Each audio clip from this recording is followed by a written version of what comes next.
For you, of course, it's different. This is your leader that you're waiting for. But I want to ask you about the elections as well. As far as this elections is concerned, the kind of issues that had been raked up, what is going to be in the conscience and what exactly had been the massive point for you at least this election? So, you can tell in Kannada. Kannada, okay. ನನಗೆ ಮೋದಿ ಕಂಡ್ರೆ ತುಂಬ ಇಷ್ಟ. ಅವ್ರು ಬಂದಿರೋದ್ರಿಂದ ಖುಷಿ ಆಗ್ತಾ ಇದೆ. ಅವ್ರು ಸಾಕಷ್ಟು ಕೆಲಸ ಮಾಡಿದ್ದಾರೆ. ಅದೇ ಅವರು ಯಾವತ್ತೂ All right, so we do have a language barrier, but you know, her smile really tells us all. The way that people have been waiting here and of course are waiting for the Prime Minister to come here. This is the last vantage point, Samiksha, of this massive roadshow. But let's also put this into context, because this is the last day of the campaigning as well that we will get to see in rallies, in terms of the speeches that will also be given today. Because not just the Prime Minister, we will also see the Union Home Minister in Bengaluru.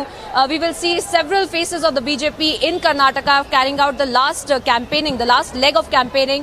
And we will see, of course, the door-to-door campaign that will also culminate tomorrow before the MCC comes into place. And then, of course, Karnataka will go into polls and the fate will be sealed as to what really the campaign that we see, how much of it will turn into votes and which party will be able to form the government with majority, as both of them claim that they will be able to do so this time. And Priyanka, we see an eerie similarity, you know, what we saw in Gujarat also during the roadshows of Prime Minister Modi. You see people who've travelled long distances, from long distances to come and witness Prime Minister's roadshow. But going across to Aneri as well, who's reporting from a different vantage point. Aneri, do you sense a similar feeling at that location as well, where people have gathered in large numbers to just get a glimpse of the Prime Minister? Well, yes, Samiksha, definitely a massive roadshow by Prime Minister Narendra Modi, today being the last day for the campaigning, especially when we talk about the roadshows and public meetings. Yes, as we are right now here at the starting point, the Mahadevpura, where Prime Minister Narendra Modi will be arriving in a short while from now. All preparations being made here, and also at the same time we are seeing Prime Minister Narendra Modi will be here in short while from now, and grand welcome by the people here. And also at the same time we are seeing that this will be a 10-kilometer long roadshow. And also at the same time we have been seeing how the opposition parties have been slamming the BJP and Prime Minister Narendra Modi over holding this roadshow amid the NEET exams which are to be conducted. But yes, look, keeping that in mind, we had seen that how Bharatiya Janata Party had made its plan, but now we also see that opposition parties have been questioning. आप क्या कहना चाहते हैं? आप यहाँ पे प्रधानमंत्री जी को मिलने आए थे? यस मैडम, नरेंद्र मोदी को देखने के लिए नहीं, नरेंद्र मोदी को जिताने के लिए आए हैं। जिताने के लिए आए। आप क्या कहना चाहते हैं? So as you can see, Basuraj, भैरती Basuraj अण्णा के साथ नरेंद्र मोदी जी के, नरेंद्र मोदी जी के। We are here to see Modi and we want BJP to win. BJP.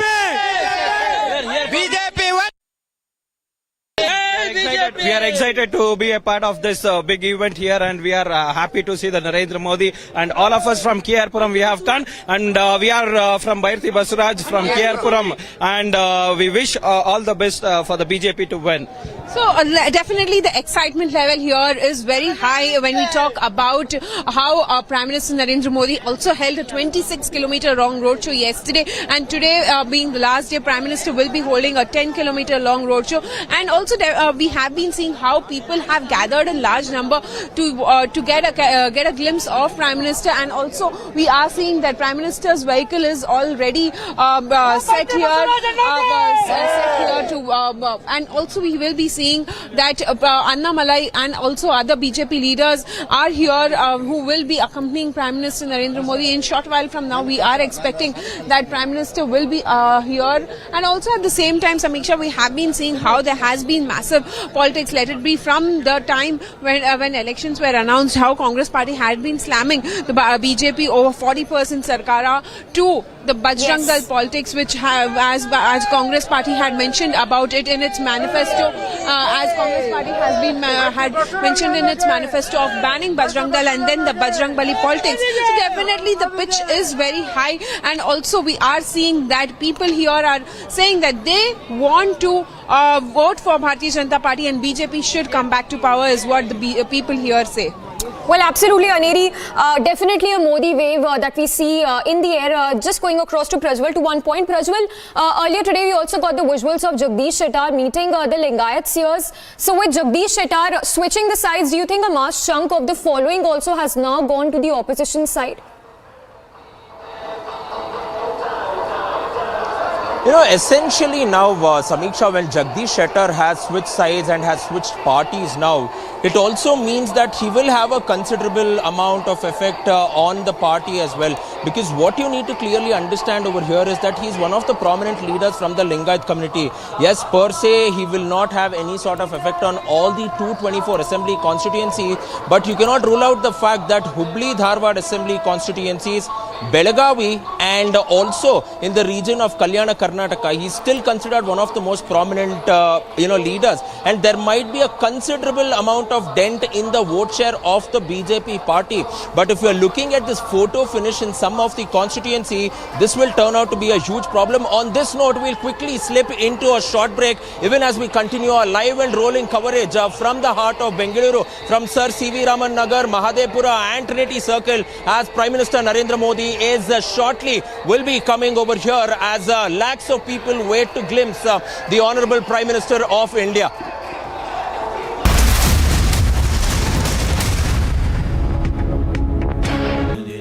Amity has been ranked India's #1 not-for-profit private university for 10 years, with top 10 ranked institutions in management, engineering, biotech, law, masscom, telecom, hospitality, fashion and more.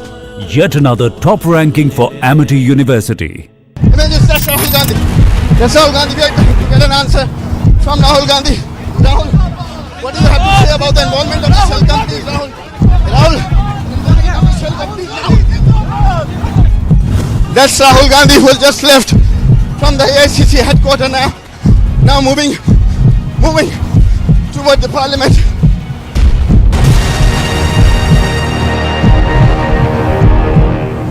Both men, women, they are marching towards the road. Though some clashes are also witnessed here at the Sheikhpura road. See the tear smoke shells being used by the Jammu and Kashmir police.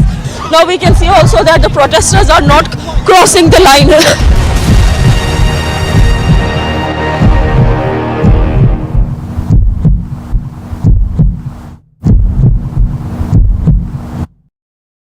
Mr. Malia, barrack number 12 jail conditions are ready according to Team India. Is that not fine according to the jail conditions?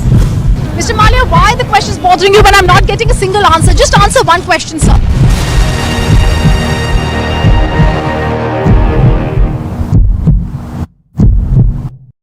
He has been cooperating with the summons. Why have you arrested him in such a fashion? He has been interrogated for over 100 hours. First to get out of this. If you don't First to get out of this. First to get out of this. Get out of this.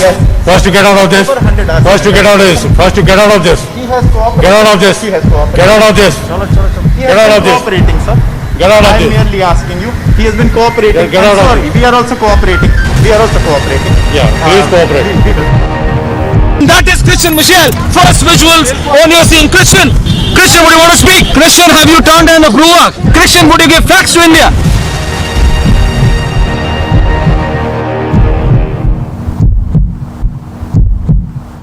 Siddharth 8 तारीख को hard drive से data delete हुआ था. Republic पूछ रहा है. सिद्धार्थ मैं पूछ रहा हूँ 8 तारीख को हार्ड ड्राइव से डेटा डिलीट हुआ था. डेटा डिलीट हुआ था हार्ड ड्राइव से, आपने बताया क्या था डेटा? 8 हार्ड ड्राइव का डेटा डिलीट हुआ था या नहीं? यहाँ पर लिखा गया है स्टैंड. इसी जगह से सचिन वाजे को बोला गया था खड़े रहने के लिए.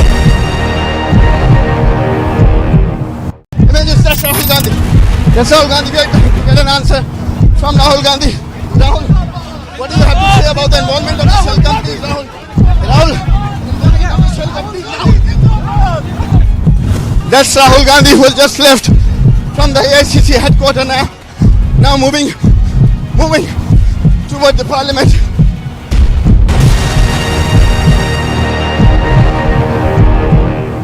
Both men, women, they are marching towards the road. Though some clashes are also witnessed here at the Sheikhpura road. See the tear smoke shells being used by the Jammu and Kashmir police. Now we can see also that the protesters are not crossing the line.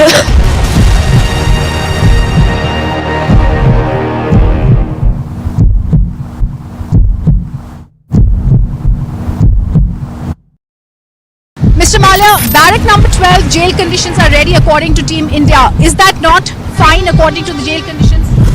Mr. Malia, why are the questions bothering you when I'm not getting a single answer? Just answer one question, sir.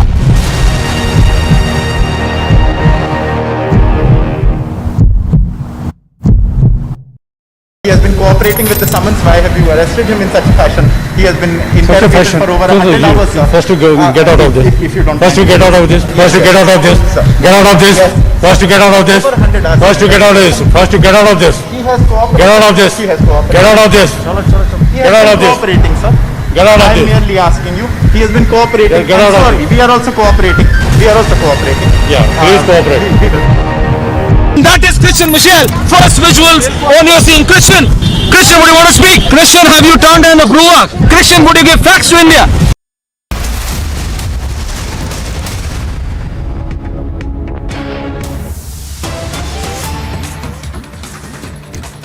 And to news are just coming in of a blast that's been reported. We understand no casualties have been reported, though some of the tourists have suffered minor injuries. The police has said that prima facie the blast has happened due to a gas leak, and that the police has also ruled out bomb blast theory in the preliminary probe that it has conducted. Listen into the statement that's coming from the police. हाँ जी, मैं आन के मौका देखा, ये मतलब ਜਿਹੜਾ parking ਹੈ ਇਹਦਾ ਮਤਲਬ ਸ਼ੀਸ਼ਾ ਟੁੱਟਿਆ ਹੋਇਆ ਤੇ ਕੋਈ ਇਹੋ ਜਿਹੀ ਬਲਾਸਟ ਵਾਲੀ ਜਿਹੜੀ ਹੈ ਇੱਥੇ ਚਿਮਨੀ ਜਾਂਦੀ ਹੈ ਕਿ ਰੈਸਟੋਰੈਂਟ ਹੈ ਨਾਲ, ਉਹ ਚਿਮਨੀ ਹੈ ਜਿਹੜਾ ਉਹ ਗਰਮ ਮਤਲਬ ਹੋਣ ਕਰਕੇ ਜੇ ਅੰਦਰ ਕੋਈ ਗੈਸ ਬਣ ਗਈ ਉਹਦੇ ਕਰਕੇ ਇਹ ਸ਼ੀਸ਼ਾ ਟੁੱਟਿਆ ਹੋ ਸਕਦਾ। ਹੋਰ ਕੋਈ ਜਿਸ ਤਰ੍ਹਾਂ ਦਾ ਕੋਈ ਬੰਬ ਧਮਾਕੇ ਵਾਲੀ ਗੱਲ ਹੈ ਉਹ ਕੋਈ ਇੱਥੇ ਇਕਵਿਪਮੈਂਟ ਕੋਈ ਨਜ਼ਰ ਨਹੀਂ ਆਇਆ, ਅਫਵਾਹ ਹੀ ਹੈ। ਠੀਕ ਹੈ ਜੀ। ਜਿੱਦਾਂ ਲੋਕਾਂ ਨੇ ਸਰ ਇੱਕ ਲੋਕਾਂ ਨੇ ਦੇਖਣ 'ਚ ਇੱਥੇ ਦੱਸਿਆ ਕਿ ਜਿੱਦਾਂ ਇੱਥੇ ਜਦੋਂ ਬਲਾਸਟ ਹੋਇਆ ਸੀ ਬਲਾਸਟ ਦੀ ਗੱਲ ਕਰ ਰਹੇ ਆ ਕਿ ਕਾਫੀ ਧੂਆਂ ਵੀ ਹੋ ਗਿਆ ਸੀਗਾ ਜੇ गैस की गल। सिद्धार्थ 8 तारीख को हार्ड ड्राइव से डेटा डिलीट हुआ था, रिपब्लिक पूछ रहा आपसे। सिद्धार्थ मैं पूछ रहा हूँ 8 तारीख को हार्ड ड्राइव से डेटा डिलीट हुआ था, डेटा डिलीट हुआ था हार्ड ड्राइव से, आपने बताया क्या था डेटा? 8 हार्ड ड्राइव का डेटा डिलीट हुआ था या नहीं?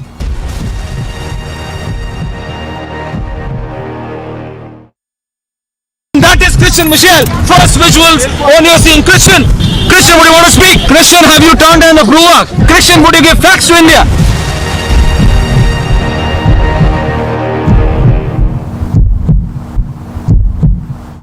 सिद्धार्थ 8 तारीख को हार्ड ड्राइव से डेटा डिलीट हुआ था, रिपब्लिक पूछ रहा आपसे। सिद्धार्थ मैं पूछ रहा हूँ 8 तारीख को हार्ड ड्राइव से डेटा डिलीट हुआ था, डेटा डिलीट हुआ था हार्ड ड्राइव से, आपने बताया क्या था डेटा? 8 हार्ड ड्राइव का डेटा डिलीट हुआ था या नहीं? यहाँ पर लिखा गया है स्टैंड। इसी जगह से सचिन वाजे को बोला गया था खड़े रहने के लिए।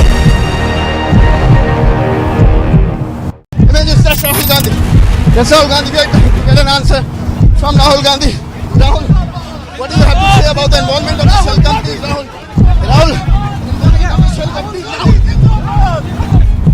that's Rahul Gandhi who has just left from the AICC headquarters now moving toward the parliament.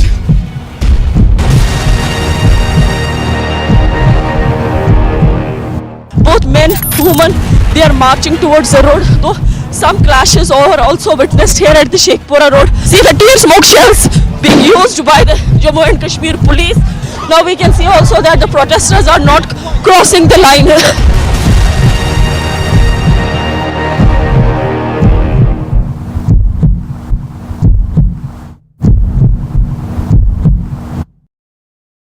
Mr. Malia, barrack number 12, jail conditions are ready according to Team India. Is that not fine according to the jail conditions? Mr. Malia, why are the questions bothering you when I'm not getting a single answer? Just answer one question, sir.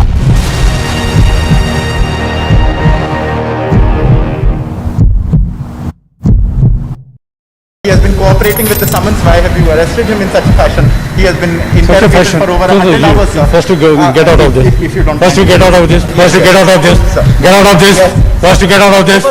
First to get out of this. First to get out of this. He has cooperated. Get out of this. He has cooperated. Get out of this. He Get out has of been this. cooperating, sir. Get out of I am this. merely asking you. He has been cooperating. Get out of Sorry, we are also cooperating. We are also cooperating. Yeah, please cooperate. That is Christian Michelle. First visuals on you're seeing Christian. Christian, would you want to speak? Christian, have you turned in a brewer? Christian, would you give facts to India?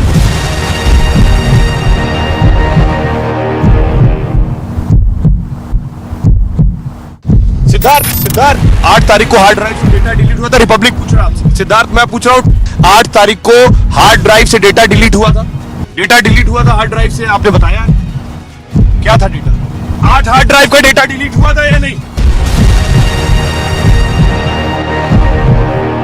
यहाँ पर लिखा गया है stand. इसी जगह से सचिन वाजे को बोला गया था खड़े रहने के लिए।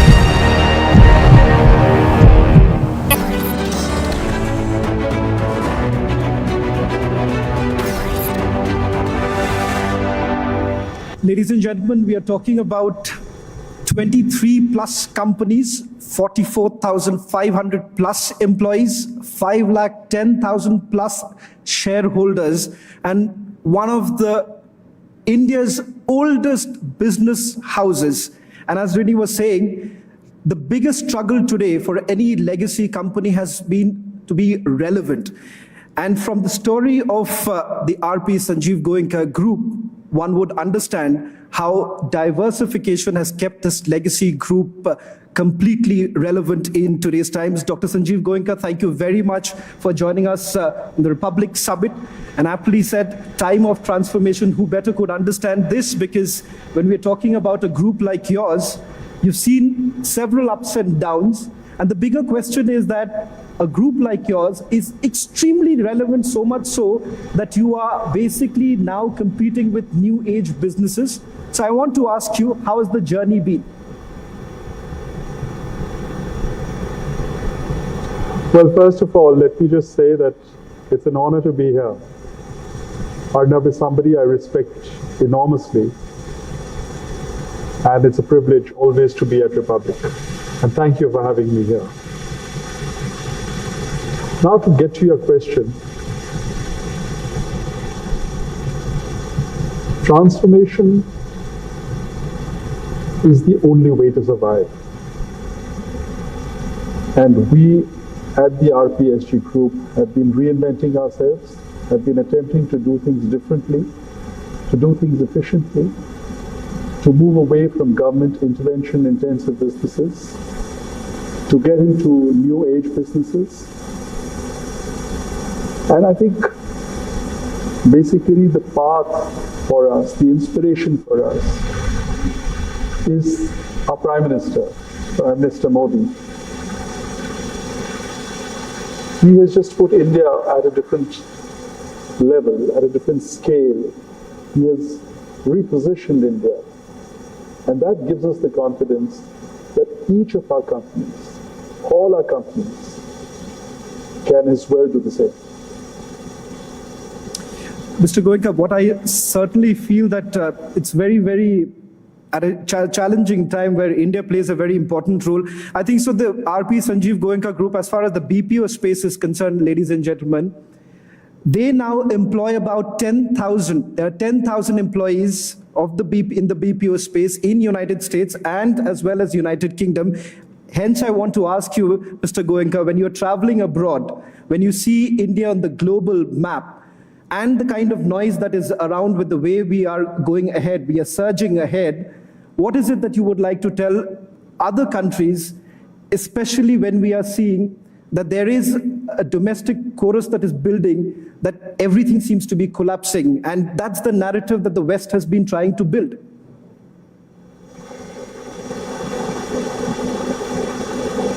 Very simply and very emphatically, that India is here to stay. Prime Minister Modi makes sure that the world respects India, listens to India, and works with India. We have shown India as a country, and Prime Minister Modi's government as a government has shown the world how to survive in difficult times. Not only survive, how to grow in difficult times, and how to grow fairly and squarely. So the world better start looking at India with a different lens and giving India the respect and importance that it deserves. In fact, Mr. Goenka, when it comes to your own group, perhaps it reflects changing India. And the reason why I'm saying this, ladies and gentlemen, is because From a group, it's become a conglomerate. And just look at the last 10 years, the asset base of this company has grown from 7,000 to 52,000 crores. And that is simply astounding, I would say, on the count that this reflects the changing India. And the last 10 years, the way things have changed for your group and for the corporate India, because you've always said corporate India needs to put its best foot forward.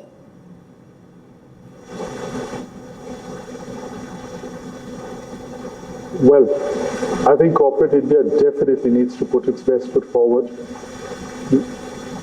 We have a moment in our history which gives us the opportunity to grow without shackles, to grow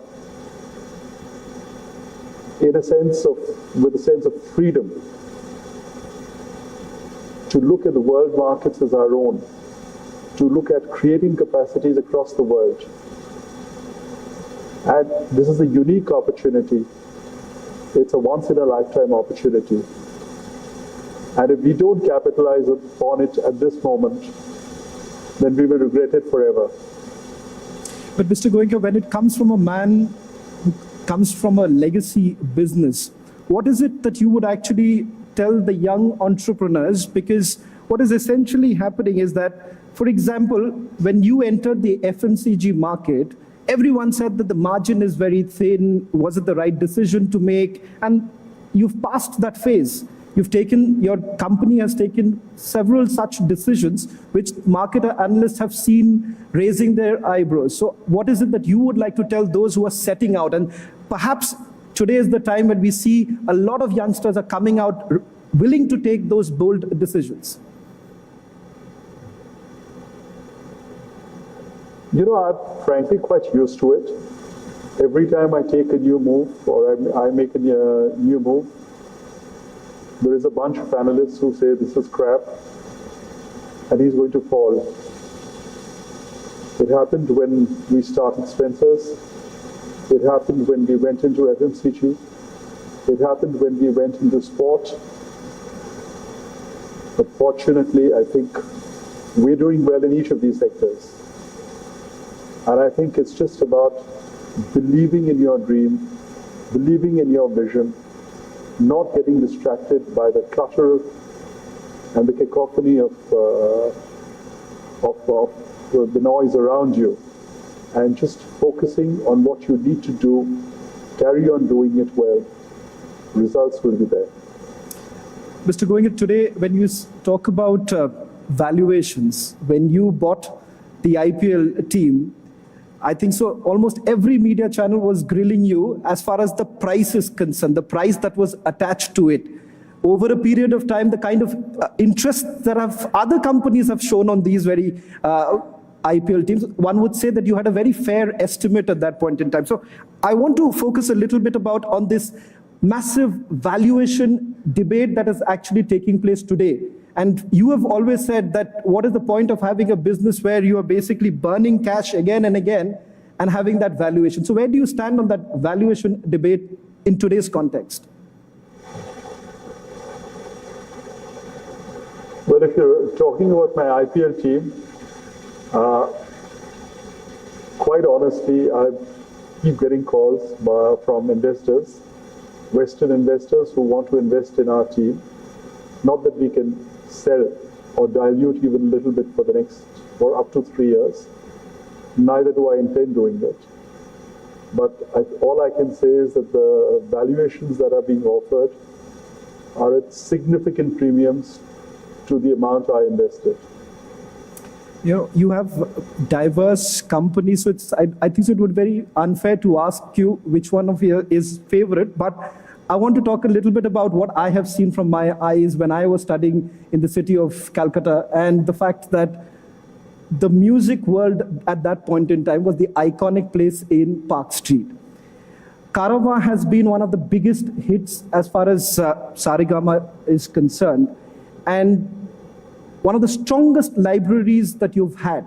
Very recently, you've started monetizing it, and as I understand, you believe in constantly innovating. So what is it that are we to expect now in terms of at least in those very areas, which appears to be some of your personal favorites, if I'm not wrong. How do you say that a child is more preferred over another child? So you may spend more time with one or less time with the other, but that doesn't make one more favorite than the other. Having said that, Karma was a shining example of Indian entrepreneurship, Indian innovation, and no one in the world has been able to replicate that product, and it's not that people haven't tried. A lot of companies have tried, and they haven't successfully broken into that technology. They've tried to reverse engineer, they've tried everything. And I think it's a shining example of what Indians and India is capable of. But even in the field of Karma, there's innovations all the time. And so we've had different versions of Karma. We've had a small Karma which you can actually take with you when you go for a walk or a jog. It's like a little phone. We've got a version which has karaoke, and you can connect with anyone in the world, anywhere in the world.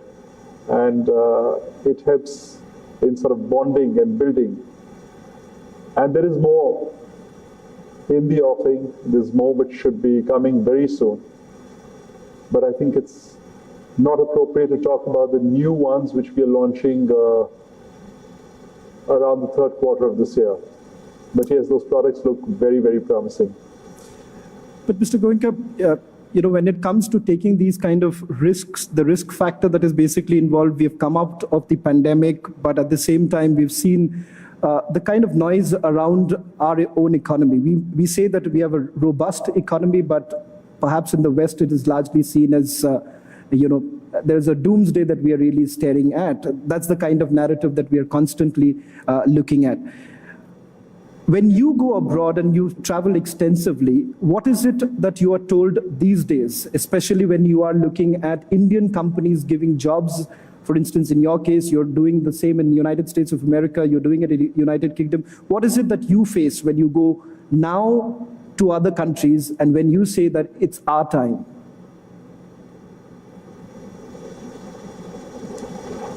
Well, for starters, I think I'm treated with a lot more respect than before. And as an Indian, it makes me very proud that we are treated with due respect. And that is thanks to Prime Minister Modi and his administration. Secondly, I think Indians are viewed as fair employers, and people are happy to work for Indian companies. And that is also a testimony to India's growing narrative in the world. And thirdly, when I just go out, as an Indian, I get a lot more positivity, and people do believe, despite whatever certain sections of media may say, people do believe that India is where the future is. Mr. Goenka, I was told just about when I was going through the way you conduct your business, I came across an anecdote that I'm told that whenever people come to your office these days, you basically serve them snacks and I asked them to basically identify, because you're bringing in that entire concept of guilt-free snacking. So you've tried it various ways. Where does this entire idea basically come from? Why not basically start from office? Why not start it from the employees? Do you think that basically brings about a lot of change? Well, quite honestly, guilt-free snacking did not exist in India. We didn't realize, quite honestly, that the journey would be so difficult. But today, guilt-free snacking has become a reality. And we're delighted to have pioneered this journey. Now other FMCG majors are following. And that's a testimony to the fact that this market has been created and is here to stay. But for me, what's even more important is guilt-free snacking is one part of the FMCG portfolio. It's about getting into other lines, and we've recently launched our personal care, which of course is paraben-free, low on chemicals, but they are products with a difference. They are aimed for the mass market, and they've been received very well. And what we intend doing very aggressively as we go forward is Ayurveda in an easy to consume form. It's my fundamental belief that if anything is complicated to consume, it's time consuming, you have to go through multiple processes, people will not consume it. So the idea is to make it simple, easy, and consumable. So for example, we've launched Chyawanprash gummies. We've launched Shitopaladi in tablet form. The age-old Kadha, we've launched as infusions. And there are many, many more such products which we are doing, which are tested and tried, but in an easy to consume manner. Since you make a mention of Ayurveda, that is a huge opportunity. Mr. Goenka, since you make a mention since you make a mention of Ayurveda, what I find it very interesting is that you've always advocated that any business, there should be a value creation that should take place. And do you believe that when Indian companies now are aiming at going big on the global market, we have an edge when we basically connect this with Indian intrinsic value creation ideas, and perhaps that's the way out? Well, it's certainly one of the ways out, and it's a great way out. And Ayurveda is something that's been tested and tried successfully for centuries in India.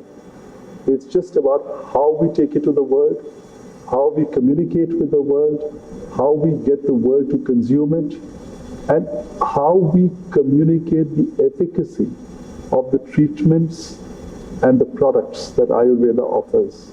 So to my mind, it's about documenting success stories of Ayurveda, because natural is something that the world now wants to consume. And this is old age pharma in a new format, but completely natural. So there are no chemicals. And I think that is the wonderful thing about Ayurveda. One final question that I want to take with you, Mr. Goenka, is that we're talking about time of transformation. And I think so we should also be a little bit of, open about the fact that there could be stumbling blocks that we are staring at. What is it that you feel that in that highway that we're getting on to, what is the stumbling block that we should really overcome now, especially when we see a lot of political voices in today's time, basically some trying to bring down, saying that, the economy is not in a good shape, despite, we being able to do much better looking around the global uncertainty? Well, I think facts and statistics speak for themselves. We are the best performing economy in the whole world, and there's no denying that. So let anyone say anything, but you cannot deny that we are the #1 performing economy in the whole world. Having said that, I think opposing or opposition for the sake of opposition, opposition for the sake of politics, opposition to ideas and policies which you do just for the heck of opposing them, I think that is what I see as a potential stumbling block. And sometimes some parties do not see the national interest. They see their own narrow political interests. And I think it's time that we really look at the nation, we look at the wonderful work that the BJP government is doing, and we support them in every policy that is in national interest. Well, thank you very much, Dr. Sanjiv Goenka, for putting these things into perspective. And it's always a pleasure to have you on our summit when you've always spoken your mind. Thank you very much.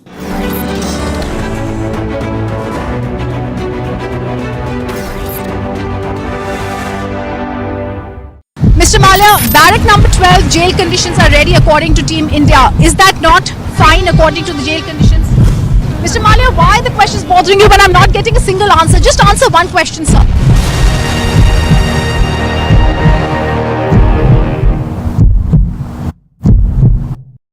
He has been cooperating with the summons. Why have you arrested him in such a fashion? He has been interrogated for over 100 hours, sir. First to get out of this. If you don't First to get out of this. First to get out of this.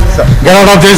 First to get out of this. First to get out of this. First to get out of this. He has cooperated. Get out of this. He has cooperated. Get out of this. He Get out has of been this. cooperating, sir.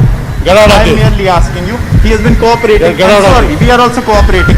We are also cooperating. Yeah, please cooperate. That is Christian Michelle. First visuals on you're seeing Christian. Christian, would you want to speak? Christian, have you turned in the Gruak? Christian, would you give facts to India?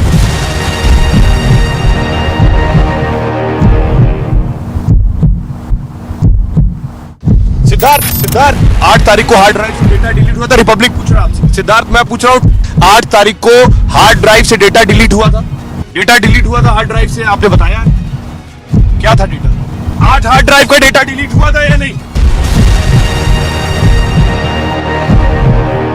यहाँ पर लिखा गया है stand. इसी जगह से सचिन वाजे को बोला गया था खड़े रहने के लिए.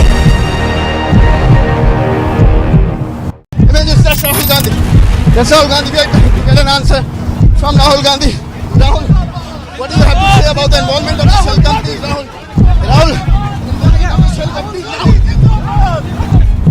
that's Rahul Gandhi who has just left from the AICC headquarters now. Now moving toward the parliament.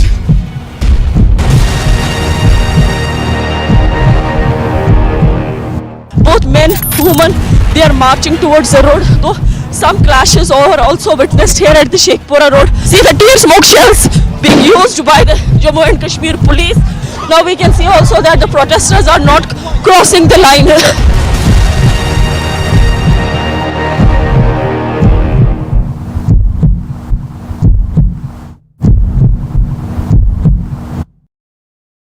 Mr. Malia, barrack number 12, jail conditions are ready according to Team India. Is that not fine according to the jail conditions? Mr. Malia, why are the questions bothering you when I'm not getting a single answer? Just answer one question, sir.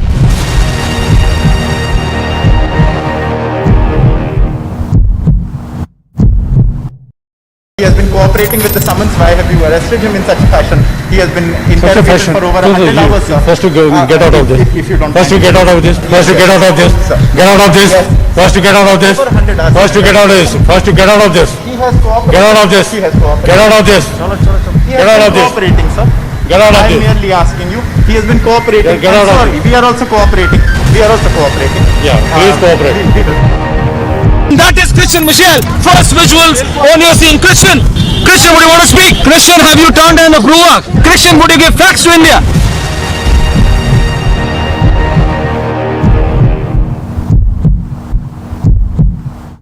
Siddharth 8 तारीख को hard drive से data delete हुआ था. Republic पूछ रहा आपसे. सिद्धार्थ, मैं पूछ रहा हूँ 8 तारीख को हार्ड ड्राइव से डेटा डिलीट हुआ था. डेटा डिलीट हुआ था हार्ड ड्राइव से, आपने बताया क्या था डेटा? 8 हार्ड ड्राइव का डेटा डिलीट हुआ था या नहीं? यहाँ पर लिखा गया है स्टैंड. इसी जगह से सचिन वाजे को बोला गया था खड़े रहने के लिए. That's Rahul Gandhi. That's Rahul Gandhi. We are trying to get an answer from Rahul Gandhi. Rahul, what do you have to say about the involvement of the shell companies, Rahul? Rahul, that's Rahul Gandhi who has just left from the AICC headquarters now. Now moving toward the parliament.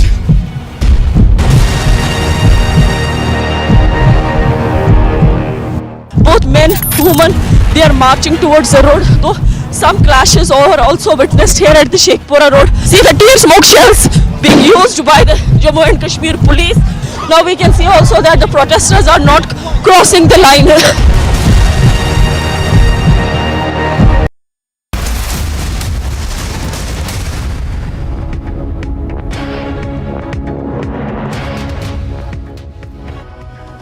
Khalistan Commando Force Chief and one of India's most wanted terrorists, Paramjit Singh Panjwar, has been eliminated by 2 gunmen in Pakistan's Lahore. Here's a report. A Khalistani terrorist has been shot dead in Pakistan's Lahore and identified as Paramjeet Singh Panjwad, who was heading the Khalistan Commando Force, a banned organization in India. Paramjeet Singh Panjwad, who basically hails from Taran and in fact shifted his base to Pakistan since 90s when there was a peak terrorism, and was heading Khalistani Commando Force in Punjab itself and spreading the terrorism. And in fact, Paramjeet Singh Panjwad has been shot down by two unidentified assailants, and in fact now he was a wanted terrorist in India itself, just because there are certain cases against him for the weapons and the drug smuggling while sitting in Pakistan. And in fact there is cases against Paramjeet Singh Panjwad under UAPA, and in fact he was a wanted terrorist, and now that has been shot down in Pakistan's Lahore. Paramjeet Singh Panjwad was a known face who's actually for his pro-Khalistani activities, but now when he has been shot down, another name from the list of the terrorists has been reduced in India. Now we are witnessing this major roadshow from the heart of Bengaluru in C.V. Raman Nagar near New Tippasandra Main Road, where hundreds of people have gathered now to go ahead and get a glimpse of Prime Minister Narendra Modi, who will shortly be arriving here. And the latest information is that he's already left from Raj Bhavan too, and you can clearly go ahead and look at it, that this particular roadshow just goes on, and the long line of people just continues too. So this clearly goes ahead and shows as to how it is over here, where there is a massive number of people out here, and this is just going to get only bigger. On this note, we will also quickly slip into a short break as we continue our live and rolling coverage from the city of Bengaluru, where Prime Minister Narendra Modi will be here shortly, even as lakhs of people wait to get a glimpse of him.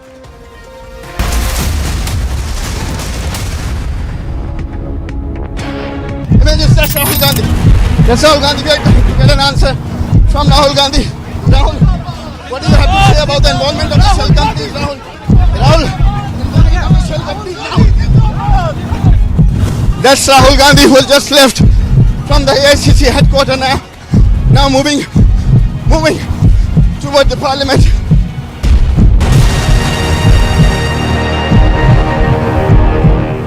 Both men, women, they are marching towards the road. Though some clashes are also witnessed here at the Sheikhpura road. See the tear smoke shells being used by the Jammu and Kashmir police. Now we can see also that the protesters are not crossing the line.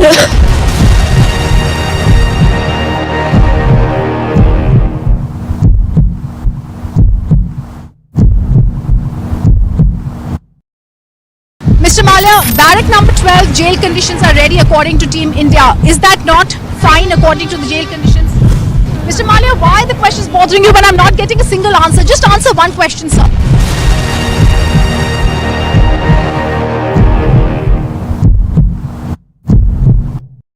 He has been cooperating with the summons. Why have you arrested him in such a fashion? He has been interrogated for over 100 hours, sir. First to get out of this. If you don't First to get out of this. First to get out of this. Get out of this. First to get out of this. First to get out of this. First to get out of this. He has cooperated. Get out of this. He has cooperated. Get out of this. He Get has out of been this. cooperating, sir. Get out of I am this. merely asking you. He has been cooperating. Get out of Sorry, we are also cooperating. We are also cooperating. Yeah, please cooperate. That is Christian Michelle. First visuals, only you're seeing Christian. Christian, would you want to speak? Christian, have you turned down the Gruak? Christian, would you give facts to India?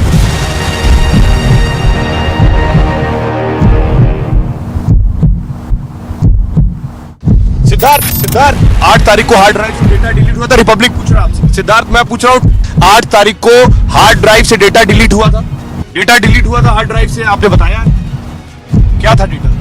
8 hard drive का data delete हुआ था या नहीं? यहाँ पर लिखा गया है स्टैंड। इसी जगह से सचिन वाजे को बोला गया था खड़े रहने के लिए। Images that's Rahul Gandhi. Yes, Rahul Gandhi, we are trying to get an answer from Rahul Gandhi. Rahul, what do you have to say about the involvement of the shell companies, Rahul? Rahul, that's Rahul Gandhi, who has just left from the AICC headquarters now moving toward the parliament.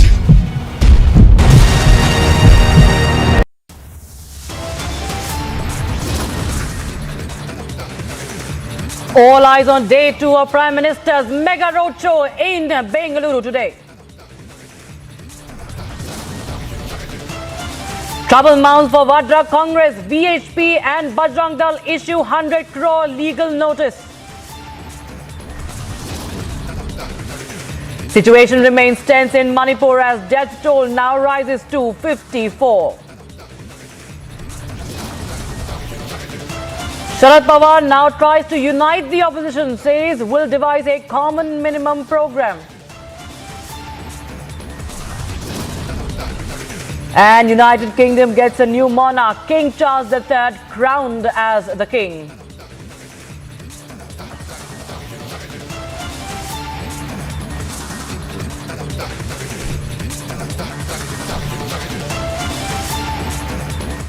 Now, with just a few days to go for the assembly elections in Karnataka, campaigning is underway in full swing with the Prime Minister Narendra Modi leading the BJP's campaign in the state. And all eyes are on Prime Minister's massive roadshow that is all set to take place later today in Bengaluru. In fact, it is going to start shortly and visuals there for the preparations are on your screens right now. These are the visuals coming in live from Bengaluru's Trinity Circle, from wherein the roadshow is going to kickstart anytime soon. Remember, there has been aggressive campaign from the BJP's top guns, including the Prime Minister himself, especially in Bengaluru. We've seen yesterday also the Prime Minister held a massive rally and, he of course targeted the Congress party on various issues. Today, here we can see that there are hundreds of people who are going to turn out for this Namma Bengaluru and Namma Heme campaign, as the BJP calls this. This is the day 2 of Prime Minister's roadshow in Bengaluru, and BJP's poll blitz is in top gear now, as only 3 days are going to only 3 days left, and my colleague Aneri is joining us on the broadcast for more. Aneri, big preparations are there. Prime Minister, we believe, is going to arrive any soon for this big roadshow for Sunday.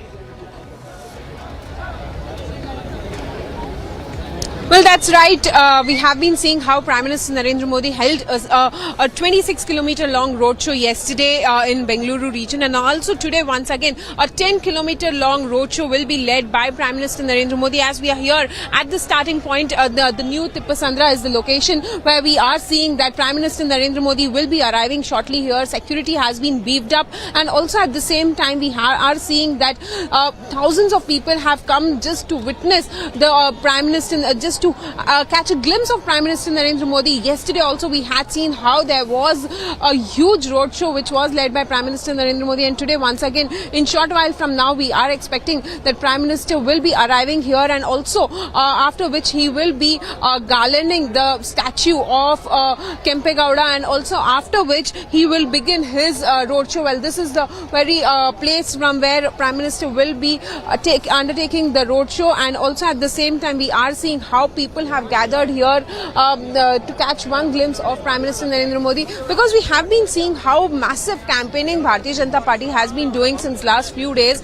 Today being the last day of the campaigning, where roadshows and public meetings will be held for the last day today, as on the 10th of May we will be seeing that Karnataka will be going to polls, but also tomorrow the leaders will be doing door-to-door campaigning, and also at the same time we are seeing that our security has now been beefed up, because any moment we will be coming here and garlanding the Kempegowda statue, and after which this is the very vehicle where Prime Minister Narendra Modi will undertake the roadshow. And also at the same time we are seeing that how politics has completely changed in Karnataka, because first it was the Congress party who was slamming the Bharatiya Janata Party over the 40% Sarkara, and also after which we see that series of Gali politics which had been taken up by opposition parties hitting out at Prime Minister Narendra Modi. All right. Stay with us, Aneri. We can see the convoy has just arrived. Prime Minister Modi, viewers, has arrived, and you can see the large convoy just entering the area. Republic TV getting you the live visuals straight from ground zero in rally venue. That is the starting point of this road show, and Remember that this roadshow is going to start anytime soon now that the Prime Minister has arrived at the venue at the starting point of this roadshow, from where Republic TV is reporting live and exclusive visuals. First on Republic TV right now, big poll blitz there by the BJP. This is the day 2, the last leg of BJP's campaign, as there's only 3 days left for the campaign in Karnataka. Big election there. Prime Minister Modi and his top guns from the BJP campaigning rigorously, relentlessly for the past fortnight, if we talk about. And right now, viewers, just stand by for this mega roadshow as thousands of people are expected to turn out, just like yesterday. And my colleague Priyanka Sharma is also joining us live on the broadcast and reporting from Karnataka on the campaign trail. Priyanka, we can see the visuals coming in. Prime Minister has arrived, and anytime now we can see the beginning of this mega roadshow as the campaign enters the last leg. In fact, he's just passed by from here, Rakshita. The entire convoy has just passed by from here, and this is the last vantage point from where I'm reporting from, and I'm showing you the visuals of the convoy that has just passed by from here, and he is now going to start moving towards the starting point, the vantage point of this entire roadshow that he's going to be conducting. So, of course, a lot of enthusiasm that we get to see in the people who are standing here, who've been standing here since 6 a.m. We get to see them standing and waiting for the Prime Minister. So that really essentially of the people has been, and these are not just the BJP workers, of course most of them are, but some of them are also civilians who have just come out to get a glimpse of the Prime Minister as well. Let's get a word from some of them, because we do see that the excitement is quite palpable here, and what you see around me are the BJP workers, the same BJP workers who had been working on the ground in this entire elections. Let's get a word from them. आप लोग यहाँ पे कब से खड़े हुए हैं प्रधानमंत्री को देखने के लिए?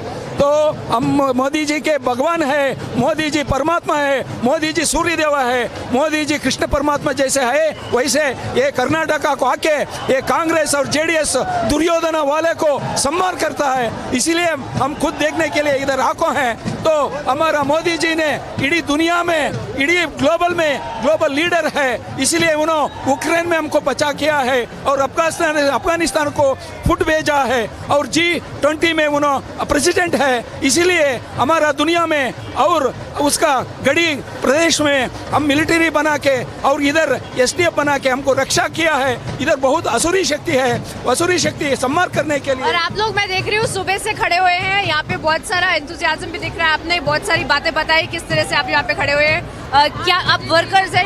मोदी देखने के लिए हम खड़े हैं, 2 आवर से यहाँ हम खड़े हैं, उनको इंतजार कर रहे हैं, वेटिंग कर रहे हैं। मैं ये ओकेजन में एक गाना बताता हूँ, चलिए बरली मಳೆಯೇ बरली, मोदी जी नुಡಿವೆ, ಮಳೆಯೇ ಬರಲಿ ಚಳಿಯೇ ಇರಲಿ, ಮೋದಿ ಜಿ ನುಡಿವೆ, 130 ಕಮಲ ಕೊಟ್ಟು ಮೋದಿಜಿಯೇ ಬರುವೆ, 130 ಸೀಟು ಕೊಟ್ಟು ಬಿಜೆಪಿಯ ಗೆಲುವೆ, 130 ಸೀಟು ಕೊಟ್ಟು ಬಿಜೆಪಿಯ ಗೆಲುವೆ, ಮಳೆಯೇ ಬರಲಿ ಚಳಿಯೇ ಬರಲಿ। अच्छा, इसका मतलब क्या हो गया ये भी बता दीजिए हमें। सो ये मौसम है, मौसम को हम डरता नहीं, मोदी जी आने के लिए भूकंप होया तो हम इधर खड़ता है, मोदी जी को हम खुद देखता है, मोदी जी को हम जय बोलता है, मोदी जी को हमारा आंखिया में खुद देख के हमारा मन, उनका सोल, हमारा सोल पावन होता है, कर्नाटक पावन होता है। ये धरती को उन्होंने पाँव उठाया है ना, हमारा कर्नाटक बहुत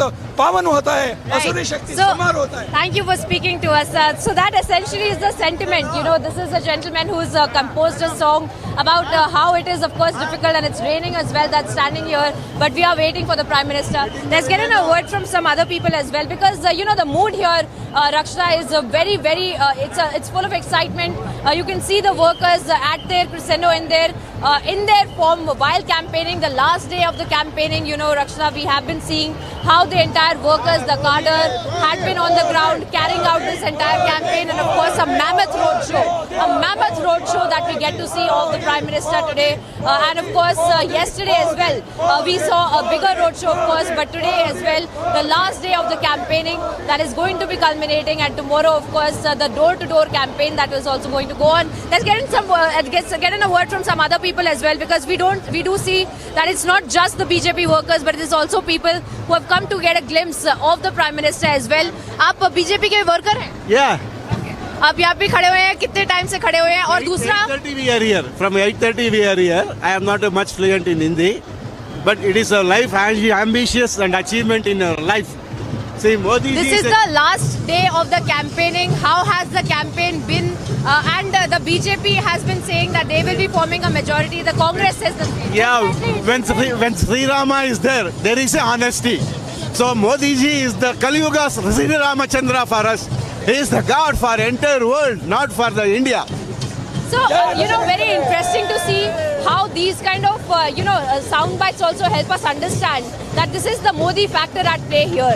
The X factor that we talk about in this entire Karnataka elections, and how it is not just about the local leadership, but it is also about the Prime Minister factor that is coming to light here in Karnataka, and at least for the workers, at least for the BJP cadre as well, they have been talking about how they are, of course, working for the Prime Minister, working for making the BJP a majority government here in Karnataka, but also talking about the emotional speeches of the Prime Minister and speaking about how the opposition abuses the Prime Minister. So various issues that we get to see that are in the conscience of the people as they are standing here on the ground waiting for the Prime Minister. Let's keep panning our cameras once again, because this of course is the last leg of the campaign that is going to go on, but the last vantage point of this roadshow as well that we are getting to see. This is the Trinity Circle once again, and we get to see that there are civilians there as well.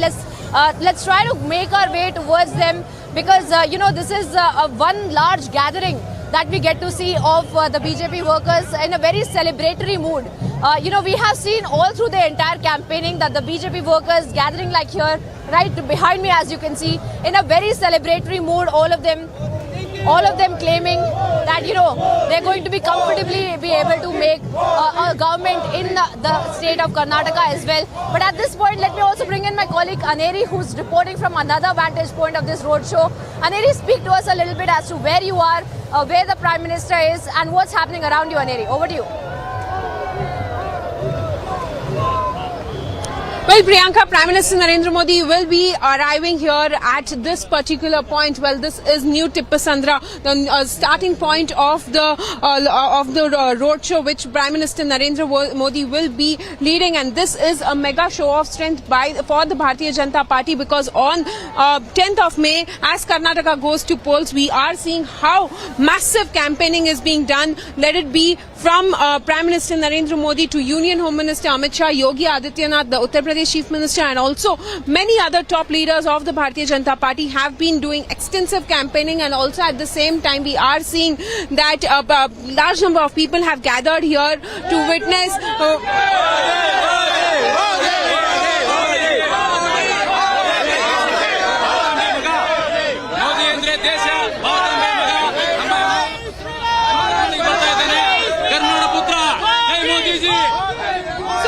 see, Priyanka, large number of people. Just we can see how people are so enthusiastic to wait and get a glimpse of Prime Minister Narendra Modi, and also at the same time we see slogans of Jai Bajrangbali and Jai Shri Ram being chanted here by the people. So definitely, how the politics here in Karnataka has completely changed in the last few days. Just after, when we talk about after the Congress Party's manifesto, which was released, we see that how the politics here in Karnataka has changed. And today being the last leg of the campaigning, Prime Minister Narendra Modi will be arriving here shortly and will undertake the roadshow, which is 10 kilometers long. Prajwal, over to you. Take us through what's happening there, where you are at.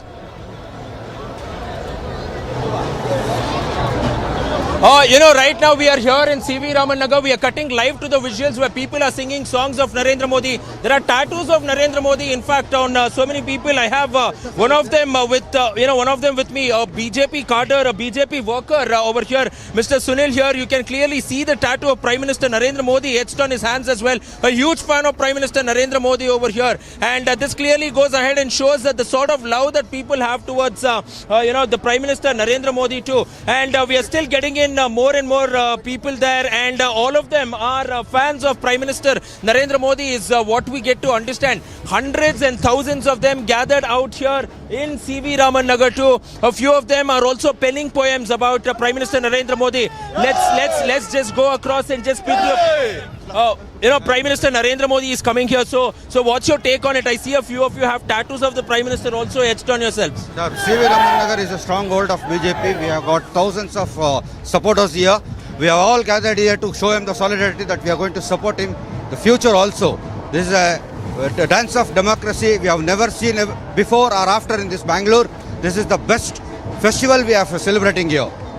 We wish Narendra Modi to continue forever to take India into the new heights. We are going to fuel him for his fire to take India to the next levels. Thank you, sir. You know, you say that you're a BJP karyakarta. You say you're a BJP party cadre as well. But when there is rains in Bangalore, incessant rains in Bangalore, some of the areas to be flooded include CV Raman Nagar as well, Mahadevpura too, which is also the IT corridor. So how are you trying to efficiently address these problems as well? Because here Prime Minister Narendra Modi is here at the new Tipasandra, where Prime Minister Narendra Modi is now garlanding the Kempe Gowda statue, and also at the same time, Prime Minister will be also undertaking the roadshow. Well, here the vehicle is all ready, and also Prime Minister asked, as he got down of his vehicle, we saw how he waved at the people who have been waiting patiently for Prime Minister to see them, and also at the same time, Prime Minister Narendra Modi, as he got down of his convoy, we see Prime Minister Narendra Modi waved at thousands of people are just chanting, and also at the same time, we are seeing a lot of enthusiasm among the people here who have been patiently waiting to greet the Prime Minister, and also at the same time, slogans like Jai Bajrangbali and Jai Shri Ram are being chanted here by the people. Thousands of people who have gathered. Well, this is a mega show of strength by the Prime Minister, and also at the same time, we are seeing that how this has been one important going to be a big boost to the Bharatiya Janata Party and also to the Karyakartas, where we are seeing that Rajiv Chandrasekhar also has been accompanied by we are seeing that this has been a tipping point. Roadshow from here, from New Tipasandra, and also TV Raman. This roadshow, which is a 10-kilometer long roadshow, will be covering near about 6 constituencies in the Bengaluru region. So definitely we are going to see how Bengaluru votes for, because during the last assembly elections, as Bengaluru has 28 constituencies, 28 assembly constituencies. In 2018, BJP had won 11 seats, whereas Congress party had won 15 seats and JDS had won 2 seats. So definitely now how this is going to change the numbers for the BJP remains to be seen. On 10th of May, we will be seeing Karnataka, as Karnataka goes to polls on 10th of May. And also at the same time, it is very important. People here have gathered in large numbers, so we will have to wait and watch how this turns. BJP is very much confident, and they say they are forming the government, also at the same time they say that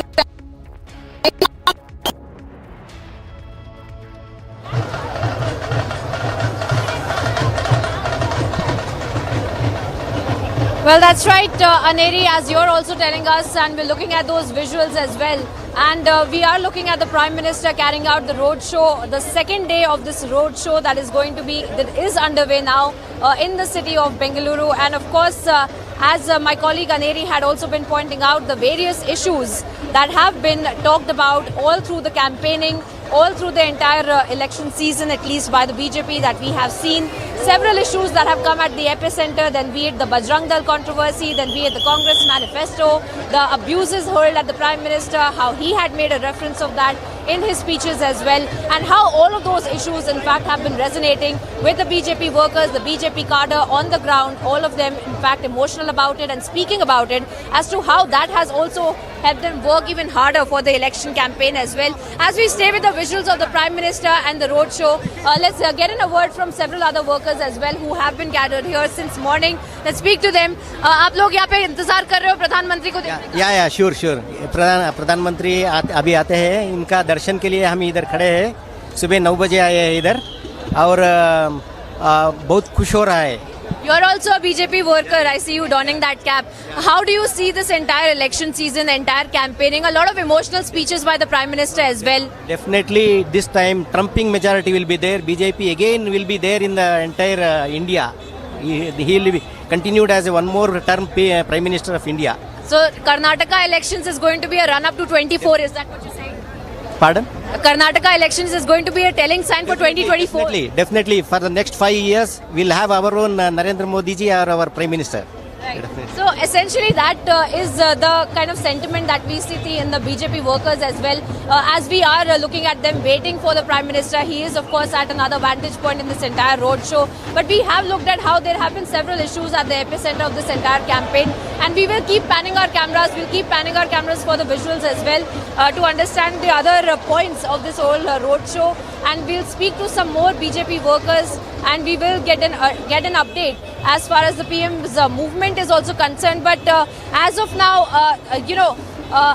Prajwal, if you can also hear me, if you could also take our viewers as to where you are and what's happening around you, because we are also being asked to move because of the Prime Minister's security. But it's over to you, Prajwal. Speak to our viewers as to where you are, the importance of the constituencies that will be covered today as well. And the Prime Minister did his massive roadshow yesterday. Today, of course, considerably a smaller roadshow. But speak to us about the constituencies that will be covered in this roadshow today and the significance of it and how much BJP has been able to kind of drill through the electorate in this particular campaign, in this particular constituencies as well. Prajwal.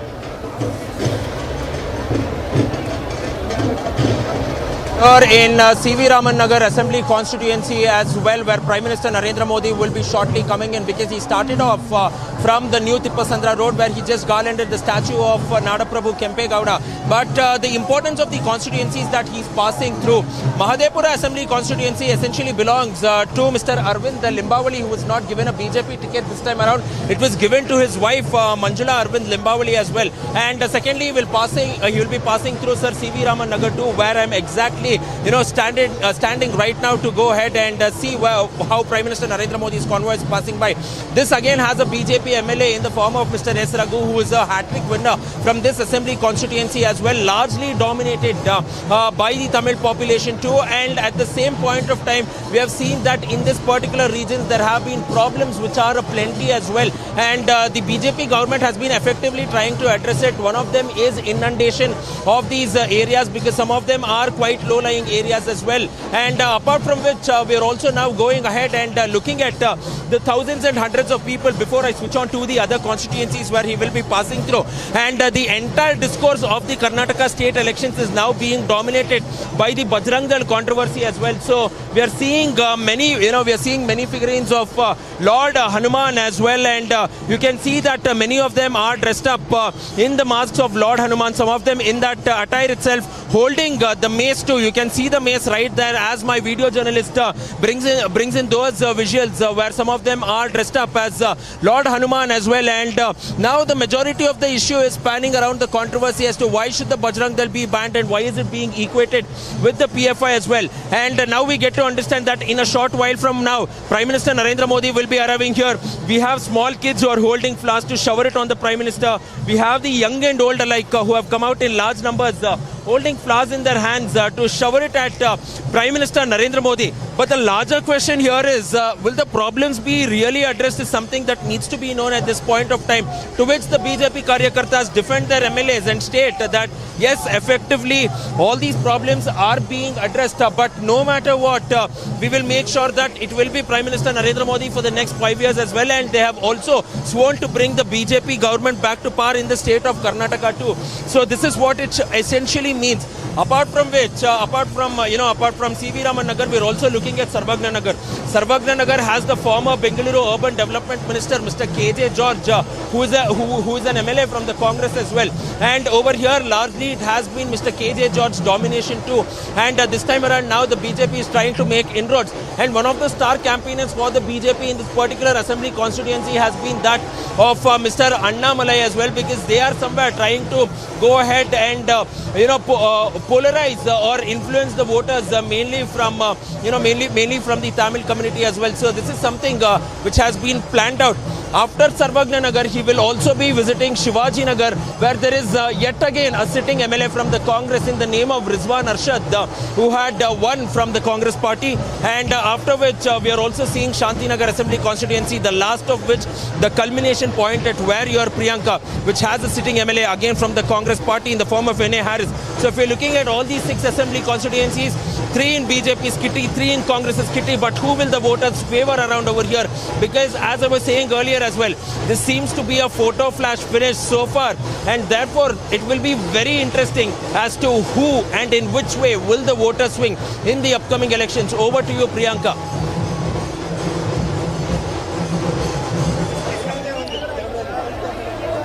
Well, that's right, Prajwal. And you know, the issues that you have mentioned, of course, are some of them, in fact, that have taken up a lot of space as far as the political discourse is concerned in this particular elections. And we did see how the Bajrang Dal issue had become the main talking point. Even yesterday, in that massive roadshow that had been carried out, in that massive roadshow, we had seen how the Prime Minister, in fact, had covered various constituencies, and we had seen how the workers had been gathered there and they had been waiting, and they had been donned with the Hanuman, masks as well. Similar figures that we get to see even today, and we do see how the workers have been gathered here. They've been waiting here since morning. We'll try to get in a word from them as well, because we do understand how the workers have been waiting and how they really are, excited to see the Prime Minister. We'll keep panning our cameras as well, so because we do see, a lot of movement, a lot of security movement here as far as the Prime Minister's coming here is concerned. And of course, now once again we do see the Lord Bajrangbali flags as well that have been also in the hands of the BJP workers. And once again,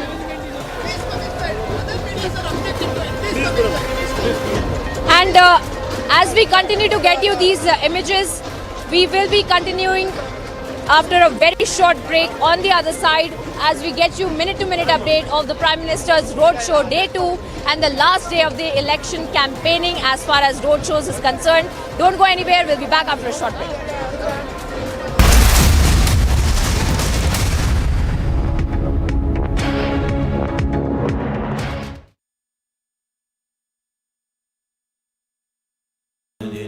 Amity has been ranked India's #1 not-for-profit private university for 10 years, with top 10 ranked institutions in management, engineering, biotech, law, masscom, telecom, hospitality, fashion and more.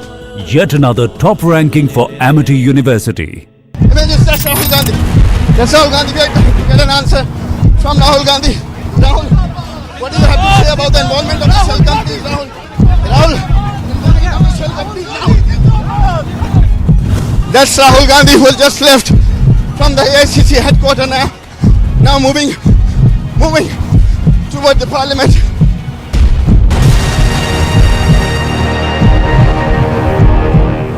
Both men, women, they are marching towards the road. Though some clashes are also witnessed here at the Sheikhpura road. See the tear smoke shells being used by the Jammu and Kashmir police.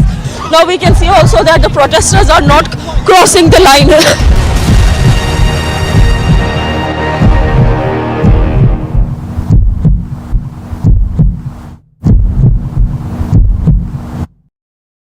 Mr. Malia, barrack number 12, jail conditions are ready according to Team India. Is that not fine according to the jail conditions? Mr. Malia, why the question is bothering you when I'm not getting a single answer? Just answer one question, sir.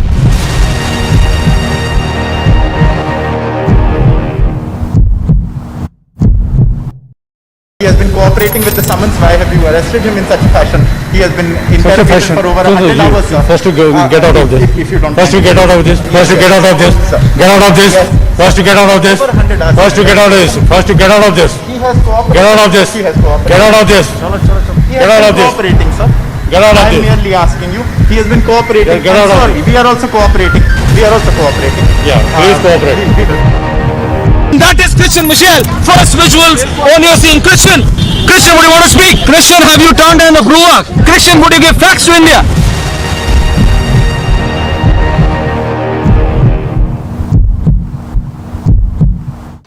Siddharth 8 तारीख को hard drive से data delete हुआ था, Republic पूछ रहा है। सिद्धार्थ मैं पूछ रहा हूँ 8 तारीख को हार्ड ड्राइव से डेटा डिलीट हुआ था, हार्ड ड्राइव से, आपने बताया क्या था data?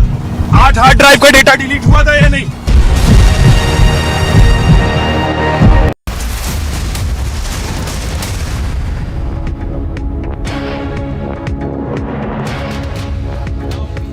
Countdown for Prime Minister Narendra Modi to arrive out here in CV Raman Nagar as well. And let's also walk and show you through the people. We'll also get in voices from the ground where hundreds and thousands of people are here who are present too. And these are visuals that you're getting on our screens from CV Raman Nagar. A huge support for Prime Minister Narendra Modi as well. Let's also go ahead, get in voices even as my cameraman just, even as my video journalist just goes ahead, shows you the visuals. It's a long line of people out here. We will also just get in a voice from a few of them as well. You have seen the sort of love that Prime Minister Narendra Modi has for the people as well, because he's been conducting massive roadshows. So what's your take on it first? Secondly, how is the BJP been trying to address the problems of the people? Because we understand that you also head the IT cell here in Bengaluru, and apart from which the problems are aplenty. So what is the base, what is the base which has been set up by the BJP party? Why is it so dominant in these regions? See, basically, whatever the opposition has said, that all this 40% and all, there's nothing to prove about it.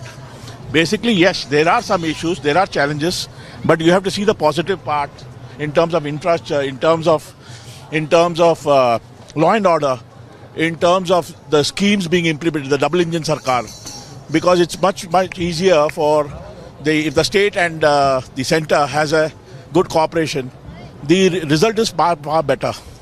Yes, there are some challenges because there was a change in the government from Yadurappa ji to Bommai, so a transition. So there must be some gaps, but overall, if you see, it's been wonderful. It's all the opposition which is making a cry. And number two, as far as Modi ji's rally is concerned, all the opinion polls were putting BJP much behind. But in the last 10 days, the Modi magic has changed the entire game. The opposition is totally on the back foot. Okay. And we are very, very sure that we will cross the 115 mark without doubt. Okay. Now I just want Surendra to just focus on these posters right behind here, because it clearly goes ahead and mentions Modi ji, you're an avatar of Lord Vishnu, an incarnation of Lord Vishnu as well. And there are also a few women who are also, penning out songs for Prime Minister Narendra Modi. Let's go ahead and also listen to these songs which has been penned by the women themselves, because they state that they are also huge fans of Prime Minister Narendra Modi. And on those lines, let's go across and quickly, speak to them, ask them what these songs are about. You had been singing songs before we go to the song. You had been singing these songs as well. How excited are you to witness Prime Minister Narendra Modi? What do you have to say, and where did you draw this inspiration for singing a song for him and penning it down? For me, Modi ji is my guru, my Bhagwan. Everything is Modi ji mine. And this I always. Abki baar Modi Sarkar, bar Modi Sarkar. Or this poem is I have written for my Guru Modi ji, and always inspiration Modi ji for us, and I would like to dedicate this poem to all. Modi ji hai to hum hai. Namo namo namo namo namo namo namo namo. अब की बार मोदी सरकार मिले न मौका अगली बार. अब की बार मोदी सरकार हर नागरिक का नेता एक. मोदी ने एक सबसे श्रेष्ठ आए हैं बनकर सैलाब. विष्णु जी का लेके अवतार। नमो नमो नमो नमो नमो नमो नमो नमो। भगवा चारों फैल चुका है, अब न टिकेगा कोई विरोधी। जन जन ये जान चुका है, मोदी को पहचान चुका है। भारत की अब एक ही शान, मोदी महान सब लो जान। नमो नमो नमो नमो नमो नमो। मोदी सरकार बार बार मोदी सरकार। आओ अब हम सब मिलकर कमल के चिन्ह पर मोहर लगाए। कर्नाटक में बीजेपी लाए, जीवन अपना उज्जवल बनाए। नमो नमो नमो नमो नमो नमो नमो नमो। अब की बार मोदी सरकार, बार बार मोदी सरकार। अब की बार मोदी सरकार, बार बार मोदी सरकार। जय Hind. So these are songs being penned for Prime Minister Narendra Modi here because it's a huge crowd out here who have patiently been waiting for Prime Minister Narendra Modi. Despite the fact that Bengaluru's weather has been very fickle today in the morning, it started raining since last night. Now it has been, the sun has been beating down. Again, it has been cloudy. But irrespective of that, the MLA and the minister were quite confident that they will go ahead with the roadshow, irrespective of what the status is. And more of now, if you're looking at it from a very political perspective now, all the 6 assembly constituencies which the BJP, where the roadshow is passing through, mainly those assembly constituencies of Sarvagna Nagar, Shanti Nagar and Shivaji Nagar. 3 assembly constituencies which has primarily been the domination or the stronghold of the Congress party, clearly goes in and shows that somewhere as a part of its greater Bengaluru plan and Mission Modi's Bengaluru plan for the state of Karnataka, with all these 28 assembly constituencies which we are looking out, Shivaji Nagar, Sarvagna Nagar and Shanti Nagar has been sort of tough nut for the BJP to be cracking in, and therefore now they are bringing in their star campaigner in the form of Prime Minister Narendra Modi to come in here. And even as we are seeing the first of the security convoys passing by, as people patiently go ahead and wait here too, and this is something which needs to be seen. Now let's also go ahead look at this couple who have brought in their child as well, and look at the small kid right there on our screens. They seem to be so excited that the parents have brought the kid out here. They have been waiting since early in the morning. Let's go ahead and also speak to the parents, try to understand what exactly is this, because they're braving the sun, they're braving this particular weather, because as I was earlier pointing out as well, Bengaluru's weather is definitely very fickle. You have come out with your kid as well. How old is he, she? He's 4 months today. Yesterday actually. Oh, he's 4 months yesterday. Yeah, yesterday, yeah. So it's sort of a present for him, it's sort of a gift for him. That Yes, for sure. It's something that he doesn't get to witness very often, so this is very special for him. And we all love Modi ji. He's always going to be a Modi Bhakt. And he already is. You can see the Bhagwa all around him. And Modi ji is such a charisma. We want him to rub off of him. Okay. Why do you say that you're a Bhakt of Prime Minister Narendra Modi? Because the opposition has been repeatedly targeting him, saying that the Prime Minister makes big speeches but he's not able to deliver it. But that's an altogether different question, because we are in the era of G20 presidency. It has been a proud moment for us Indians everywhere, not only in India but abroad as well. So why do you say it's a Bhakt, you're a Bhakt of Prime Minister Narendra Modi, and why should the people vote for the BJP and Narendra Modi? The things that Modi ji has done, no one else has. We have seen changes. We have seen so much happening. For example, just take the recent Sudan experience. No one else was able to get their people out, but Modi ji made it happen. That's what we need in a leader. We need someone strong. We need someone ready to take risks and take India to newer heights. And we see that Modi ji is capable of that. Your opinion on that? I side with her, yes. You side with her? Yes, 100%. Yes. So, there you go.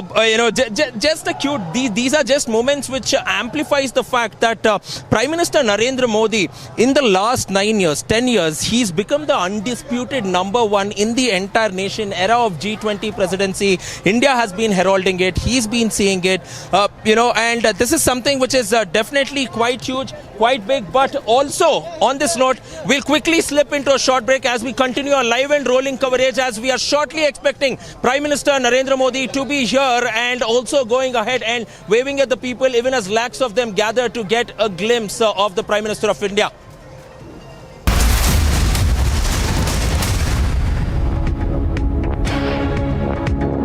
That is Christian Michelle. First visuals on your scene. Christian, would you want to speak? Christian, have you turned down the Grua? Christian, would you give facts to India?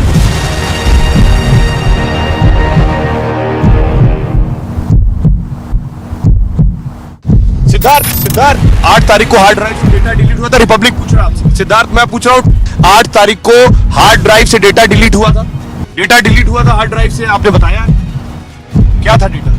8 hard drive का data delete हुआ था या नहीं? यहाँ पर लिखा गया है स्टैंड। इसी जगह से सचिन वाजे को बोला गया था खड़े रहने के लिए। Rahul Gandhi. Yes, Rahul Gandhi, we are trying to get an answer from Rahul Gandhi. Rahul, what do you have to say about the involvement of the shell companies, Rahul?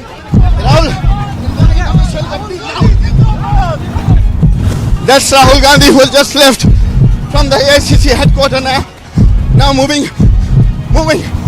toward the parliament.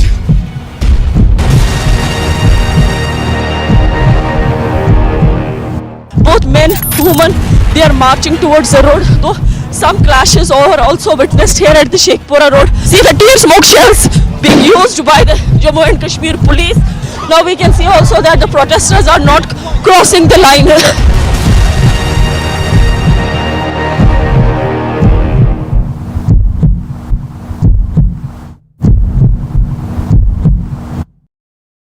Mr. Malia, barrack number 12, jail conditions are ready according to Team India. Is that not fine according to the jail conditions? Mr. Malia, why are the questions bothering you when I'm not getting a single answer? Just answer one question, sir.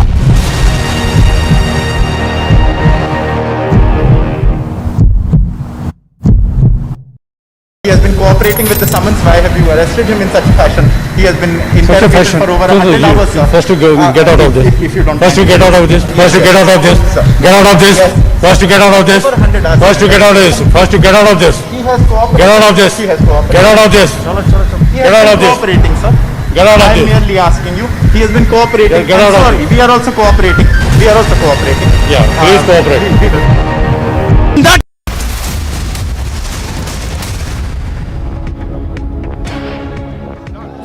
Welcome back, viewers. We're staying with these visuals of the Prime Minister's roadshow. It's the day 2 of that mega roadshow that is also taking place in Bengaluru. And we'll keep panning our cameras as we stay with the images of the Prime Minister as well in the middle of that roadshow. But we're trying to show you how exactly on the sidelines of the roadshow the Prime Minister is being greeted. How exactly on the sidelines of the roadshow the civilians of Bengaluru, the electorate of Bengaluru is witnessing this mammoth roadshow. The day 2 of this roadshow that is being conducted by the Prime Minister. It was all set to take place yesterday itself, but we are seeing how over the course of 2 days the Prime Minister is carrying out these roadshows in Bengaluru, and we'll try to get in a word from these people as well, and we'll try to understand how exactly they have been waiting here since morning, because what we see essentially that these are these posters as well that some of them have also brought up, and we'll try to show exactly what these posters show as well. It's about corruption-free Bharat, Atmanirbhar Bharat, and all of these essentially the slogans that had been given by the Prime Minister. Let's get in a word from the lady as well who's come with this poster as well. Ma'am, you're a BJP worker? BJP. So I see this very interesting poster that you have in your hand about corruption-free Bharat, Atmanirbhar Bharat. What's this about? Kannada. Hindi या English में अगर आप हमें बता पाएं कि किस तरह से ये बीजेपी नमी बेक और विनाक बेक मोदी है तो मुमकिन है. So essentially ये सारी जो बातें हैं, they also talk about how there were several issues this election, but corruption was also another part of the entire campaign, that corruption needs to be eradicated, and ये सारी चीजें बीजेपी ने भी बताई. बीजेपी तो अभी बहुत अच्छा टीम है हमारा, बहुत ऑल ओवर इंडिया. अभी मैं बीजेपी 100 साल आया तो बीजेपी आना है, वही मेरा एम है. वो मोदी जी हमारा गॉड है. सही मैं बात करता हूँ. जय मोदी जी, जय Modi ji. I also see you with the poster here. What's that about? I love Modi. BJP should win every time. After 5 years also BJP only should come up. So last 5 years they've done all the promises that they've kept? Yeah, of course they have kept. India, they have bought up like anything, India is now top one. They are going to beat China, I'm going to think that. You seem to be relatively young. Have you voted yet? No, this is my first time. I'm very excited to vote BJP, only BJP. So are you also working for the party, or have you come here just to see your Prime Minister? Just to see Prime Minister. So So I see a lot of interesting things on this poster about corruption-free Bharat, about Atmanirbhar Bharat. These are things that the Prime Minister has spoken about. Do you think the people of Bengaluru are also, as a youth, as yourself, do you think these are things that need to be talked about in politics and not about the other hyperbole? Yes, they are doing it, and we are gonna still support BJP only. Let they do whatever they want. We still support BJP only. They are, like inspiration. They are everything for BJP. Yeah. Sir, आप बताइए, because a lot of issues came at the epicenter. One of those were also about that Bajrang Dal issue that Congress manifesto had mentioned. They had, also compared Bajrang Dal with PFI. What do you make of this entire issue? How that had become a narrative of the political dispute? Not compared to Bajrang Dal and SDA. There are different issues there. We are Hindu, we are all follow with Hanu Jayanti, and after 2014, what is show it with the Indian face? It is after BJP only, after Prime Minister only coming, it is happened in the India. We are not a BJP leader, followers. We are a young. We are now about what is the economics going on. There so many people are telling that the 40%, before they are done, because they are remaining that 40%, 20%, 30%. It is happened now only. So the corruption is also another big part of this entire issue, and that in this particular campaign. It is. They are opposition parties told that now 40%. They are taken because of it, holding that 40% and 80%. Now we saw the last 4 years. BJP work anything. It is all in a rural area also it is improved. And also I see a lot of workers, a lot of civilians as well that are here, and they're really excited to speak to us as well. So let me make my way towards them. Let's see if I can get in a word from some more people as well. आप बताइए, आप लोग भी खड़े हुए हैं. Yes. So we are excited, We are excited to see our leader, who is the Prime Minister of India. In fact, he is a global leader. If you see from the perspective of economy, from being 10th economy to 5th is not possible within 9 years. So it is possible only if you have a corrupt-free government. And I'll just come back to you. I'm a little short of time, but viewers, we're staying with these visuals of the Prime Minister in this roadshow. We'll continue to get you voices from the ground in Bengaluru, but we are slipping into a very short break here, back on the other side with these visuals and updates from the Prime Minister roadshow.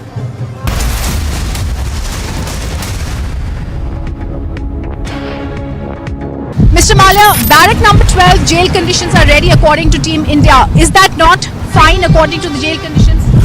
Mr. Malia, why the question is bothering you when I'm not getting a single answer? Just answer one question, sir.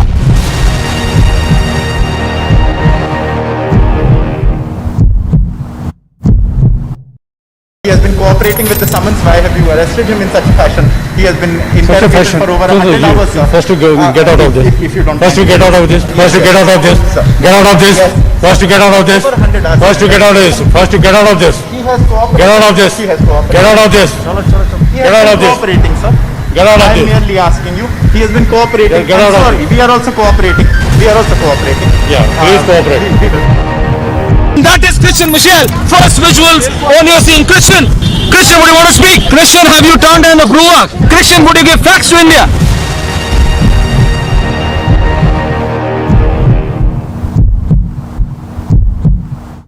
Siddharth 8 तारीख को hard drive से data delete हुआ था. Republic पूछ रहा आपसे. सिद्धार्थ, मैं पूछ रहा हूँ, 8 तारीख को हार्ड ड्राइव से डेटा डिलीट हुआ था.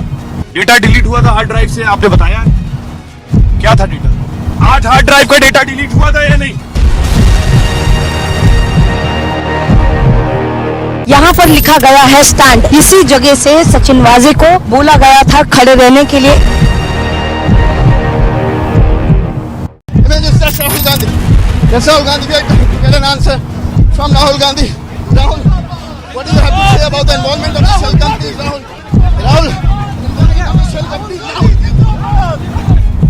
That's Rahul Gandhi, who has just left from the AICC headquarters now moving toward the parliament.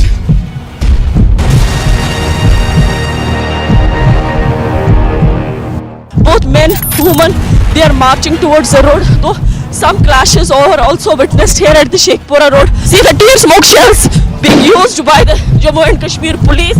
Now we can see also that the protesters are not crossing the line.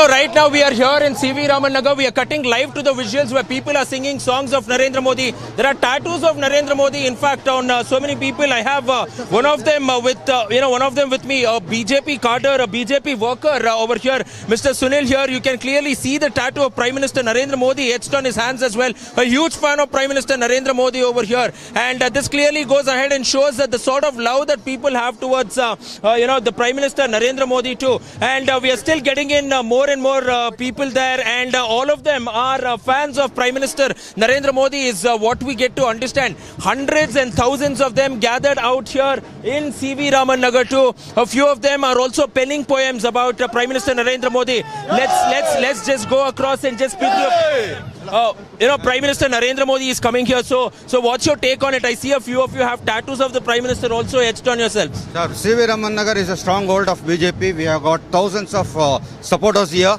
We have all gathered here to show him the solidarity that we are going to support him the future also. This is a dance of democracy we have never seen before or after in this Bangalore. This is the best festival we are celebrating here. We wish Narendra Modi to continue forever to take India into the new heights. We are going to fuel him for his fire to take India to the next levels.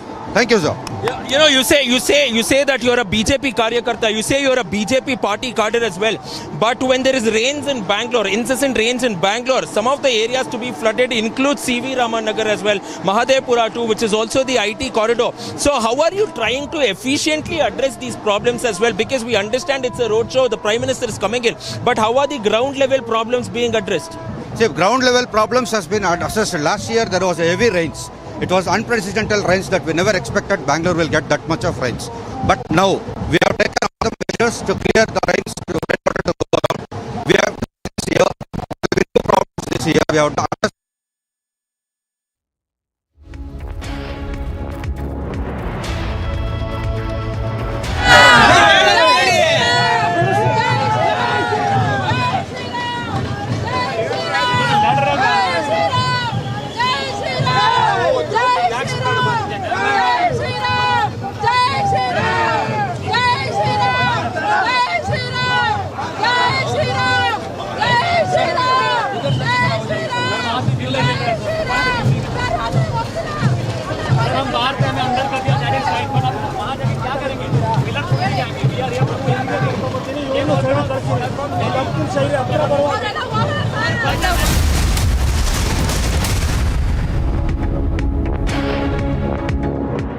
That's Rahul Gandhi. That's Rahul Gandhi. We are trying to get an answer from Rahul Gandhi. Rahul, what do you have to say about the involvement of the shell companies, Rahul? Rahul, that's Rahul Gandhi who has just left from the AICC headquarters now moving toward the parliament.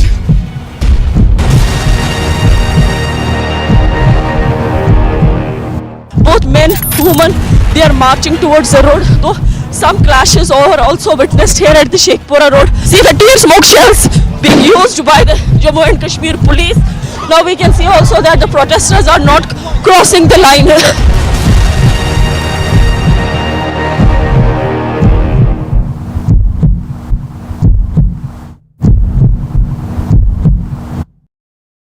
Mr. Malia, barrack number 12, jail conditions are ready according to Team India. Is that not fine according to the jail conditions? Mr. Malia, why the question is bothering you when I'm not getting a single answer? Just answer one question, sir.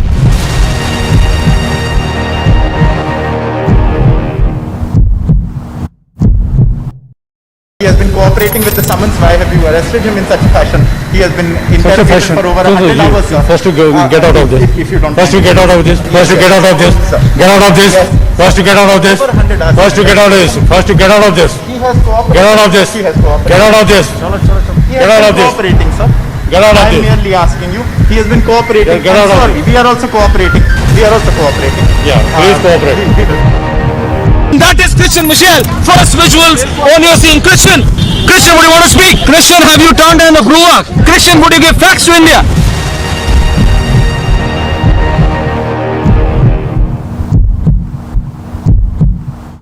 Siddharth 8 तारीख को hard drive से data delete हुआ था, Republic पूछ रहा आपसे। सिद्धार्थ मैं पूछ रहा हूँ 8 तारीख को हार्ड ड्राइव से डेटा डिलीट हुआ था, हार्ड ड्राइव से, आपने बताया क्या था डेटा? 8 हार्ड ड्राइव का डेटा डिलीट हुआ था या नहीं? यहाँ पर लिखा गया है स्टैंड। इसी जगह से सचिन वाजे को बोला गया था खड़े रहने के लिए। Rahul Gandhi. Yes, Rahul Gandhi. We are trying to get an answer from Rahul Gandhi. Rahul, what do you have to say about the involvement of the shell companies, Rahul?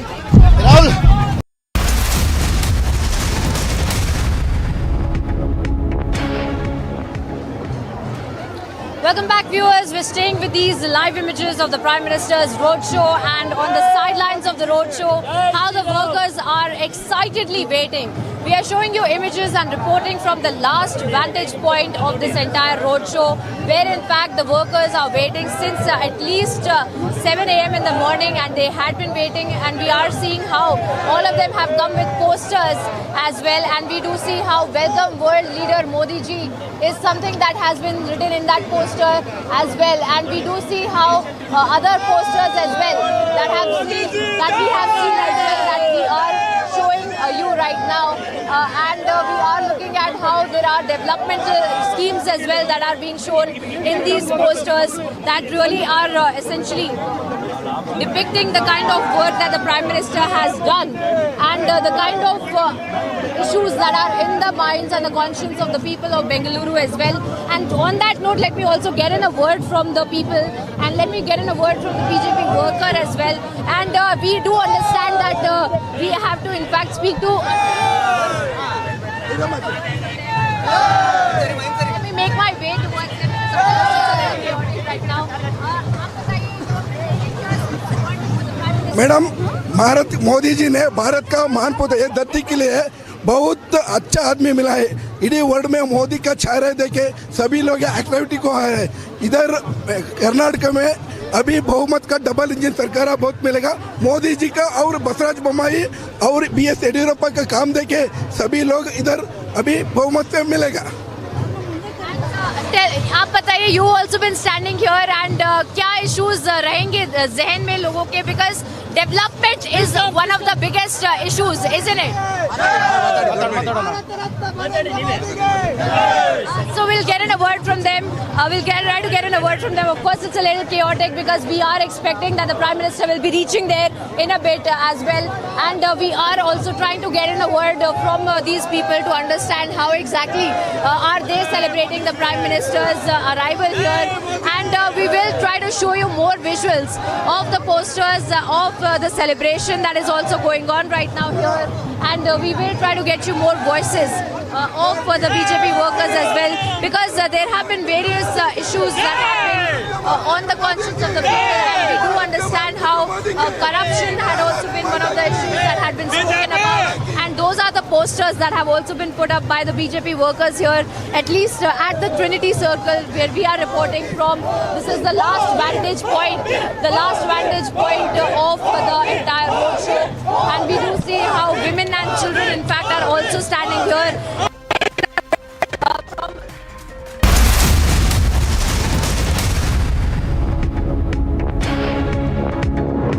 That is Christian Michelle. First visuals on your scene. Christian, would you want to speak? Christian, have you turned in the Bruak? Christian, would you give facts to India?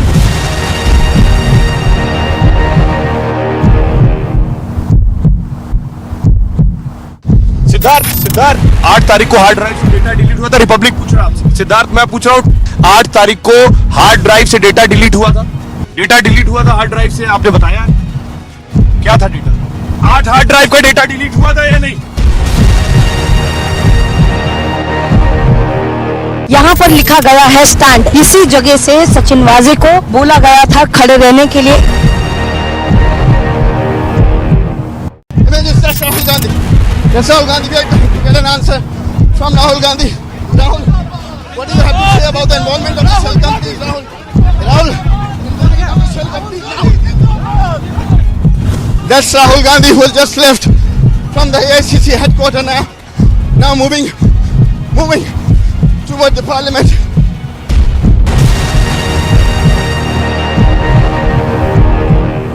Both men, women, they are marching towards the road. Though some clashes are also witnessed here at the Sheikhpura road. See the tear smoke shells being used by the Jammu and Kashmir police. Now we can see also that the protesters are not crossing the line.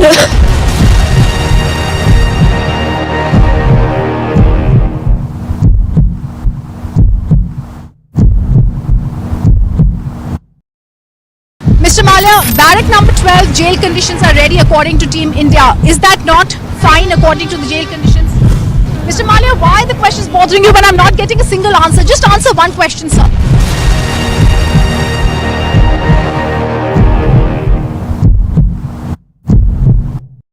He has been cooperating with the summons. Why have you? Viva police has arrested him under section 306 and 34 of... Because it was a case, I believe, that was closed by the police itself. Yeah, the same police and same court has opened it, sir. No, I am not. I'm following. He has torn the paper. Don't run. I am not. I am doing my job. I am doing my job. They're trying to stop us from reporting.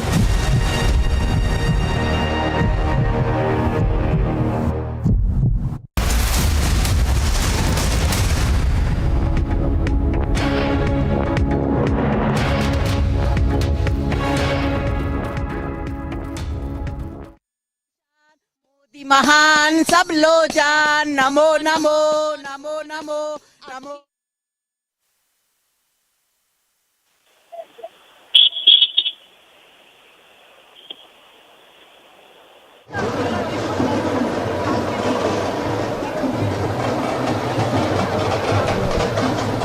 Welcome back, viewers. We're staying with these images of the Prime Minister's roadshow that is underway. The second day, the last leg of the campaigning that is underway.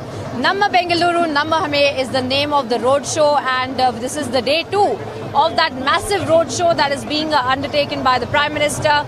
And he is covering more than 18 constituencies in Bengaluru itself. And we had seen how it had been a consecutive 3 days of campaigning for the Prime Minister, and we had seen since Friday, Saturday and Sunday, that is today, we have looked at the Prime Minister carry out several public roadshows, mammoth roadshow yesterday that we got to see in Bengaluru, and on the sidelines of which we had seen how the BJP workers had also been talking about the several issues that have been at the epicenter of this entire campaigning. And once again, let me go across to several people who have been present here to understand how they have been excitedly waiting here, because it's a little chaotic here. You know, we're trying to show you the visuals, but it is definitely a little chaotic because more number of people that then were expected, the police was telling us, have come, and that is why the police also has to stand with the barricades here. They are barely able to contain the crowd as well. The kind of excitement of the crowd, the kind of workers that have gathered here. Let's get in a word from them. Narendra Modi ke Vishwa Guru Narendra Modi ke अभिवृद्धि हाहाकार नरेंद्र मोदी के। अच्छा, आप लोग कब से यहाँ पे खड़े हुए हैं? मैं देख रही हूँ क्राउड बढ़ता जा रहा है, बैरिकेड्स टूटने आ चुके हैं, इतना सारे लोग यहाँ पे खड़े हुए हैं। मैं तो सुबह 8 बजे आया हूँ। मैं I am a student of dental college, Rajasthan dental college. I have came from Kengeri to see him, watch him. This is not my constituency. My constituency is in Belgaum. It is not at all my constituency, but I came in because one name. It's a Namo Narendra Modi. You came to see itself. Nothing else. No words. I don't have anything right here. Still I came because Narendra Modi. Coming over is none other than Narendra Modi. He's a true leader. He's a not a politician. I'll say, I mark my word. Not a politician. He's a leader. And that's what we see. Have come. West End man, India does not buy. You said all of these, all of these posters.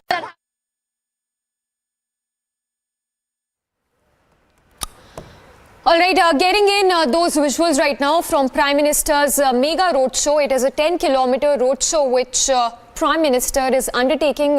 It's of course the last day of campaigning, which is happening as we speak in Bengaluru, and of course a sea of saffron there, as you see, with several of those people who've travelled long distances and have come to get a glimpse of Prime Minister Modi. So there you see Prime Minister's cavalcade passing by as Prime Minister waves to the supporters, the people who've gathered in large numbers to get a glimpse of the Prime Minister. Remember, it's just 3 days from now that Karnataka would be heading for polls on 10th of May, and just 3 days later, which is on 13th of May, it is going to be decided whether the state government would be retaining power, the BJP would be retaining the power in the state of Karnataka or not. But these visuals there that speak volumes, visuals there where you see hundreds and thousands of people who've gathered in large numbers to get a glimpse of Prime Minister Modi. In fact, we understand people have come from different districts to watch Prime Minister as he undertakes that roadshow. A 10-kilometer roadshow today, and people there who have queued up to get a glimpse of the Prime Minister. It's day 2, of course. Yesterday it was day 1, a 26-kilometer roadshow in which 13 constituencies were covered. And it's day 2 where you see Prime Minister receiving a rousing welcome from the people of Karnataka. The question here remains whether the BJP would be able to retain power in the state of Karnataka, or whether it's going to be the opposition, the Congress or the JDS in this case, that will come to power in the state of Karnataka. And we continue to get you these visuals where you see how flower petals are being showered, people waving to the Prime Minister as he passes through that location. In fact, they're also seen raising Prime Minister Modi's chants, Hanuman chants, as that convoy of the Prime Minister passes by. There are banners, there are placards of the Prime Minister as this convoy passes through several of those locations in Bengaluru. On Saturday, we saw how 26-kilometer roadshow was covered by Prime Minister, in which 13 constituencies were covered.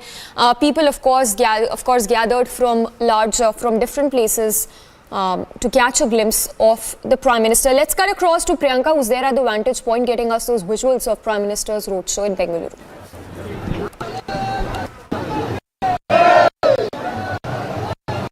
That's right, Samiksha, because the people, as you had been pointing out as well, they have travelled from across the state as well to just get a glimpse of their leader, Prime Minister Narendra Modi. And we have seen how there are youngsters as well.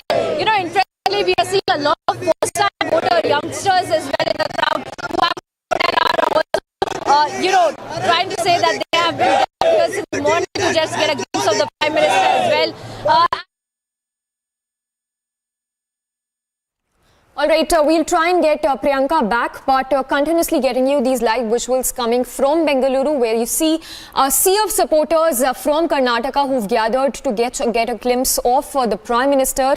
They are seen showering flower petals at Prime Minister and his convoy as it passes through several of these constituencies that we understand are being covered in that 10-kilometer roadshow, which will culminate in just a while from now. The roadshow that began at 10 a.m. This morning will culminate in just a couple of moments from now. But there you see people who are seen giving a rousing welcome to Prime Minister as this convoy passes through. So of course it's the last leg of the BJP campaign which is taking place in the state of Karnataka. The question here remains whether the BJP would be able to retain power in the state of Karnataka, or whether it's going to be the Congress or the JDS. In this case, let's cut across to Prajwal as well, who's there at one of those vantage points where Prime Minister's roadshow is happening as we speak. Now, Samiksha, we are getting in these visuals of Prime Minister Narendra Modi. Prime Minister Narendra Modi, who is out there at the Vivekananda metro station as well, and you can also clearly go on and see of the fact that there is many people who are already present there, and it is huge in number too. And also now it's the culmination point of it, because we have seen that the first 3 assembly constituencies that he had been there with was the BJP, mainly dominated by the BJP party, CV Raman Nagar, Sarvagna Nagar, as well as Mahadevpura too. But now we are seeing that Shanti Nagar and Shivaji Nagar is mainly being dominated by the Congress sitting MLAs, Rizwan Arshad, as well as N.A. Harris, who are also, who are also the sitting MLAs. And somewhere the BJP in its larger part of Mission Bengaluru is making it a point to make sure that they somehow go ahead and gain inroads as well. Because it's very essential for the BJP, if they are supposed to come to complete majority, they are supposed to go ahead and make sure that they get all these constituencies as well and secure a minimum seats of 22 assembly constituencies out of the 28 assembly constituencies as well. So this is very evident that the Prime Minister is passing through the strongholds of the Congress too, and there are similarities, there are very stark comparisons and similarities to what Prime Minister Narendra Modi had also done yesterday as well, because he had clearly been to 4 of the assembly constituencies out of the 13 assembly constituencies that he had visited, where he had been through Jainagar, Chamrajpet, both of them essentially Congress seats as well, represented by Soumya Reddy and Soumya Reddy as well as Zamir Ahmad Khan too. But from Gandhinagar we saw that he had also been through the constituency of Dinesh Gundurao as well, after which he made sure that he was there along with the candidates. We also saw that Tejasvi Surya was keenly explaining as to what are the dynamics here as well, and this was the last needed push for the BJP ahead of the assembly elections in the greater part to go ahead and form the complete majority, Samiksha.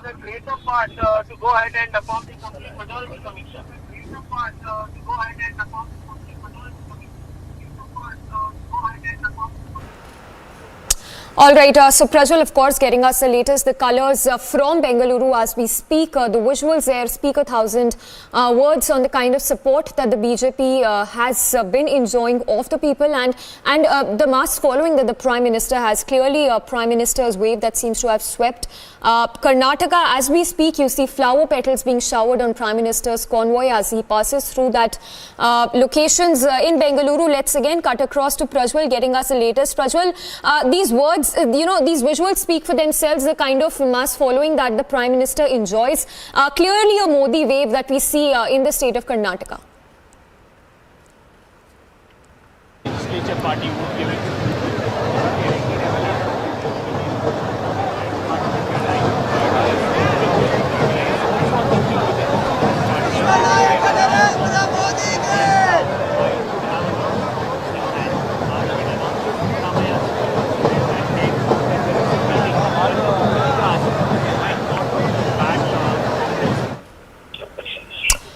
All right, so you see those visuals beaming live. These are from Bengaluru as Prime Minister's roadshow is underway. We're given to understand it would culminate in just a while from now.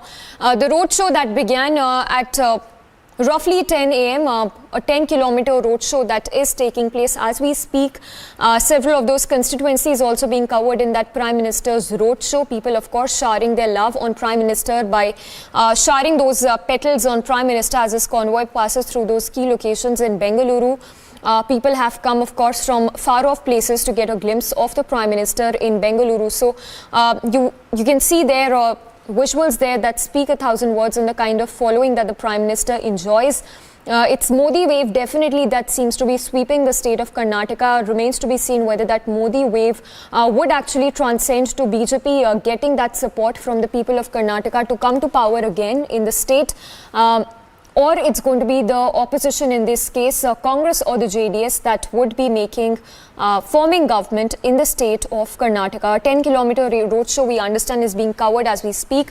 Day 2, of course, of Prime Minister's mega roadshow, following which the Prime Minister would also be addressing 2 rallies in the state of Karnataka. Remember, just yesterday, it was another mega roadshow that was undertaken by the Prime Minister in which roughly about 26 kilometers was covered by the Prime Minister. 13 to 14 constituencies, we understand, were covered by the Prime Minister in that 26-kilometer roadshow that was undertaken by him. The visuals there where you see thousands who have queued up to get a glimpse of the Prime Minister.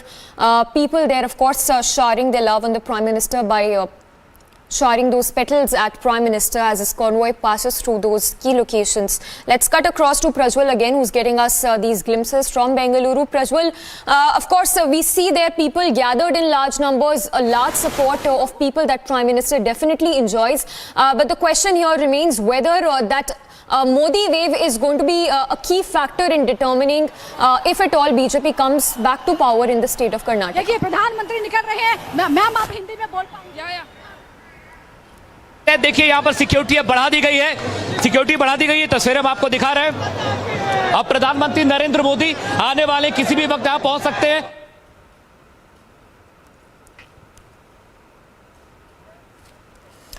All right, so there you see the visuals of Prime Minister Modi's convoy. The security has been stepped up. We understand in those key locations in Bengaluru. We have our reporters. We have Prajwal Aneri as well as Priyanka who are getting us these live visuals, the live coverage from Bengaluru.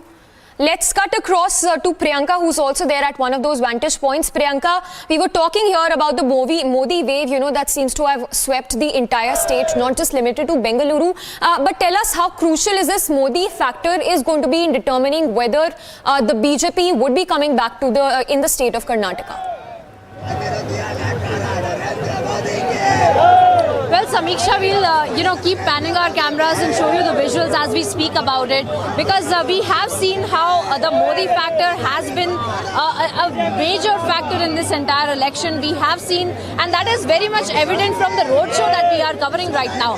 The kind of heavy lifting that has been done by the Prime Minister, the kind of campaigning that has been done by the Prime Minister from the very beginning of the campaigning in the Karnataka elections, because this is not the first roadshow, Samiksha. Let us not forget that earlier as well he had done various roadshows earlier as well, and just of course this is the crescendo of the campaigning over the last 2-3 days, that is Friday, Saturday and Sunday, the last leg of the campaigning, and that is why we see even more hectic roadshows and public gatherings and meetings of the Prime Minister being addressed to the electorate of Karnataka. But very importantly that you asked, as far as the Prime Minister factor is concerned, because we do see how since the entire Gujarat elections had culminated, right after that we had seen the top leadership of the BJP, then be it the Union Minister Amit Shah, along with the Prime Minister as well, who give a goal-setting agenda to the state leadership, and they had told them that this is not just about the halfway mark, this is about getting a clear majority. And of course, since then, we have seen every week, we have seen that the Prime Minister or the Union Minister Amit Shah or any other ministers as well that have been coming here. JP Nadda himself had been here in Karnataka, and he had also been meeting with the state level leadership. So essentially, of course, the local leadership and the local candidature, of course, counts for something in elections. But we have seen how the Prime Minister factor, the X factor, so they say, of the Prime Minister has also helped in the campaign of the BJP, as we see on the ground. Then be it Bengaluru, the urban areas of Karnataka, or even in the rural pockets that we had seen the Prime Minister address several rallies. If we just look at the number of rallies and the places where the Prime Minister has in fact carried out those rallies, we will get a sense of how exactly the entire campaign had been undertaken by the BJP and how the heavy lifting had been done by the Prime Minister as well. And we had seen how since the entire campaign, the Prime Minister has been here in Karnataka and addressing those public rallies. And of course, as we are showing you the visuals of the last leg of the campaign, the last day of the 2-day roadshow, we showed you visuals from yesterday as well, the roadshow that had been undertaken, the mammoth roadshow, Samiksha. We had seen 18 constituencies at least that have been covered in Bengaluru by the Prime Minister. Us the kind of campaigning that is being done by the party in the city, and the number of times and how long really the Prime Minister spends in those particular constituencies. That is also something that lets us understand how the BJP is looking at this entire election as well. Of course, the fates are going to be sealed on 10th of May, and we will have to wait and find out by 13th of May as to whether this kind of heavy lifting that had been undertaken has actually helped the BJP convert this kind of crowd. Because we saw the crowd, Samiksha, we're seeing the crowd even now. We're looking at the crowd, we're looking at the sidelines of the roadshow, we're looking at the BJP workers, we're looking at the electorate civilians that have come here. Whether this crowd, the big question, but we are right now on the ground keeping a track of the Prime Minister's road.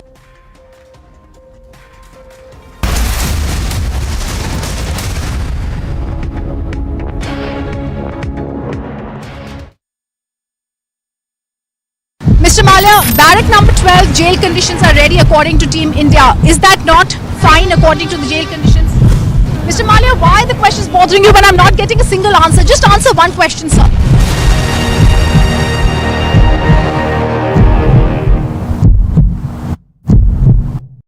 He has been cooperating cooperating with the summons, why have you arrested him in such a fashion? He has been interrogated for over 100 hours, sir. First to get out of this. If you don't First to get out of this. First to get out of this. Get out of this. First to get out of this. First to get out of this. First to get out of this. He has cooperated. Get out of this. He has cooperated. Get out of this. He Get out has of been this. cooperating, sir. Get out of I am this. merely asking you. He has been cooperating. Get out of sorry, we are also cooperating. We are also cooperating. Yeah, please cooperate. That is Christian Michelle. First visuals on you're seeing Christian. Christian, would you want to speak? Christian, have you turned in the brewer? Christian, would you give facts to India?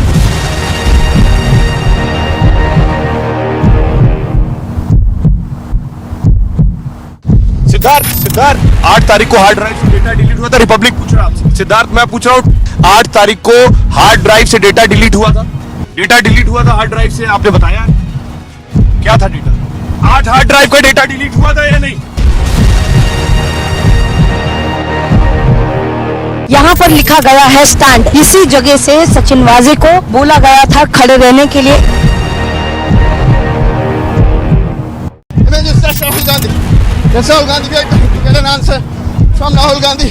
Rahul, what do you have to say about the involvement of the shell companies, Rahul? Rahul, that's Rahul Gandhi who has just left from the AICC headquarters now moving toward the parliament.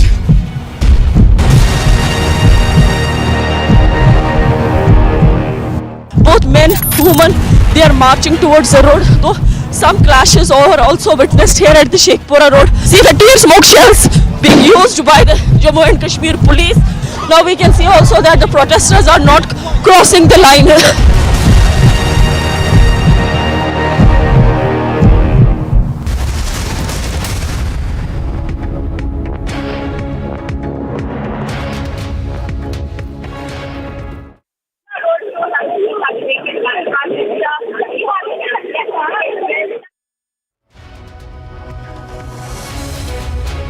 All right, so we continue to get you the live coverage from Bengaluru as Prime Minister's roadshow is taking place as we speak, a 10-kilometer roadshow in which Prime Minister is seen there interacting with the people of Karnataka, those people who've come from far-off places to catch a glimpse of the Prime Minister, seen showering flower petals at the Prime Minister. Remember, it's the last leg of campaigning in poll-bound Karnataka that heads for polls in just 3 days from now. So it's going to be on 10th of May that people would cast their vote to decide whether the BJP would be able to retain the power in the state, or it's going to be the Congress or the JDS in this case. The results, of course, would be declared on 13th of May. But these visuals there that show you the kind of following that the Prime Minister enjoys remains to be seen whether the Modi factor would be that X factor that determines which party comes to power in the state of Karnataka. Let's go across to Aneri as well, who's there at one of those vantage points where the roadshow is happening. Aneri, if you could share with us the glimpses that you see, the scenes that you see around you of people who are jubilant, of course, as they see Prime Minister's convoy passing by.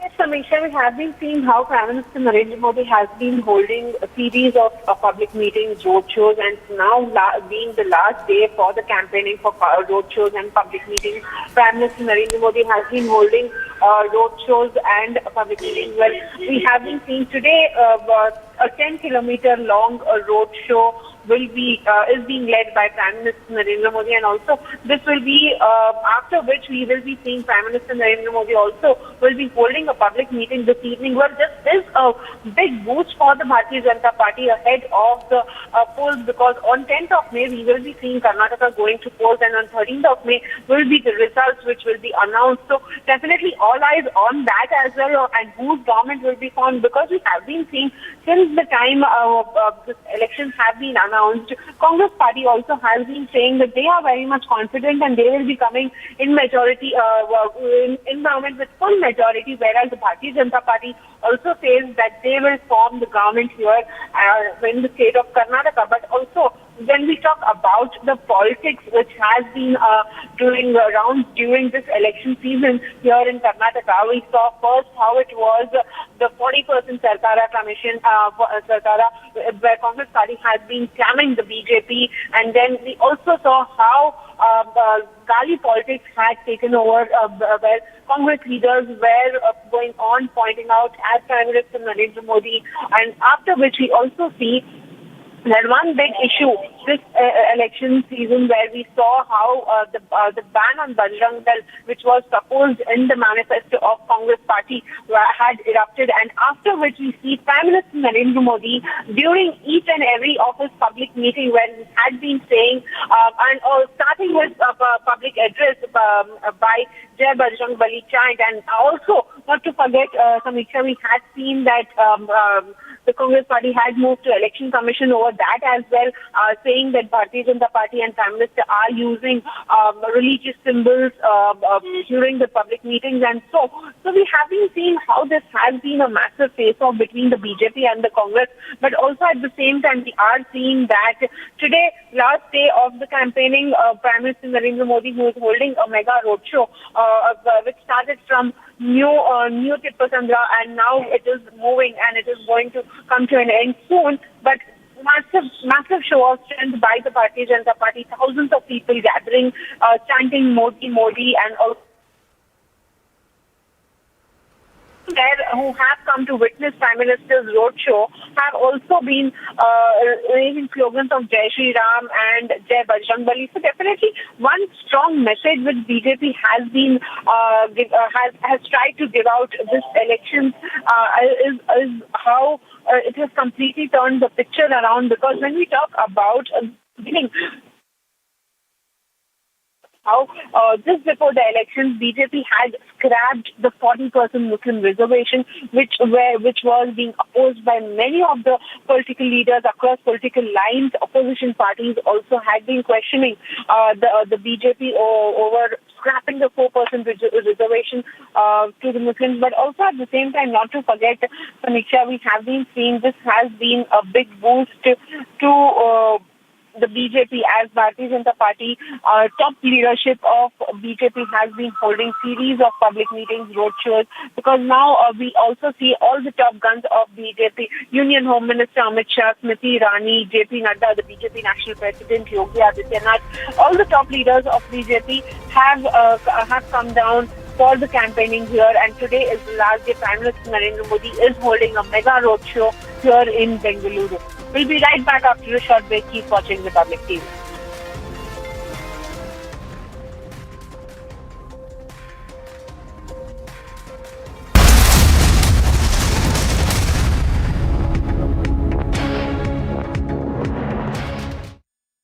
Images, that's Rahul Gandhi.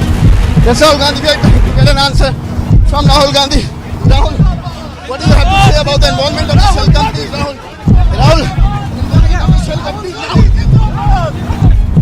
That's Rahul Gandhi, who has just left from the AICC headquarters now moving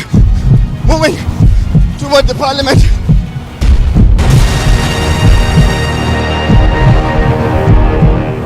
Both men, women, they are marching towards the road. Though some clashes are also witnessed here at the Sheikhpura road. See the tear smoke shells being used by the Jammu and Kashmir police.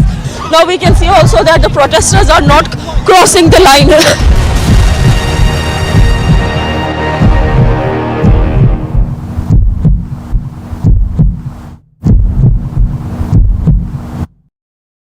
Mr. Malia, barrack number 12, jail conditions are ready according to Team India. Is that not fine according to the jail conditions?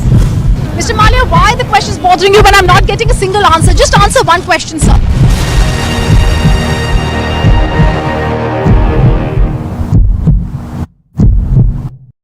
He has been cooperating with the summons. Why have you arrested him in such a fashion? He has been interrogated for over 100 hours. First to get out of this. If you don't First to get out of this. First to get out of this. Get out of this. First to get out of this. First to get out of this. First to get out of this. He has cooperated. Get out of this. He has cooperated. Get out of this. He Get has out of been this. cooperating, sir. Get out of I am this. merely asking you. He has been cooperating. Get out of Sorry, we are also cooperating. We are also cooperating. Yeah, please cooperate. That is Christian Michelle. First visuals on your scene. Christian, would you want to speak? Christian, have you turned down the Gruak? Christian, would you give facts to India?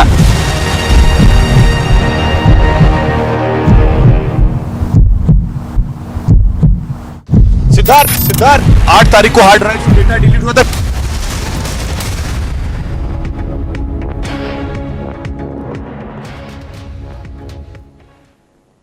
All right, we're getting live visuals from Ground Zero where Prime Minister Modi's mega roadshow is currently on the way. Remember, this is the last leg of the campaign there in Karnataka, and Prime Minister Modi's mega roadshow is right now on, and thousands have gathered there to welcome the Prime Minister there. He's being showered with flowers there as he's surrounded by security, and this is of course a mega show of strength in the last leg of campaign, but a rousing welcome for the Prime Minister all along this campaign trail. We've seen sea of supporters have all queued up, have all gathered up in Bengaluru city today, as this is day 2 of PM's roadshow. My colleague Aneri is joining us live from Ground Zero.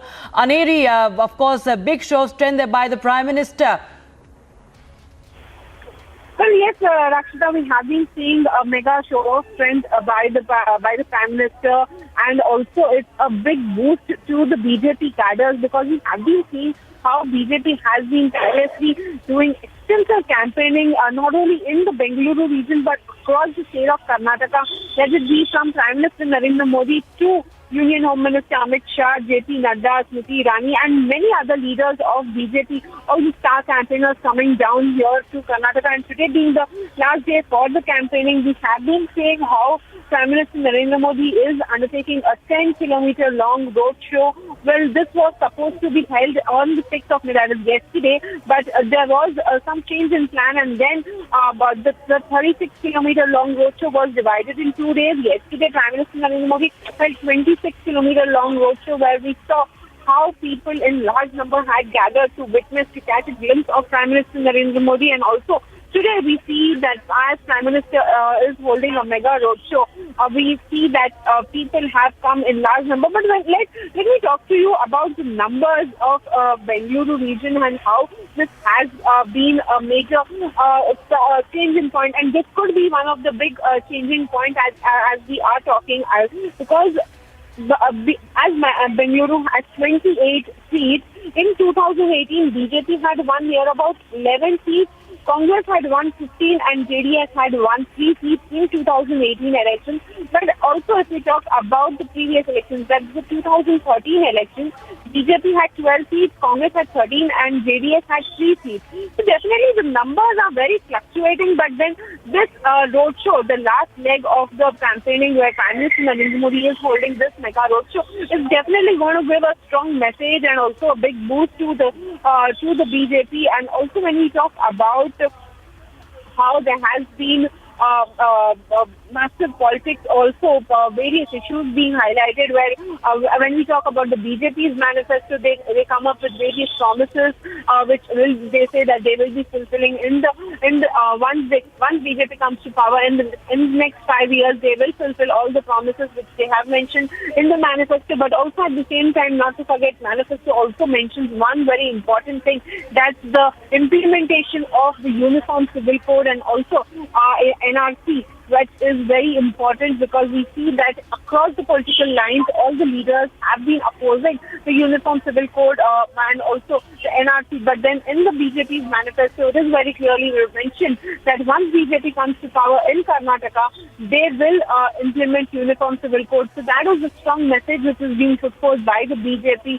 But also at the same time, let me talk to you about the Congress Party's manifesto, which had created a lot of controversy in the last few days, because after Congress Party mentions about banning Bajrang Dal and the organizations which spread hatred, then that is the reason why we see that how there was massive politics, because BJP on one side had slammed the Congress party over this decision, and then we see Prime Minister Narendra Modi during every of his roadshow had come up with, had began his public meetings address by saying Jai Bajrang Bali. Well, that also we saw that how Congress party moved to the Election Commission, complaining that BJP and Prime Minister is using religious symbols and religious slogans are being used, which shouldn't be done, and that is why we had seen how this face-off between the BJP and the Congress was very evident during this election. But the face-off as it continues, but on the 10th of May, as Karnataka goes to polls, we will have to wait and watch what will be the results of this, because on 13th of May, we will bring you all the latest and the fastest developments of all the results on the Karnataka elections. But right now, as we are seeing, Prime Minister Narendra Modi is holding a mega roadshow, which is being led by Prime Minister, and also we have been seeing that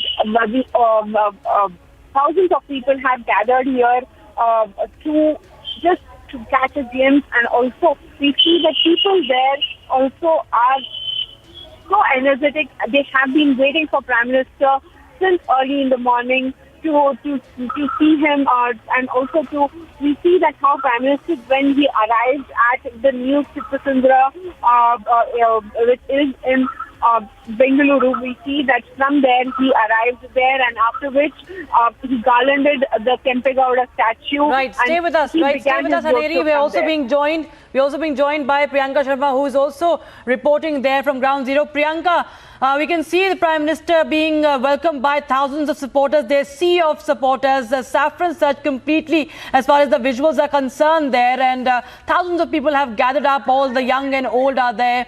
Major boost to the cadre, and of course the BJP's massive show of strength right ahead of the election. Just 2 days to go there, and last bit for the Prime Minister, for the BJP to woo the voters in Karnataka. Absolutely, because we are expecting that the Prime Minister will be here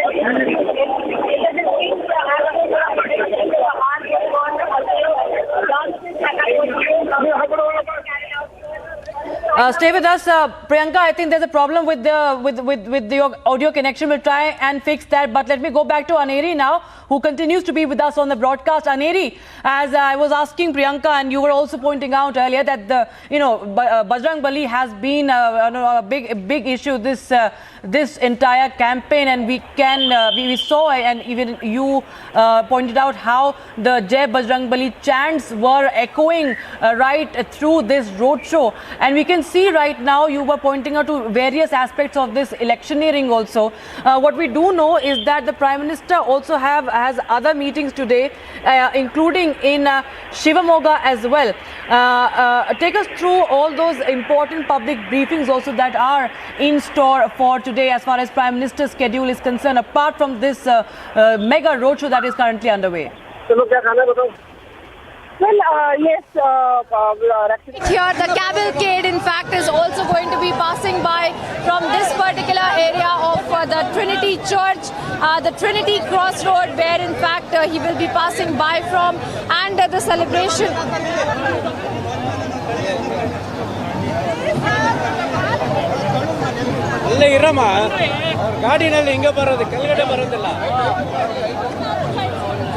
The celebration that is also being carried out right now, the cultural dances that have been performed by the BJP workers as well on the sidelines of the roadshow that is being carried out. We can look at how everybody here is just waiting to get a glimpse of the Prime Minister. We can see a pool of people, in fact, who are raising their phones. They're trying to get a glimpse. They're trying to take a picture of the Prime Minister. They're in attentive mode, because any minute now he will be passing by from this particular circle, the Trinity Circle as well.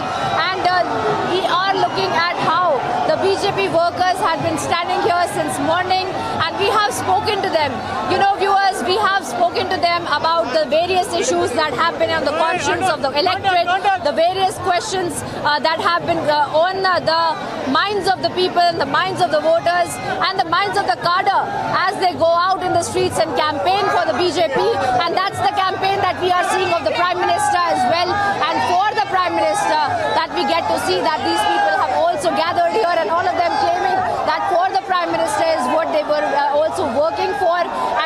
why they had been waiting since morning, and we've spoken to them about the issues of development, we've spoken to them about the issues of corruption, we've spoken to them about the issues of politics as well, and all of them speaking about how this is going to be nothing doing but the BJP making a majority government, a lot of positioning, a lot of posturing that we are getting to see from the BJP workers as well, and the leaders on the ground, all of them showing utmost confidence in their leader, in their party, in their work that they have put in as far as the campaign is concerned of the BJP, and that is why today we see that hundreds of the BJP workers who are standing to get a glimpse of the Prime Minister speaking about how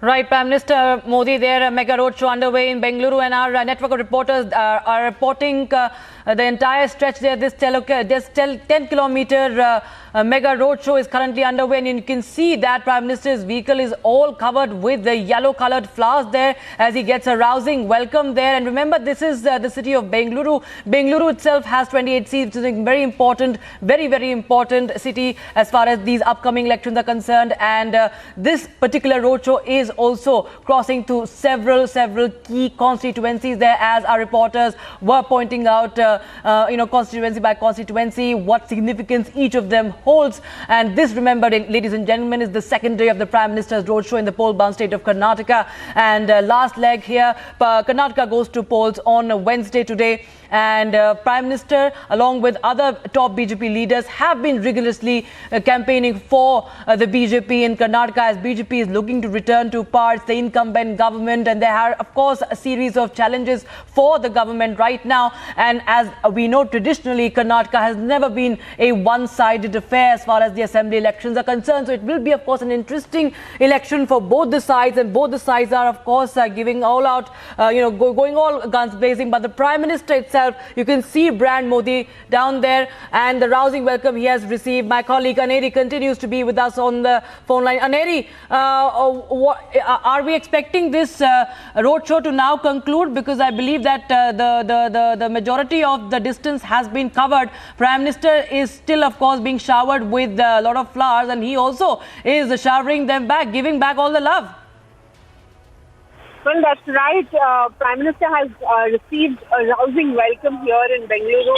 Let us talk about the two-day roadshow, which began yesterday, where Prime Minister Narendra Modi held a 26-kilometer long roadshow, and today a 10-kilometer long roadshow. Well, however, this was supposed to be initially the 36-kilometer, total 36-kilometer long roadshow was supposed to be held on the 6th of May. But however, after the change in plan, we saw that it was changed, and today Prime Minister Narendra Modi held a 10-kilometer long roadshow, but also keeping in mind the NEET exams, and as students who are appearing for the NEET exam shouldn't face any sort of inconvenience, and that is why they also made sure that people they changed the timing accordingly. The Bharatiya Janata Party also changed the timings accordingly, and also at the same time, now when we are talking about Karnataka, and also how there has been massive politics, because in the last few days the picture completely has changed. Because when we talk to people as well, now people say that they want a government with full majority. They do not want a government with changes in halfway, and that is the reason why they also at a point in time we see that how Prime Minister Narendra Modi, BJP's leaders also have been getting a grand welcome, rousing welcome from the people. But when we talk about the politics, Rakshita, here, definitely the picture has completely changed from 40% Sarkara to the Gali politics, and now to Bajrang Dal ban and Bajrang Bali, which was raised by the Bharatiya Janata Party. Because when we are seeing that how leaders also have been slamming, when we also happen to speak to Smriti Irani, Union Minister, she also slammed the Congress Party, saying that if the Congress Party hurts the sentiments, because one cannot hurt the sentiments if someone believes in Lord Ram or Lord Bajrang Bali. Congress Party has always tried to hurt the sentiments of the Hindu religion and Hindu people, and that is the reason why BJP has been trying to work tirelessly, because all the leaders of the Bharatiya Janata Party has tirelessly and extensively campaigned here for the last few days, as we are seeing, and also at the same time now we see that today being the last day for the campaigning, we are seeing Prime Minister Narendra Modi holding a mega roadshow, which is now soon going to come to an end, and after which the Prime Minister will be also holding a public meeting where we will have to wait and watch what will be the message which Prime Minister Narendra Modi will be giving out from this public meeting, because today will be the last public meeting which will be held, and tomorrow, the 8th of May, we will be seeing door-to-door campaigning which will be held as on 10th of May, Karnataka goes to polls. And as per the Election Commission guidelines, before 24 hours the campaigning has to end, and so we are going to see that tomorrow door-to-door campaigning will be done by the political parties, but also at the same time we are seeing that how there has been a completely different picture. And also, let me talk to you about the seats in Bengaluru. 28 seats, which Bengaluru has a total of 28 seats. But then, there has been a drastic change. Bengaluru has never voted in a similar way all of these years. When we talk about 2008 elections, BJP had 17 seats and Congress had only 10 seats. But then when we talk about 2013, BJP had got 12 seats and Congress had got 13. And also now when we talk about the previous elections, that's the 2018 elections, BJP had won 11 seats and whereas Congress has won 15 seats. So definitely, as you can see, Rakshita, there is a completely different picture where the graph has never been a stable one. There has been ups and downs all of these times. So now that is the reason why we are seeing massive campaigning being done, and this roadshows of Prime Minister Narendra Modi, that which was held yesterday, the 26-kilometer long roadshow, and today's roadshow, giving out a strong message to the people of Karnataka and to the people of Bengaluru. So how this turns out to be in a vote share and how many seats will the Bharatiya Janata Party win in the Bengaluru region remains to be seen, because this is one of the biggest roadshows which Prime Minister Narendra Modi has been doing in all of these days. So we'll all have to wait and watch how Karnataka elections and the results will be for this Karnataka. On the 13th of May, we will be bringing the fastest figures in pertaining to the state of Karnataka, and also who will be forming the government also remains to be seen on 13th of May. Congratulations to Republic TV for successfully completing 6 years and exposing issues which others tried to hide, for fearless journalism for which Republic TV is known, and also becoming the most popular channel in Hindi, English and Bangla. My all the best wishes to Republic TV for your way to being global and keeping nation first, Rashtra Sarvopari. Kudos to Republic team and the hard-working and dedicated team.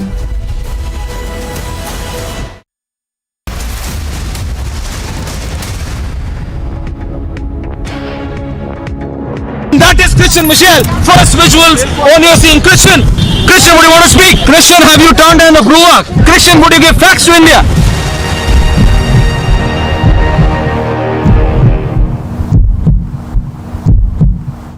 Siddharth 8 तारीख को hard drive से data delete हुआ था, Republic पूछ रहा है। सिद्धार्थ मैं पूछ रहा हूँ, 8 तारीख को हार्ड ड्राइव से डेटा डिलीट हुआ था, हार्ड ड्राइव से, आपने बताया क्या था डेटा? 8 हार्ड ड्राइव का डेटा डिलीट हुआ था या नहीं? यहाँ पर लिखा गया है स्टैंड। इसी जगह से सचिन वाजे को बोला गया था खड़े रहने के लिए। Rahul Gandhi. Yes, Rahul Gandhi. We are to get an answer from Rahul Gandhi. Rahul, what do you have to say about the involvement of the shell companies, Rahul?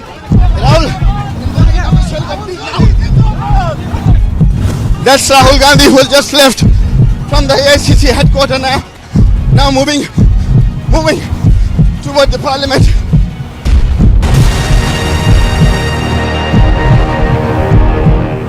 Both men, women, they are marching towards the road. Though some clashes are also witnessed here at the Sheikhpura road. See the tear smoke shells being used by the Jammu and Kashmir police. Now we can see also that the protesters are not crossing the line.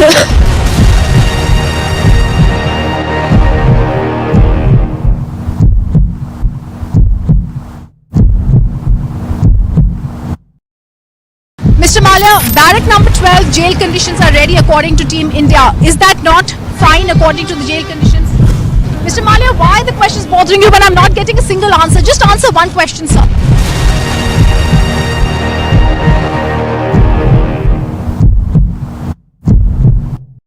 He has been cooperating with the summons. Why have you arrested him in such a fashion? He has been interrogated for over 100 hours, sir. First to get out of this. If you don't First to get out of this. First to get out of this. Get out of this. First to get out of this. First to get out of this. First to get out of this. He has cooperated. Get out of this. He has cooperated. Get out of this. He Get out has of been this. cooperating, sir. Get out of I am this. merely asking you. He has been cooperating. Get out of Sorry, we are also cooperating. We are also cooperating. Yeah, please cooperate. That is Christian Michelle. First visuals on your scene. Christian, would you want to speak? Christian, have you turned down the Bruak? Christian, would you give facts to India?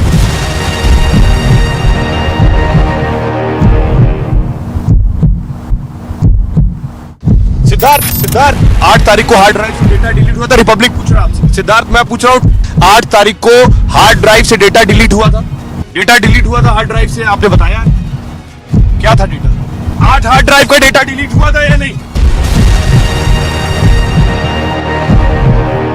यहाँ पर लिखा गया है stand. इसी जगह से सचिन वाजे को बोला गया था खड़े रहने के लिए. Rahul Gandhi. Yes, Rahul Gandhi, we are trying to get an answer from Rahul Gandhi. Rahul, what do you have to say about the involvement of the shell companies, Rahul? Rahul, that's Rahul Gandhi who has just left from the AICC headquarters now moving toward the parliament.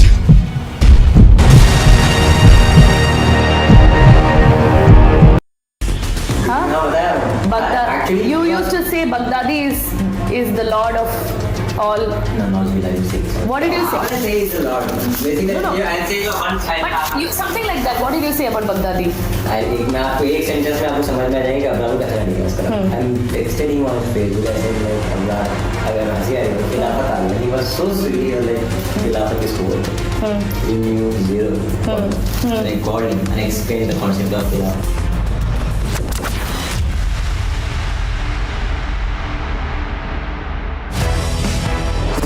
You do still have the aspirations of being a chief minister, which almost every leader who spent so much time in public life would have that expectation. Why is it so wrong for you to admit the fact that yes, you have that kind of expectation? Who said I don't have any aspiration? I'm a politician. I'm not a sannyasi. But my duty is to bring Congress party to power. And the party high command will decide on a democratic political process.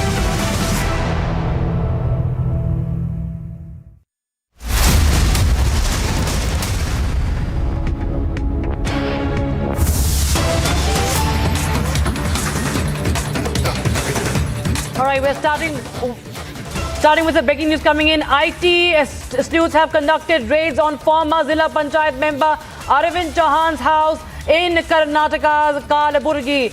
And remember, Arvind Chauhan happens to be a supporter of Priyanka Kharge, who had quit the BJP to join the Congress party. IT officials raided the house, hotel, stone crusher units belonging to Arvind Chauhan. And that's what has happened in Kalaburgi also. IT raids have happened on our district minority president, on our other leaders, and few BJP leaders who have come from, who have joined Congress recently, Mr. Arvind Chauhan and other people. So it's their standard operating procedure that the BJP follows of for intimidating the opposition. We are not going to get cowed down by this, and we'll continue to fight the BJP. One more thing, the BJP kind of Manipur told he plotted to kill Mallikarjun Kharge and your family. He said that Congress party is scared to lose the election, so they are making false elections. See, there is supposedly an audio of the Chitapur BJP MLA candidate. Let BJP clarify it. Let him clarify it. What does Congress have to do with it? My colleague Prajwal Prasad is joining us on the phone line for more. Prajwal, a big development coming in right ahead of these elections there. Priyanka Kharge's aide, Priyanka Kharge, remember, was of course in the headlines recently, and now we are seeing that his aide is facing IT raids in Karnataka. Tell us more details.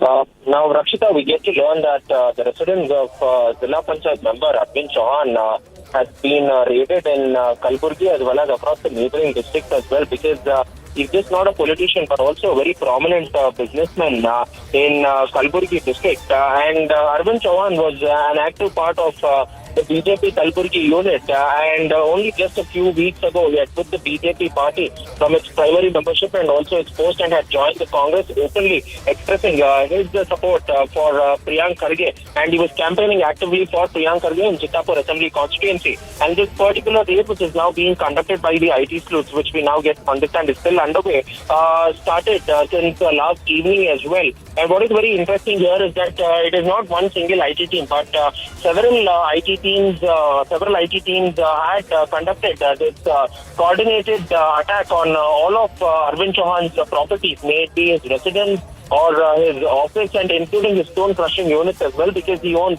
several of them in the mining region too. And therefore, once it was raided, now it's being understood that the IT department had also seized several documents as well, and these raids was conducted till late last night, till 11 p.m. After which, till early morning 5 o'clock, the family of Arvind Chauhan was allowed to go about with their activities, and again the raids have resumed since 6 early this morning. And it is now being understood that the raids are still underway, but it is not known whether they have seized anything in particular in the form of cash or fines, but several documents related to properties too has been seized from Arvind Chauhan, and the IT department are going through it and are also looking if there is any unaccounted source or if his money has doubled or tripled by any sort of illegal means as well.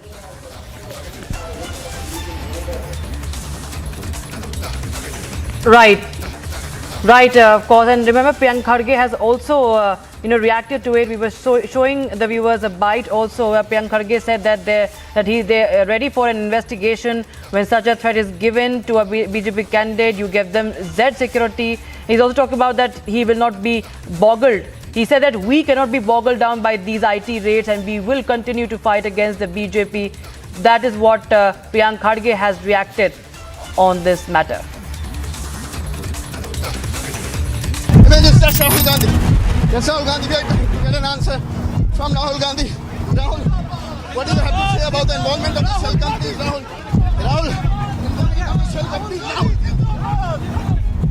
That's Rahul Gandhi, who has just left from the AICC headquarters now moving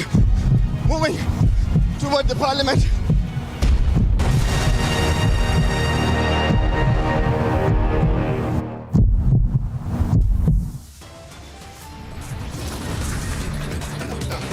Time for a quick break, but lots more on the other side. Situation remains tense and heavy security deployment in Manipur as death toll now rises to 54. And Pawar now tries to unite the opposition, says he will devise a common minimum program.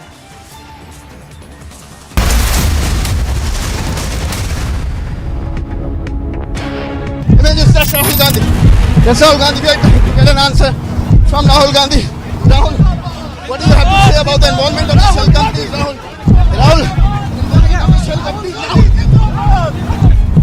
That's Rahul Gandhi, who has just left from the AICC headquarters now moving toward the parliament.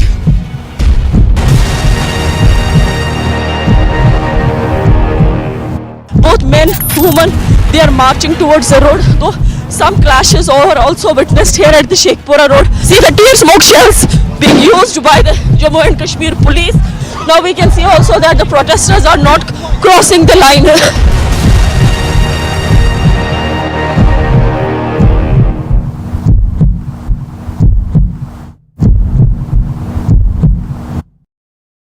Mr. Malia, barrack number 12, jail conditions are ready according to Team India. Is that not fine according to the jail conditions? Mr. Malia, why are the questions bothering you when I'm not getting a single answer? Just answer one question, sir.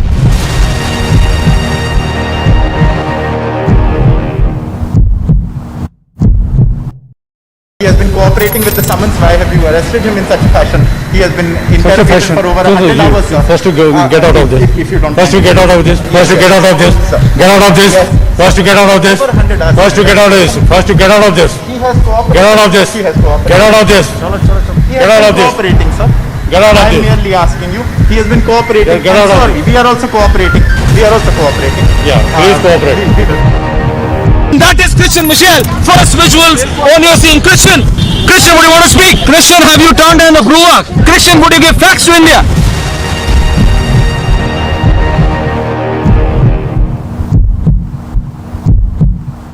Siddharth 8 तारीख को hard drive से data delete हुआ था, Republic पूछ रहा आपसे। सिद्धार्थ मैं पूछ रहा हूँ 8 तारीख को हार्ड ड्राइव से डेटा डिलीट हुआ था। Here's wishing Arnab and the Republic team a very happy 6th anniversary. Republic has redefined the kind of journalism that India and the world needs, and I believe that the Republic will continue to push the barriers of better journalism not only in India but globally too. Take the alarmist approach about a rise in global temperature and link everything to that. On the other side says that you are cherry-picking the data. I'm trying to understand here a bigger issue. You talk about the global south. Is the entire global south, as it were, following a Western agenda on climate change, which is going to make us compromise on what our own priorities should be like? I don't think you should believe Greta Thunberg. I mean, after all, she's a teenager. You probably shouldn't believe me because I'm not a climate scientist. You should believe the UN climate panel. This is not about saying that global warming is not a real issue. It is about saying how much of an issue is it and how much will it cost to fix it.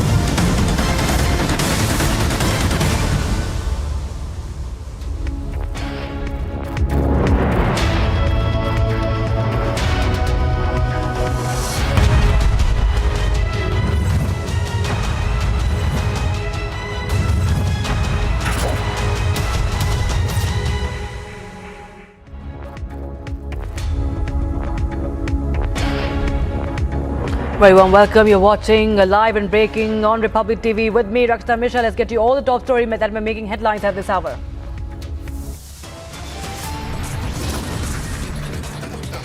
Day 2 of Prime Minister Modi's mega roadshow in Bengaluru. Celebrations and rousing welcome for the Prime Minister.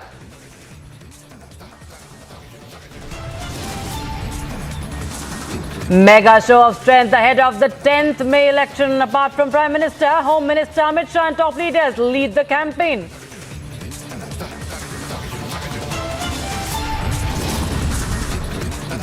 Trouble mounts for Vadra Congress. VHP and Bajrang Dal issue 100 crore legal notice.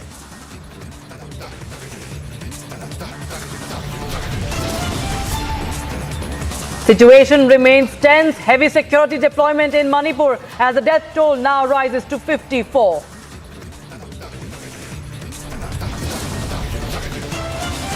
Pawar now tries to unite the opposition, says will devise a common minimum program.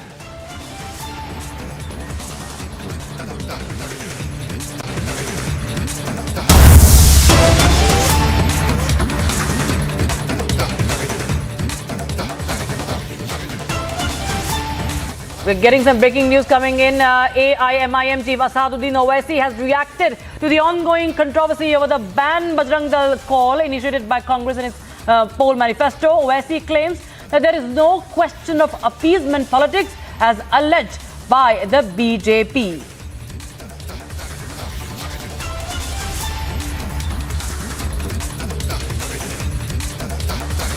नहीं देखिए, मैं जब ये बात निकली थी मैंने publicly इस बात को कहा है कि कांग्रेस धोखा दे रही है और कांग्रेस से नहीं करेगी।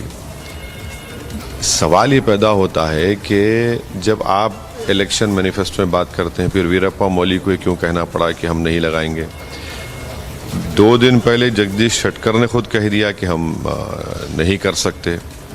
भाई जब अगर आप ये जो वादे आप करते हैं ये सिर्फ वोट को हासिल करने के लिए करते हैं और जब ये स्टेटमेंट आया कि बैन लगेगा उसके बाद बड़ा कांग्रेस के जितने इनके छोटे मोटे जो लीडर्स हैं मुस्लिम कम्युनिटी के वो बड़ा खुशी से नाचना शुरू कर दिए।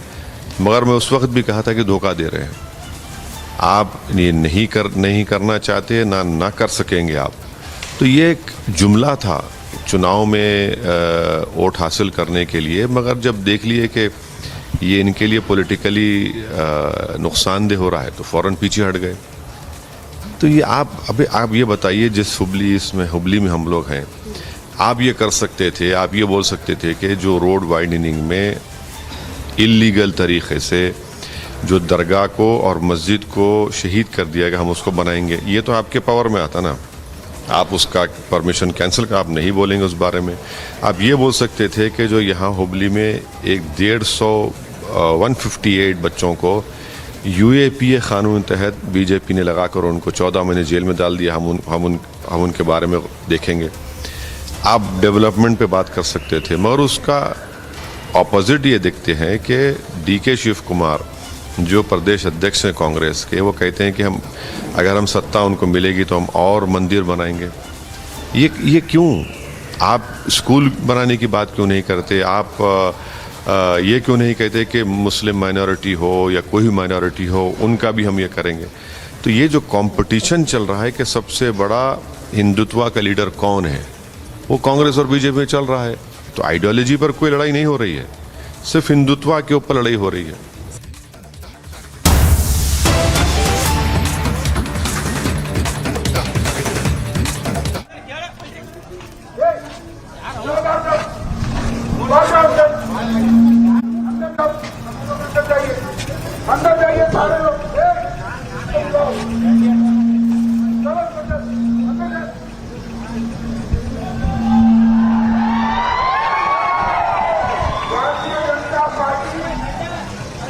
सभी समाजों को साथ में लेकर पूरे कर्नाटक के विकास में विश्वास रखती। कांग्रेस पार्टी समाज के बीच में, धर्म के बीच में झगड़ा लगाकर राजनीतिक रोजगार करने का प्रयास करेगी। मेरा तस्वीर सभी मतदाताओं से सर्वत्र निवेदन है कि हमारे हमारी पार्टी को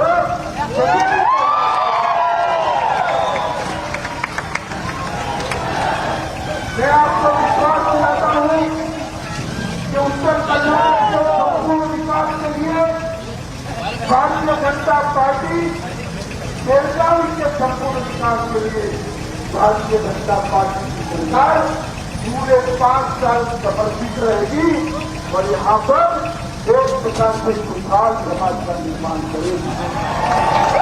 प्रधानमंत्री नरेंद्र मोदी जी के नेतृत्व में देश सुरक्षित हुआ है, समृद्ध हुआ है, देश का गौरव बना है। नेतृत्व में ही डबल इंजन की सरकार बनाकर Karnataka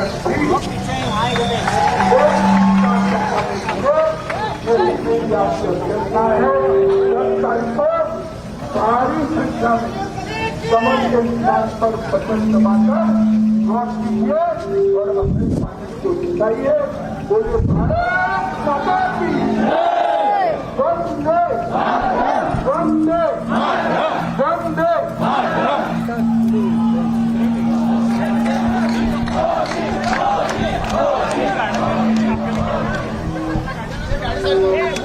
All right. That was Amit Shah holding a mega roadshow there in Bagalkot. Remember, it was just a few minutes ago we saw the Prime Minister's mega roadshow concluding, and now we have the Home Minister also holding a roadshow and a massive roadshow there in Karnataka's Bagalkot there. And remember, we are expecting the Home Minister to hold 4 roadshows today, public meetings today, alongside BJP President JP Nadda as well. And we do know that across party lines, the top leaders have descended to Karnataka now as the last leg. As Karnataka enters the last leg of campaigning. In fact, Rahul Gandhi and Priyanka Gandhi also will be present in Karnataka in various locations to campaign and address public meetings. And now we have the Home Minister himself there addressing and targeting the Congress party there as the BJP, puts its last bid to return to power. There, Amit Shah holding a roadshow there, and which has just concluded, and he was addressing various supporters there. As you can see, a big turnout for the Home Minister as well. And that, of course, we are tracking. Republic TV is on the ground tracking all the various road shows and the public meeting as far as this last leg of the campaigning in Karnataka is concerned.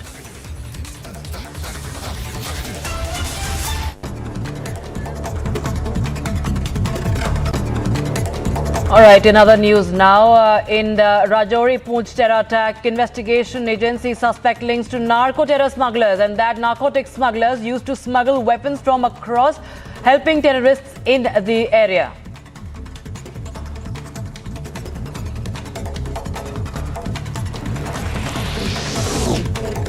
Tripura Chief Minister Manik Saha held a meeting with the parents of the students who are stuck in violence at Manipur on Saturday and made them interact with Manipur Chief Minister N. Biren Singh over the phone, who assured parents about the safety and security of the children.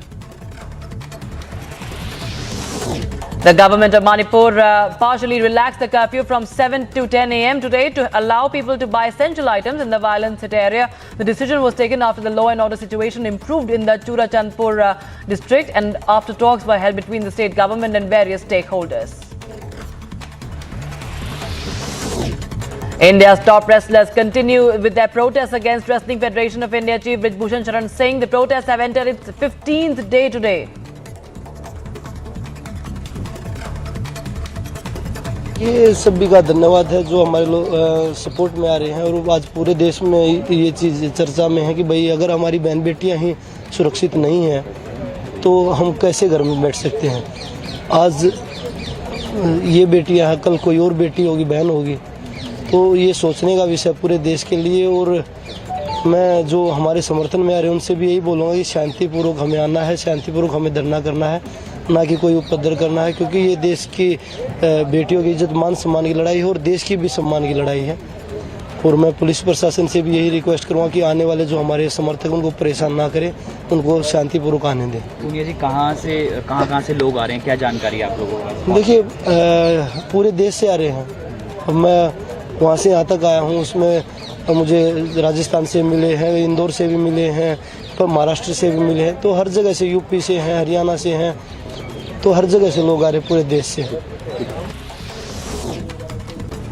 All right, women marching to Jantar Mantar to attend a Khap Panchayat in support of the protesting wrestlers was stopped at Tikri border by the Delhi police. As wrestlers' protests continue, many groups have come out in support, and it is being said that farmers are also joining in these protests.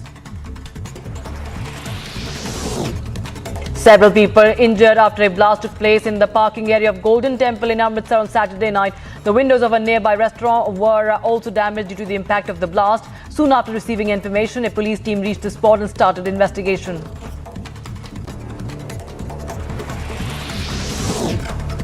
In a big disclosure in the police investigation for Umesh Palmara case, the name of Atiq's minor son has also come to the fore. Investigation reveals that the iPhone found from the house of lawyer Solat Hanif and that Atiq's minor son had created his FaceTime ID in the name of Thakur.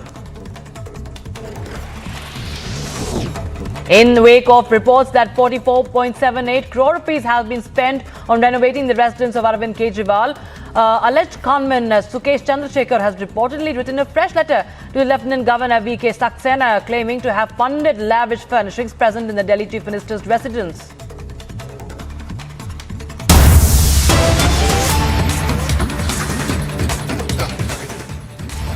All right, we're getting some breaking news at this point in time. The Enforcement Directorate has arrested Anwar Dhebar, who is the brother of the Raipur mayor. Anwar Dhebar has been arrested under the provisions of PMLA 2002 in the liquor scam of Chhattisgarh. That is the big breaking news we are getting in. Raipur mayor's brother Ejaz Dhebar held by ED in liquor scam. In fact, ED has arrested Anwar Dhebar, beg your pardon, who is the brother of Raipur mayor Ejaz Dhebar, from a hotel in the state capital. And this, of course, arrest has been made by the Enforcement Directorate in Chhattisgarh liquor scam there. And what we do understand that there were several summons that had been issued to him. But now what we are learning is that he has been arrested. And my colleague and our senior editor Shravan Sen is joining us on the phone line for more. Shravan, a big development there. Raipur mayor's brother has been arrested under the provisions of PMLA. Well, in fact, Rakshita, this is a 2,000 crore worth scam perpetrated between 2019 and 2022. What is important to point out here is that Raipur mayor's brother, Anwar Dhebar, was arrested late last evening and he has now been sent into ED's custody. He has been arrested under the provisions of the PMLA Act in the liquor scam of Chhattisgarh. Now, the allegation that has been levelled against him is that Anwar Dhebar was backed by and was working for illegal gratification, and that too for certain political executives, senior bureaucrats in the Chhattisgarh government. In fact, there was an elaborate conspiracy that was basically hatched to, and illegally they were collecting.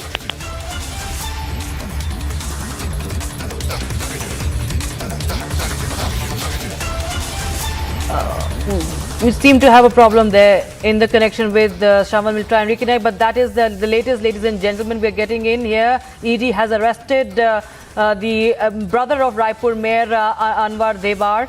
He is the brother of Raipur Mayor, and he has been arrested by the ED. And remember that ED had earlier conducted searches at multiple locations in the month of March. And my colleague Shravan Sen is back with us on the phone line. Shravan, please go ahead as you were telling our viewers the details of this very development.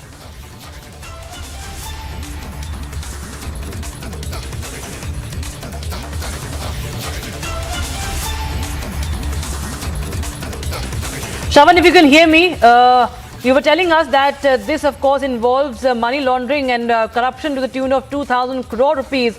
And it's a big development there because this is the brother of Raipur Mayor who has been arrested. You were pointing out that he was arrested last evening and he's been sent to custody now.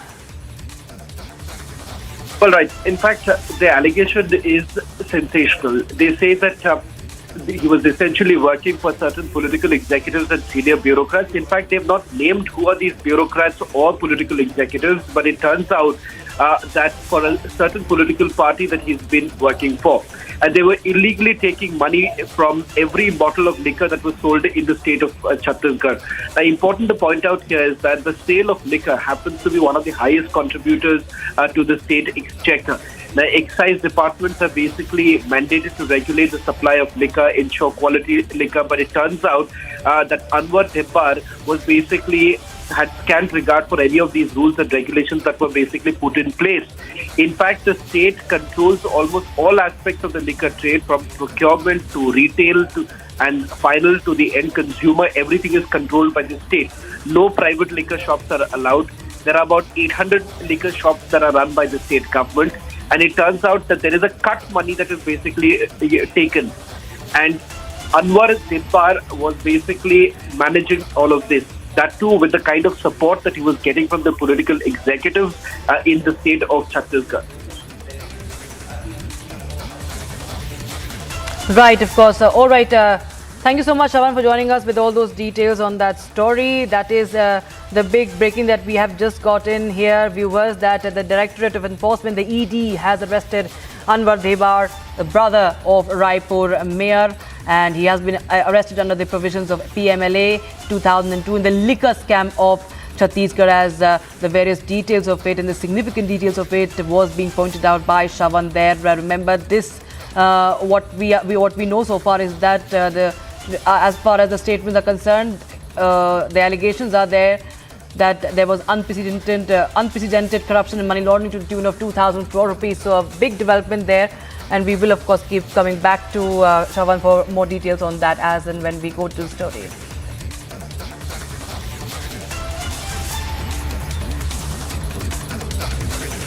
All right, IT sleuths conducted raids on former Zilla Panchayat member Arvind Chauhan's house in Karnataka's Kalaburgi. Arvind Chauhan, who happens to be a supporter of Priyanka Kharge, had quit the BJP to join the Congress party. And IT officials raided house, hotel and the stone crusher units belonging to Arvind Chauhan. And you can see the visuals on your screens right now. This is regarding Arvind, who is the aide of Priyanka Kharge. Priyanka Kharge, who is the son of Congress President Mallikarjun Kharge. And what we know so far is that IT teams conducted searches at the residence and office of Priyanka Kharge's aide.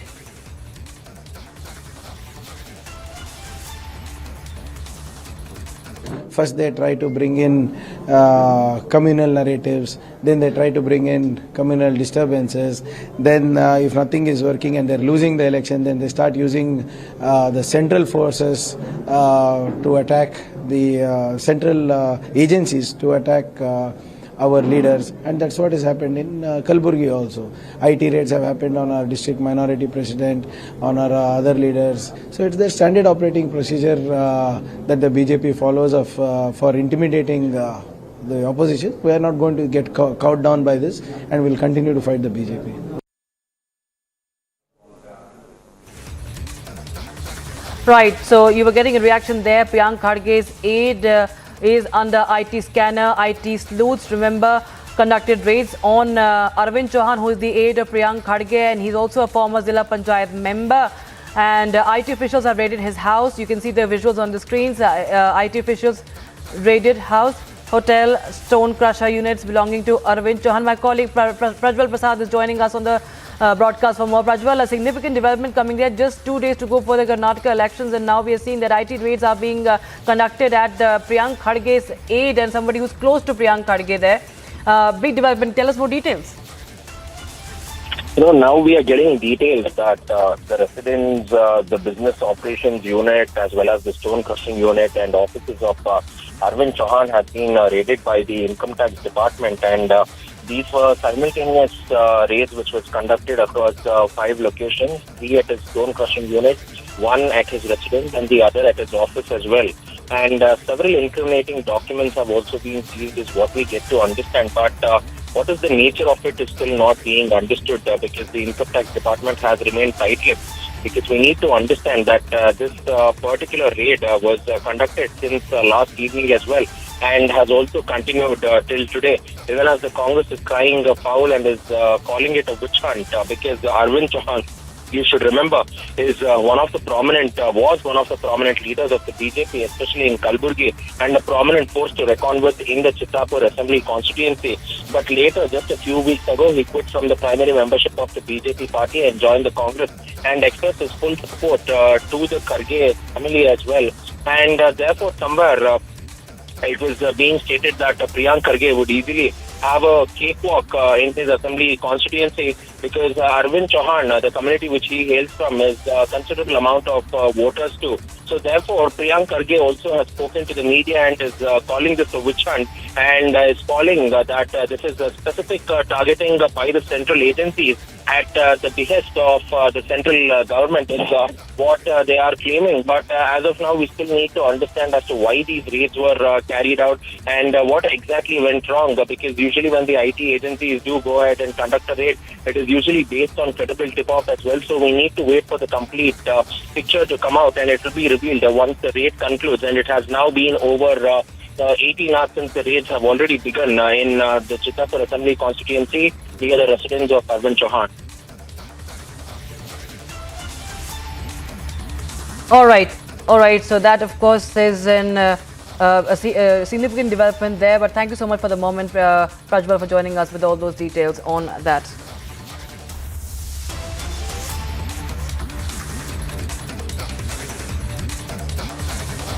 The death toll in Texas mall shooting has risen to 9. The shooting comes in a series of mass shootings in the United States. Here's a report.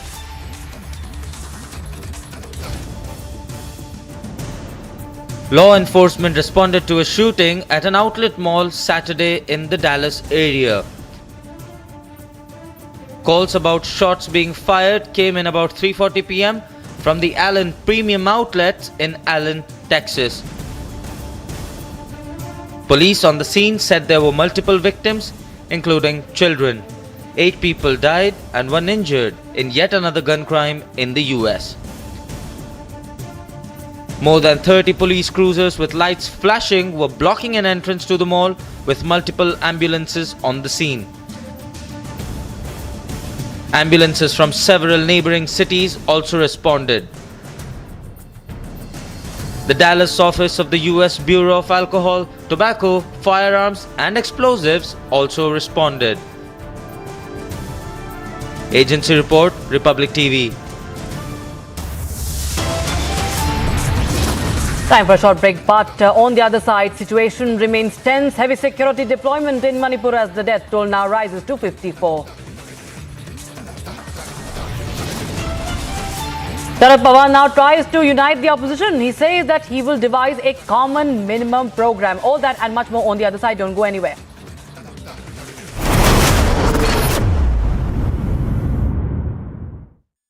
Mr. Malia, barrack number 12 jail conditions are ready according to Team India. Is that not fine according to the jail conditions? Mr. Malia, why the questions bothering you when I'm not getting a single answer? Just answer one question, sir.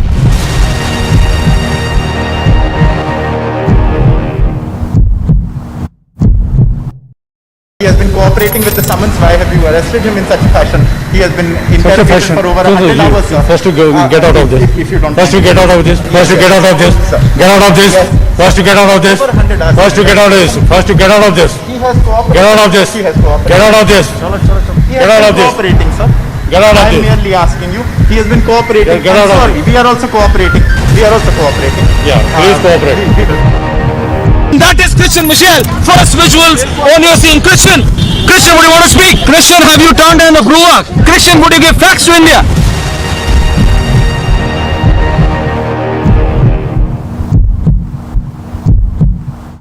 Siddharth 8 तारीख को hard drive से data delete हुआ था। Republic पूछ रहा आपसे। सिद्धार्थ मैं पूछ रहा हूँ 8 तारीख को हार्ड ड्राइव से डेटा डिलीट हुआ था। डेटा डिलीट हुआ था हार्ड ड्राइव से, आपने बताया क्या था डेटा? 8 हार्ड ड्राइव का डेटा डिलीट हुआ था या नहीं? यहाँ पर लिखा गया है स्टैंड। इसी जगह से सचिन वाजे को बोला गया था खड़े रहने के लिए। Rahul Gandhi. Yes, Rahul Gandhi, we are trying to get an answer from Rahul Gandhi. Rahul, what do you have to say about the involvement of the shell companies, Rahul?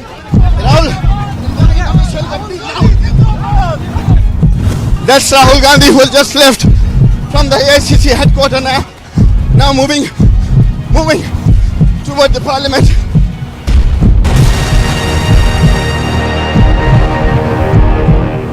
Both men, women, they are marching towards the road. Though some clashes are also witnessed here at the Sheikhpura road. See the tear smoke shells being used by the Jammu and Kashmir police. Now we can see also that the protesters are not crossing the line.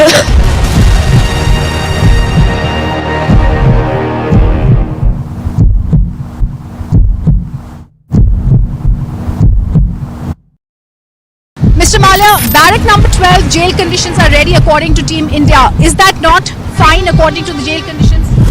Mr. Malia, why the questions bothering you when I'm not getting a single answer? Just answer one question, sir.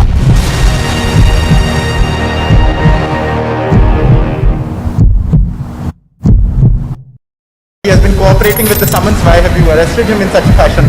He has been interrogated for over 100 hours, sir. First to go, get out of this. If you don't First to get out of this. First to get out of this. Get out of this. First to get out of this. First to get out of this. First to get out of this. He has cooperated. Get out of this. He has cooperated. Get out of this. He Get out has of been this. cooperating, sir. Get out of I am this. merely asking you. He has been cooperating. Get out of Sorry, we are also cooperating. We are also cooperating. Yeah, please cooperate. That is Christian Michelle. First visuals on your scene. Christian, would you want to speak? Christian, have you turned in a Gruak? Christian, would you give facts to India?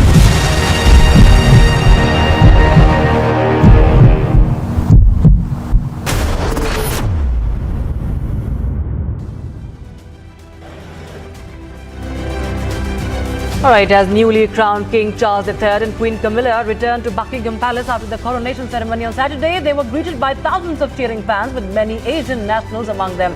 Toeta Tsen, a student from Taiwan, said she felt like she was seeing history in making. Ukrainian President Volodymyr Zelensky congratulated King Charles III on his coronation on Saturday. Zelensky, during his nightly video address, said it was an honor for him to meet His Majesty in person in London. I remember our conversation. I remember the sincere emotion for Ukraine and Ukrainians. President Volodymyr Zelensky took part on Saturday in a ceremony celebrating the Day of the Infantry of Ukraine, congratulating the soldiers and presenting state awards. The ceremony took place at the Mariinsky Palace in Kiev. Japanese Prime Minister Fumio Kishida arrived in Seoul on Sunday ahead of meeting South Korean President Yoon Suk-yeol for their second summit in less than 2 months. The pair are seeking to bolster cooperation following years of fraught ties over historical issues. Kishida's 2-day trip reciprocates Yoon's mid-March visit to Tokyo.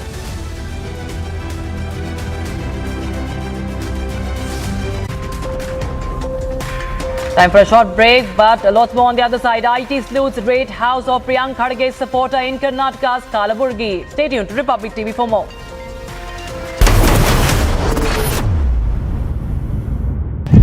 Rahul Gandhi. Yes, Rahul Gandhi, we are trying to get an answer from Rahul Gandhi.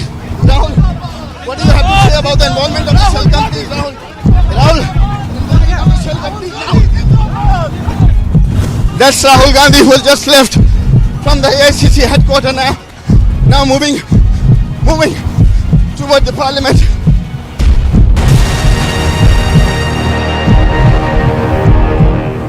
Both men, women, they are marching towards the road. Though some clashes are also witnessed here at the Sheikhpura road. See the tear smoke shells being used by the Jammu and Kashmir police. Now we can see also that the protesters are not crossing the line.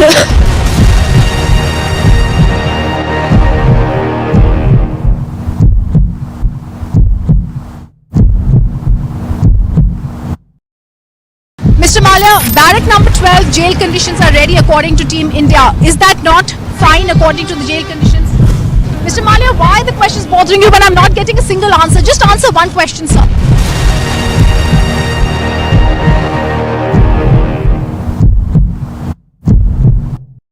He has been cooperating with the summons. Why have you arrested him in such fashion? He has been interrogated for over 100 hours, sir. First to get out of this. If you don't First to get out of this. First to get out of this. Get out of this. First to get out of this. First to get out of this. First to get out of this. He has cooperated. Get out of this. He has cooperated. Get out of this. He Get out has of been this. cooperating, sir. Get out of I am this. merely asking you. He has been cooperating. Get out of Sorry, we are also cooperating. We are also cooperating. Yeah, please cooperate. That is Christian Michelle. First visuals on your scene. Christian, would you want to speak? Christian, have you turned in a Bruak? Christian, would you give facts to India?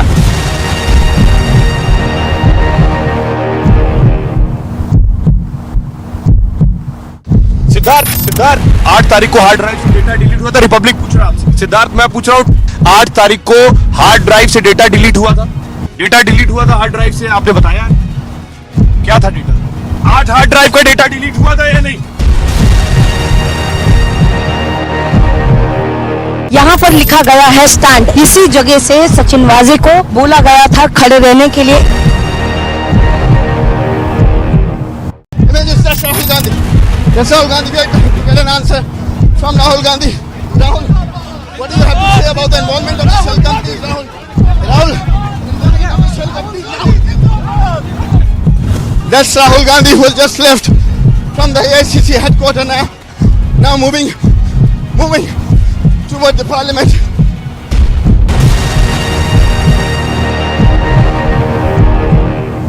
Both men, women, they are marching towards the road. Though some clashes are also witnessed here at the Sheikhpura road. See the tear smoke shells being used by the Jammu and Kashmir police. Now we can see also that the protesters are not crossing the line.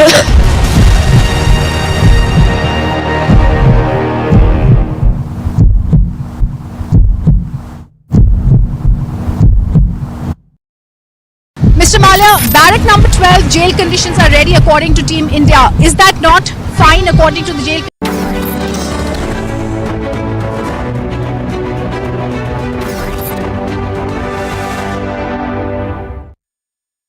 ये हमारा Republic का तीसरा summit है अखिलेश जी। आपको याद होगा जो आपका पिछली बार बस में बैठ के इंटरव्यू किया था हमने, उसमें तो ऐसा था कि लखनऊ में जो बना है आपने बनाया। मुझे तो लगा एक बार आप ये बोल देंगे कि लखनऊ ही मैंने बनाया है, क्योंकि उसमें ऐसे ही हुआ था। 102 मैंने बनाया, 119 मैंने बनाया, ये वाली बिल्डिंग मैंने बनाई, ये सड़क मैंने बनाई। मेरे को ऐसा लगा था कि ये हुआ था कि मतलब लखनऊ मैंने बनाया, ऐसे ना हो जाए। हुआ नहीं था बहरहाल। अखिलेश जी, लगता आप बता नहीं पाए आखिरी में क्या कहा था मैंने। क्या? वो शायद आपको याद नहीं है। जब वो पुलिस के आप बाहर खड़े थे, हाँ, जो आखिरी में चले गए थे, क्योंकि जमाना ऐसा है कि जो सबसे ज्यादा वायरल हो जाए चीज, हाँ, वो मानी जाती है। अच्छा। मैं आपसे ये जानना चाहता हूं, क्योंकि शुरुआत आपने अच्छी की है, जो सबसे ज्यादा वायरल हुआ था उस इंटरव्यू का, वो लाइन क्या थी? वो ये थी अखिलेश जी कि भाई ये तुम्हारी बस बहुत ना वो है, नई नहीं है ये बस। तो हमने कहा था कि जितना चैनल बड़ा होगा उतनी बस बड़ी होगी। बहरहाल आगे चलते अखिलेश जी, आप आज यहाँ बैठे हैं, आप उत्तर प्रदेश के मुख्यमंत्री रहे हैं, आप विपक्ष में हैं आज। जब आज यहाँ बैठे हैं तो भी एक्शन चल रहा है उत्तर प्रदेश में, देखिए माफिया के खिलाफ। जी आप बोल रहे हैं कुछ? जहां से आपने शुरू किया जी कि लखनऊ किसने बनाया, लखनऊ की एक अपनी पहचान है। लखनऊ गंगा जमुनी तहजीब की, लखनऊ की पहचान मिली जुली संस्कृति, लखनऊ का खाना, लखनऊ के संस्कृति, लखनऊ का अपना भाषा, और जो लखनऊ के अंदर चीजें बनाई हैं, कम से कम आपको ये बताना चाहिए कि बनाया किसने। कोई कुछ भी कह दे, मैं कह दूं कुछ, दूसरा कुछ कह दे, लेकिन आपकी डेमोक्रेसी में, लोकतंत्र में जिम्मेदारी ये बनती है कि बनाया किसने। अखिलेश जी, मुश्किल यही है कि अब देश का लोकतंत्र बचाना है। लोकतंत्र बचेगा तो रिपब्लिक भी बचेगा। रिपब्लिक तो बचेगा, लोकतंत्र, और अगर रिपब्लिक बचाना चाहते हो तो लोकतंत्र बचाओ, इसलिए हमारे साथ खड़े हो जाओ। नहीं, आप मेरे को ये बताइए, लोकतंत्र, माफिया के खिलाफ एक्शन हो रहा है। माफिया क्या है? माफिया डिफाइन करो। प्लीज आप बताइए। नहीं, आप डिफाइन करिए। क्या माफिया एक ही पार्टी में है? बिल्कुल नहीं। माफिया को चुनाव किसने लड़ाया? माफिया को विधायक किसने बनाया? ये तो आप मेरे से पहले, ये तो आप मेरे से बेहतर जानते हैं। आप बताइए ना, पूरी बात बताइए। ये तो आप मेरे से बेहतर जानते हैं अखिलेश। नहीं, मैं नहीं बताऊंगा ये। अगर आप कुछ बात कहना चाहते हैं तो बैकग्राउंड में ये आपको बताना चाहिए। आपको भी 5-7 साल लगे उनको अपनी पार्टी से दूर करने में, आपने किया, मैं ये नहीं कह रहा आपने नहीं किया, लेकिन आपको भी बहुत लंबा समय लगा ऐसे तत्वों को अपनी पार्टी से दूर करने में, इसलिए आप बेहतर जानते हैं। सवाल क्या पूछना चाहते हैं? मैं सवाल पूछ रहा हूँ कि माफिया के ऊपर एक्शन। आप मेरी बात मेरी तरफ मत आइए। नहीं, मैं इसलिए आप सवाल क्या पूछना चाहते हैं ये क्लियर सवाल होना चाहिए। माफिया के खिलाफ एक्शन, तो आप साथ खड़े हैं कि खिलाफ हैं? देखिए, माफियाओं के खिलाफ जनता रहती है, माफियाओं के खिलाफ मैं हूं, माफिया के खिलाफ पॉलिटिकल पार्टीज हैं, लेकिन माफियाओं के साथ भेदभाव नहीं होना चाहिए। कोई ऐसा नहीं हो सकता कि माफिया क्रिकेट खेले, माफिया उनके साथ जाए, माफिया के साथ आप जेल में चाय कॉफी नाश्ता करें, ये नहीं हो सकता। किसी मुख्यमंत्री ने जेल में जाकर के किसी माफिया से मुलाकात नहीं की होगी। किसी मुख्यमंत्री ने या किसी सरकार में ऐसा भी नहीं हुआ होगा कि माफिया को चुनाव लड़ाना है, इलेक्शन कमीशन रात तक खुला हुआ है, सर्टिफिकेट पहुंच जाए, उसके बाद चुनाव होगा। क्योंकि आपको किसी वोट का लाभ लेना है, वोट के लिए नफरत के लिए राजनीति नहीं होनी चाहिए। नफरत आप कह रहे हैं कि कोई ऐसा नहीं होगा, यही बीजेपी एसपी होता रहता है, उसके अंदर बीएसपी भी आ जाती है। कांग्रेस तो कहां बची है मुझे नहीं मालूम इस समय उत्तर प्रदेश में, लेकिन बात इतनी सिर्फ है कि माफिया कोई भी हो, ना माफिया की जाति होती है ना धर्म होता है, जो आम व्यक्ति को तंग करे, तो people who are troubling. Akhilesh ji, you are a well read, well educated, well travelled person in today's time, how can जी, जो बात आप कह रहे हैं कि माफिया पॉलिटिक्स नहीं होनी चाहिए, बट होती है। मैं स्वीकार करता हूं कि माफिया पॉलिटिक्स नहीं होनी चाहिए। मैंने कोशिश की। आप बताइए, वर्ल्ड क्लास पुलिस को रिस्पांस सिस्टम दिया मैंने, डायल 100, क्या इसीलिए दिया था कि उत्तर प्रदेश में व्यवस्था खराब हो जाए, कानून व्यवस्था खराब हो जाए? एनसीआरबी के आंकड़े क्या कहते हैं? आप दूसरी पार्टी के बारे में क्यों नहीं बताते हैं कि कौन है उस पार्टी के अंदर? आप मानक तय करिए कि किसके ऊपर कितने केस हैं। आप कोई सरकार हमें बताइए जिस सरकार में मुख्यमंत्री ने अपने केस वापस लिए हों, और मैं आपसे जानना चाहता हूं जी, वो कौन सी धाराएं थी, वो कौन से मुकदमे थे जो किसी सरकार ने खुद वापस लिए हों? मुझे एक उदाहरण दे दीजिए आप। और ये सेम एलिगेशन जब बीजेपी से पूछा जाए, बीजेपी कहती है देखो समाजवादी पार्टी की सरकार आई थी, क्योंकि ये सब राजनीतिक विद्वेष यानी पॉलिटिकल वेंडेटा। पॉलिटिकल वेंडेटा एक ऐसा अंग्रेजी का शब्द है, एक सॉरी है और एक पॉलिटिकल वेंडेटा। कहीं पे कुछ भी हो जाए वो पॉलिटिकल वेंडेटा। देखिए, इसीलिए मैं आपसे कह रहा हूं कि आप सामने आइए और सच बताइए कि अगर मेरे ऊपर मुकदमा है, मैंने वापस लिया है, तो आप बताइए कि ये मुकदमा आपने अपना वापस लिया है। अगर किसी मुख्यमंत्री ने वापस लिया है तो आप क्यों नहीं बताते हो कि मुख्यमंत्री पे 307 था जो वापस लिया गया है, दंगे का मुकदमा था वापस लिया गया? ये क्यों नहीं बताते आप पीछे क्यों हट रहे हो? क्यों पीछे हट रहे हो आप? मैं क्या कर रहा हूं, यहीं बैठा हूं। तो आप बताइए कौन से मुकदमे वापस लिए गए? मैं तो कह रहा हूं ना, देखिए मैं जैसे ही बोला, देखिए वो जो आप 6 केसेस की बात करते हैं, चाहे बीजेपी हो, एसपी हो, बीएसपी हो, कोई पार्टी का, कांग्रेस भी ले लीजिए, चलिए आपके तो वो दो। देखिए, कांग्रेस से मुझे बात नहीं करनी, कांग्रेस की सरकार नहीं है, वहां सरकार बीजेपी की है। नहीं, मैं तो कह रहा हूं चारों के लिए, किसी के बारे में आपके ऊपर क्या आज की तारीख में समाजवादी पार्टी के किसी नेता के ऊपर? बोलिए बोलिए। क्योंकि बात उलझ जाएगी। आप यूपी के विकास की बात करें। यूपी का विकास होगा तो देश का विकास होगा। आप तो मानते ही नहीं कि विकास हो रहा है। क्योंकि यूपी जिस तरीके से आगे बढ़ेगा तो शायद देश भी उससे आगे बढ़ेगा।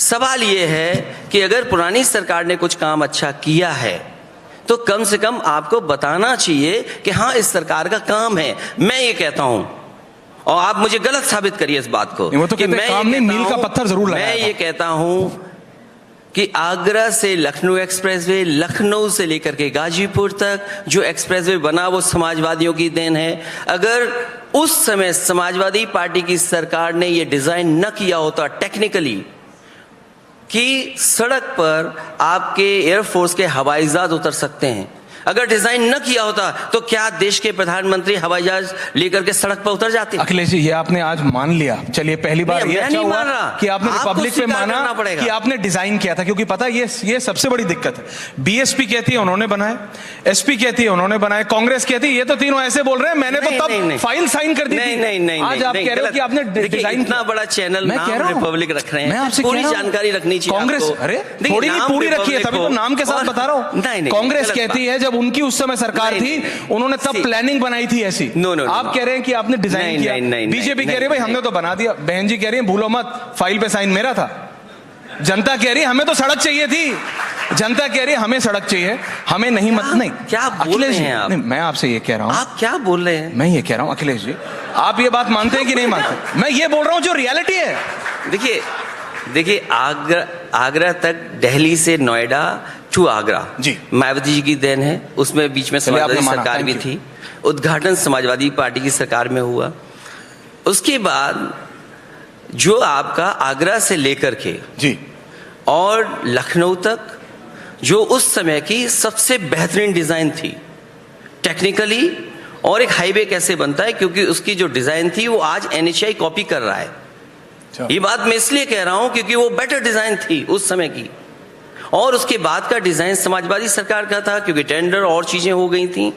ये लैंड एक्विजिशन हो गया था, 70% लैंड एक्विजिशन हो जाए जी, उसका प्रोजेक्ट का आप दूसरी सरकार का बोलोगे आप। और फिर जो आज यूपी में मेट्रो चल रही है, नोएडा से दिल्ली को जोड़ने वाली मेट्रो, नोएडा से ग्रेटर नोएडा चलने वाली मेट्रो, लखनऊ आगरा की मेट्रो, कानपुर की मेट्रो, लखनऊ की मेट्रो, मुझे लगता है लखनऊ बहुत याद आ रहा है, लेकिन याद आने के साथ साथ ये भी याद रखिए आप जो लखनऊ की मेट्रो है जहां तक समाजवादी सरकार में बनी थी उस जगह से वापस आ जाती है, इस सरकार में 1 इंच भी आगे नहीं बढ़ी। ये जो इशू है अखिलेश जी, और मैं इसके बाद आगे अखिलेश भी है, सिर्फ एक हाईवे एक मेट्रो एक नहीं, एक अगर किसी गांव में नाली भी बनी है तो वहां भी एसपी बीएसपी कांग्रेस बीजेपी सब ये कहते हैं मैंने बनाई है कोई, लेकिन जनता नहीं। आप तो देखिए आप तो आजकल बहुत ट्रैवल कर रहे हैं, आप तो आजकल यूपी में भी बहुत ट्रैवल कर रहे हैं, बीच बीच में आप गाड़ी रोक देते हैं, तस्वीरें आते हैं, आप जनता से मिल रहे हैं। आपको लगता नहीं कि जनता को इससे मतलब नहीं है कि किसने सैंक्शन की, किसने फाइल आगे बढ़ाई, किसने क्या तकनीक, उसको डेवलपमेंट चाहिए। ठीक है, the level of politics needs to be elevated. मैं आपकी बात को स्वीकार करता हूं। Thank you. कुछ सरकारें हजारों करोड़ रुपए प्रचार पे खर्चती हैं, कुछ सरकारें खर्च नहीं कर पाई, इतना सा फर्क है क्योंकि लोग ओन करना चाहते हैं। आज मैं बैठा हूं, मैं इसीलिए ओन कर रहा हूं चीजों क्योंकि मैंने बनाया, अगर मैंने नहीं बनाई होती तो शायद मैं ओन नहीं कर सकता था।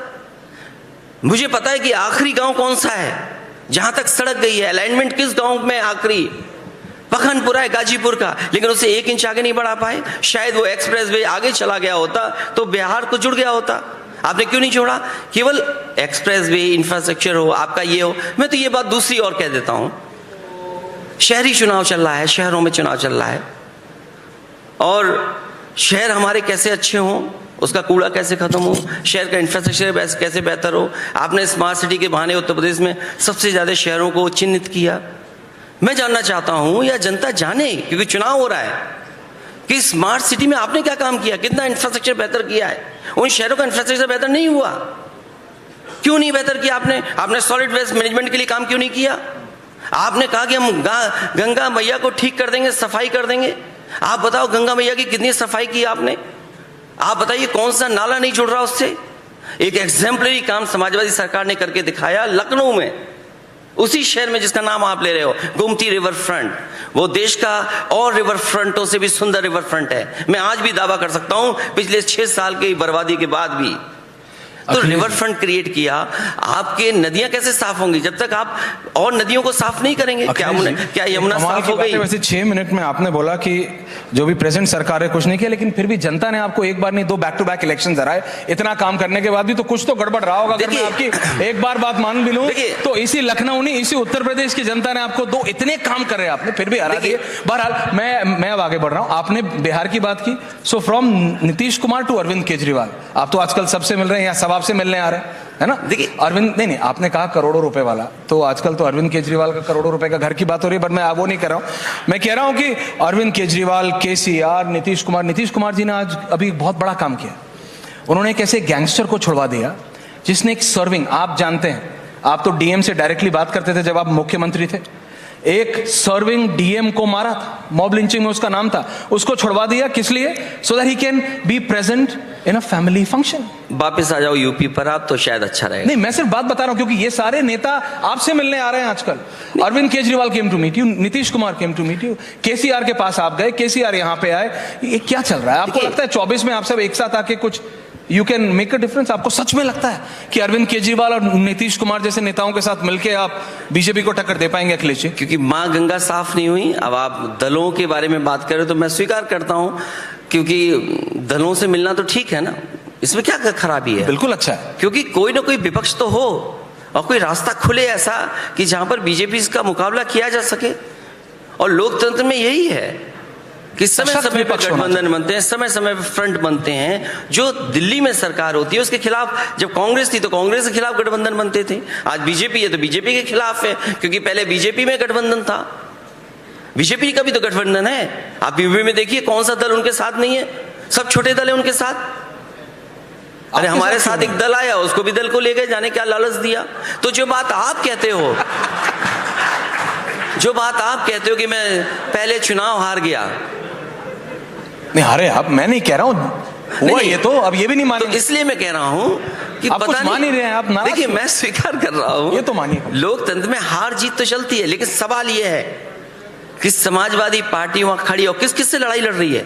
आपके प्रशासन से लड़ाई लड़नी पड़ रही है, झूठे प्रचार से लड़ाई लड़नी पड़ रही है, नफरत को मिटाने के लिए लड़ाई लड़नी पड़ रही है, एक धन दौलत जो पैसा लग रहा है चुनाव में उससे लड़ना पड़ रहा है। कोई छोटा मोटा मुकाबला थोड़ी है। नफरत की लड़ाई कोई आसान लड़ाई थोड़ी है। ये नफरत की लड़ाई मतलब? नफरत फैलाने वालों से लड़ना पड़ रहा है। कौन फैला रहा है नफरत? बीजेपी। कैसे? अरे ये कैसे पूछ रहे हो मुझसे? कैसे पूछ आप ही से तो पूछूंगा, आप ही कह रहे हैं। अब आप कह रहे हैं तो मैं जनता से थोड़ी पूछूं क्यों भाई, कैसे? आप बताएं कैसे अखिलेश जी? बहुत नफरत फैला रहे हैं। बहुत है, बहुत नफरत। कैसे? बहुत नफरत फैला रहे हैं। कैसे अखिलेश? कैसे बताऊं मैं? जैसे आप अपनी रैलीज में बताते हैं खिलाफ साफ साफ, आप तो उन नेताओं में से साफ साफ। मुझे याद है पिछले चुनाव में प्रधानमंत्री जी ने ये कहा कि जो छोटा जानवर है उसी समस्या का समाधान हो जाएगा। सरकार बन गई, कैटल ऑन द रोड। सरकार बन गई। कोई दिन उत्तर प्रदेश में नहीं जाता जिसकी वजह से जिस दिन जान ना चली जाए किसी की। कोई दिन ऐसा भी नहीं जाता जब आप ट्वीट नहीं करते उसके बारे में। आप ट्वीट जरूर करते हो, यहाँ खुला, ये मिला, वहां। मुझे खुशी इस बात की कि कम से कम मेरे ट्वीट को आप भी फॉलो करें। पत्रकार हूं, मैं नहीं करूंगा तो किसको करूंगा? और मेरे को तो सबको फॉलो करना है। ट्वीट करूंगा और आप देखते रहिए, फॉलो करते रहिए। कम से कम आपको ये पता लग जाएगा कि बीजेपी से कितनी लड़ाई लंबी है जिससे रिपब्लिक बचाया जा सके। मान रहे हैं आपकी लंबी लड़ाई है अभी, आप बाबा को टक्कर देने की स्थिति में नहीं है क्या? आप खुद कह रहे हैं कि अभी लंबी लड़ाई है अखिलेश जी। देखिए लंबी लड़ाई इसलिए बोल रहा हूँ क्योंकि जो दल है वो दिल्ली में सरकार में है और दिल्ली की सरकार से लेकर के उत्तर प्रदेश में है। और जिस तरह का एजेंडा सामने रखा जाता है, मैंने जब चुनाव नहीं पड़ा मेरे पक्ष में आए तो मैंने यही कहा था कि मेरी कोशिश रही लोगों को मैं समझाऊं, लेकिन बीजेपी के लोग थे जो लोगों को बहका रहे थे। बहकाने वाले जीत गए, समझाने वाले हार गए। समझाने वाले हार गए। अब आप ऐसे जब आप बोलते हैं तो आप जनता के ऊपर सवाल खड़ा कर देते हैं। आप ये नहीं सोचते? जनता के सवाल नहीं खड़ा करता हूं, हम तो आपको भी समझा रहे हैं। अच्छा, मैं तो ये कहता हूं उत्तर प्रदेश में 3x660 super critical thermal plant लगे जी। सबसे ज्यादा प्रोडक्शन बिजली का बढ़ा क्योंकि यहां सब बुद्धिजीवी लोग बैठे हैं। मैं किसी को ऐसा नहीं कि गुमराह कर दूं। ट्रांसमिशन लाइन सबसे ज्यादा बिछाई गई, सबसे ज्यादा डिस्ट्रीब्यूशन में काम किया, हमारे मुख्यमंत्री जी कहते हैं कि बिजली हमने दी। मैं उनसे कहता हूं और कई बार कहा कि कम से कम एक बार आप 3x660 super critical thermal plant तो कह दो। आज तक एक भी बार कहा हो तो बता दो, और एक भी प्लांट लगाया हो तो बता दो यूपी में। बताओ, दिल्ली की सरकार है उनकी, आप यूपी को क्यों नहीं दे रहे हो? और मुझे याद है, मैं आपको ऑन द रिकॉर्ड कह रहा हूं, लालजी टंडन जी उस समय जिंदा थे। एक बहुत पुराने विधायक वाराणसी के श्यामराव दे चौधरी जी, वो दोनों भूख हड़ताल पे बैठ गए और उन्होंने कहा क्योंकि प्रधानमंत्री जी की कॉन्स्टिट्यूंसी है, यहां पर 24 घंटे बिजली होनी चाहिए। मैंने उनसे कहा कि आपकी भूख हड़ताल खत्म हो, आपकी मांग मैं मान रहा हूं। और उसी दिन समाजवादी सरकार ने वाराणसी पार्लियामेंट कॉन्स्टिट्यूंसी में 24 घंटे बिजली दे दी। लेकिन मैंने उनसे एक शर्त रखी थी, क्योंकि उत्तर प्रदेश दिल्ली की सरकार बनाता है, आप यूपी का बिजली का कोटा बढ़ा दो। मैंने हाउस में कहा, कई बार प्रेस में कहा, और मैं आपके सामने कहता हूं कि जब यूपी सरकार दिल्ली की बनवाता है तो यूपी की जनता महंगी बिजली के बिल क्यों दे? क्यों दिल्ली की सरकार उत्तर प्रदेश के बिजली का जो कोटा होता है क्यों नहीं बढ़ा रहे हैं? तो आप भी क्या अपने जो न्यू फाउंड फ्रेंड हैं आपके अरविंद केजरीवाल, आप भी उनकी लाइन पे चल रहे हैं क्या? फ्री बिजली, क्योंकि वो फ्री बिजली से फ्री दारू पहुंच गए, आप फ्री बिजली की तरफ बढ़ रहे हैं क्या? देखिए, मुझे मेरे को कहीं से इंडिकेशन, आप मेरे को लग रहा है इंडिकेशन कि कम क्यों मिले, फिर कम से होगा, इतना कम क्यों? देखिए, फ्री ये बात आपको नहीं कहनी चाहिए, और मैं तो ये जानता हूं। क्यों दादा? क्योंकि हम ही हमसे कम उम्र के हैं, लेकिन हम एक ही समय के, जहां फ्री दारू होगी वहां आप भी चले जाओगे। क्यों जाएंगे दादा? मैं तो डाइट कोक पीता। मुझे क्या पता तो फ्री दारू कहां मिल रही है? मैं दारू की बात ही करने नहीं आया। आप नेता हैं। नहीं, मैं, मुझे जानकारी नहीं है। आपसे मिलने आप यूपी में बात करिए, क्योंकि आपने यूपी के बारे में बहुत सारा प्रचार किया। पर आप तो दिल्ली के बारे में भी सोच रहे हैं। आप मेट्रो पे बात करिए, आप क्यों नहीं महंगाई पे बात कर रहे हो? हमारे मुख्यमंत्री जी कह रहे हैं अनएम्प्लॉयमेंट रेट ये है, क्या आप यकीन करोगे कि 100 में से 4 बेरोजगार हैं? मैं ये कह रहा हूँ, मैं यूपी के बारे में जानना चाहता हूँ। बिल्कुल मैं यूपी के बारे में जानना चाहता हूँ। हमारे मुख्यमंत्री जी कहते हैं कि यूपी में 100 में से 4 बेरोजगार हैं। हाँ। कौन यकीन मान लेगा इस बात को? वो कहते हैं कि जीडीपी हमारी इतनी होनी चाहिए, $1 ट्रिलियन इकोनॉमी के लिए 36% की ग्रोथ रेट चाहिए। आंकड़े वर्सेस आंकड़े से जनता का क्या फायदा होगा? अरे मैं कह रहा हूँ, ग्रोथ रेट अगर 36% होगी तो कहीं ना कहीं हॉस्पिटल बन रहा होगा, फ्लाईओवर बन रहा होगा, लोगों को नौकरी मिल रही होगी। अखिलेश जी, आप भी मुख्यमंत्री, क्यों नहीं होना चाहिए? यही सारा तंत्र आपको भी रिपोर्ट करता था। नहीं, अखिलेश जी समझिए ना, आप भी सीएम। मैं जानता हूँ, मैंने लैपटॉप, आपने नेताजी की सरकार भी देखी है। मैं आपसे ये बोल रहा हूँ, ये सारा तंत्र आपने भी देखा है। मैंने अपने सेट ऑफ डॉक्यूमेंट्स लाते हैं, आप अपने सेट ऑफ डॉक्यूमेंट्स लाते हैं। हमारे काम जनता बैठी है वो ये देखती है documents versus documents. It's facts not documents versus documents. Why are you running the channel then? You tell the truth. वो कह रहे मैंने बनाया। You tell the truth then. जनता को क्या पता? You tell the truth. What is the GDP then? नल में पानी चाहिए। You tell the truth. What is the rate of the electricity?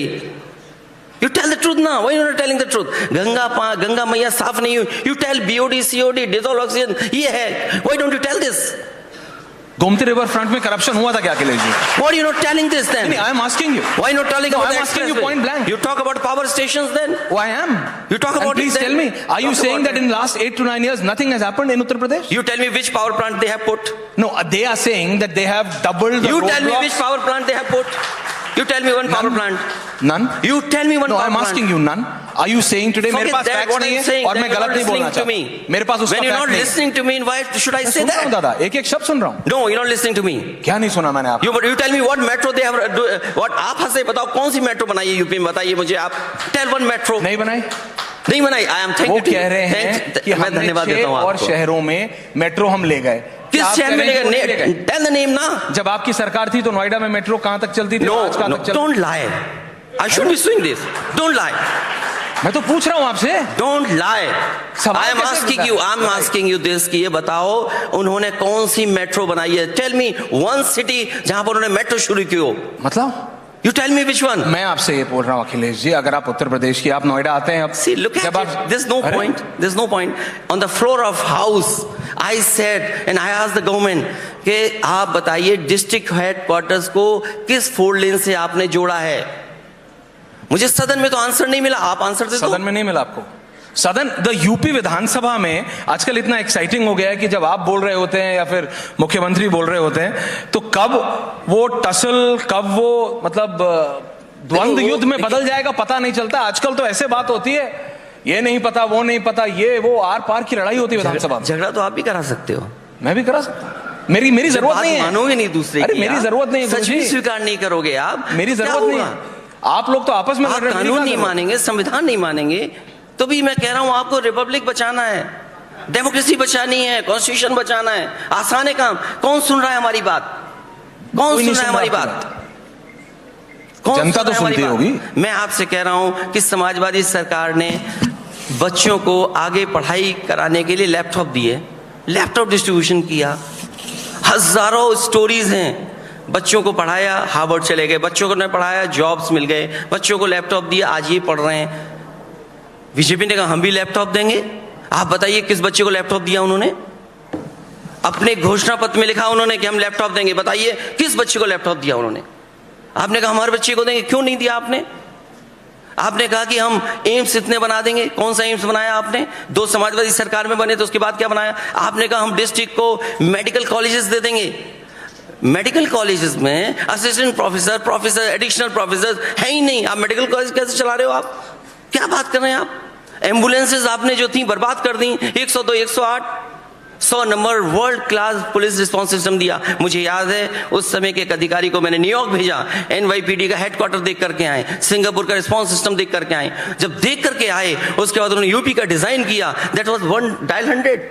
आपने डायल को याद है आप लेके गए थे जब बस था, आपने बोला ये करा, लेकिन फिर सब किया। और मुझे याद है कि जो पुलिस हेडक्वार्टर, मैं यहां कहता हूं, आपसे कहता हूं, जो पुलिस हेडक्वार्टर दिया है वो आपने दिया, वो उत्तर प्रदेश का सबसे अच्छा इंफ्रास्ट्रक्चर पुलिस को काम करने के लिए दिया है। अरे पुलिस को काम करने के लिए दिया, बनाया तो हमने, उसका तो स्वीकार आपको करना ही पड़ेगा।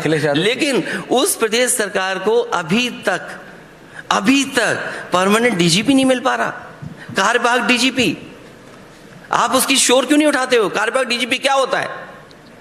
क्योंकि आपका झगड़ा है दिल्ली से, इसलिए आप डीजीपी नहीं बना पा रहे परमानेंट एक। अच्छा, अब ये बात गलत है? तो अब मैं कर लूं दिल्ली की बात, जब आप, क्योंकि आप अरविंद केजरीवाल भी, नीतीश, वो आप उनसे मिलते हैं, तो क्या आप सिर्फ उत्तर प्रदेश की बात करते हैं उनसे? मैं मिलूंगा और मैं मिलता रहूंगा, कोई ना कोई रास्ता निकले, मैं कोशिश करूंगा। नहीं, कोशिश देखिए, राजनीति में ये वो, अब भारतीय जनता पार्टी 2014 के बाद it's a party which fight every election to win. Bengal में टीएमसी ने हराया उनको, लेकिन फिर भी आपने देखा किस तरह से उन्होंने वहां जोर लगाया। तो ऐसा नहीं है कि अगर उन्हें पता होता है हार या जीत, वो इलेक्शन में जोर लगाते हैं। उत्तर प्रदेश में और नेशनली आपको लगता है सचमुच अरविंद केजरीवाल, नीतीश कुमार, ममता दीदी आपसे मिलने आती हैं, आप वहां जाते हैं, केसीआर साहब, all of these leaders coming together. मैं दोबारा पूछ रहा हूं, ये क्या खराब बात है? अगर बीजेपी अलायंस कर रही है, ये यूपी में बीजेपी एक पार्टी से अलायंस, फिर दूसरी पार्टी से अलायंस, इसका कोई फर्क पड़ेगा या ऐसे ही है, टाइम पास पड़ेगा? अगर यूपी में जैसे अलायंस कर करके बीजेपी जीती है, हमने भी अलायंस किया, हमने मुकाबला किया। आने वाले समय में मुझे उम्मीद है कि देश के कई दल जो लड़ रहे हैं कोई ना कोई रास्ता निकालें, क्योंकि आप देखिए ना महंगाई क्या है, बेरोजगारी क्या है। जब आप लोग एक साथ आके इस बार जब जनता के सामने जाएंगे, अभी भी निकाय चुनाव, लोकल इलेक्शन उत्तर प्रदेश में चालू हैं, क्या वो आपसे पूछेंगे नहीं कि भाई ये माफिया के खिलाफ जब एक्शन होता है, गैंगस्टर्स को जब अरेस्ट किया जाता है और गैंगस्टर्स को जब, तो मैं स्वीकार कर रहा हूं, ठोको की राजनीति, आपके कई प्रवक्ता, कई आपके नेता कुछ भी बोलते हैं, किसी माफिया के खिलाफ कार्रवाई हो, कोई उस पर आपत्ति नहीं। कानून कहता है जो कानून तोड़ेगा उस पर कार्रवाई होगी, कार्रवाई करिए, किसने रोका है? तो लेकिन कार्रवाई में भेदभाव क्यों हो रहा है? कार्रवाई में भेदभाव क्यों हो रहा है? कैसा भेदभाव, मैं ये जानना चाहता हूं। आप देखिए, आप यूपी के टॉप 10 माफिया, टॉप 100 माफिया निकालिए, उन सब पे कार्रवाई करिए। मैंने वो आपकी लिस्ट देखी थी, वो जो समाजवादी पार्टी के ऑफिशियल हैंडल से आपने फिर वो ट्वीट तो हमारा रिसर्च ने दिया, उसमें आपने नहीं लगता कि आपने कुछ भेदभाव किया? समाजवादी पार्टी भेदभाव, उसमें मुख्तार अंसारी का नाम अगर मैं भेदभाव कर रहा हूं, मैं आपसे सीधा भेदभाव करता हूं, क्या आपकी माफिया की लिस्ट में मुख्तार अंसारी का नाम था? हमारी समाजवादी पार्टी ने, हम कोई एजेंसी नहीं है जो हम किसी की लिस्ट बनाए, माफिया कौन आपने है बनाई? सरकार को माफिया की लिस्ट नहीं है। आप वरिष्ठ नेता, मैं ये कहना नहीं चाहता, लेकिन आप झूठ नहीं बोल सकते, आपने बनाई। मेरे पे कोई एजेंसी थोड़ी है जो मेरी लिस्ट बना देगा। ऑफिशियली आपकी पार्टी के हैंडल से मैं कोई पुलिस हेडक्वार्टर की ऑफिस में कोई डीजीपी बैठा हूं यहाँ पे, किया ये काम ऑफिशियली आपने किया, और क्या उसमें मुख्तार अंसारी का नाम था? मैं तो फ्रैंकली पूछ रहा हूँ आपसे। देखिए, सवाल ये नहीं है, जो माफिया है, जो गलत लोग हैं, उन पर पुलिस कार्रवाई। मुख्तार अंसारी माफिया हैं आपके हिसाब से? मैं कौन होता हूं? कोर्ट नहीं तय करेगा, कोर्ट तय करेगा, कोर्ट फैसला ले। मैं कौन होता हूं बोलने वाला? जब आप जनता के बीच जाते हैं, आप तो जाते हैं जनता के बीच, मेरे को पता आपको जाना है, जल्दी आपकी फ्लाइट है। ये जब आप जाते हैं जनता के बीच और आप जब ये कहते हैं मैं कैसे डिसाइड करूं कि ये गैंगस्टर है कि नहीं है, मैं कैसे डिसाइड करूं कि ये माफिया है कि नहीं है, तो वो आपसे बोलते नहीं वोट तो मैं आपको देता हूं। वही चीज वो बीजेपी को भी बोलते होंगे, कांग्रेस को भी बोलते होंगे, बीएसपी को भी बोलते होंगे कि वोट तुम्हें देता हूं तो तुम डिसाइड करो ना कि मुख्तार अंसारी को टिकट दोगे कि नहीं दोगे। देखिए मैं तो समाजवादी पार्टी से आपने लोगों को मैं ये भी कहता हूं कि ऐसी भी सरकार न हो कि जो मुख्यमंत्री अपने केस वापस लो, ऐसे मुख्यमंत्री अपने केस बताएं। ये बात गलत क्या है? आप क्यों नहीं नाम ले रहे हैं? अगर मेरे पे आप ये आरोप लगा रहे हैं, मैं नाम नहीं ले रहा हूं, तो आप क्यों नहीं नाम ले रहे हैं? कौन मुख्यमंत्री आरोप बोला जिन्होंने अपने मुकदमे वापस लिए? अखिलेश जी मैंने कहा आरोप बोला, मैंने नाम भी लिया, मैंने शब्द भी लिया। मैं ये जरूर जनता में कहता हूं, माफिया हो, अपराधी हो, गुंडे हो, बदमाश हो, उनके खिलाफ कार्रवाई हो, कानूनी कार्रवाई हो, जेल जाएं, कड़ी कार्रवाई हो। कौन नहीं कहता? कौन पॉलिटिकल पार्टी नहीं कहती? लेकिन सवाल ये भी है कि आप उत्तर प्रदेश का विकास चाहते हैं कि नहीं चाहते हैं? क्योंकि आप लॉ एंड ऑर्डर पे ही हारे थे इलेक्शन, आपको याद है ना? नहीं, लॉ एंड ऑर्डर बीजेपी कहती है कि उन्होंने आपको लॉ एंड ऑर्डर पे हराया। कैसे तय कर दोगे लॉ एंड ऑर्डर पे हारा? नहीं, जनता डिसाइड करती है, आप या मैं नहीं करते, जनता करती है। उत्तर प्रदेश की जनता ने किया कि लॉ एंड ऑर्डर पे आप हार गए अखिलेश। जिस सरकार ने पुलिस को one of the best response system दिया हो, पुलिस का रिस्पांस सिस्टम था ही नहीं, पुलिस पहुंचती नहीं थी, गाड़ियां नहीं थी, गाड़ियों में डीजल पेट्रोल भरने वाला नहीं था। ये पुलिस विभाग के अधिकारियों से आप पूछिए कि क्या थाने में जो गाड़ी होती थी उसमें डीजल पेट्रोल के लिए बजट होता था कि नहीं होता था? अखिलेश जी, तो ये बहुत सी चीजें हैं जिसके बारे में आपको जानकारी हासिल करनी चाहिए। नेताजी के साथ बहुत ट्रैवल किया है, आप जानते हैं कि नेता अफसरों से नहीं जनता से पूछता, और जनता ने जवाब दिया। जनता ने आपको एक बार नहीं दो बार जवाब दिया कि they are not satisfied with you. और ये मैं नहीं, जनता कह रही, उत्तर प्रदेश की जनता, मैं तो नेशनल में बात ही नहीं कर रहा, उत्तर प्रदेश की जनता ने बोला अगर आप बेटर कर सकते हैं। और मान लीजिए लास्ट आंसर ऑन दिस, मैं 24 में जीत करके आऊं तब आपसे इंटरव्यू करूंगा। तो अगर आप आएंगे तो, और आप प्रॉमिस करिए आज अर्नब बैठे हैं कि आप सबसे पहला इंटरव्यू अर्नब को देंगे उस दिन, जिस दिन अगर आप 24 में जीते या हारे, whatever your first interview to Arnab. जीतने पर दूंगा, हारने पे नहीं दूंगा। And it's live. नहीं ये क्या, हम भी समझदार हैं अर्नब जी जितने। नहीं समझदार हैं आप, बिल्कुल। बहुत बहुत धन्यवाद। So that was Akhilesh Yadav, senior Samajwadi party leader. Thank you so much. Thank you Akhilesh.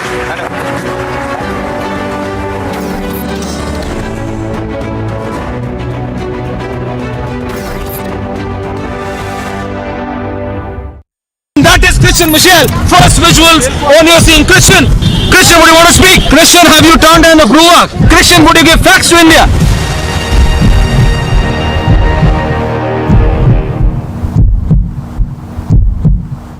Siddharth 8 तारीख को हार्ड ड्राइव से डेटा डिलीट हुआ था, रिपब्लिक पूछ रहा है। सिद्धार्थ मैं पूछ रहा हूँ, 8 तारीख को हार्ड ड्राइव से डेटा डिलीट हुआ था, हार्ड ड्राइव से, आपने बताया क्या था data?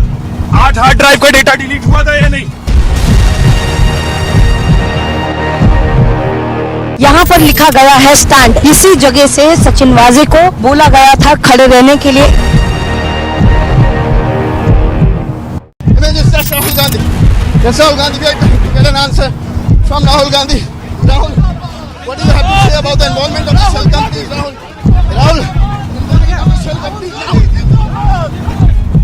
That's Rahul Gandhi who has just left from the AICC headquarters now moving toward the parliament.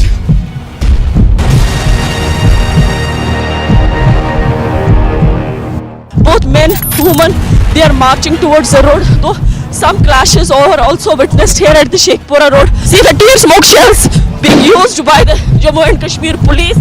Now we can see also that the protesters are not crossing the line.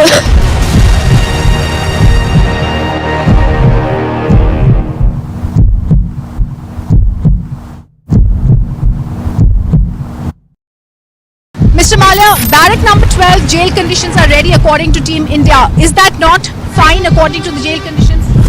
Mr. Malia, why are the questions bothering you when I'm not getting a single answer? Just answer one question, sir.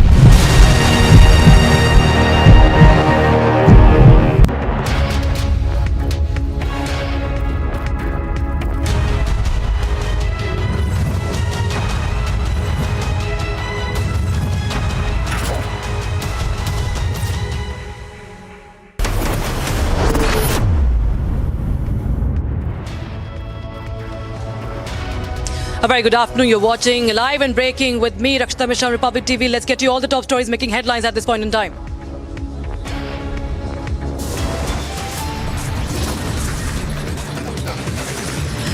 Day 2 of Prime Minister Modi's mega roadshow in Bengaluru. Celebrations and rousing welcome for the Prime Minister.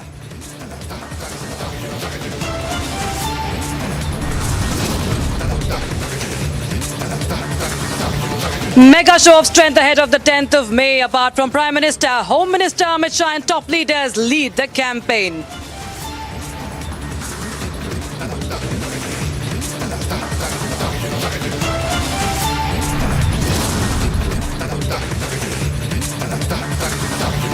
Trouble mounts for Vadra Congress, VHP and Bajrang Dal issue 100 crore rupee legal notice.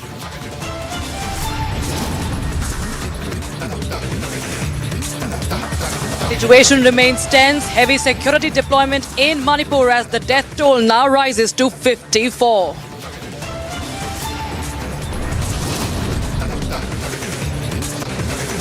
And Sharad Pawar now tries to unite the opposition, says will devise a common minimum program.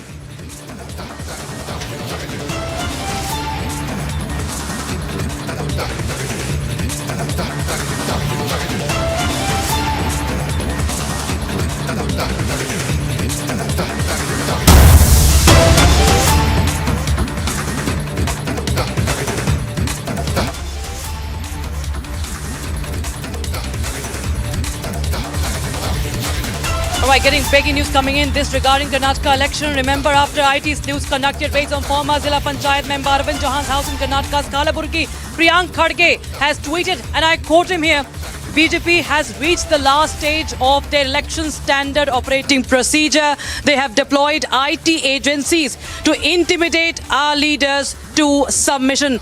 They have raided our minority president, district minority president, Wajid Ali, and Arvind Chauhan's house and offices. He goes on to say that BJP is losing state for sure. Unquote. That was Priyanka Kharge's tweet right after his aide Arvind Chauhan's house and office was raided in Kalaburgi. Remember, just 2 days to go for Karnataka to go to polls, and now we have IT raids on former Zilla Panchayat member Arvind Chauhan's house, who also happens to be Priyanka Kharge's aide. Priyanka Kharge, remember, is a sitting MLA right now, looking to re-elect from his own seat in Kalaburgi, and he's also the son of Congress President Mallikarjun Kharge's son. Let's listen to what Priyanka Kharge had to say. First they try to bring in communal narratives, then they try to bring in communal disturbances, then if nothing is working and they're losing the election, then they start using the central forces to attack the central agencies to attack our leaders, and that's what has happened in Kalaburgi also. IT raids have happened on our district minority president, on our other leaders. So it's their standard operating procedure that the BJP follows of for intimidating the opposition. We are not going to get cowed down by this, and we'll continue to fight the BJP. Our colleague Prajwal Prasad is joining us on the broadcast for more. Prajwal, right after the IT sleuths raided Arvind's house there, Priyanka Kharge has come out to say he has targeted the BJP, saying that the BJP is already feeling the heat and hence they are resorting to such measures. Priyanka Kharge has made controversial statements even in the past, but now the Congress has repeatedly been stating that the central government is using the agencies such as the IT and CBI to raid on their netas. But all said and done, we have in the past seen that the IT has also raided many BJP netas as well, at which point of time the Congress was silent. And the BJP now and again has reiterated on the fact that these agencies are autonomous bodies or independent bodies where the central government cannot meddle in their affairs, day-to-day affairs or their administration as well. And whenever the IT raids are being conducted, so that they have done this based only on credible information which comes into them, and only then it happens too, because this can definitely not be pre-planned as well, and it has happened all of a sudden too. So therefore, all these allegations are falling flat because now we are seeing that Union Minister... Stay with us, Pajwal. We are being joined on the phone line by Karnataka BJP leader. Karnataka BJP leader Vivek Reddy is joining us on the phone line. Mr. Reddy, right after the IT raids were conducted on Priyanka Kharge's aide's house, Priyanka Kharge has claimed that it is nothing but a witch hunt by the BJP against his neta. Well, I think this raid has come too long away. I mean, it should have happened long ago. These netas, these leaders of North Karnataka, for years have monopolized power, and there is a lot of issues regarding the disproportionate assets that they carry, and we wonder why it was so late. It should have occurred long ago, and it's high time that all those people who possess such assets, for having been that for decades he has been his father has been an MLA and a leader of opposition of India and a candidate in Karnataka. For decades they have monopolized power, and today is the day of accountability. It's sad that in India accountability comes so late. It's high time that they are held accountable for the illicit gains that they have. If he has nothing, if he is so transparent, then why doesn't he open everything and say, come on, just go ahead and check everything? He can't do that, right? Because they have all this illicit money with them, illicit gains with them. So today is the day of accountability. High time it happens. No, Mr. Reddy, Priyanka Kharge has said on his tweet that BJP has reached the last stage of the election standard operating procedure.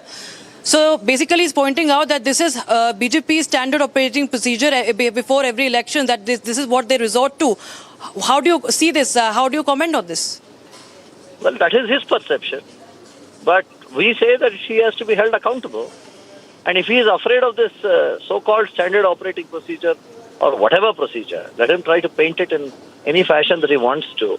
But the point is, why can't he just say that my account, my property, my wealth, being a 7-decade family, political family, is open to the public. It is transparent. Why doesn't he say that? I think that's the answer that we expect from our politicians. High time that they come out and say, you can raid me. I have nothing to hide. Everything is transparent with me. Why can't he say that? That's the problem. I think so long as politicians keep this illicit wealth, they keep saying that they keep hiding behind politics, they keep saying that this is all political. This is a general standard operating procedure excuse. That's what I would say. All right. Thank you so much, Mr. Reddy, for joining us with all those, with sharing your thoughts on the same. And my colleague Prajwal Prasad continues to be with us on the broadcast. Prajwal, as we are seeing how the BJP is reacting to it, that this was, of course, if the Congress does not have anything to be afraid of, they should actually go and take it head on there. But this, coming just 2 days before Karnataka goes to polls, has, of course, raised some questions and given much fodder for the Congress leaders to point fingers at the BJP. Definitely all taken into consideration. Now, one of the major reasons that the raids are being conducted here is really in regards to the disproportionate assets as well, because in the past as well we have seen several cases that have been lost even by the local corruption agency in Karnataka, which is the Lokayukta, where the Chittapur candidate from BJP, Manikantan Rathore, had also gone on to lodge several complaints with Lokayukta, the anti-corruption body here, stating that there were several financial irregularities, mainly with the Kharge's family and the trusts that they have been maintaining, because there are several trusts which also sees that the government gives grants and funds as well, and they were also under a radar for a lot of time too. But the timing is something which is now being questioned here, Rakshita, and therefore the Congress claims that it is a witch hunt, but the BJP on the other side is going ahead and stating that this is just a normal procedure as well, and so whatsoever that Priyanka Kharge can go ahead and call it, it is just a normal procedure too, because if the raids are being conducted only in one location per se, then it could have been stated that yes, it might have been pre-planned, but now raids are being conducted not only in Kalburgi but also across the entire state as well, so multiple raids are being conducted on multiple netas from different parties too. So this is being considered in the larger that a lot of money is being pumped into the Karnataka elections to move ahead and try to incite the voters too. So we need to wait for an official clarification from the Income Tax Department before drawing any sort of conclusions in this case.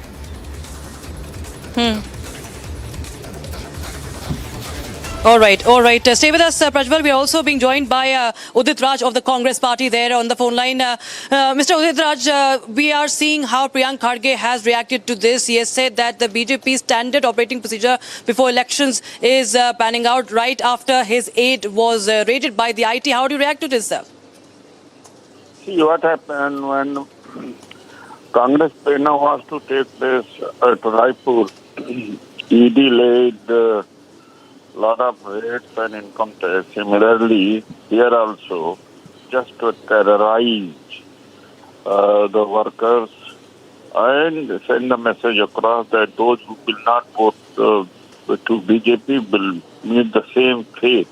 I strongly condemn it. Not only BJP is campaigning for votes, but also at the same time raiding also the position by ED, CBI, income tax.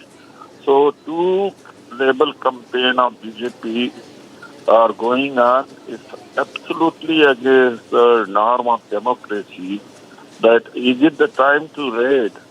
Why have not been any BJP person targeted during election? Even during the Bengal election also they did the same thing. And they got defeated. They will bite the dust here also. That the people will take note of it and will teach lesson to BJP.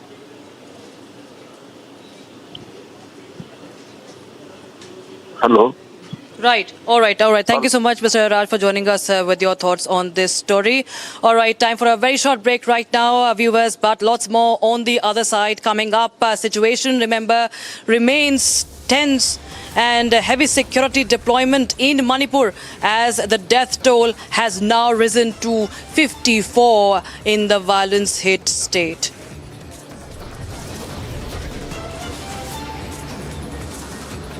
And Sharad Pawar is now trying to unite the opposition, says that he will devise a common minimum program. Stay tuned to Republic TV.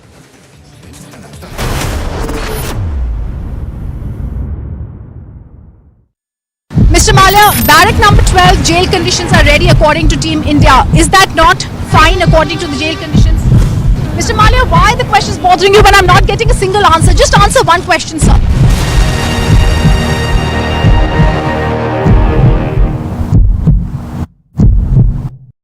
He has been cooperating with the summons. Why have you arrested him in such fashion? He has been interrogated for over 100 hours, sir. First to get out of this. If you don't First to get out of this. First to get out of this. Get out of this. First to get out of this. First to get out of this. First to get out of this. He has cooperated. Get out of this. He has cooperated. Get out of this. He has been cooperating, sir. Get out of I am this. merely asking you. He has been cooperating. Get out of Sorry, we are also cooperating. We are also cooperating. Yeah, please cooperate.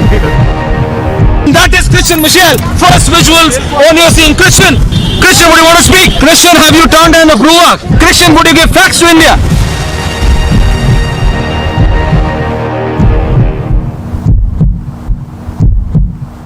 Siddharth 8 तारीख को hard drive से data delete हुआ था. Republic पूछ रहा आपसे. सिद्धार्थ मैं पूछ रहा हूँ 8 तारीख को हार्ड ड्राइव से डेटा डिलीट हुआ था.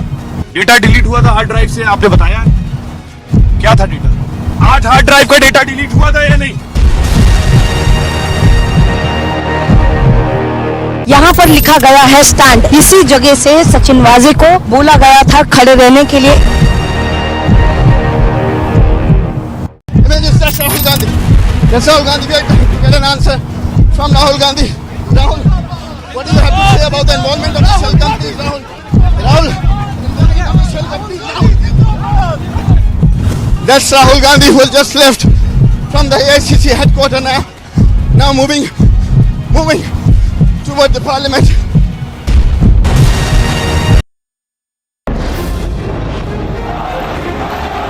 अगर वो मोदी को गाली देते हैं तो मैं तो इसे उपहार मानता हूं.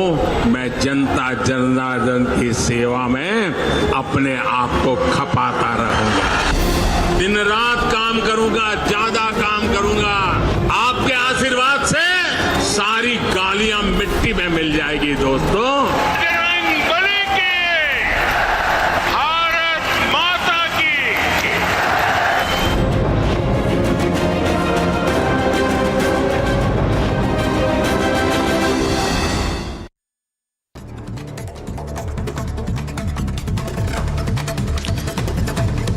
Let's take a look at other stories from across the country. In the Rajouri Poonch terror attack, investigating agencies suspect links to narco-terror smugglers and that narcotic smugglers used to smuggle weapons from across the border, helping terrorists in the area.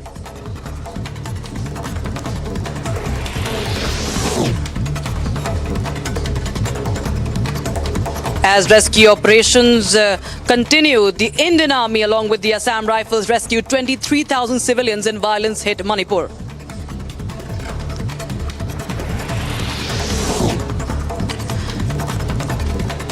Tripura Chief Minister Manik Saha held a meeting with the parents of the students who are stuck in violence-hit Manipur on Saturday and made them interact with the Manipur Chief Minister and Kiren Singh over the phone, who assured parents about the safety and security of their children.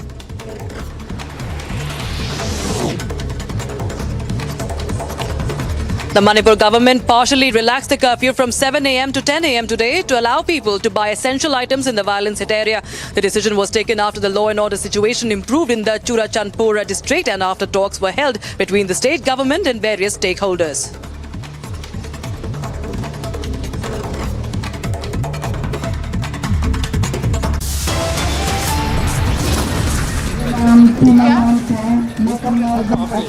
We are reporting from the restless protest over here. This protest has been going on since April 23rd, and today multiple Khap Panchayats have reached here at the Jantar Mantar as the restless continue to protest over the fact that Brij Bhushan Singh should be arrested. However, the BJP and the multiple parties have been claiming that this protest is taking a political turn. However, the wrestlers are adamant and that they are not going to budge. Stay tuned to Republic TV. We'll be right back after a very short break to keep you ahead of this story.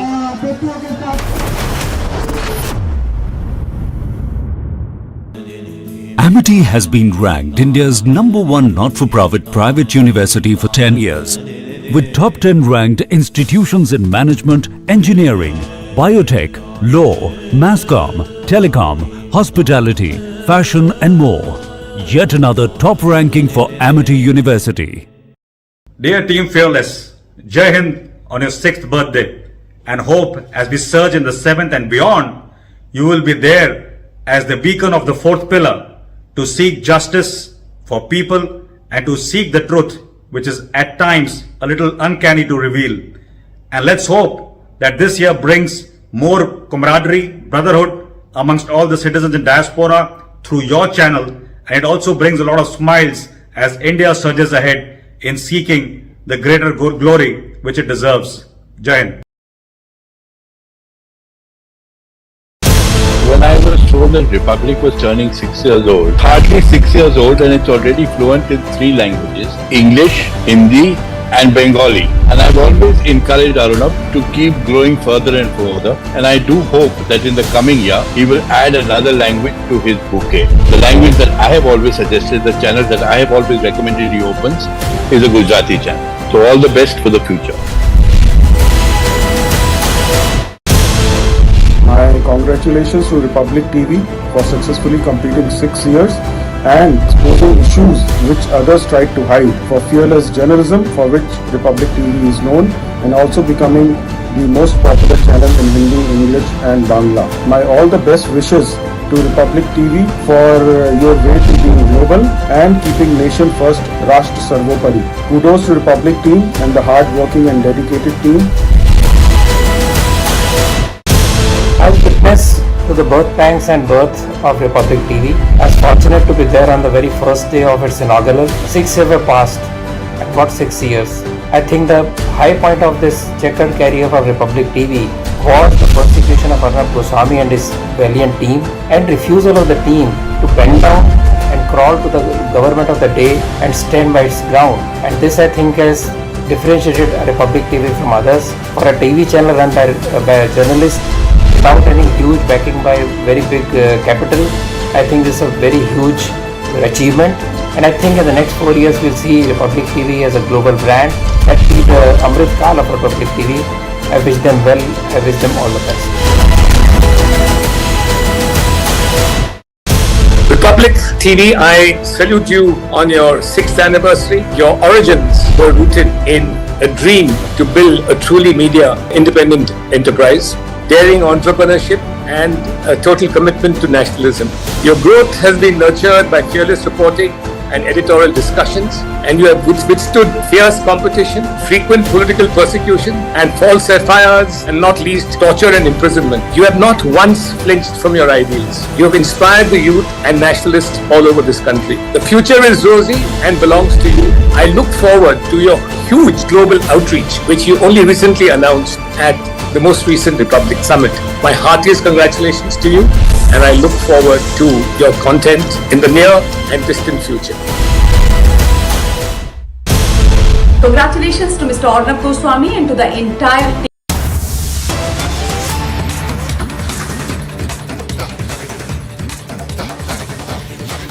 All right, we're getting some more breaking news. This coming in from New Delhi, where security has been beefed up at Jantar Mantar amid farmers and Sanyukt Kisan Morcha's planned nationwide protest in support of the protesting wrestlers. Several leaders of the Sanyukt Kisan Morcha from Punjab, Haryana, Delhi and Uttar Pradesh are at the protest site at Jantar Mantar. Remember, viewers, this has been going on for days despite the Supreme Court closing in on the petitions, and Anurag Thakur, the sports minister, has also assured that the investigation will make everything crystal clear. The protesting wrestlers refuse to budge. They are relentless in this protest.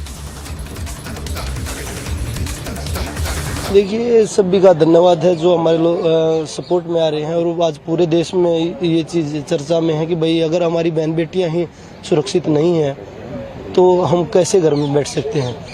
आज ये बेटियां हैं, कल कोई और बेटी होगी, बहन होगी, तो ये सोचने का विषय पूरे देश के लिए। और मैं जो हमारे समर्थन में आ रहे हैं उनसे भी यही बोलूँगा कि शांतिपूर्वक हमें आना है, शांतिपूर्वक हमें धरना करना है, ना कि कोई उपद्रव करना है, क्योंकि ये देश की बेटियों की इज्जत मान सम्मान की लड़ाई है और देश की भी सम्मान की लड़ाई है।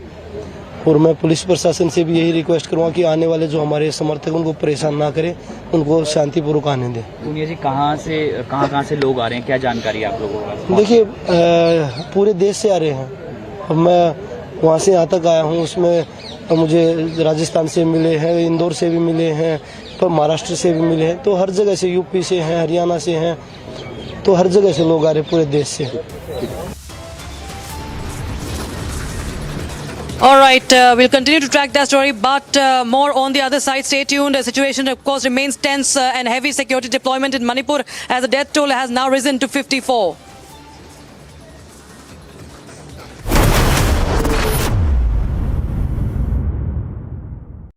Dear Team Fearless, Jai Hind on your 6th birthday, and hope as we surge in the 7th and beyond, you will be there as the beacon of the 4th pillar to seek justice for people and to seek the truth, which is at times a little uncanny to reveal. And let's hope that this year brings more camaraderie, brotherhood amongst all the citizens in diaspora through your channel, and it also brings a lot of smiles as India surges ahead in seeking the greater glory which it deserves. Jai Hind. When I was told that Republic was turning 6 years old, hardly 6 years old, and it's already fluent in 3 languages, English, Hindi and Bengali. And I've always encouraged Arunab to keep growing further and further, and I do hope that in the coming year, he will add another language to his bouquet. The language that I have always suggested, the channel that I have always recommended he opens, is a Gujarati channel. So all the best for the future. My congratulations to Republic TV for successfully completing 6 years and exposing issues which others tried to hide, for fearless journalism for which Republic TV is known, and also becoming the most popular channel in Hindi, English and Bangla. My all the best wishes to Republic TV for your way to being global and keeping nation first, Rashtra Sarvopari. Kudos to Republic team and the hard-working and dedicated team. I've witnessed to the birth pangs and birth of Republic TV. I was fortunate to be there on the very first day of its inaugural. 6 years were passed. At what 6 years? I think the high point of this checkered career of Republic TV was the persecution of Arnab Goswami and his valiant team.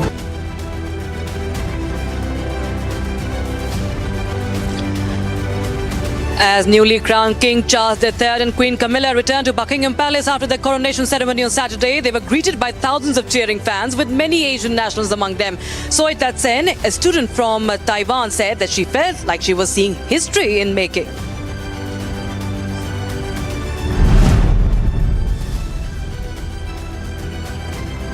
Ukrainian President Volodymyr Zelensky congratulated King Charles III on his coronation. Zelensky, during his nightly video address, said, and I quote, "It was an honor for me to meet His Majesty in person in London. I remember our conversation. I remember the sincere emotion for Ukraine and Ukrainians," unquote.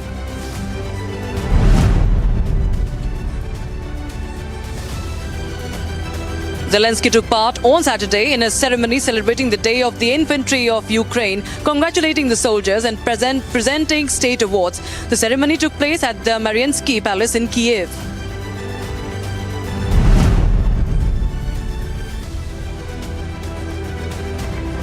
Japanese Prime Minister Fumio Kishida arrived in Seoul on Sunday ahead of meeting South Korean President Yoon Suk Yeol for their second summit in less than 2 months. The pair are seeking to bolster cooperation following years of fraught ties over historical issues.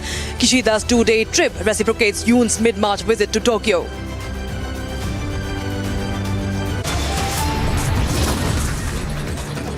Time for a quick break right now, but lots more on the other side. Bajrang Dal has issued to benefit BJP, not Congress, says BJP.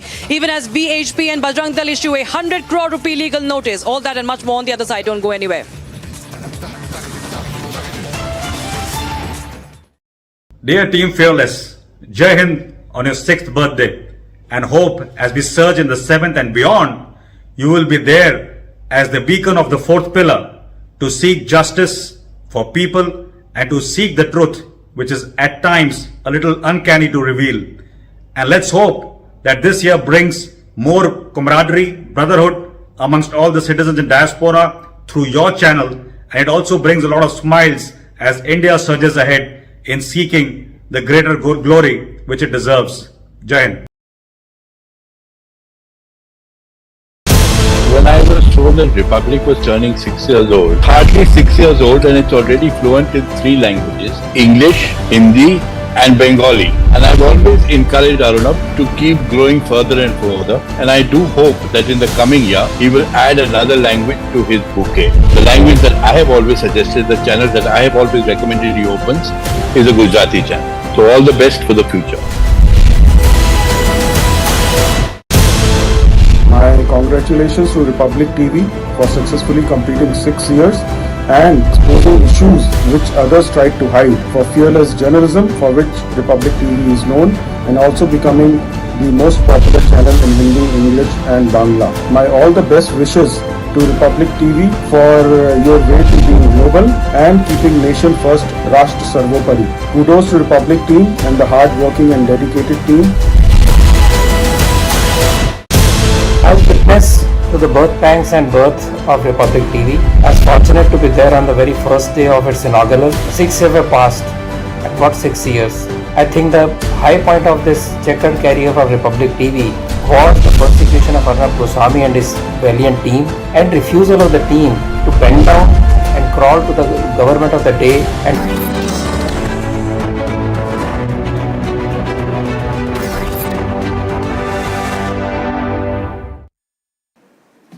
Himanta, thank you very much for coming. It is our honor. Thank you. It is our honor to have you. And you can see the full house out here.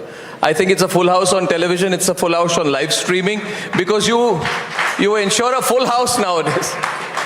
You're a full house nowadays. You're a, as they say in film language, you're a box office hit in Indian politics. Am I right? Am I right? I think Republic always present full house. No, it is entirely you. You're also on a hit list also now. There's a lot of people, you're on the Congress hit list. Rahul Gandhi has a special connection with you. Every second tweet of Rahul Gandhi is only about you. He seems to be obsessed with you. अभी भी आप राहुल गांधी का tweet देखते हो? Only when he mentions you. मैं तो किसी को आउटसोर्स करके रखा हूँ कि आप देख लो. But there's such a lot of action in Assam now. Assam is a hub of action, and it's in the news. Politically, I mean, politically, if there's a government being formed in Maharashtra, it is happening in Guwahati. Everything is happening in Guwahati. Actually, if Amritpal has been caught in Punjab, he's taken to Guwahati. I'm saying that you are actually, Arnab, if you follow Vastu Shastra, the northeast cone or northeast side is the most holiest. So everything you start from northeast, you are bound to succeed. You start everything from northeast, you will 100% your success is ensured. This is as per our ancient Vastu Shastra. Wow, that's amazing. Yes. So you should start a studio of Republic in Northeast. Okay. Is that a hint? Yes. You want Republic? I'm inviting you. Well. It's great to have you nowadays. What is your political approach? You have this hard-hitting style. You're quite straightforward about things. As they say, you go for the kill. Recently, any particular case that happens, you shoot from the hip. You said in my Republic Bharat summit that people don't want madrasas. You said that, you remember that? You made that statement that I want to give people a different kind of schools. Some people say that you're anti-minority in your approach, right, Sohail? ये कहा जाता है हिमंता विश्व शर्मा के बारे में हर बार कि इनकी पोजीशन प्रो गवर्नेंस हो सकती है, मगर जो धारणा बनी है that थोड़ा सा आप एंटी माइनॉरिटी हैं अपने अप्रोच में, उसके बारे में कुछ कहना चाहेंगे at the start? नहीं, देखिए, if you look at the minority politics of the country, there is one approach from Delhi, or you can name it as an approach from the so-called aristocratic elite kind of Delhi, where they want that minority people should be an instrument of politics. An impression should be created on their mind that you are minority, so you have no right to be majority. You cannot become a doctor, you cannot become an engineer. You have to have a life which will ensure you a loyal vote bank of a particular party. But we have worked very hard to liberate minority people from their perception. So today, if you go to any place of Assam, any minority dominated place of Assam, I will draw the similar crowd which I will draw in the majority people, because we are walking from them in real sense of term without appeasement. The Prime Minister has ensured that highest number of house which is allotted for the poor goes to the poor, not on the basis of religion, but the minorities are also poor. So that is why if you go by the statistics, highest number of minority people have been benefited from the pro-people policy of BJP. That is why we don't have problem in minority. So perception का तो बाजार होता है, कोई बनाता है perception, but reality we have no issue. इस perception के बाजार में हिमंता जी, आपने कहा कि आप जब किसी minority डोमिनेटेड एरिया में जाते हैं आसाम में, आप बाहर की बात भी कर रहे हैं, किस आसाम की बात? देखिए, मैं तो आप तो normally I go to Assam because I have no exposure in the other part of the state the way I have exposure in Assam. But I feel comfortable. I said stop this madrasa. They said yes, Dada, we'll stop this madrasa. Why do you say stop the madrasas? I have explained n number of times that after 75th years of independence, in India, you need doctor and engineer from minority community, not mullah from minority community. So if today, do you want your son to be something like that, those who knows only those part of the things which is exclusively deal with a religion? You will always encourage your children to have a profession. Along with the profession, you learn religion. But will you say stop Vedic schools? I think, you see. Will you say stop Vedic schools? Yes. So if Vedic school only encourage you to become a pujari, I'll ask you, yes, we should have a second thought. You think? But Vedic mathematics is better mathematics than the original mathematics. So Ved is a knowledge. Ved speaks about science. Ved speaks about philosophy. So Vedic knowledge is confined not only to one book. Vedic philosophy is confined to whole universe. How can I ask people, don't read Vasudhaiva Kutumbakam? That is in the Vedic philosophy. How can I ask people not to think about nature? So, the Vedic philosophy cannot be compared with a book or with a religion. It is much bigger. But had it been only about a particular, that through Vedic philosophy you will only become pujari, I would have advised strongly, bhai, dekho, you be pujari, but before that you take a general education. You must have an option whether you become doctor or you become pujari. But Vedic philosophy is so deft and it presents something much bigger than whatever you study in college and university. Even that you cannot compare.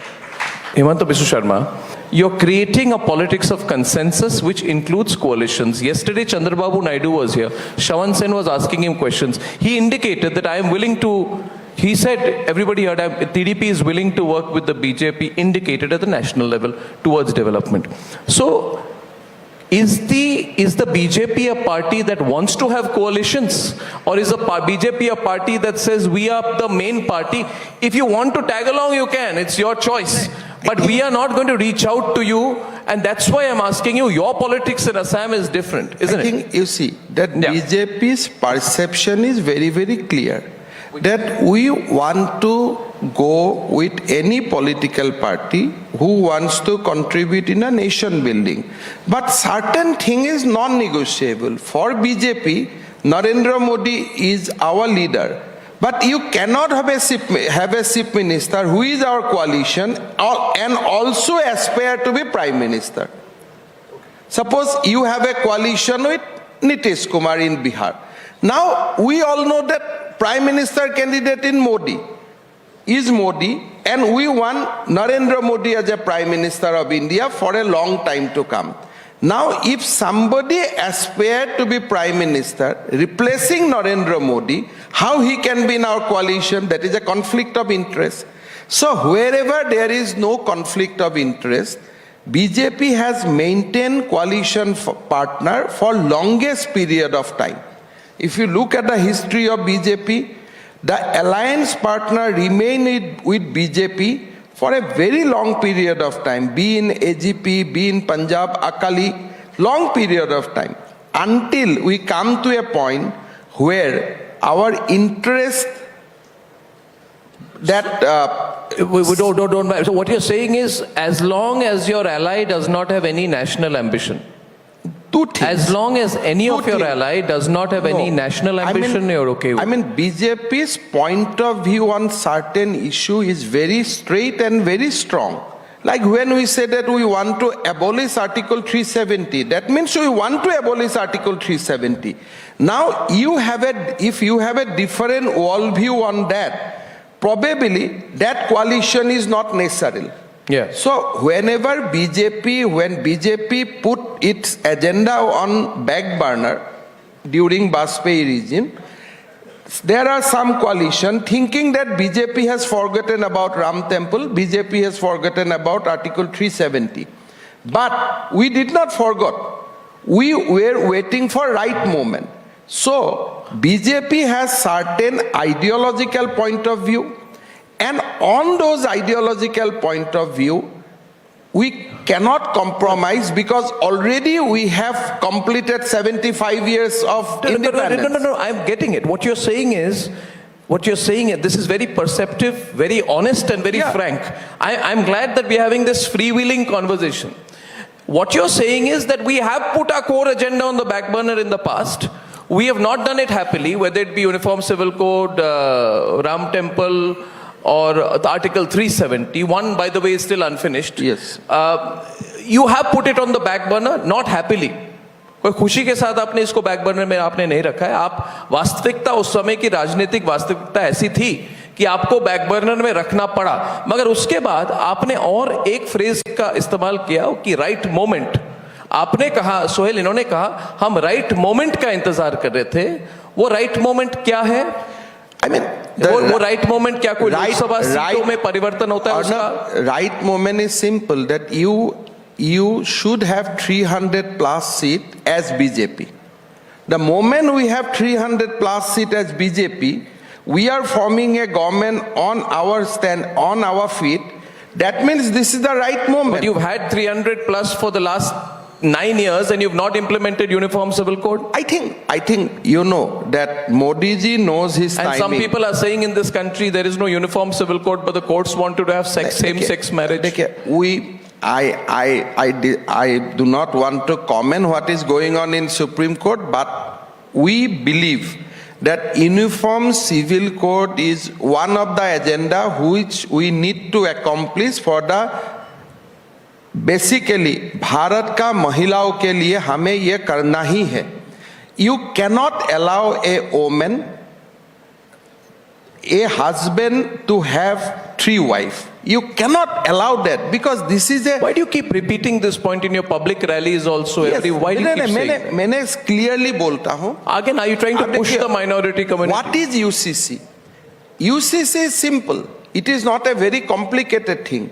That if a Hindu woman if Hindu husband can have 1 wife, then a Muslim or other religious people should have also the same facility. I am putting it in a positive way.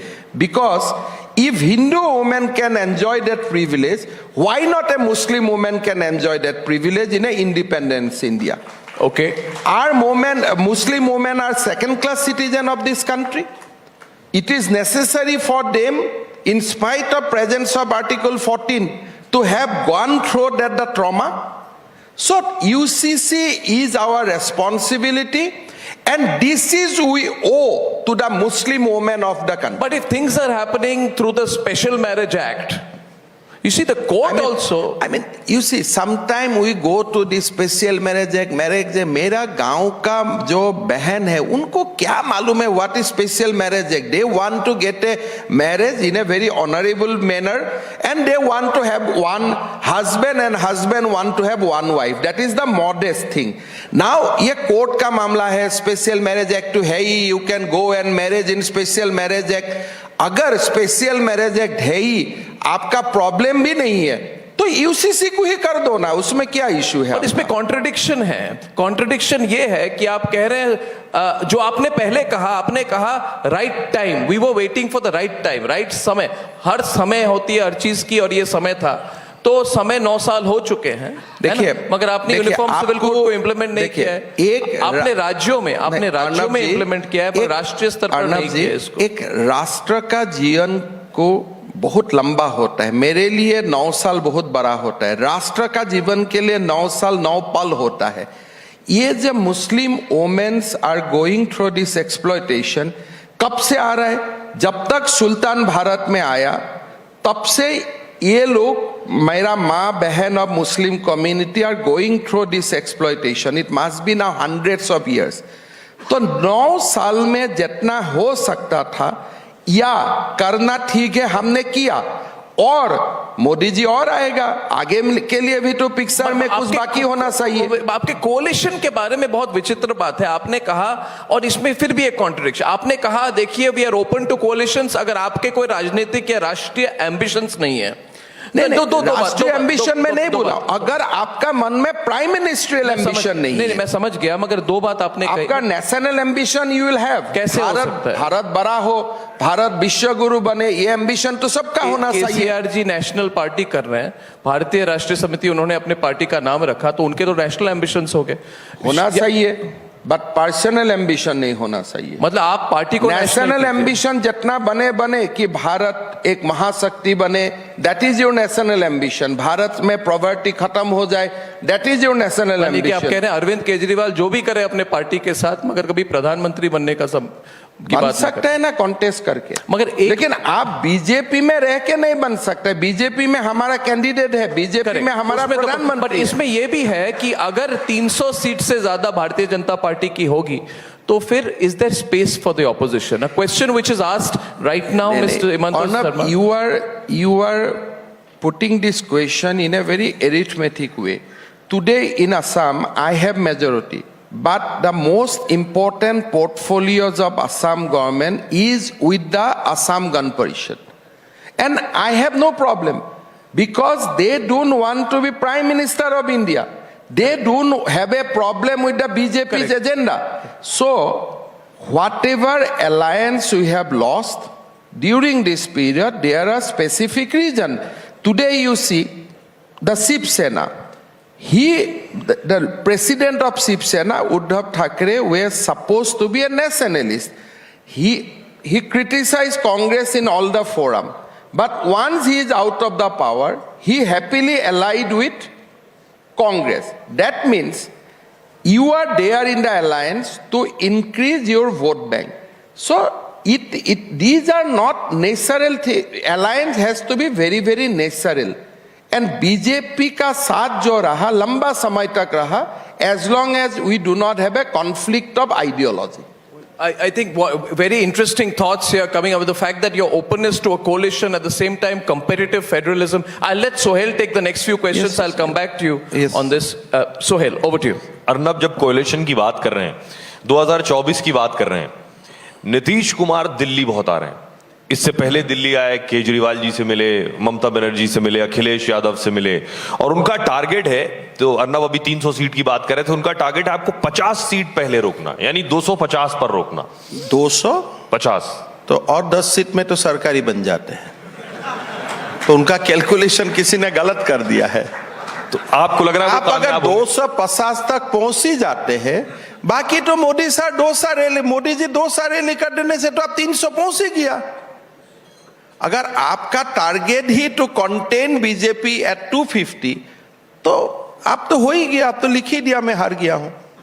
लेकिन sir वो पाला बदल लेते हैं बहुत जल्दी, ये भी कहा जाता है। वो एक हर लोगों को, जैसे तेंदुलकर ने डबल सेंचुरी मारने का कला महारथी हासिल किया, नीतीश जी ने पाला बदलने का महारथ हासिल किया। तो सर ये पाला बदलेंगे तो नहीं दोबारा? पाला खुद का बदलता है, मतलब हम आज यहाँ ए में हूँ, कल में बी में पहुंच जाता, दूसरा का पाला वो कैसे बदल सकता है? आपके दरवाजे खुले हैं क्या? वो इतना आपके दरवाजे खुले हैं क्या? अभी तो ऑफिशियली बंद हो गया। अनऑफिशियली अभी तो गृह मंत्री जी ने ऑफिशियली इसको बंद कर दिया।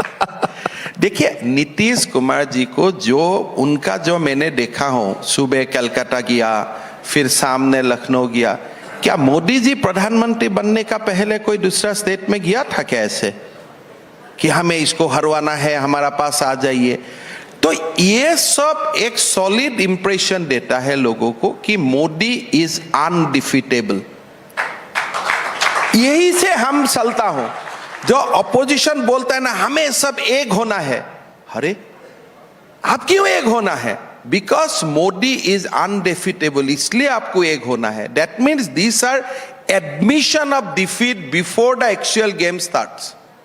Himanta, you had this reputation when you were health minister that you used to do midnight surveys and checks at the Guwahati Medical College Hospital. You know, it's an incredible man. He plays, again, I don't know whether these stories are true, he plays badminton after dinner at 12 o'clock and then decides to call a meeting and then goes for a check and an inspection. I don't know, these are legends told about you. So one thing, anybody can say anything about you, they say you work very hard. So that's not true. So tell me today, my question is, Today, how are things different in the Guwahati Medical College Hospital? Today, what is happening in healthcare? You need to tell people in Delhi and watching you everywhere today, and you worked in the Congress government, you did what you did within a Tarun Gogoi government at that time, in a Congress government. In single line, I can say, sure. जब दिल्ली में मोहल्ला clinic बन रहा है, असम में मैं 26 medical college बना रहा हूँ. And 12 medical college is done, inaugurated. We got NMC recognition. So, जब Delhi is busy with Mohalla clinic, in a state which cannot compare in any way with the wealth of Delhi, is constructing 24 medical college and 1 AIMS. Which is a very important, taking a question forward. Is competitive federalism good or bad? You have said, clearly said, and this, you've said, don't worry, I am surpassing Punjab in terms of GDP. And I want to tell you viewers, Assam earned some 1,300 plus crores through GST. Punjab has earned 1,700 plus crores on GDP. And you have a chief minister who says, don't worry, in a couple of years, my GST collections will be higher than that of Punjab. That's incredible. You're very ambitious. You're very aggressive. But is this competition between states good or bad for the transformation of the country? Two things. States must compete among themselves. But Bharat का एक बहुत बड़ा issue है Arnab, that is a regional disparity. मैं आपको एक छोटे बात बोलता हूँ. दिल्ली में जो लोग बैठा है, मुंबई में, गुजरात में जो लोग बैठा है, they are paying the same income tax. And जो असम में बैठा है, he is also paying the same income tax. But he will not access to that kind of facility what is existed in Maharashtra, Delhi, Gujarat. So, for this country, it is very, very important to remove regional disparity. नहीं तो क्या होगा, असम, बिहार से लोग हमेशा developed state में जाएगा for in pursuit of good life and good education. वो state में भी भीड़ बढ़ेगा और हमारा state से भी meritorious और meritocracy will come down. Competition होना चाहिए. बट हम गुजरात का साथ कम्पीट नहीं कर सकता हूं. हमें दिल्ली का साथ कम्पीट करने का मेरा वेल्थ नहीं है. बट मेरा कम्पीट करने का जिसका साथ भी वेल्थ है, मैंने इस साल we push Chhattisgarh and Chandigarh back. Assam GDP is today 17 GDP, it was 19. We came out to 17. तो नेक्स्ट 3 साल हम पंजाब से बड़ा बन जाएगा. So that is our commitment, but without contempt to Punjab. I wish that Punjab also take the same challenge and she goes further ahead so that we cannot touch her even. So that's the competitive federalism we want. I think, but we must address at the same time regional disparity. No, I get your point. But I have seen in you today a practical, committed politician. And I must say this, Himanta Biswa Sarma, incredible governance in Assam. For what Assam is doing and the Northeast is doing, we are all proud of it. And I thank you for giving us the honor of hosting you here today. Thank you. Big round of applause for Himanta Biswa Sarma. Thank you.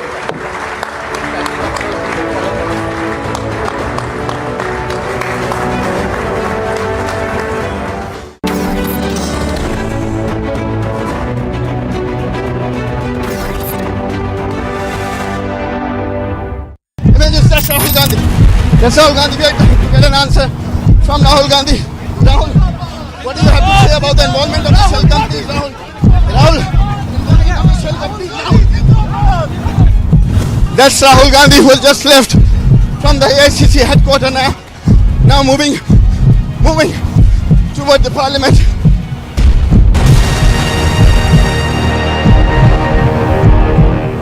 Both men, women, they are marching towards the road. Though some clashes are also witnessed here at the Sheikhpura road. See the tear smoke shells being used by the Jammu and Kashmir police. Now we can see also that the protesters are not crossing the line.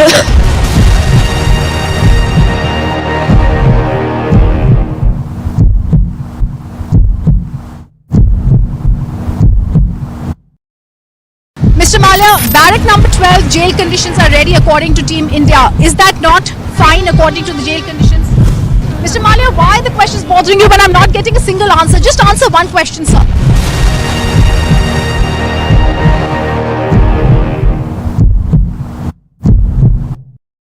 been cooperating with the summons. Why have you arrested him in such a fashion? He has been interrogated for over 100 hours, sir. First to get out of this. If you don't First to get out of this. First to get out of this. Get out of this. First to get out of this. First to get out of this. First to get out of this. He has cooperated. Get out of this. He has cooperated. Get out of this. He Get out has of been this. cooperating, sir. Get out of I am this. merely asking you. He has been cooperating. Get out of Sorry, we are also cooperating. We are also cooperating. Yeah, please cooperate. That is Christian Michelle. First visuals on your scene. Christian, would you want to speak? Christian, have you turned in a Bruak? Christian, would you give facts to India?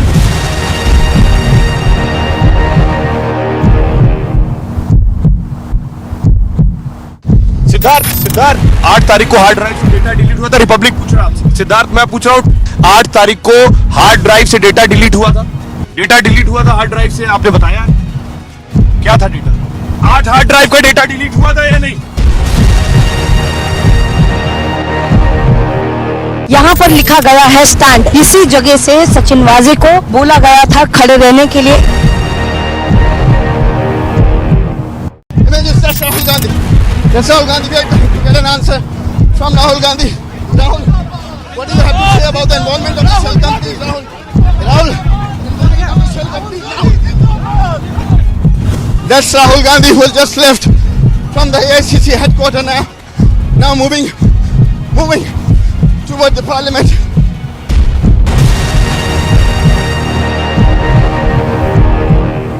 Both men, women, they are marching towards the road. Though some clashes are also witnessed here at the Sheikhpura road. See the tear smoke shells being used by the Jammu and Kashmir police.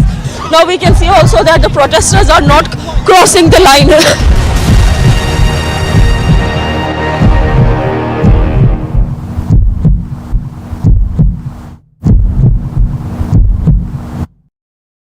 Mr. Malia, barrack number 12, jail conditions are ready according to Team India. Is that not fine according to the jail conditions? Mr. Malia, why are the questions bothering you when I'm not getting a single answer? Just answer one question, sir.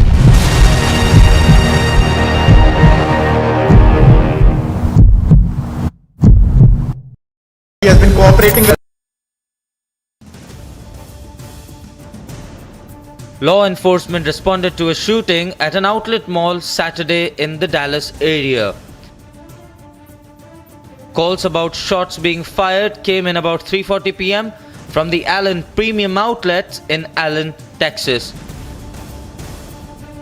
Police on the scene said there were multiple victims, including children. 8 people died and 1 injured in yet another gun crime in the US. More than 30 police cruisers with lights flashing were blocking an entrance to the mall, with multiple ambulances on the scene. Ambulances from several neighboring cities also responded. The Dallas office of the US Bureau of Alcohol, Tobacco, Firearms and Explosives also responded. Agency report, Republic TV. Amity has been ranked India's #1 not-for-profit private university for 10 years, with top 10 ranked institutions in management, engineering, biotech, law, masscom, telecom, hospitality, fashion and more. Yet another top ranking for Amity University. Dear Team Fearless, Jai Hind on your 6th birthday, and hope as we surge in the 7th and beyond, you will be there as the beacon of the 4th pillar to seek justice for people and to seek the truth, which is at times a little uncanny to reveal. And let's hope that this year brings more camaraderie, brotherhood amongst all the citizens in diaspora through your channel, and it also brings a lot of smiles as India surges ahead in seeking the greater glory which it deserves. Jai Hind. When I was told that Republic was turning 6 years old, hardly 6 years old, and it's already fluent in 3 languages, English, Hindi and Bengali. And I've always encouraged Arunabh to keep growing further and further, and I do hope that in the coming year, he will add another language to his bouquet. The language that I have always suggested, the channel that I have always recommended he opens, is a Gujarati channel. So all the best for the future. My congratulations to Republic TV for successfully completing 6 years and exposing issues which others tried to hide for fearless journalism, for which Republic TV is known, and also becoming the most popular channel in Hindi, English and Bangla. My all the best wishes to Republic TV for your way to being global and keeping nation first, Rashtra Sarvopari. Kudos to Republic team and the hard working and dedicated team.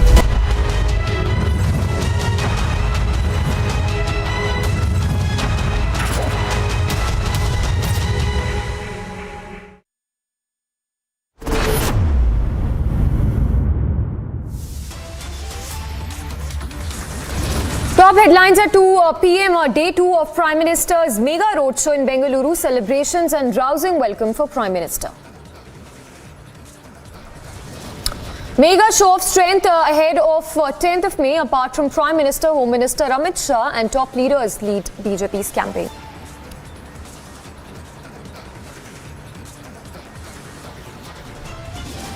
What is the need for ban for the Bajrang Dal? जो PFI ने Bharatiya Janata party ban किया, इसके लिए बजरंग दल को ban कर रहे हैं. इसके लिए बजरंग दल ही जो अभी इशू उठा है वही है भारतीय जनता पार्टी को बहुत बड़ा फायदा मिलने वाला है.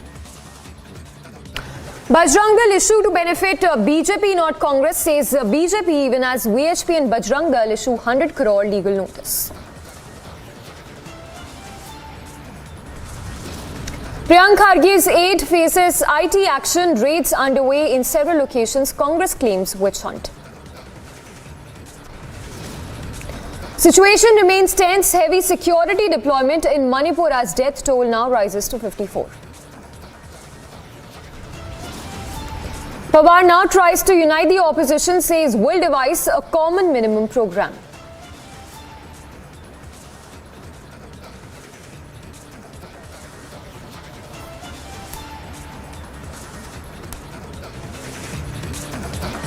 It's 2 p.m. We are live and breaking. I'm Samiksha Srivastava. We start with news breaks just coming in, where a major tragedy has now been averted as an ID has been recovered by security forces in Pulwama.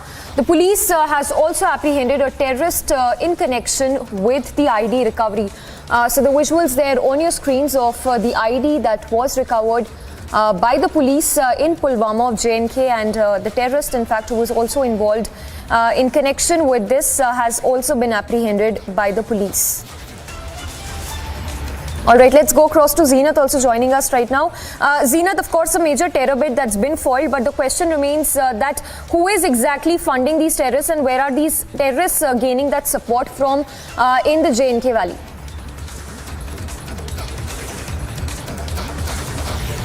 Associate who's actually from the Arigam village of Pulwama of South Kashmir.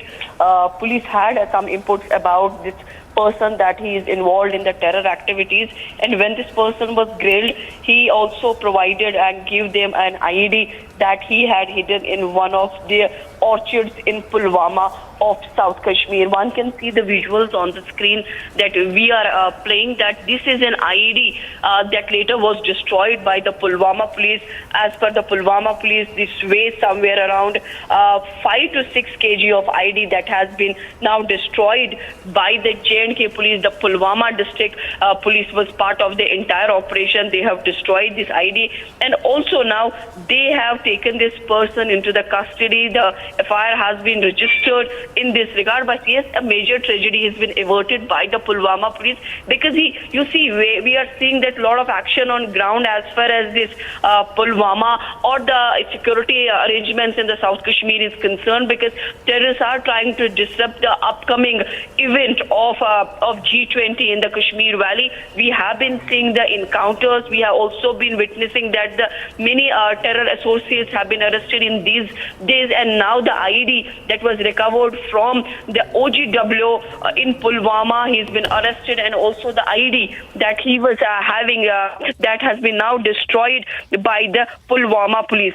So this is the latest from the Pulwama of South Kashmir, where the IED of around 5 to 6 kg were recovered by the Pulwama police. Later the IED was destroyed, and also the OGW who was having this IED, he has been arrested. He's been identified as Ishfaq Ahmed. He is from Arigam of Pulwama of South Kashmir, We have also witnessed in the past couple of days an encounter near the line of control in Machal sector. We have witnessed encounter in North Kashmir's Baramulla, where not only in Kunzar witnessed the encounter, but also the Patan area where the terrorists from the LET were neutralized. They were the local terrorists who have been neutralized. So overall, we see the success to the J&K police, and also we're seeing that during the cordon and also during the operations, Indian Army has been part of these kind of operation. But as of now, as far as this ID is concerned, this is a lone operation of Pulwama police. They have recovered 5 to 6 kg of ID that later was destroyed in an orchard in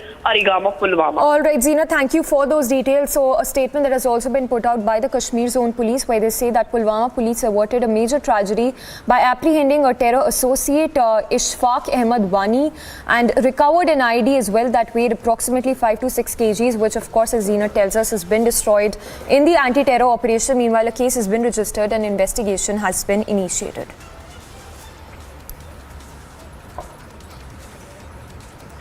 Now, the Bajrang Dal issue has only been snowballing in the state of Karnataka that heads for polls in just 3 days from now. In the latest, it's a BJP Hubali candidate who's responded to the Bajrang Dal controversy, saying that Congress has given the BJP the opportunity with Bajrang Dal issue.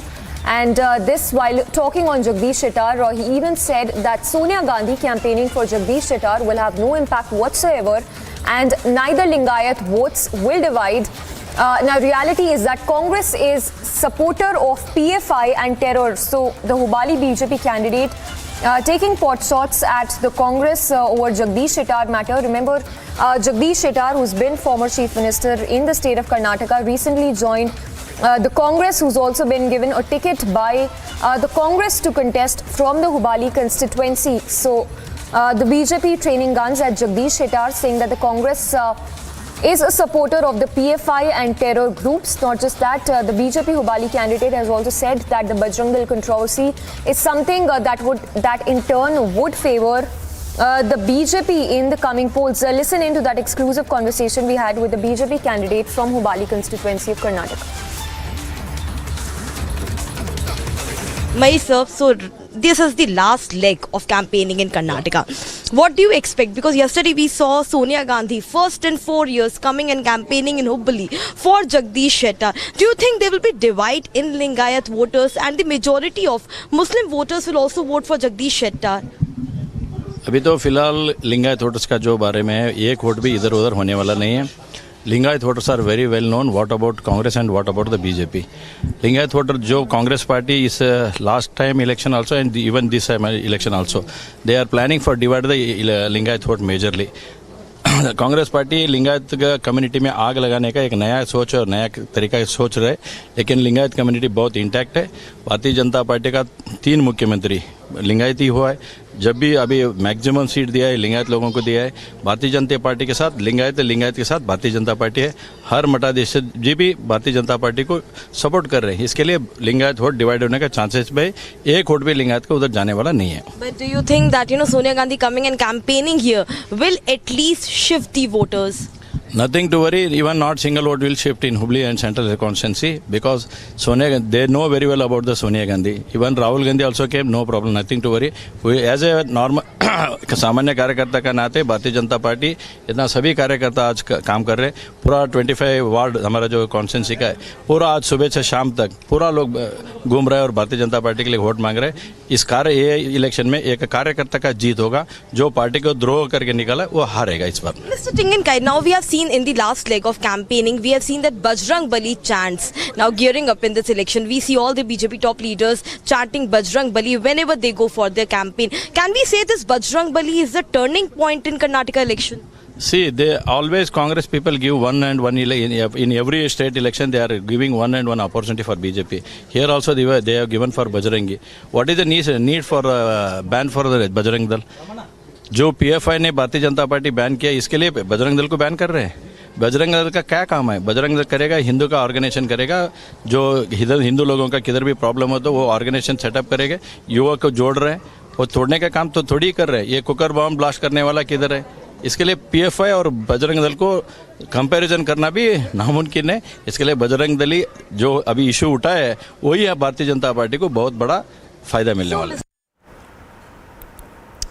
All right, so there you heard the BJP candidate from Hubballi constituency saying, exuding confidence that the BJP is going to come back to power in the state of Karnataka, even taking pot shots at Jagdish Shettar, saying that Sonia Gandhi campaigning for the former Karnataka chief minister will not really help Jagdish Shettar in any which way. Remember, Jagdish Shettar, who quit the BJP very recently, has joined the Grand Old Party and has now been given a ticket by the Congress to contest from the Hubballi constituency of Karnataka. For now, to another news break that's just coming in.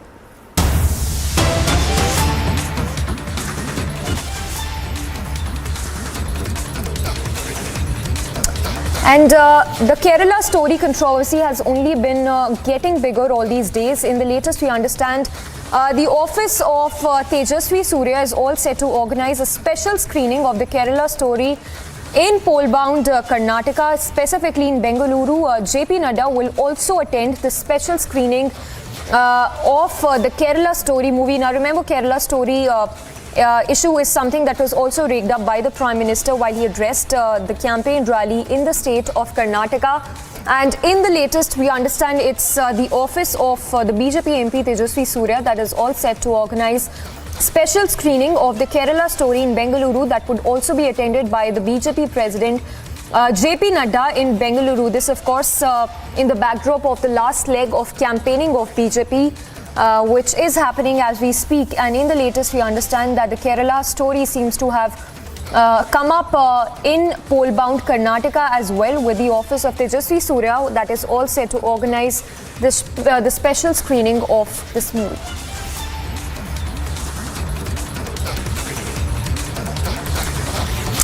So, tracking closely all the latest from poll-bound Karnataka. In the latest, we understand it's Tejasvi Surya who said that he's going to be organizing a special screening of the Kerala story that has been at the center of controversy. Let's take a word from Harsha as well. Harsha, you've been on the ground since day one. Tell us what exactly has been happening in Karnataka in relation to the Kerala story, which is something that was also rigged up by the Prime Minister while he addressed a rally in the state. Exactly, Samisha. So we saw that Prime Minister Narendra Modi in his election campaign rally clearly stated that Congress is shielding terrorism, and they are not allowing the truth to come in front of people, that how the terrorism was shielded in the state of Kerala. And political phono. We saw that we saw Tejasvi Surya, try karo na Tejasvi Surya. From that time onwards, we saw the opposition like Congress and associate OSCs, AIM as well, now hitting hard at BJP for promoting Kerala story. Now today, associate OSC, the AIMIM chief himself stated that why Prime Minister Narendra Modi was promoting the film. This is the Karnataka election, the Kerala story, the film promotion was not required from the election campaign. On the other side, we see Congress leaders now protesting on the street on this Kerala story. But today, the BJP leader Tejasvi Surya, who is the MP from Bengaluru, will be watching the movie screening at around 8:45 p.m. with BJP National President JP Nadda. On the other side, we have seen that in Tamil Nadu, this movie screening was stopped. But at various places, the screening of movies already continuing. And today itself, in the evening, Tejasvi Surya, along with the young students, he has invited the young students to watch the screening. The 100 seats are made available in the INOX cinema, where JP Nadda, along with Tejasvi Surya and along with the young students of Bengaluru University, will be watching the screening of this Kerala story. So the controversy around this movie, the Kerala story, has been raked up in Karnataka election as well, Samisha. Right, Harsha, thank you for giving us that context. Remember, Prime Minister who's been campaigning in Karnataka mentioned about the Kerala story while he was delivering a speech and alleged that the Congress is trying to oppose the film.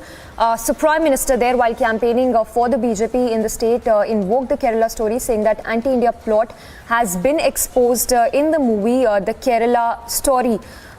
It was in fact in Bellary that Prime Minister was addressing the rally, where he mentioned that the Kerala story is trying to expose the consequences of terrorism in a society, especially in a state like Kerala, which is a beautiful land of hard-working, talented and intellectual people, and that going on to sharpen the attack on the Congress, saying that the party is trying to ban the film and support the terror elements. All right, cutting across to the roadshow of JP Nadda, which we understand is underway.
so there you see the visuals coming in from Vijayanagara district of Karnataka, where BJP National President JP Nadda is holding a roadshow. So all BJP top guns have been deployed to campaign in the last leg of the party in the state of Karnataka that heads for polls in just 3 days from now. In fact, earlier today, Prime Minister Modi also held that roadshow, a 10-kilometer roadshow.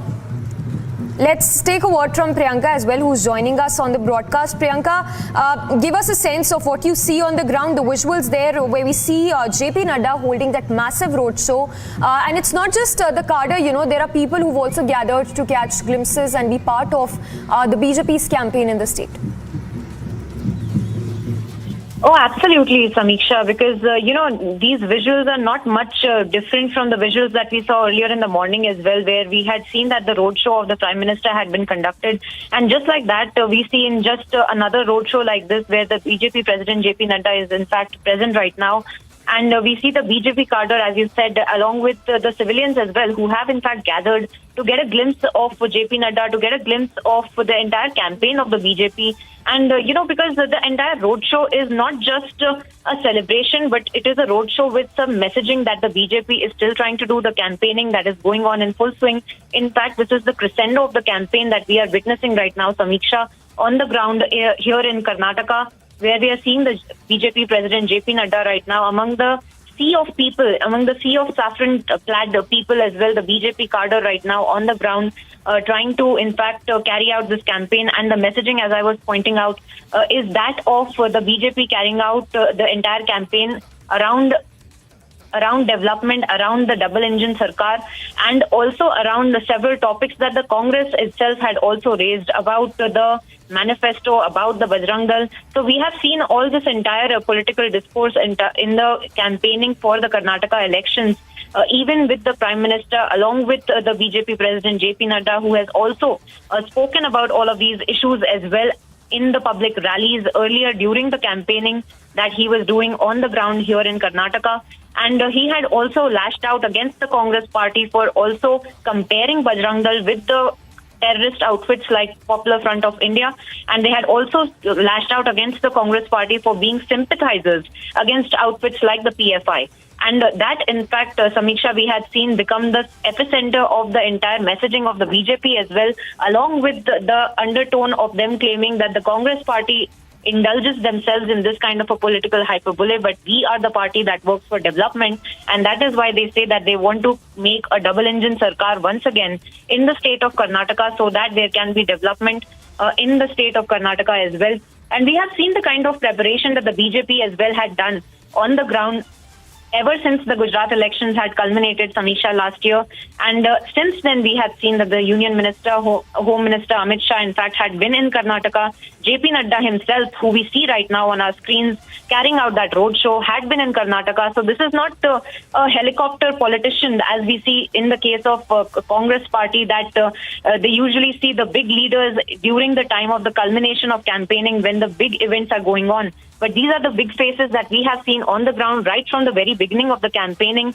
Then be it a month ago as well, as I was mentioning, that JP Nadda had been present on the ground carrying out meetings, strategy meetings with the BJP president here as well in the state, and carrying out multi-level meetings with the booth-level workers as well to understand how there can be a ground-level impact of the BJP, and also finding out ways that they can create better vote share for their party in this upcoming elections. And we will have to wait and watch till 13th of May, Samiksha, to find out the effort that the BJP has put in, whether it will actually result and whether they will actually be able to reap the fruits of this and be able to form a government in the state with majority as they had planned to do so. But on 10th of May is when the Karnataka state will go into elections, and we will have to see what the people, the electorate of Karnataka really decides. All right, Priyanka, thank you for those details. Of course, remains to be seen what really comes out of it as people of Karnataka head for polls on the 10th of May, following which the results would be announced in just 3 days after the state heads for polls, which is on 13th of May.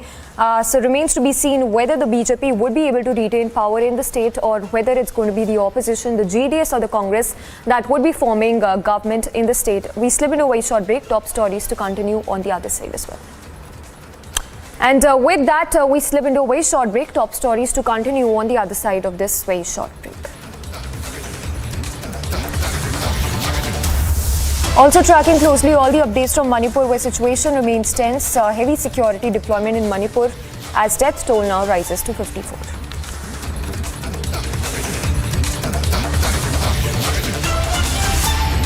Ahead of 2024, opposition fights among themselves. Now TMC attacks Congress and left. Details on the other side.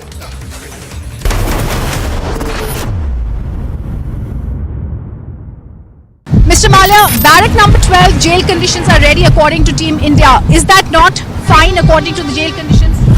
Mr. Malia, why are the questions bothering you when I'm not getting a single answer? Just answer one question, sir.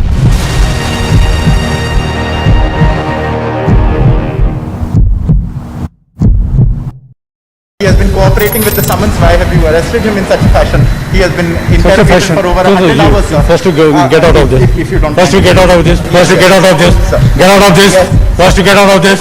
First to get out of this. First to get out of this. He has cooperated. Get out of this. He has cooperated. Get out of this. He Get out has of been this. cooperating, sir. Get out of I am this. merely asking you. He has been cooperating. Get out of Sorry, we are also cooperating. We are also cooperating. Yeah, please cooperate. That is Christian Michelle. First visuals on you're seeing Christian. Christian, would you want to speak? Christian, have you turned in a Bruak? Christian, would you give facts to India?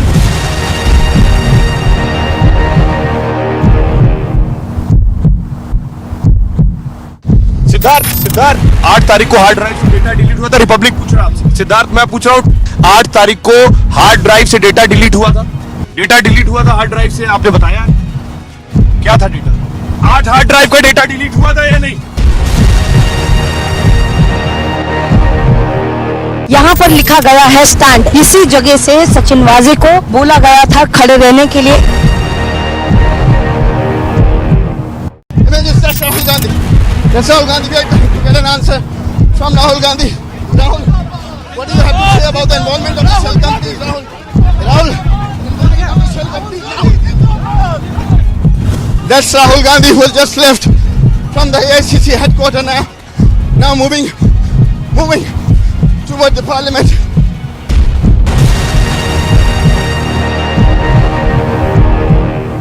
Both men, women, they are marching towards the road. Though some clashes are also witnessed here at the Sheikhpura road. See the tear smoke shells being used by the Jammu and Kashmir police. Now we can see also that the protesters are not crossing the line.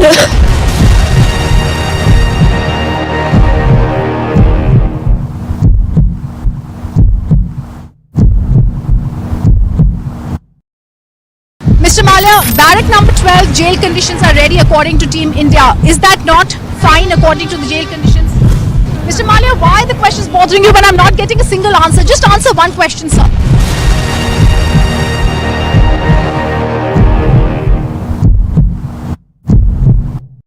He has been cooperating with the summons. Why have you arrested him in such a fashion?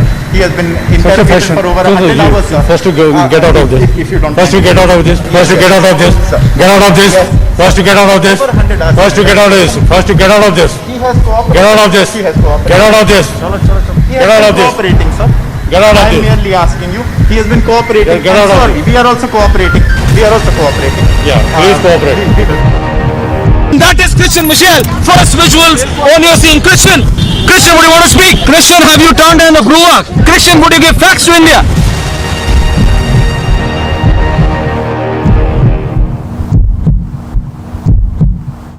Siddharth 8 तारीख को hard drive से data delete हुआ था. Republic पूछ रहा आपसे. सिद्धार्थ मैं पूछ रहा हूँ 8 तारीख को हार्ड ड्राइव से डेटा डिलीट हुआ था. डेटा डिलीट हुआ था हार्ड ड्राइव से, आपने बताया क्या था डेटा? 8 हार्ड ड्राइव का डेटा डिलीट हुआ था या नहीं? यहाँ पर लिखा गया है स्टैंड. इसी जगह से सचिन वाजे को बोला गया था खड़े रहने के लिए.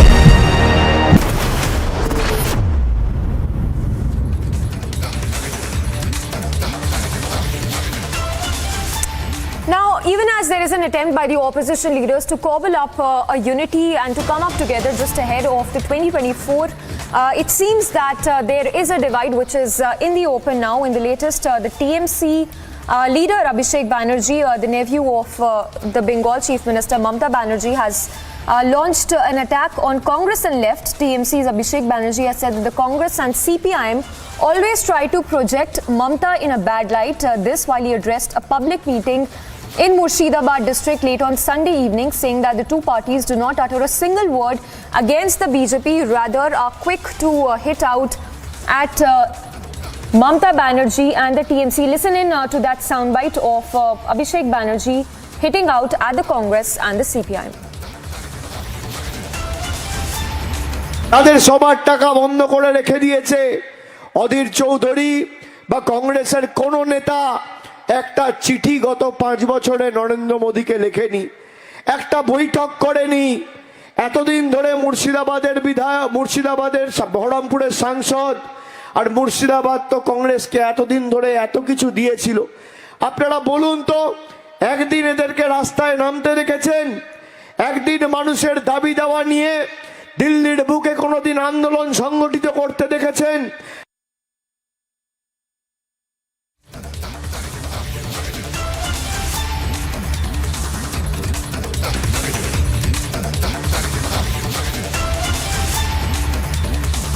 Light this, of course, remember, in the backdrop of the growing chorus for the opposition leaders to come together ahead of 2024. But coming up on the other side, all the latest from Polbang, Karnataka, where it is the last leg of campaigning and BJP going all out to deploy its top guns to campaign for the party.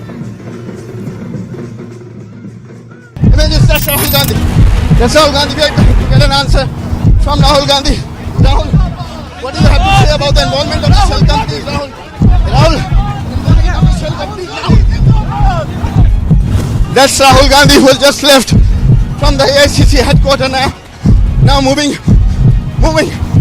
toward the parliament.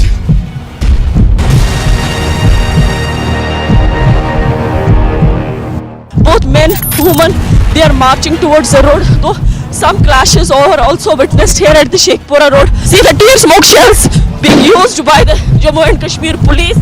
Now we can see also that the protesters are not crossing the line.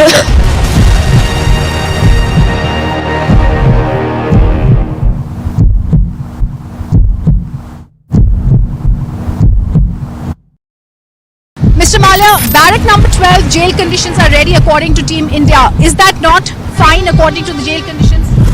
Mr. Malia, why are the questions bothering you when I'm not getting a single answer? Just answer one question, sir.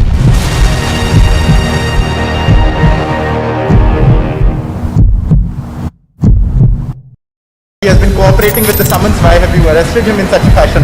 He has been interrogated for over 100 hours, sir. First to get out of this. If you don't First to get out of this. First to get out of this. Get out of this. First to get out of this. First to get out of this. First to get out of this. He has cooperated. Get out of this. He has cooperated. Get out of this. He has Get out been of this. cooperating, sir.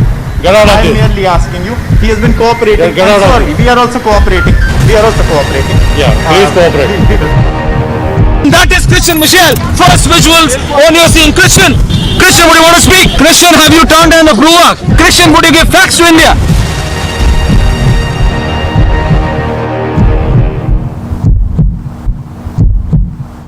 Siddharth 8 तारीख को hard drive से data delete हुआ था। Republic पूछ रहा आपसे। सिद्धार्थ, मैं पूछ रहा हूँ, 8 तारीख को हार्ड ड्राइव से डेटा डिलीट हुआ था।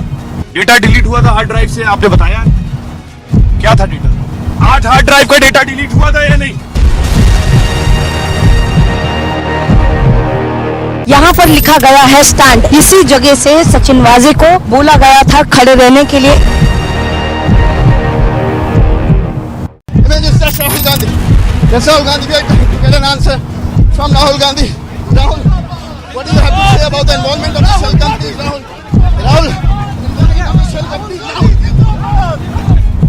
That's Rahul Gandhi, who has just left from the AICC headquarters now moving toward the parliament.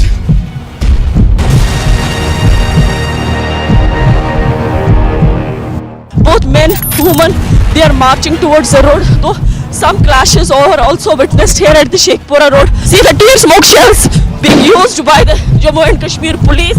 Now we can see also that the protesters are not crossing the line.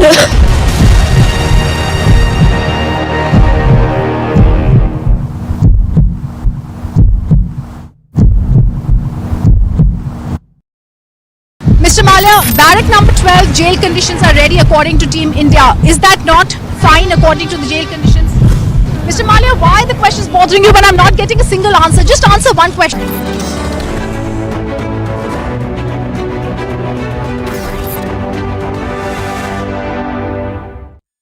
Ladies and gentlemen, we have the Law Minister of India, Mr. Kiren Rijiju, for a conversation with Shavan Sen and Rhythm Anand Bharadwaj. Well, ladies and gentlemen, I must say that we've had a great session in the last few days, and just before the penultimate, we have how it should be, one of the most charismatic leaders of Prime Minister Modi's cabinet. Union Minister Kiren Rijiju never pulls back his punches, if I may say so, and someone who loves sports. And why not? A little known fact, he still keeps newspaper clippings all the way from 1900 Olympics in Paris to even as recent the last Olympics. That's the level of passion he essentially has. And of course, for people like us who've come from the Northeast, I think so he's considered the rock star parliamentarian. Thank you very much, Union Minister Kiren Rijiju. Let me straight away begin by asking, and Rhythm will also join us. आप कहते हैं कि you are not in a fight. There is no tussle between the government and the judiciary. And we are talking about time of transformation. Your first big task was already about reforms. How do you view that? Thank you very much. I'm honored to be here with the entire team and such a wonderful audience. First of all, reforms and also transformation, which is main hallmark of Modi government, it's happening. And I can just begin with one particular sector of reform, but I must tell that the effort to make people access to justice, to make people's life simple, easy, all necessary steps which are to be taken, we have initiated. And the results are there to see. Just now, Gadkariji also was talking about how things are changing in the country. These all are possible because we have absolutely people-friendly legislation and citizen-centric policies. So these combined, I am also mindful of my duty to ensure that my ministry, that is Ministry of Law and Justice, do not become obstacle in the progress, but we really facilitate the people and for the growth of the country. So with that primary objective, I feel that we are doing what is necessary to be done. Sir, I also wanted to ask you, taking off from what Shavan asked you, there are a lot of people today, a powerful coterie, like I asked Mr. Jethmalani some time back, a powerful coterie of lawyers and activists who are always in an anti-India flavor, talking about India.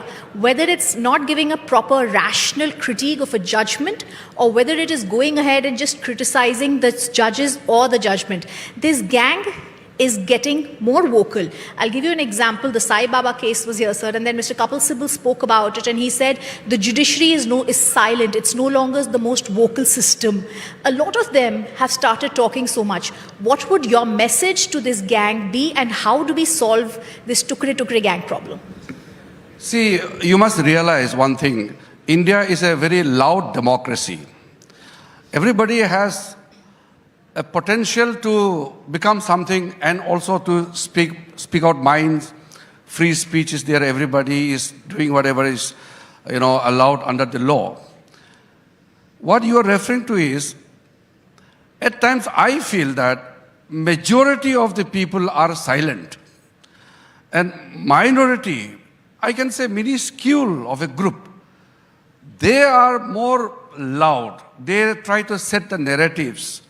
They try to create a situation which is not conducive for nation's growth. Because today it is a globalized world. If India's image is tarnished anywhere in the world, the impact can be felt any other locations. So whether it's in India or abroad, I feel when it comes to national interest, we will not compromise. That is why you must have observed in past few months, I had made certain comments, which some people did not take it in a positive way. But I had to say certain things which is in the national interest, I must say. Whether he is from judiciary or from any civil society, people may not take it in a good sense. But I feel the gang which you're referring to, I don't want to call them a gang anymore. But definitely there are a caucus. There is a calibrated effort made by that group to tarnish the image of the nation. And it has been happening since long time. India being a democratic country, within the country there are people who work against the national interest. And this is a fact. Minister Rijiju, let's also talk a little bit about when the Modi government came to power. One of the big ticket projects that you're talking about was, of course, the judicial reforms. And then with the collegium system versus NGAC fight that essentially took place, how do you see this going ahead? Because the government seems to have been making it abundantly clear that there should be a foot on the door. Well, this is a subject which is so sensitive that if I speak out something, there will be some kind of reactions which will lead to some controversies. I don't want to really make it a controversial issue, but let me make a very quick points which I feel is very important to make it in this very learned audience here.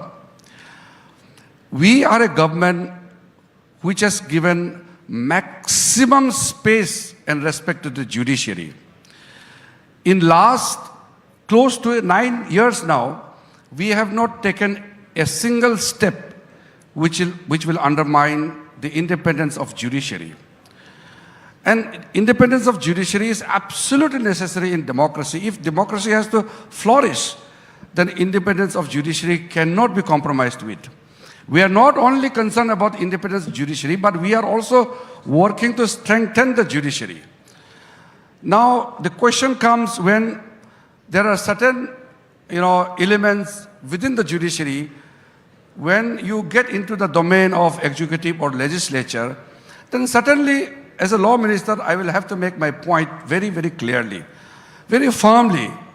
I don't want to sound arrogant, but let me be very clear that whatever I speak, I will speak on the basis of what is being allowed under the Constitution, under the law, and what is expected of the law minister. That much I speak. If some people don't like it, I can't help it, but I have to speak out whatever is necessary as a law minister.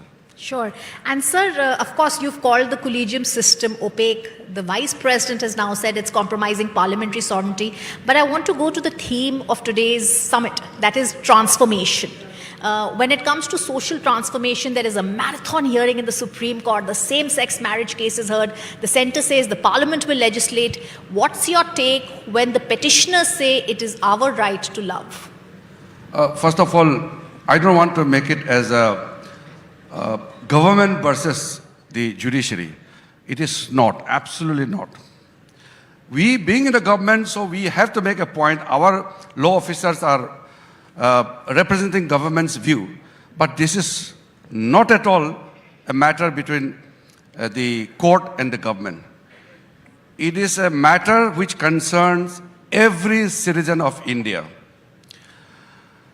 It is the question of people's will. The will of the people is reflected in the parliament or in the legislature, in assemblies, and in different forums where we have elected people. Right up to Panchayat level. If 5 wise men decide something which is correct according to them, I cannot make any kind of adverse comments against them. But if people don't want it, you can't impose things on the people. And a sensitive and important matter like the institution of marriage has to be decided by the people of the country. Supreme Court definitely has the power to issue certain directions. Under Article 142, they can make law also. If there are some vacuum If they feel they want to fill up with certain provisions, they can it. But when it comes to a matter which affects every citizen of the country, then Supreme Court is not the forum to decide on behalf of the people of the country. Minister Rijiju, because when you made that statement about judges not facing the elections, the fact of the matter is that it was somewhere down the line misconstrued to a certain extent, because you were essentially trying to talk about the fact that you are essentially representing the will of the people. What is it that they feel? And just to add to that, in our country, when it comes to justice, sometimes it feels very elusive. The very fact that there is pendency of cases, you talked about appointment of judges. What is it that you would like to say on that? See, when I talk about all these things, it's not in isolation. Some of the remarks about the judges not getting into electoral fray, these are remarks I made in front of the Chief Justice of India, all the Supreme Court judges, all the High Court Chief Justices and other judges. This is very simple and plain. Constitution do not provide judges to be elected. And judges do not sit in exams to become a judge. But at the same time, we all are constantly under the scrutiny of the people's assessment. That is why I said that if we falter somewhere, we will be dismissed by the people. We have to go back to the people every 5 years. I have been member of parliament since 2004. By the grace of the God, people's blessing, I'm getting elected again and again. But tomorrow in next election, people want to dislodge me, they can. But there's no mechanism to change the judge. In fact, we don't have the accountability of the judges in India. There's no system. So that is why I said, even if there is no accountability on the conduct of the judges, but people are watching, there is assessment. In this social media age, nobody can get away from people's eyes. That is my point. That means, including the judges, everybody must be careful while dealing anything which is sensitive and important and concerning the interests of the people. I'll just take one follow-up question, because why do I get this sense that you are looking for a solution, but you're not being able to get it right now?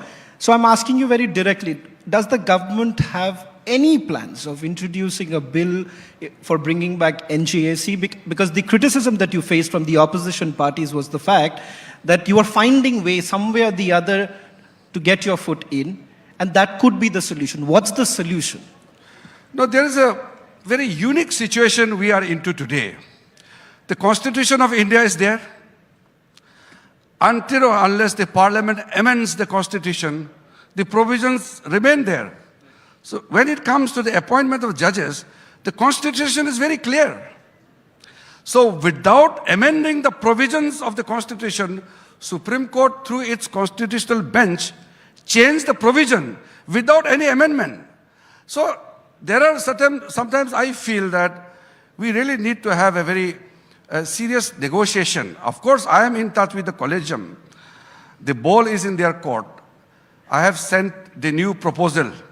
What are to be changes required in the memorandum of the procedure for the appointment of the judges? Because once you appoint a judge, you can't do anything. Only Parliament can impeach the judge. Nobody else can remove a judge. But during our tenure, you have seen it. There's not a single motion of impeachment against any single judge.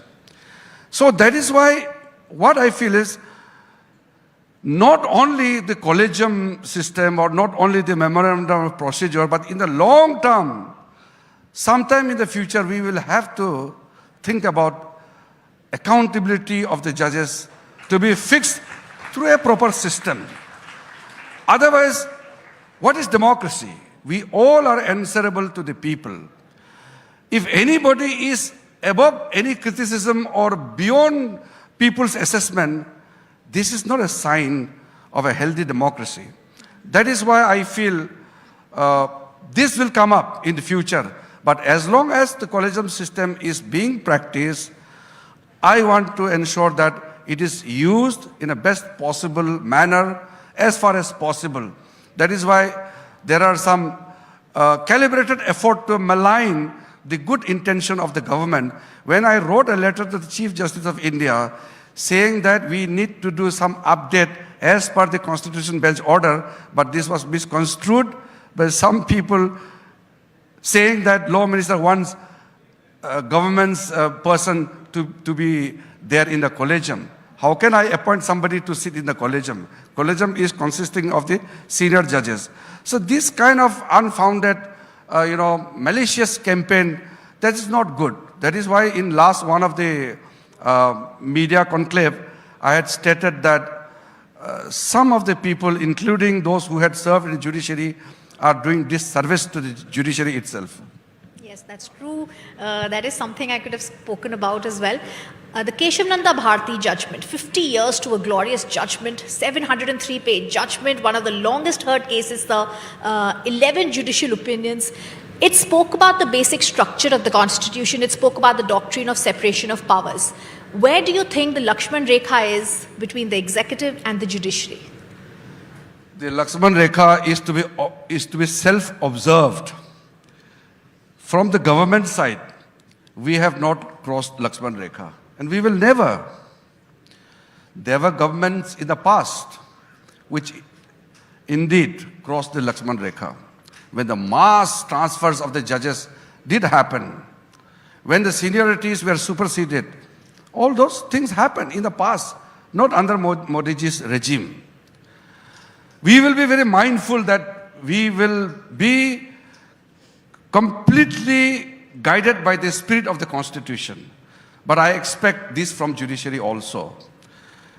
We did not get into each other's territory, whether it's a Keshavananda Bharati case or any other so-called very defining ruling of the Supreme Court. If we confine to the role given by the Constitution, there's no question of any tussle or so-called confrontation. We will never do that from our side, and we will, in a private, all the judges I met, they are very comfortable with me. They know that my intention is very clean. Our government's objective is very, very clear. Service to the people, justice to the common man. This is a common agenda of judiciary and executive. This is not the prerogative of the judiciary or the executive or legislature alone. So there is absolutely no problem with the judiciary, with the government. The fissures which you see, these are all artificially created by certain group of people, which I have already talked about in the past in detail. But what I can say is that our relationship with judiciary is absolutely normal and very, very useful in terms of combining together and delivering justice to the poor and common people of the country. Mr. Rijiju, I think so it will be very unfair if we really do not speak about the Northeast for two reasons. One, the fact that you come from there. Second, the fact that this network is run by a gentleman who comes from the Northeast, and the very fact earlier in the day, the Chief Minister of Assam made a beautiful comment that anything that starts from the Northeast is always very successful. Hence, I'm asking this. You just recently had a visit, and all of us who are from the Northeast, we say that you've brought it to the limelight. Of course, along with Chief Minister of the Assam also, somewhere down the line under the Modi government, we have essentially seen the kind of transformation. That is the word. Transformation is the appropriate term you can use at this point of time across Northeast. I came back from Arunachal just a couple of days back, launching 256 mobile towers, which will provide 4G network to every household in the entire border areas. The Mission 500, which was launched by the Honorable Prime Minister, means within 500 days, no household, I'm not talking about the village, no household will be left unconnected.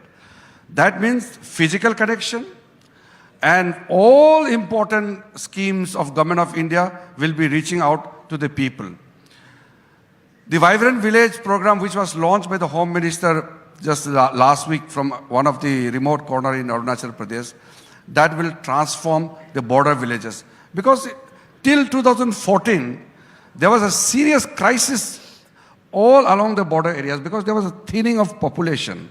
People are migrating towards the foothills and the district headquarters, and they are abandoning the total that border areas. So it is a very serious situation where only uniformed armed forces people are guarding the territory, but civilians have left because there are no roads, no school, no light, nothing. Now we are pushing back people, thereby creating all the basic amenities making available in those areas. It is very difficult to describe in such a short span of time, but if I have to speak about the development in the border areas in, say, half an hour, then I can clearly elaborate. I can properly make you understand that what is all that transformation which is taking place. I'm proud that when I became, as a young member of parliament, I used to literally shout in the parliament why government of India can't understand the problems which we are facing. But now, you don't need to shout. Modi ji is giving more than what people are asking. This is the change we are seeing. A quick answer, when Rahul Gandhi says that 2,000 square kilometer of land has already been given, what will you tell him? That's the last question that we would like to the last question, you took the name of Rahul Gandhi. This is very wrong. Because if you start responding to what Rahul Gandhi says, you will lose your own way because he has no understanding about the ground realities. Whatever he speaks doesn't have head and tail. He just makes irrelevant comments. So if we keep responding to whatever he says, it will be totally, futile exercise to clarify. He is the one who should be, because he is a Congress leader, he should be the one who should be telling the people that why did Congress government follow the policy of not developing the border areas. He's talking about Chinese army occupying Indian territory. His party, Congress party, had this policy not to develop the border areas because they thought that is the best defense policy.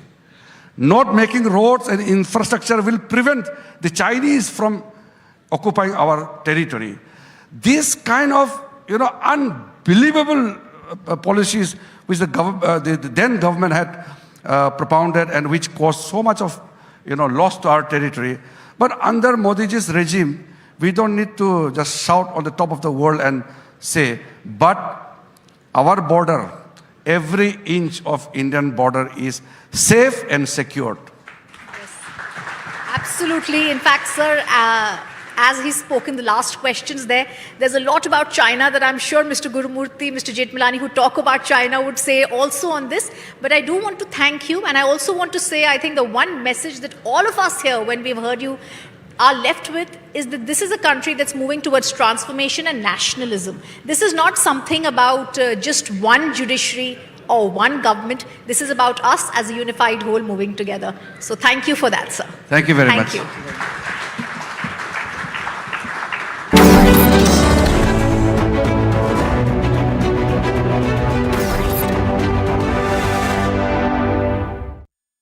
That is Christian Michelle. First visuals on your scene. Christian, would you want to speak? Christian, have you turned in a brewer? Christian, would you give facts to India?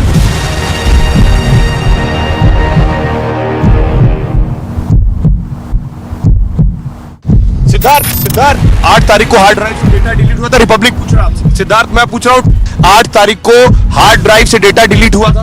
Data delete हुआ था hard drive से, आपने बताया क्या था data? 8 hard drive का data delete हुआ था या नहीं?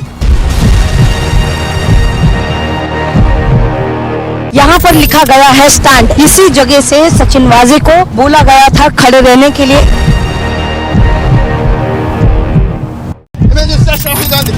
Yes, Rahul Gandhi, we are trying to get an answer from Rahul Gandhi. Rahul, what do you have to say about the involvement of the shell companies, Rahul? Rahul, that's Rahul Gandhi who has just left from the AICC headquarters now moving toward the parliament.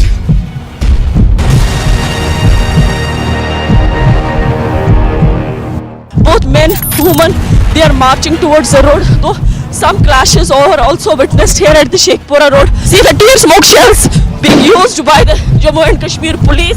Now we can see also that the protesters are not crossing the line.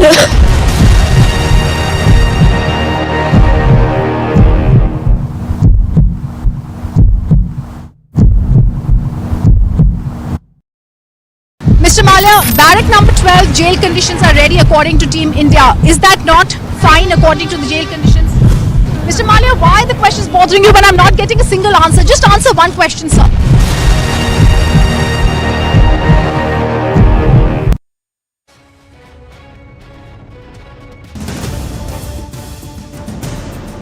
Law enforcement responded to a shooting at an outlet mall Saturday in the Dallas area. Calls about shots being fired came in about 3:40 p.m. from the Allen Premium Outlets in Allen, Texas. Police on the scene said there were multiple victims, including children. 8 people died and 1 injured in yet another gun crime in the US. More than 30 police cruisers with lights flashing were blocking an entrance to the mall, with multiple ambulances on the scene. Ambulances from several neighboring cities also responded. The Dallas office of the US Bureau of Alcohol, Tobacco, Firearms and Explosives also responded. Agency report, Republic TV. Images, that's Rahul Gandhi. That's Rahul Gandhi. We are trying to get an answer from Rahul Gandhi. Rahul, what do you have to say about the involvement of the shell companies, Rahul? Rahul, shell companies, Rahul. That's Rahul Gandhi who has just left from the AICC headquarters now moving toward the parliament.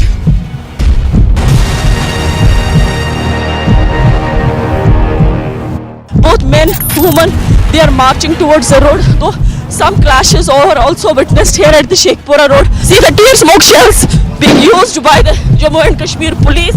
Now we can see also that the protesters are not crossing the line.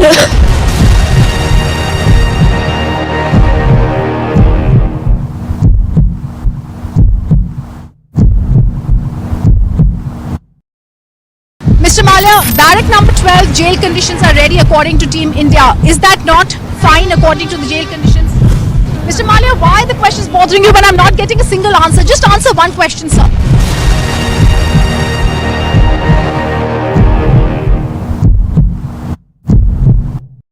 He has been cooperating with the summons. Why have you arrested him in such a fashion? He has been interrogated for over 100 hours, sir. First to get out of this. If you don't First to get out of this. First to get out of this. Get out of this. First to get out of this. First to get out of this. First to get out of this. He has cooperated. Get out of this. He has cooperated. Get out of this. He Get has out of been this. cooperating, sir. Get out of I am this. merely asking you. He has been cooperating. Get out of Sorry, we are also cooperating. We are also cooperating. Yeah, please cooperate. That is Christian Michelle. First visuals on you're seeing Christian. Christian, would you want to speak? Christian, have you turned in a Gruak? Christian, would you give facts to India?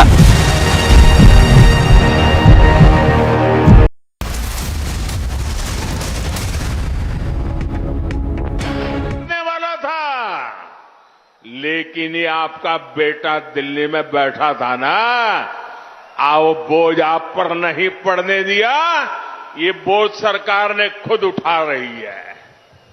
स्नेहितरे, Congress सरकारों के पास सूखे, drought, बाढ़, flood और दूसरी आपदाओं से किसानों को सुरक्षा देने की कोई स्पष्ट नीति नहीं थी। आज पीएम फसल बीमा योजना के तहत देश में 1,30,000 करोड़ रुपीस, 1,30,000 करोड़ रुपया की बीमा योजना से किसानों को मदद दी गई है, मुआवजा दिया गया है। इसमें कर्नाटका के किसानों को भी 10,000 करोड़ रुपए, 10,000 करोड़ रुपए मिले हैं। कांग्रेस के कमीशन काल में देश के करोड़ों किसान बैंकिंग सिस्टम से बाहर थे, हमने करोड़ों छोटे किसानों को किसान क्रेडिट कार्ड की सुविधा दी। कांग्रेस कर्ज माफी के नाम पर अपने लोगों की, बिचौलियों की तिजोरियां भरती थी। हमने पीएम किसान सम्मान निधि से 18,000 करोड़ रुपए सीधे कर्नाटका के किसानों के बैंक खातों में जमा किए हैं। स्नेहितरे, शिवमोगा के पास कर्नाटक की महान महिला संत अक्का महादेवी की जन्मभूमि है। उनकी महिमा और उनके तेज के बारे में सुनकर स्वयं जगत गुरु बसवेश्वरा उन्हें अक्का कहते थे। ये हमारा सौभाग्य है कि हमें ऐसी महान संत का आशीर्वाद मिला जिनके शब्द आज भी लोगों को प्रेरित करते हैं। लेकिन एक ये भी सत्य है कि कांग्रेस के दशकों के शासन में बेटियों की शिक्षा और महिला सशक्तिकरण को पीछे धकेल दिया गया। दशकों तक कांग्रेस सरकार ने स्कूलों में बेटियों के लिए अलग टॉयलेट नहीं बनवाया। टॉयलेट ना होने की वजह से बेटियां स्कूल छोड़ देती थी। इससे बेटियों की शिक्षा पर बुरा असर पड़ता था। बीजेपी ने बेटियों के साथ हो रहे इस अन्याय को दूर करने के लिए अभियान चलाया। अब ज्यादा से ज्यादा लड़कियां, हमारी बेटियां स्कूल जा रही हैं और अपनी पढ़ाई पूरी कर रही है। स्नेहितरे, बीजेपी आज ऐसी आधुनिक व्यवस्था बना रही है जिसमें हमारी बेटियों को हायर एजुकेशन हासिल करने में कोई परेशानी ना हो। ये व्यवस्था बेटियों को साइंस और टेक्नोलॉजी के फील्ड में आगे बढ़ने के लिए प्रेरित कर रही है। आज हमारी बहनें, बेटियां हर फील्ड, हर सेक्टर में एक नई लहर पैदा कर रही है। वो भारत में हो रहे स्टार्टअप रिवॉल्यूशन में भी महत्वपूर्ण भूमिका निभा रही है। बेटियों के सामने तीनों सेनाओं में भर्ती से जुड़ी जो बाधाएं थी, उन्हें भी बीजेपी सरकार ने हटा दिया है। यहां तक कि अब उनके लिए सैनिक स्कूल भी खुल गए हैं। आज हर बेटी के पास अक्का महादेवी जैसी शक्ति है। अक्का महादेवी के आशीर्वाद है और मुझे विश्वास है यही नारी शक्ति 21वीं सदी में भारत को सबसे आगे ले जाएगी। स्नेहितरे, आज मैं कर्नाटका के फर्स्ट टाइम वोटर्स, जो पहली बार मतदान करने वाले हैं, जिनकी 18 साल की उम्र हुई है, मैं आज इन फर्स्ट टाइम वोटरों से सवाल करना चाहता हूं। मेरे सवाल को समझे, सोचे, क्या कर्नाटका का विकास ऐसी कांग्रेस पार्टी कर सकती है जिसका लक्ष्य भ्रष्टाचार और तुष्टीकरण हो? कर सकती है क्या? कांग्रेस भला कर सकती है क्या? जरा पूरी ताकत से बताइए, कर सकती है क्या? कांग्रेस हमारे नौजवानों का भविष्य बना सकती है क्या? आपके पिताजी को, माताजी को, दादा दादी को जो मुसीबतें झेलनी पड़ी, ये मोदी आपको ऐसी मुसीबतों से गुजरने देना नहीं चाहता है। आपके माता पिता को जो तकलीफ पड़ी, वो तकलीफ है अब मोदी हटाना चाहता है ताकि आप आगे बढ़ सके। भाइयों बहनों, क्या 85% कमीशन खाने वाली कांग्रेस कर्नाटका के नौजवानों का भविष्य बना सकती है? बना सकती है? जोर से बताइए, बना सकती है? कभी नहीं बना सकती दोस्तों। कांग्रेस ने कभी देश के नौजवानों के बारे में नहीं सोचा। ये बीजेपी की सरकार है जिसके रहते पिछले 9 साल में देश में हर 2 डेज में हर दूसरे दिन एक नया कॉलेज बना है। ये बीजेपी सरकार है जिसके रहते पिछले 9 साल में एवरी वीक, हर सप्ताह एक नई यूनिवर्सिटी बनी है। ये बीजेपी सरकार है जिसके रहते पिछले 9 साल में देश में 300 से ज्यादा नए मेडिकल कॉलेज बने हैं। ये बीजेपी है जिसने देश के युवाओं को कदम कदम पर अपने कागज अटैच कराने के परेशानी से मुक्ति दिलाई है। ये बीजेपी है जिसने ग्रुप सी और ग्रुप डी की नौकरियों से इंटरव्यू की परंपरा और भ्रष्टाचार के दरवाजे बंद कर दिए हैं। ये बीजेपी है जिसने देश के नौजवानों की समस्या को समझा। कांग्रेस कभी नहीं समझ पाई कि बैंक से मदद लेते हुए नौजवानों को कोई गारंटी देने में कितनी दिक्कत आती है। देश के नौजवानों की ये परेशानी हमने समाप्त कर दी। बीजेपी सरकार नौजवानों की गारंटी खुद मोदी ले रहा है, मुद्रा योजना के द्वारा ले रहा है।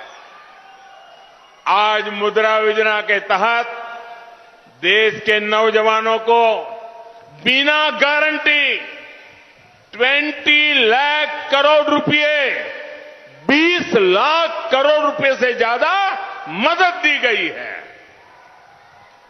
इस योजना ने देश के करोड़ों नौजवानों को अपना रोजगार शुरू करने में मदद की है। इसका लाभ कर्नाटका के शिवमोगा के भी हजारों युवाओं को मिला है।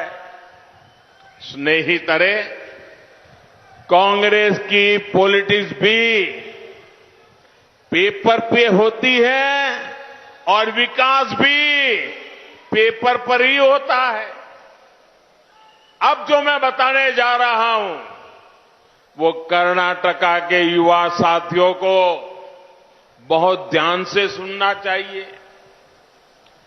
कांग्रेस ने यहां कर्नाटका में वादा किया है कि अगले 5 ईयर में प्राइवेट सेक्टर में 10 लाख नौकरियां देगी, यानी 5 साल में 10 लाख नौकरियां देंगे। ये कांग्रेस ने गारंटी दी है। देखिए झूठ कैसा बोलते हैं। कर्नाटका का युवान समझता है ये झूठ पकड़ जाएगा, यानी 5 साल में 10 लाख नौकरी, यानी हर साल 2 लाख जॉब। ये कांग्रेस का झूठ देखिए, हर साल 2 लाख जॉब। अब मैं आपको बताता हूं कि कांग्रेस कैसे लोगों को धोखा दे रही है। कर्नाटका में बीजेपी सरकार सिर्फ 3.5 साल से है। येडियुरप्पा जी और बोम्माई जी ने मिलकर के 3.5 साल उनको मौका मिला। यह ऐसा समय है जब पूरी दुनिया महामारी के संकट और उसके प्रभावों से जूझ रही है।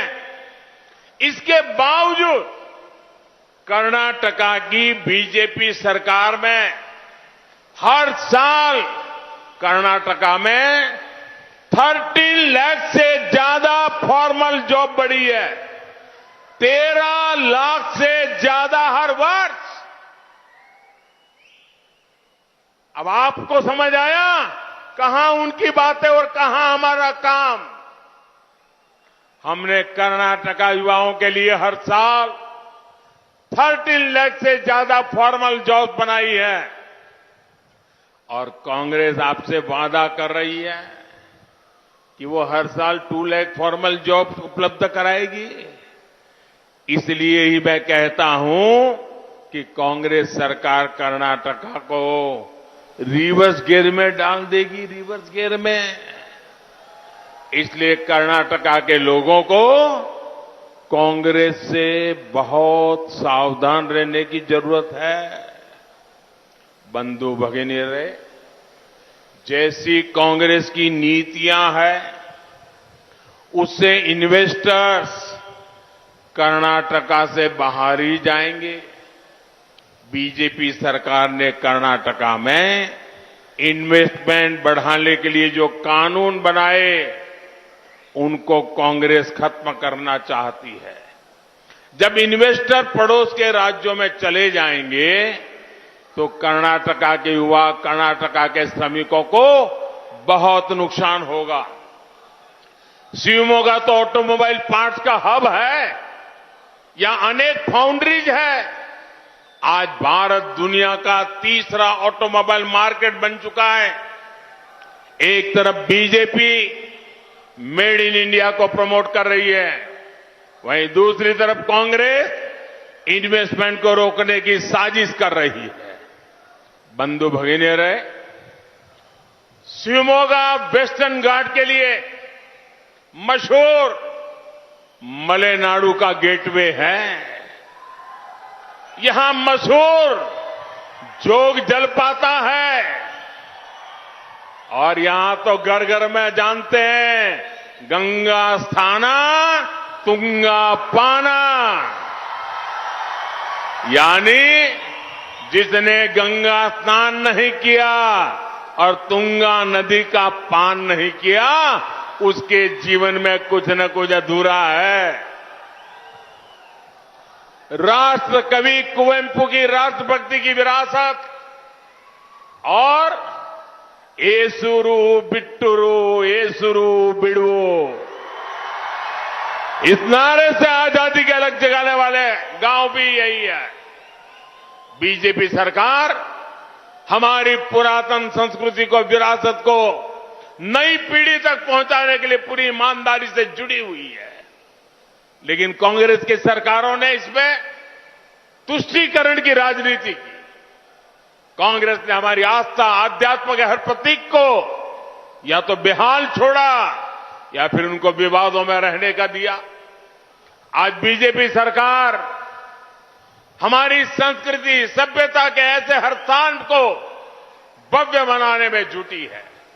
स्नेहितरे, कर्नाटका में बीजेपी की पूर्ण बहुमत की सरकार बनना तय हो चुका है, लेकिन इसके लिए बहुत जरूरी है कि बीजेपी का हर समर्थक वोट देने जरूर जाए। वोट देने जाएंगे ना, लोगों को ले जाएंगे ना।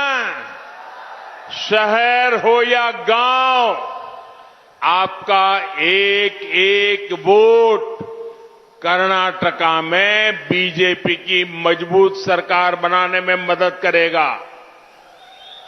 इसलिए मेरे कर्नाटका के भाइयों बहनों, ऐसा तो नहीं होगा ना, रोड शो जबरदस्त हो गया, सभा जबरदस्त हो गई, मोदी जी आ गए, येडियुरप्पा जी आ गए, ईश्वरप्पा जी आ गए, अब चलो सो जाओ, ऐसा तो नहीं करेंगे ना, नहीं करेंगे ना। बूथ बूथ पर जाएंगे, मतदाताओं से मिलेंगे, मतदान करवाएंगे, हर बूथ को जीतेंगे।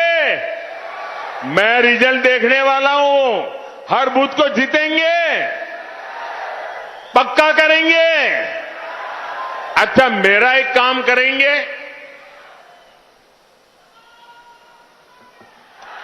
क्यों भाई बंद हो गए? मेरा एक काम करेंगे, ऐसे नहीं हाथ ऊपर करके पूरी ताकत से बताइए, मेरा एक काम करेंगे। और जोर से बोलिए, आवाज दिल्ली तक जानी चाहिए, मेरा काम करेंगे। ये मेरा पर्सनल काम है, करेंगे, पक्का करेंगे। अच्छा, मुझे अपने मोबाइल की फ्लैश लाइट चालू करके बताइए, ताकि मुझे दूर दूर दिखाई दे। हर कोई अपने मोबाइल की फ्लैश लाइट चालू करिए, हर कोई अपने मोबाइल की फ्लैश लाइट चालू करिए, हर एक के मोबाइल की फ्लैश लाइट चालू हो। अच्छा, मैं काम बताऊं आपको, मेरा काम बताऊं, आप करेंगे। आपको घर घर जाना है, जाकर के कहना है कि मोदी जी शिवमोगा आए थे और आपको नमस्कार भेजा है, ये कह देंगे, मेरा नमस्कार पहुंचाएंगे, मेरा प्रणाम पहुंचाएंगे। जब हर घर मेरा नमस्कार पहुंचेगा, हर परिवार से मुझे आशीर्वाद मिलेगा, उस आशीर्वाद से मुझे नई ऊर्जा मिलेगी और उस ऊर्जा से मैं आपकी सेवा ज्यादा करूंगा। बोलो भारत माता की, भारत माता की, भारत माता की, बजरंग बली की, बजरंग बली की, बजरंग बली की, बजरंग बली की। बहुत बहुत धन्यवाद।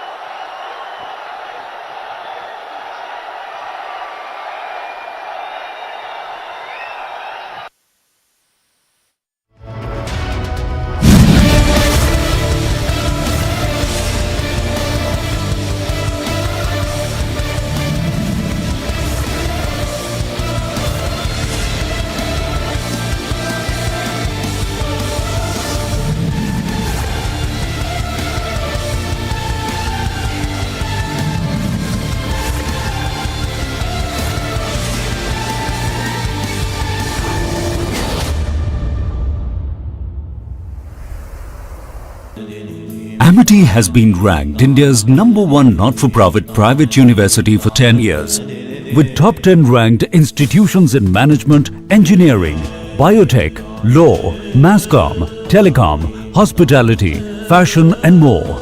Yet another top ranking for Amity University. That's Rahul Gandhi.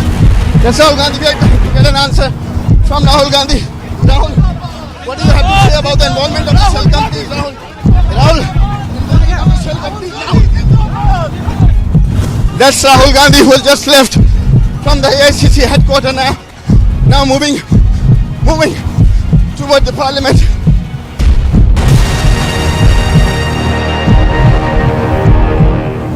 Both men, women, they are marching towards the road. So some clashes are also witnessed here at the Sheikhpura road. See the tear smoke shells being used by the Jammu and Kashmir police. Now we can see also that the protesters are not crossing the line.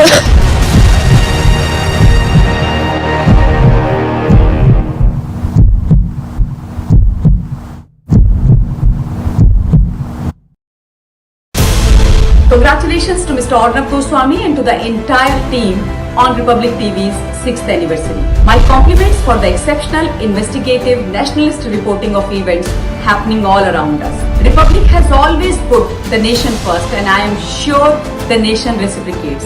Wishing you all the best for the future, and may Republic continue to grow from strength to strength.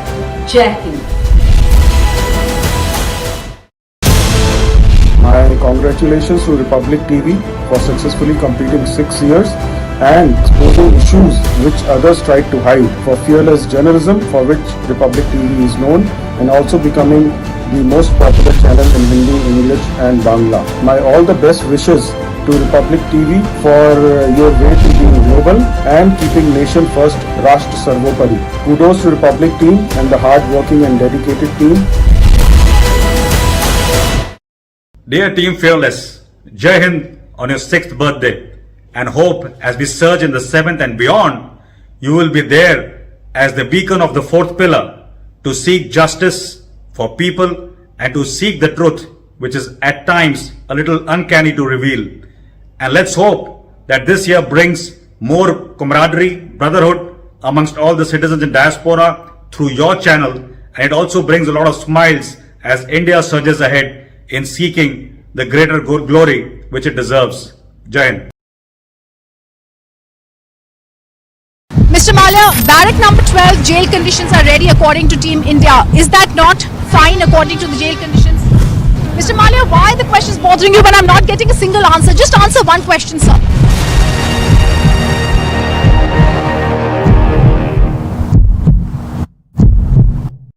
He has been cooperating with the summons. Why have you arrested him in such a fashion? He has been interrogated for over 100 hours, sir. First to get out of this. If you don't First to get out of this. First to get out of this. Has arrested him under section 306 and 34 of. Because it was a case, I believe, that was closed by the police itself. Yeah, the same police and same court has opened it, sir. No, I am not. I'm following. He has turned the paper. Don't run. I am not. I am doing my job. I'm doing my job.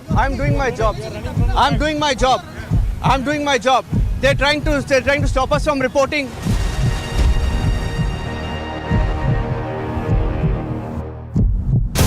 When I was told that Republic was turning 6 years old, hardly 6 years old, and it's already fluent in 3 languages, English, Hindi and Bengali. And I've always encouraged Arunabh to keep growing further and further. And I do hope that in the coming year, he will add another language to his bouquet. The language that I have always suggested, the channel that I have always recommended he opens, is a Gujarati channel. So all the best for the future.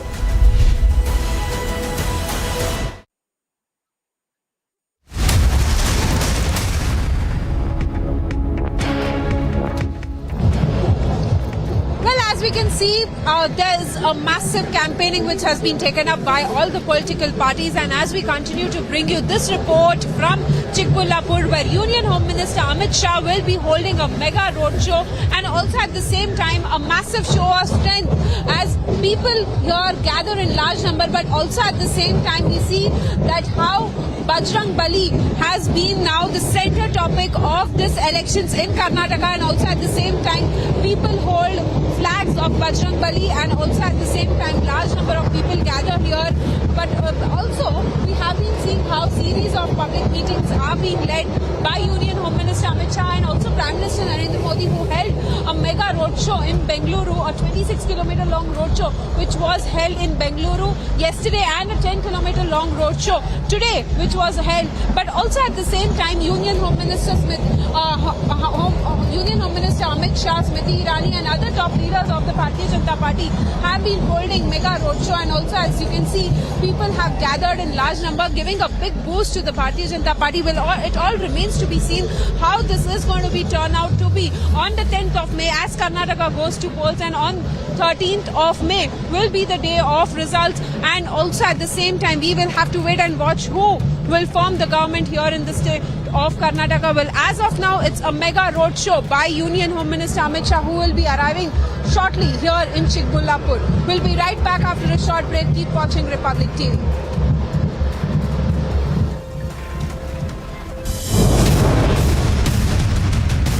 ये चुनाव ये तय करने का चुनाव है कि अगले 5 साल तक मोदी जी के नेतृत्व में डबल इंजन सरकार कर्नाटक को आगे ले जाएगी या कांग्रेस की सरकार कर्नाटक को पीछे ले जाएगी।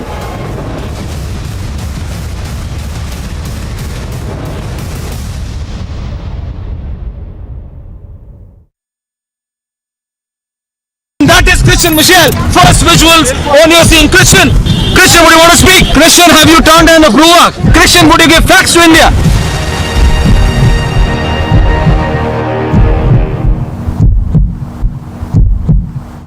सिद्धार्थ 8 तारीख को हार्ड ड्राइव से डेटा डिलीट हुआ था। रिपब्लिक पूछ रहा आपसे। सिद्धार्थ मैं पूछ रहा हूँ 8 तारीख को हार्ड ड्राइव से डेटा डिलीट हुआ था।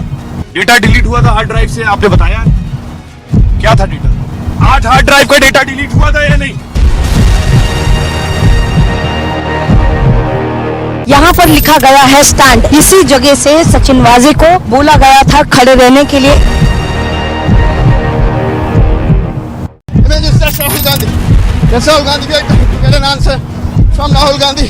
Rahul, what do you have to say about the involvement of the shell companies, Rahul? Rahul, shell companies, Rahul. That's Rahul Gandhi who has just left from the AICC headquarters now moving toward the parliament.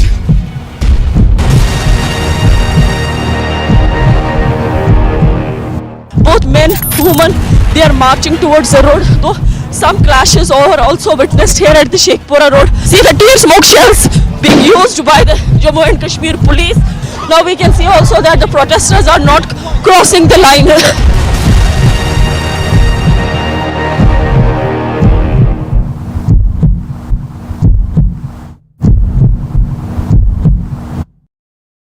Mr. Malia, barrack number 12 jail conditions are ready according to Team India. Is that not fine according to the jail conditions? Mr. Malia, why the question is bothering you when I'm not getting a single answer? Just answer one question.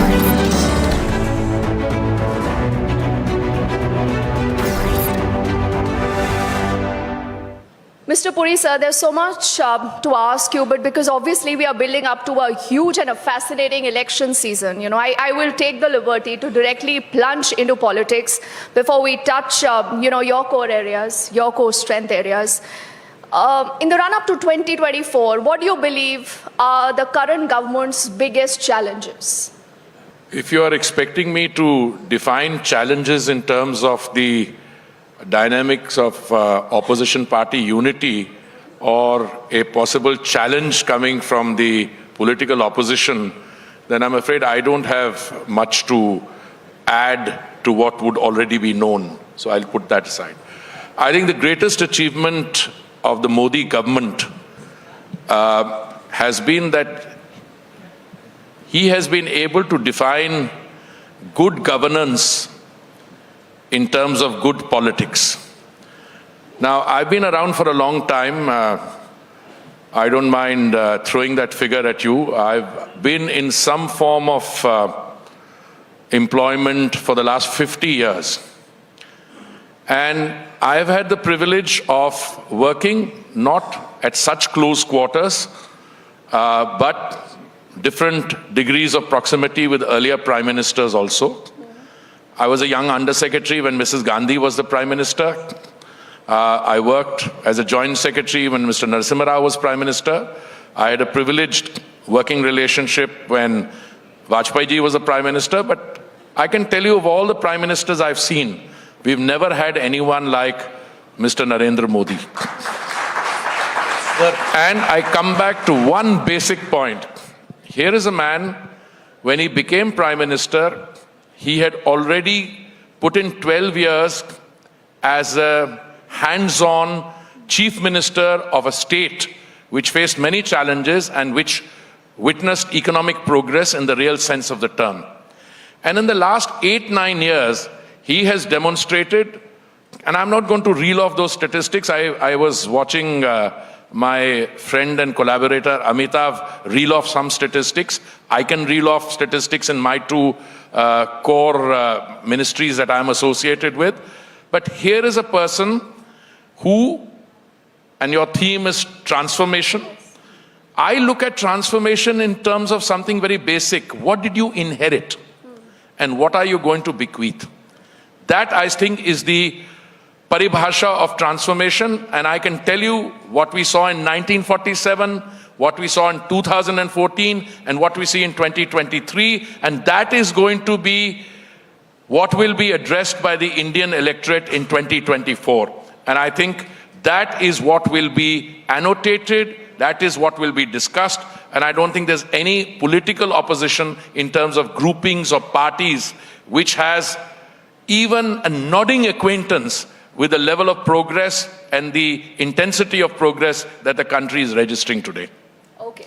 Now, Mr. Puri, there's a reason why I asked you about those challenges. You've spoken about a lot of internal challenges, but I'm sure a lot of people must have seen that interview of Hardeep Singh Puri that actually went viral a few days ago. Now, he was asked by the foreign media about whether India had any qualms over purchasing so much oil from Russia. And this is how Minister responded. He says, and I quote him now, "Absolutely none. There is no moral conflict. It's the oil companies who do the buying," unquote. So do you believe, Minister, that there is an attempt right now to guilt trip India? To? Guilt trip India. And you actually took them to the cleaners with the kind of response you put out. Is that also a part of the challenge that India is dealing with in the run-up to 2024?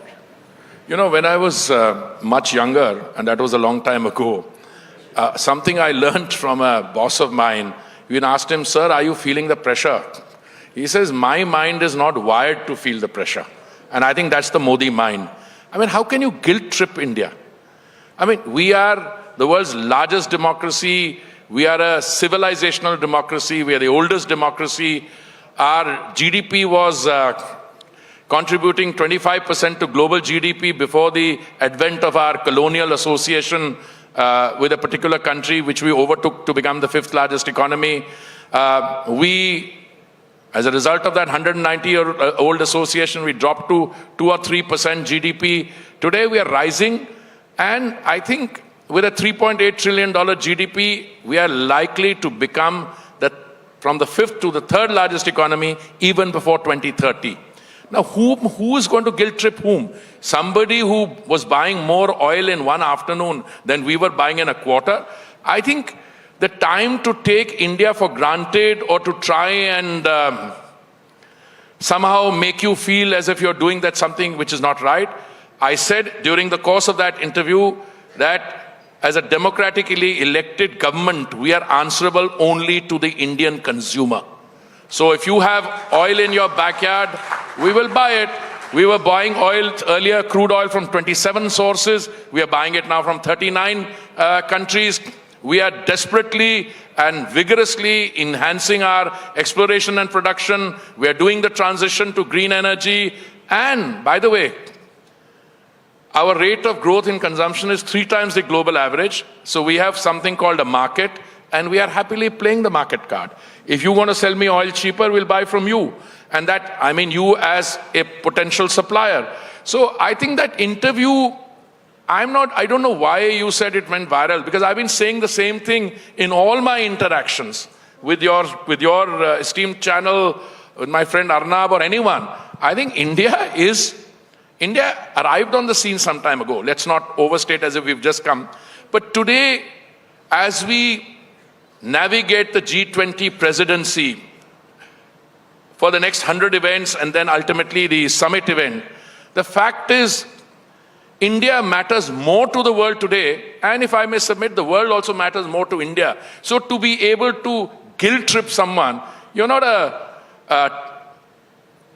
teenager who stayed out at night and had 1 drink extra that you need to guilt trip.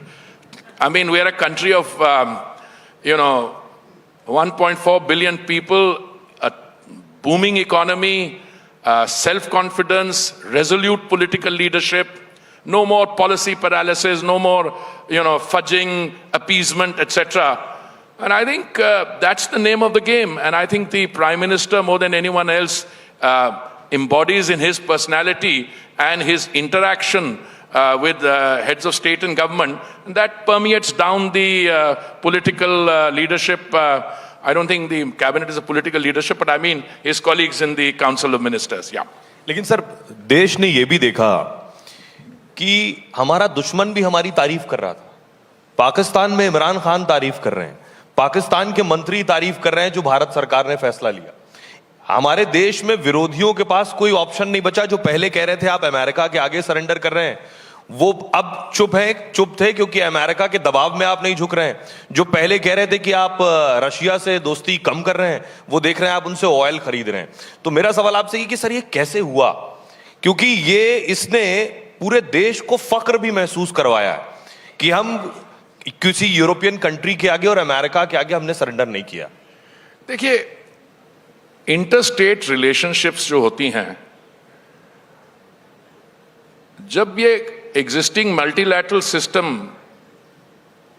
Established हुआ, इस समय संयुक्त राष्ट्र United Nations में 193 countries हैं। Principal जो है वहां पर it's one country one vote, पर उसकी डिजाइन और स्ट्रक्चर में भी थोड़ी सी इनइक्वालिटी जो है इट्स बिल्ट इन। जो सिक्योरिटी काउंसिल है, which is the only designated agency to determine whether there is a threat to international peace and security and then authorize countermeasures, that is the use of force and military force. Oh, usme there are 5 more equal than others. Therefore, 5 permanent members. देखिए, जिस तरीके से दुनिया में बदलाव आ रहा है, and India is steadily rising as an independent country to make its voice heard, you are able to do heavy lifting. What is that heavy lifting? अगर सुनामी होता है, मैं इस सरकार की नहीं पहली की बात कर रहा था, you are able to provide relief and rehabilitation and rescue mission. आप देखिए, जब से 2014 में जब भी there have been situations or warlike situations anywhere in the world, you've had a situation where the country gets together, whether it's Operation Ganga, now Operation Kaveri, you are able to do these things. आपके जो बगल वाले देशों की आप क्यों बात करते हैं? जब ऑपरेशन गंगा माननीय प्रधानमंत्री जी ने ऑर्गेनाइज की, and I had the privilege to be one of the 4 ministers there, we were the only country in the world which was evacuating Indian students stranded in Ukraine. Not only we brought back children from our neighboring countries, but even the so-called highly advanced industrial democracies were not doing it. जो बगल वाले देश की बात कर रहे हैं, मैं उसके बारे में बता दूं. देखिए, I have always used extremely cautious vocabulary when I describe the situation in that country. Matter of great regret, something to be condemned. They have used terror as an instrument of policy, and we've been the victims. But at the same time, they are in free fall. By free fall means unsustainable levels of economic debt, desperate shortage of energy. They have to close their electricity at 8 o'clock in the evening. Why that? Other countries in the neighborhood. We've given $4 billion in terms of some form of assistance to another countries toward the south of India. We should be worried whenever our neighborhood is destabilized. There is one reaction which I have as a proud Indian and as a BJP karyakarta, when I see problems somewhere, saying serves them right.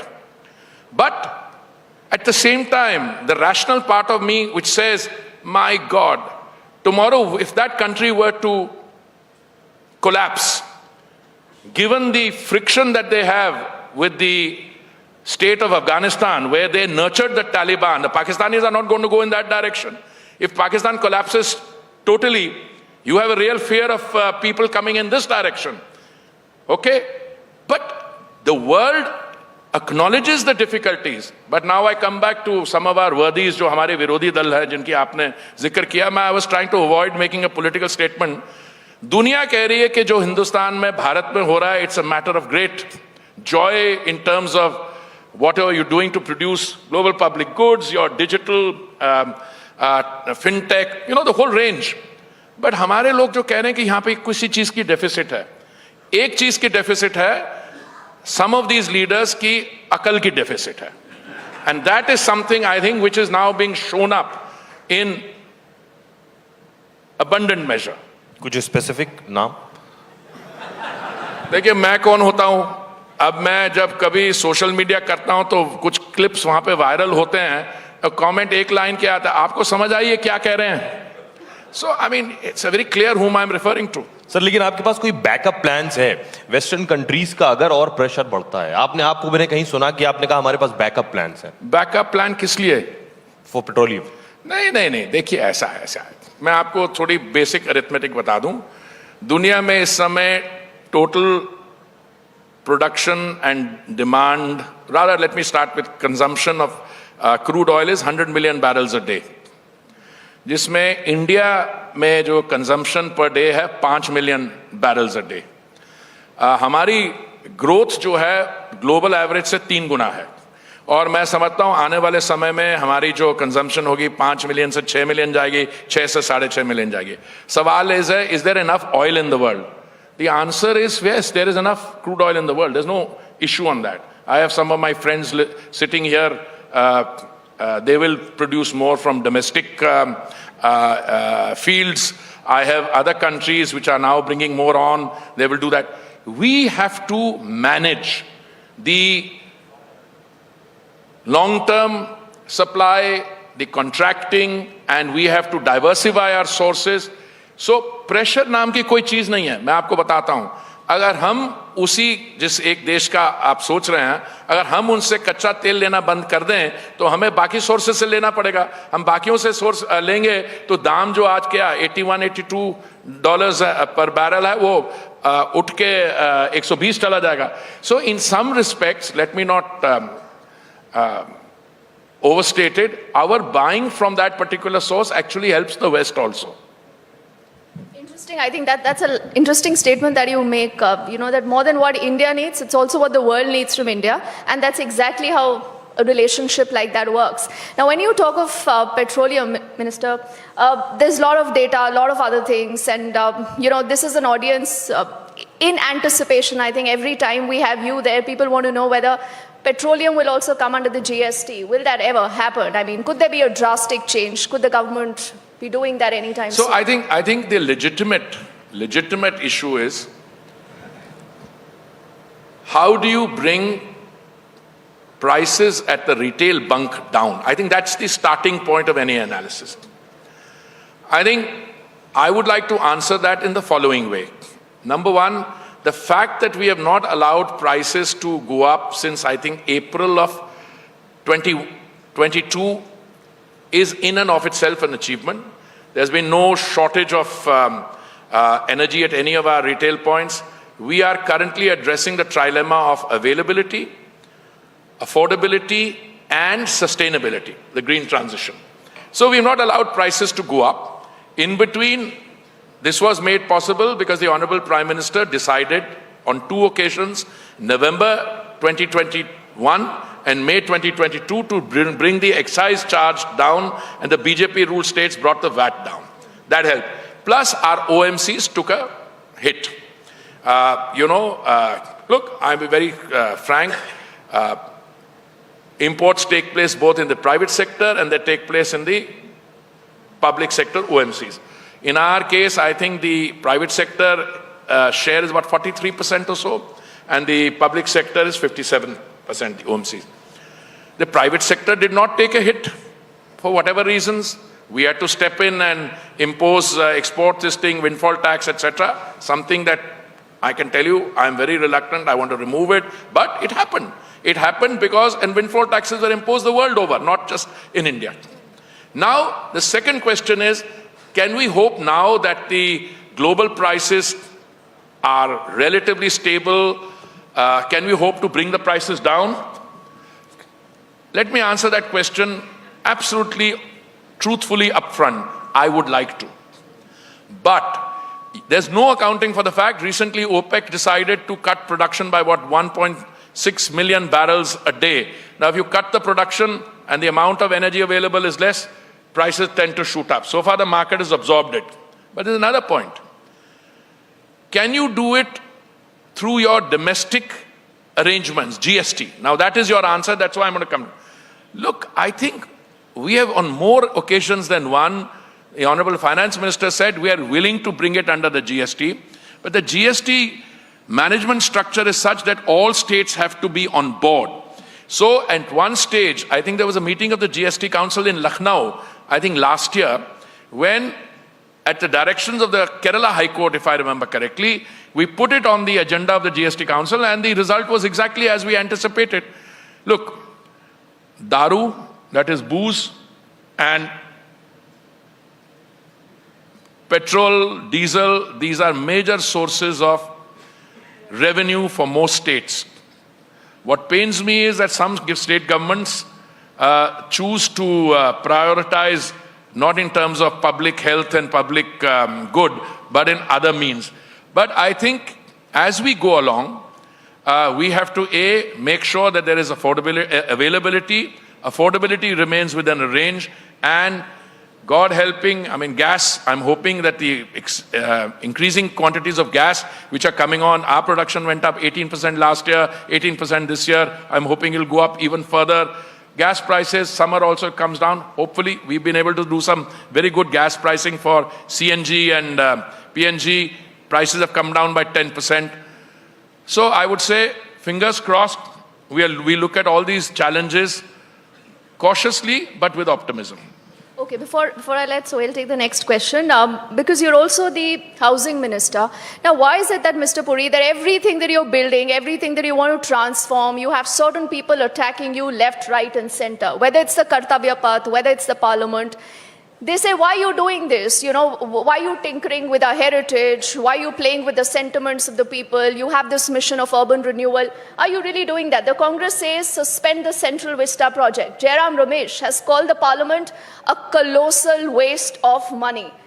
The line capital, that is, the statute of the new parliament is called a brazen insult to India's national symbol. So if you say you're doing such good work, why are they attacking you like this? No, first of all, I am not saying that I am doing such good work. I think the work which is being done speaks for itself, number one. Number two, many of these statements which are quoting are, I think, also time contextly wrong. They were asking for work on the Kartavya Path in the parliament to be stopped during the COVID. And they said, not enough money will not be left for COVID. So these are old statements, number one. And the same Mr. Jairam Ramesh whom you quote, by the way, in discussions like this, I never quote anybody by name, but the same gentleman, since you've quoted him, said long back, he had gone to some place and said, what an awful parliament we have, we need a bigger building. And then when you had Mrs. Meera Kumar as the speaker, her secretary actually wrote to the secretary in my ministry much before my arrival to say that we needed a new parliament. So I don't think there's any discussion now on Kartavya Path. Kartavya Path has been accepted by the people. We have a footfall there over the weekends of 1.5 lakh, even on normal days 50,000-60,000 people, and everybody loves it. There was in between a group of 106 civil servants whom I was a little harsh with in a press conference. They had said कि यहाँ पे green cover कम हो जाएगा, यहाँ पे वो जामुन के जो पेड़ लगे हुए हैं, नहीं, आपने जामुन के पेड़ भी कटवा दिए उन्होंने कहा। हाँ, उन्होंने कहा था, तो मैं उनको ले गया वहाँ पे जामुन के पेड़ के नीचे खड़ा करवा के, और प्रेस कॉन्फ्रेंस में मैंने कहा मूर्ख 3 किस्म के होते हैं, साधारण विच इज ऑर्डिनरी, असाधारण विच इज एक्स्ट्रा ऑर्डिनरी, और तीसरा होता है चक्रवर्ती क्लास। तो मैंने कहा ये 106 चक्रवर्ती क्लास लोग हैं जिन्होंने कैबिनेट सेक्रेटरी बने हैं, फॉरेन सेक्रेटरी बने हैं, उनमें से एक ने भी कहीं गैस प्राइसिंग पे भी लिखी है। देखिए, जिस चीज की समझ हो उस पर टिप्पणी देनी बनती है, पर अगर आप समझने की कोशिश नहीं कर रहे हैं, अब एक पेड़ नहीं उखड़ा वहां से। अच्छा, उन्होंने एक और बड़ी इंटरेस्टिंग चीज कही, उन्होंने कहा कि ये नई पार्लियामेंट बिल्डिंग इसलिए बनाई जा रही है क्योंकि जो पुरानी पार्लियामेंट बिल्डिंग थी वो लगता था जिंक्स्ड है, so we needed a new building. अरे भाई, पुरानी बिल्डिंग 1916 में शुरू हुई थी, और वो 1916 के बाद Delhi is in a different seismic zone. दूसरा, यहाँ पे डिलिमिटेशन की वो लिमिटेशन खत्म होने वाली है 2026 में। पार्लियामेंट की जो स्ट्रेंथ होगी वो 500-600 नहीं होगी, उसके बाद 800-900 होगी। वैसे ही 600 लोग नहीं बिठाए जाते लोकसभा में, और मेरे जैसे जो हैं थोड़े से हमारा गोडा जो है वो लगता है आ गए। So parliament new building has to be built because you are building for the next 200 years. So I don't think these criticisms merit even attention by a mediocre undergraduate student. So I'm not describing those who have made these statements, but for you as a respectable anchor in a distinguished audience like this to raise, you are giving me a ball has been lobbed, now you have the bat in the hand, maro uspe six. So Let's see what you strike. You obviously struck a 6, I think, with the kind of response you're seeing in the audience. But it's important, it's rare that we get an occasion to have the minister right here in front of us. So obviously there has been a lot of backlog of good questions. Don't say that occasion. You only get these occasions seldom. I mean, your boss Arnav is an old friend of mine. Yes, जब he's कहेगा there, मैं आ he's जाऊंगा. waiting to you. जब कहेगा मैं आने को तैयार होता हूँ. Okay, so he's not complaining. He's saying जब बुलाएंगे आ जाएंगे. That's what he says. Thank you sir, बहुत अच्छा लगा सर आपसे बात करके, और आपको सुनने के लिए सब देख रहे हैं, लंच के बाद आए थे और सब आपको सुनने के लिए बैठ गए। देखिए इसमें दो चीजें होती हैं। मैं I spend 39 years in diplomacy. Lunch के पहले वाला जो सेशन होता है उसमें प्रॉब्लम होती है, अगर आपने बहुत जल्दी शुरू किया और स्नैक्स नहीं हुआ तो जल्दी खाने के लिए जाने पड़ते हैं। लंच के बाद वाला session can also be problematic because if you have their good lunch, then they'll be yawning because they are this thing. So I hope I was able to navigate through that. Credit goes to you, sir. Thank you, sir. Thank you so much. Thank you.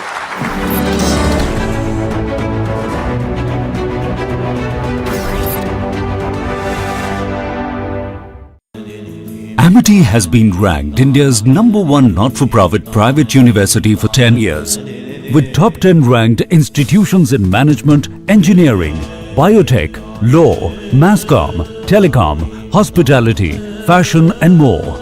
Yet another top ranking for Amity University. Mr. Malia, barrack number 12 jail conditions are ready according to Team India. Is that not fine according to the jail conditions? Mr. Malia, why the question is bothering you when I'm not getting a single answer? Just answer one question, sir.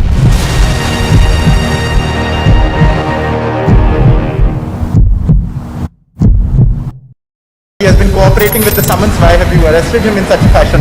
He has been interrogated for over 100 hours, sir. First to get out of this. If you don't First to get out of this. First to get out of this. Get out of this. First to get out of this.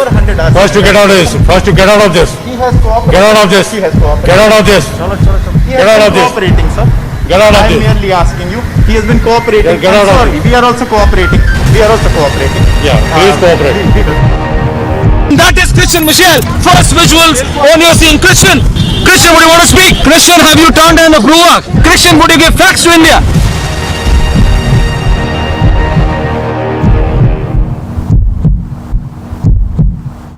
Siddharth 8 तारीख को hard drive से data delete हुआ था, Republic पूछ रहा है। सिद्धार्थ मैं पूछ रहा हूँ, 8 तारीख को हार्ड ड्राइव से डेटा डिलीट हुआ था, हार्ड ड्राइव से, आपने बताया क्या था डेटा? 8 हार्ड ड्राइव का डेटा डिलीट हुआ था या नहीं?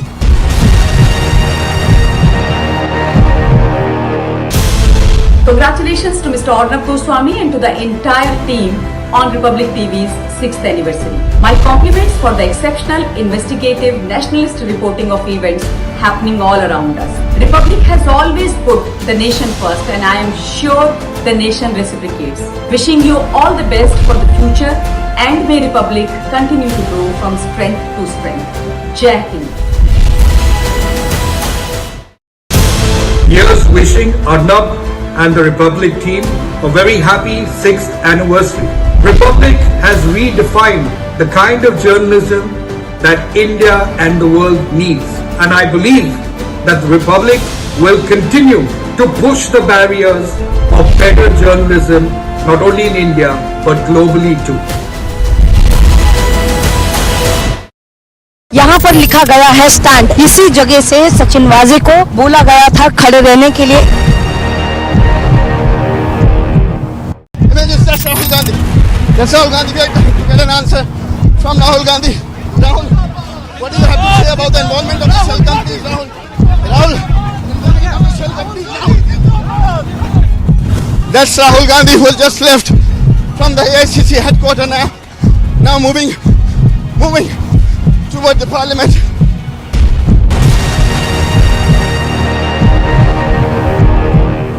Both men, women, they are marching towards the road. Though some clashes are also witnessed here at the Sheikhpura road. See the tear smoke shells being used by the Jammu and Kashmir police. Now we can see also that the protesters are not crossing the line.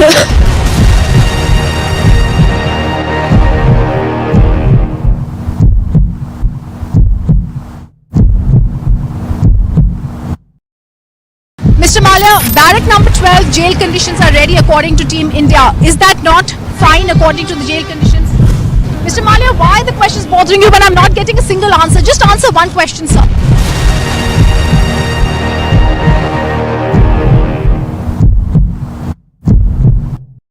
He has been cooperating with the summons. Why have you arrested him in such a fashion? He has been interrogated for over 100 hours, sir. First to get out of this. If you don't First to get out of this. First to get out of this. Get out of this. First to get out of this. First to get out of this. First to get out of this. He has cooperated. Get out of this. He has cooperated. Get out of this. He Get has out of been this. cooperating, sir. Get out of I am this. merely asking you. He has been cooperating. Get out of Sorry, we are also cooperating. We are also cooperating. Yeah, please cooperate. Mr. Vaishnaw, how soon can we change all the trains in the country? Tell me what really has changed and what is changing. Today, Railways thought process, Railways mindset is only and only about performance, only and only about meeting people's expectations, only and only about transforming the economy. Our Prime Minister really thinks that India will become a superpower, and he believes that if we lay the foundation right, then the country will be in the right direction.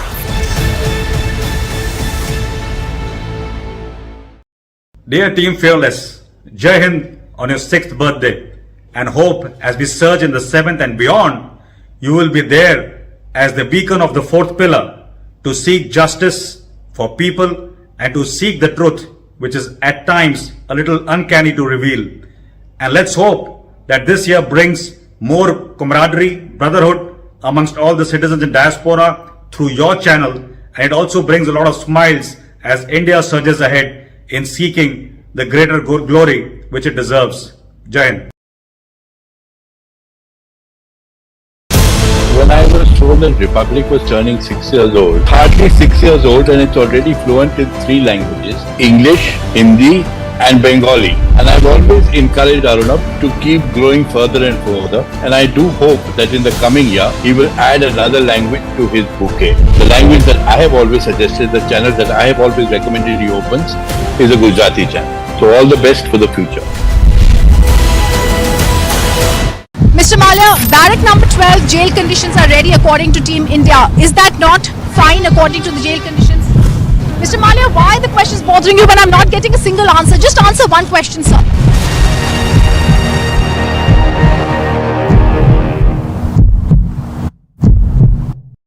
यहाँ पर लिखा गया है stand. इसी जगह से सचिन वाजे को बोला गया था खड़े रहने के लिए।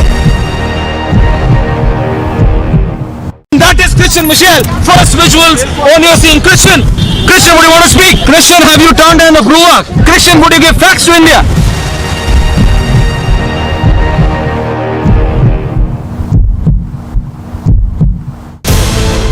My congratulations to Republic TV for successfully completing 6 years and exposing issues which others tried to hide, for fearless journalism for which Republic TV is known, and also becoming the most popular channel in Hindi, English and Bangla. My all the best wishes to Republic TV for your way to being global and keeping nation first, Rashtra Sarvopari. Kudos to Republic team and the hard-working and dedicated team.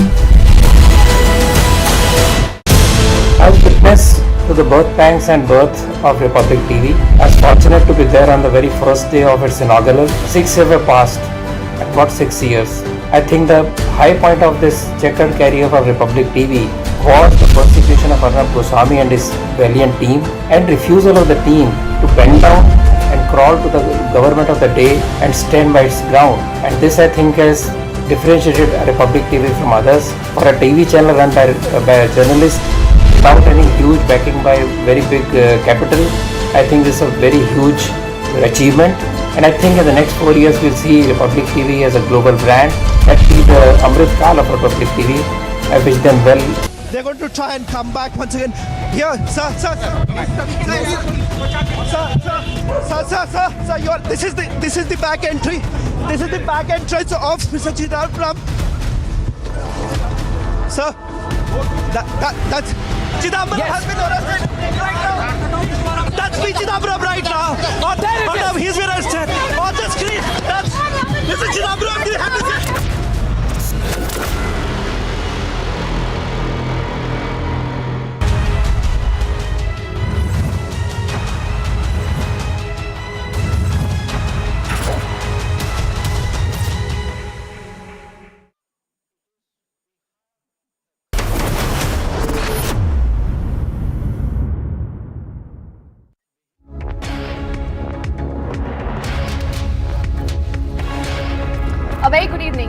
Republic, and I'm Deepthi Sachdeva, and we are just days away from the big battle in the state of Karnataka.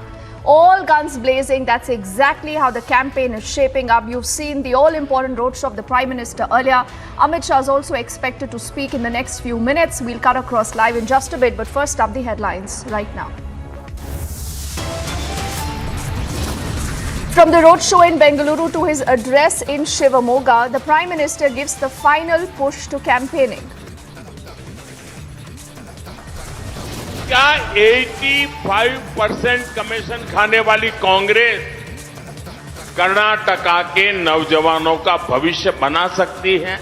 Congress ने कभी देश के नौजवानों के बारे में नहीं सोचा.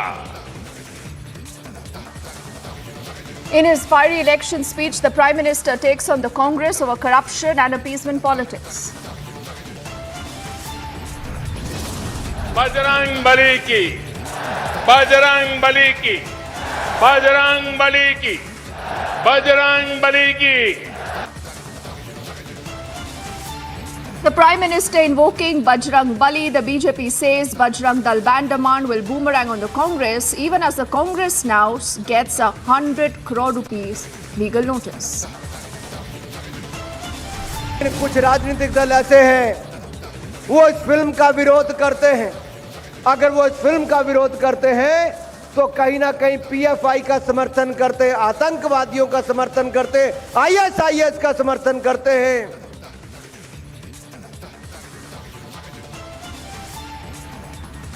The Union Minister Anurag Thakur says those protesting against the Kerala story are the supporters of the PFI, terrorism and ISIS.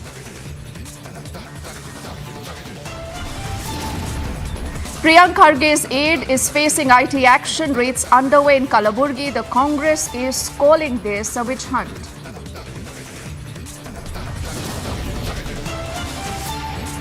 And the situation remains tense. Heavy security deployment in Manipur as the death toll now rises to 54.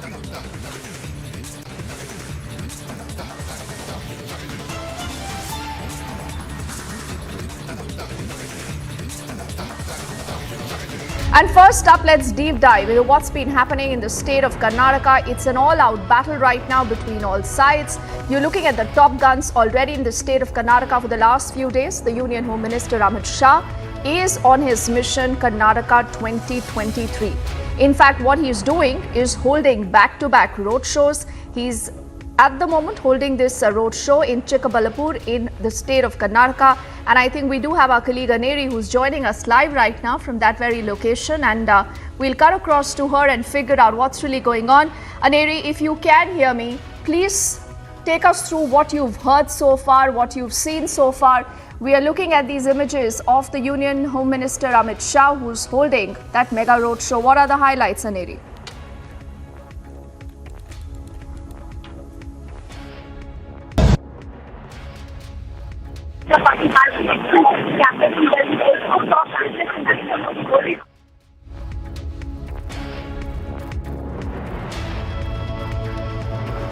Okay, some trouble right now connecting with Aneri, but these are the first pictures that you see on your screens.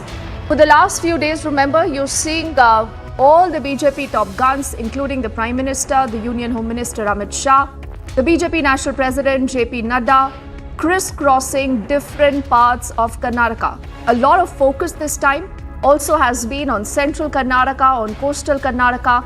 These are images right now coming in to us of the Union Home Minister Amit Shah, who's taking part in a roadshow in Chikkaballapur in the state of Karnataka. And we have our reporters and our teams spread across the length and breadth of the state to help you understand the pulse of the voter right now. As top leaders campaign, there are a lot of issues, remember, right now, dominating the entire conversation. The polling now is just a few days away, and the campaigning actually ends tomorrow. And that's the reason why you're looking at almost all those who matter in the poll-bound state of Karnataka right now, holding those campaigns. And through this day today and through all day tomorrow, we'll keep getting you all the action from the state.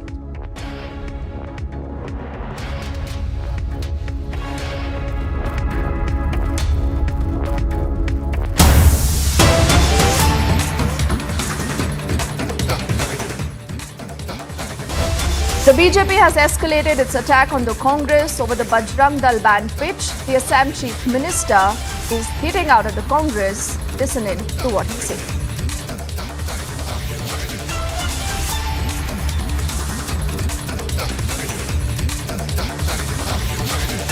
The PFI is not Karnataka specific. PFI is a organization or was an organization now banned by the government of India. They have extensive network throughout the nation. Even when we ban PFI or in the nation, even many Congress leaders wholeheartedly welcome the move. You have not seen a single press conference by any senior leader of the Congress party in entire nation condemning the PFI ban.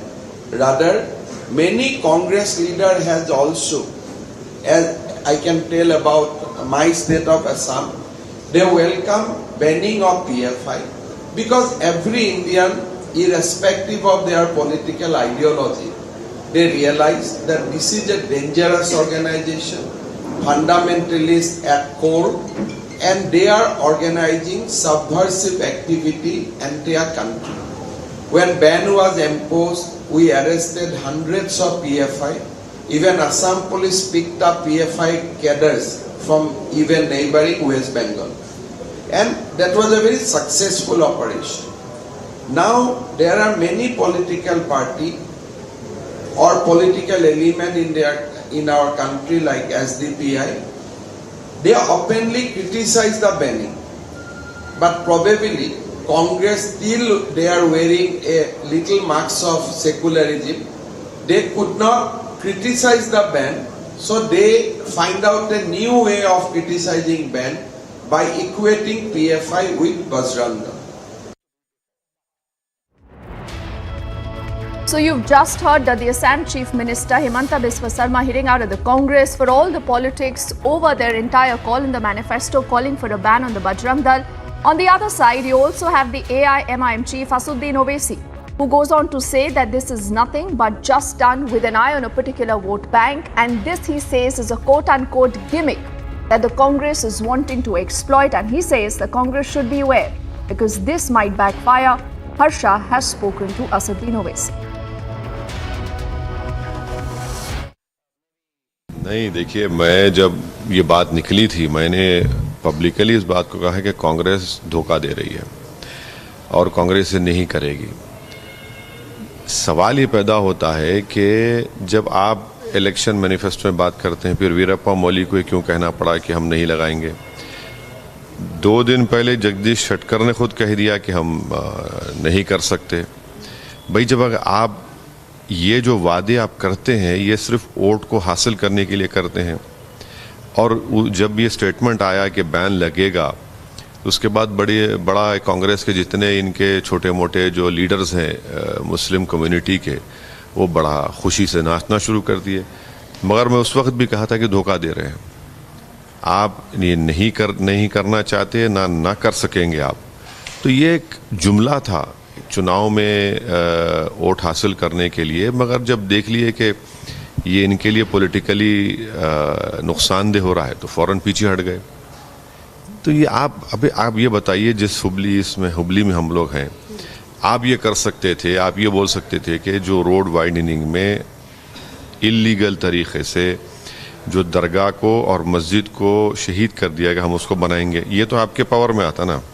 आप उसका permission cancel का आप नहीं बोलेंगे उस बारे में। आप ये बोल सकते थे कि जो यहाँ हुबली में 158 बच्चों को यूएपीए कानून तहत बीजेपी ने लगाकर उनको 14 महीने जेल में डाल दिया, हम उनके बारे में देखेंगे।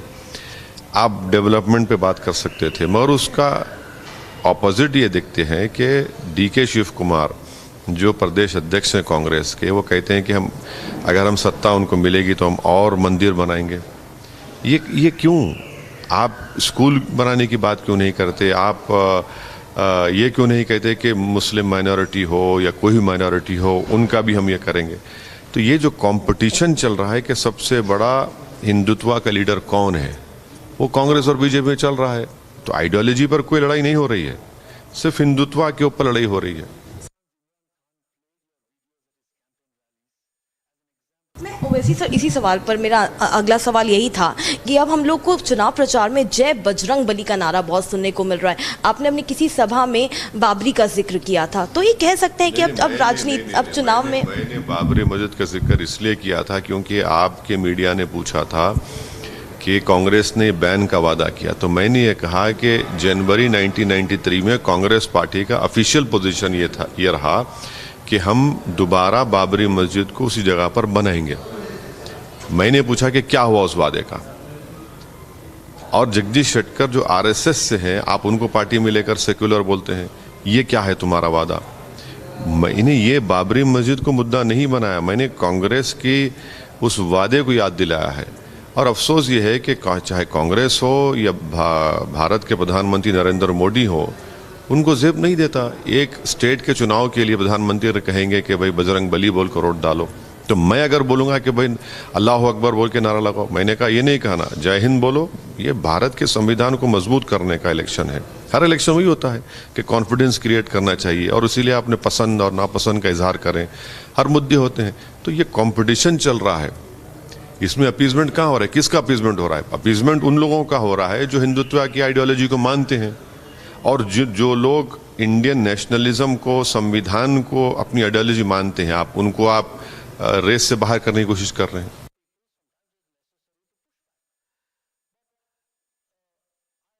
Mai sir, so this is the last leg of campaigning in Karnataka. What do you expect? Because yesterday we saw Sonia Gandhi, first in 4 years, coming and campaigning in Hubballi for Jagdish Shettar. Do you think there will be divide in Lingayat voters and the majority of Muslim voters will also vote for Jagdish Shettar? अभी तो फिलहाल Lingayat voters का जो बारे में है, एक vote भी इधर उधर होने वाला नहीं है। Lingayat voters are very well known, what about Congress and what about the BJP. Lingayat voter जो कांग्रेस पार्टी इस last time election also and even this time election also they are planning for divide the Lingayat vote majorly. Congress party Lingayat community में आग लगाने का एक नया सोच और नया तरीका सोच रहे, लेकिन लिंगायत कम्युनिटी बहुत इंटैक्ट है। भारतीय जनता पार्टी का 3 मुख्यमंत्री लिंगायत ही हुआ है, जब भी अभी मैक्सिमम सीट दिया है लिंगायत लोगों को दिया है। भारतीय जनता पार्टी के साथ लिंगायत के साथ भारतीय जनता पार्टी है।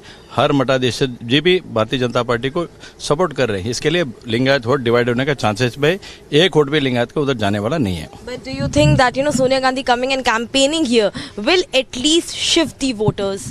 Nothing to worry, even not single vote will shift in Hubli and Central constituency because they know very well about the Sonia Gandhi. Even Rahul Gandhi also came, no problem, nothing to worry. We, as a normal सामान्य कार्यकर्ता का नाते Bharatiya Janata party इतना सभी कार्यकर्ता आज काम कर रहे हैं। पूरा 25 वार्ड हमारा जो कॉन्स्टिट्यूंसी का है, पूरा आज सुबह से शाम तक पूरा लोग घूम रहे हैं और भारतीय जनता पार्टी के लिए वोट मांग रहे हैं। ये इलेक्शन में एक कार्यकर्ता का जीत होगा, जो पार्टी को द्रोह करके निकाला वो हारेगा इस बार। Mr. Tingenkai, now we have seen in the last leg of campaigning, we have seen that Bajrang Bali chants now gearing up in this election. We see all the BJP top leaders chanting Bajrang Bali whenever they go for their campaign. Can we say this Bajrang Bali is the turning point in Karnataka election? See, they always Congress people give one and one in every state election. They are giving one and one opportunity for BJP. Here also they have given for Bajrangi. What is the need for ban for the Bajrang Dal? जो PFI ने Bharatiya Janata party ban किया, इसके लिए बजरंग दल को ban कर रहे हैं। बजरंग दल का क्या काम है? बजरंग दल करेगा, हिंदू का ऑर्गेनाइजेशन करेगा, जो हिंदू लोगों का किधर भी प्रॉब्लम हो तो वो ऑर्गेनाइजेशन सेटअप करेगा, युवा को जोड़ रहे हैं। वो तोड़ने का काम तो थोड़ी कर रहे हैं। ये कुकर बम ब्लास्ट करने वाला किधर है? इसके लिए PFI और बजरंग दल को कंपैरिजन करना भी नामुमकिन है। इसके लिए बजरंग दल जो अभी इशू उठा है वही है भारतीय जनता पार्टी को बहुत बड़ा फायदा मिलने वाला है। And remember, the conversation is just not over. You see a lot of rhetoric over the Bajrang Bali chants. You've seen that all throughout Prime Minister's roadshows yesterday, today. Even when the Prime Minister was addressing a rally earlier in the state of Karnataka, in fact, he invoked Bajrang Bali and he also ended his speech with Bajrang Bali ki jai chants. Bajrang Bali ki jai. Bajrang Bali ki jai. Bajrang Bali की, बजरंग बली की, बजरंग बली की, बजरंग बली की, बहुत बहुत धन्यवाद। अगर वो मोदी को गाली देते हैं तो मैं तो इसे उपहार मानता हूं। मैं जनता जनार्दन की सेवा में अपने आप को खपाता रहूंगा। दिन रात काम करूंगा, ज्यादा काम करूंगा। आपके आशीर्वाद से सारी गालियां मिट्टी में मिल जाएगी दोस्तों।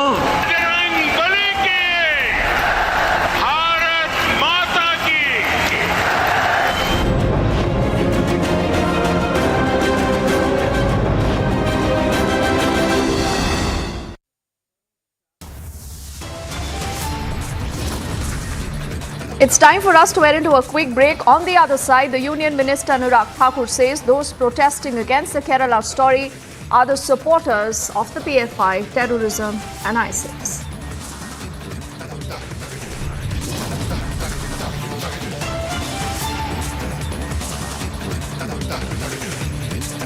Also, the very latest coming in from the state of Manipur, where the situation still continues to be tense and the death toll has risen to 50.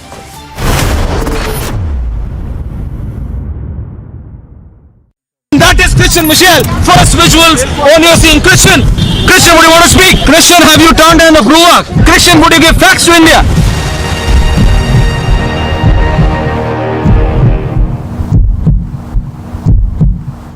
Siddharth 8 तारीख को हार्ड ड्राइव से डेटा डिलीट हुआ था। रिपब्लिक पूछ रहा है सिद्धार्थ, मैं पूछ रहा हूँ 8 तारीख को हार्ड ड्राइव से डेटा डिलीट हुआ था। डेटा डिलीट हुआ था हार्ड ड्राइव से, आपने बताया क्या था डेटा? 8 हार्ड ड्राइव का डेटा डिलीट हुआ था या नहीं? यहाँ पर लिखा गया है स्टैंड। इसी जगह से सचिन वाजे को बोला गया था खड़े रहने के लिए। Rahul Gandhi. Yes, Rahul Gandhi, we are trying to get an answer from Rahul Gandhi. Rahul, what do you have to say about the involvement of the shell companies, Rahul? Rahul, that's Rahul Gandhi who has just left from the AICC headquarters now moving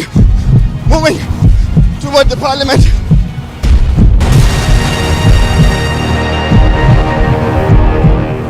Both men, women, they are marching towards the road. Though some clashes are also witnessed here at the Sheikhpura road. See the tear smoke shells being used by the Jammu and Kashmir police. Now we can see also that the protesters are not crossing the line.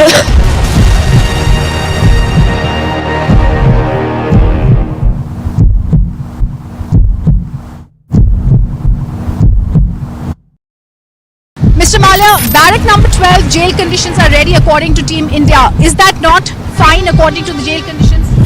Mr. Malia, why are the questions bothering you when I'm not getting a single answer? Just answer one question, sir.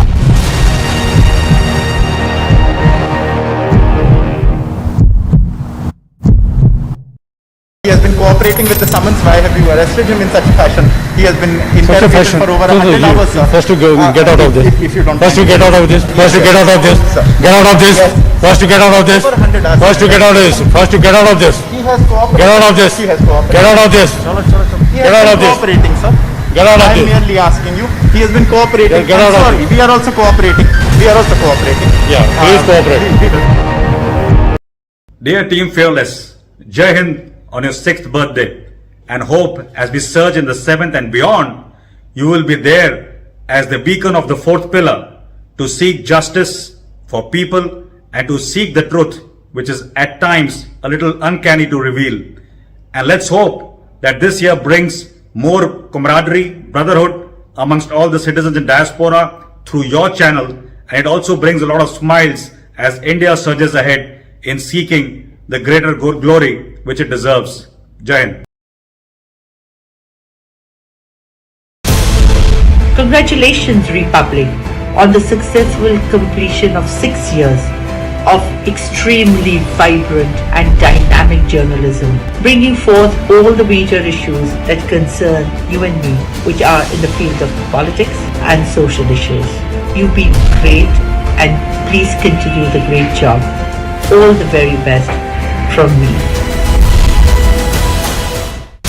Republic TV, I salute you on your 6th anniversary. Your origins were rooted in a dream to build a truly media independent enterprise.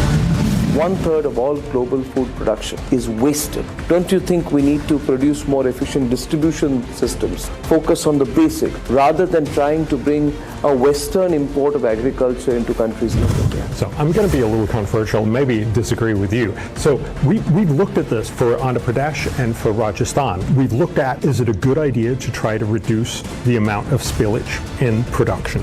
And you're absolutely right. A quarter to a third of all production is lost out in the field and in the production chain. And that sounds like a terrible waste and something that you could really easily do something about. But have Indian researchers come up with better seeds that produce more for every hectare. That is an incredibly much more effective way to make sure that you get more food.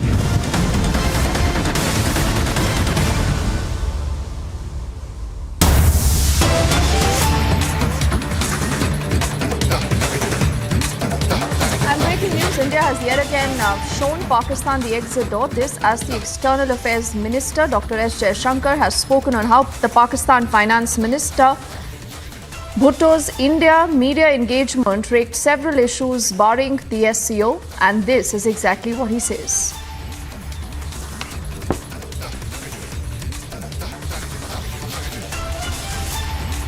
Invited the Pakistani foreign minister because there was an SCO foreign ministers meeting, and when it comes to multilateral meetings, you invite people to discuss that subject. Okay?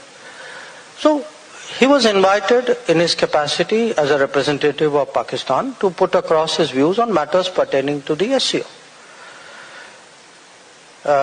We could differ, he may have his own viewpoint, I may have my own viewpoint. There's an SCO meeting room in which we would exchange, differ. That's one thing. But if you look at what were his public utterances outside in the press conference and other interviews, he's not spoken about the SCO at all. He's spoken about everything else pertaining to India. He's spoken about our politics, he's spoken, his past value judgments, from Kashmir to G20 to BBC documentary. I mean, as I said, other than SCO, he's spoken about everything else. So now, what do I do as a host? We invited the Pakistani foreign minister because there was an SCO foreign ministers meeting, and when it comes to multilateral meetings, you invite people to discuss that subject. Okay? So he was invited in his capacity as a representative of Pakistan to put across his views on matters pertaining to the SCO. We could differ, he may have his own viewpoint, I may have my own viewpoint. There's an SCO meeting room in which we would exchange, differ. That's one thing. But if you look at what were his public utterances outside in the press conference and other interviews, he's not spoken about the SCO at all. He's spoken about everything else pertaining to India. He's spoken about our politics, he's spoken, his past value judgments, from Kashmir to G20 to BBC documentary. I mean, as I said, other than SCO, he's spoken about everything else. So now, what do I do as a host? It's time for us to head into a break right now. On the other side, the wrestlers continue their fight for justice now as the Samyukt Kisan Morcha's farmers have been warned of demonstrations to support the protesting wrestlers.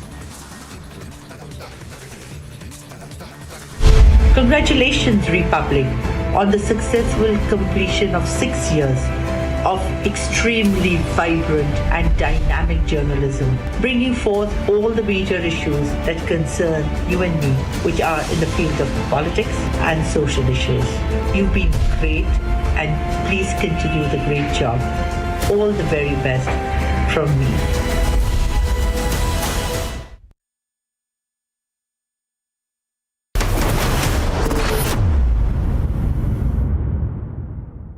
Mr. Malia, barrack number 12, jail conditions are ready according to Team India. Is that not fine according to the jail conditions? Mr. Malia, why are the questions bothering you when I'm not getting a single answer? Just answer one question, sir.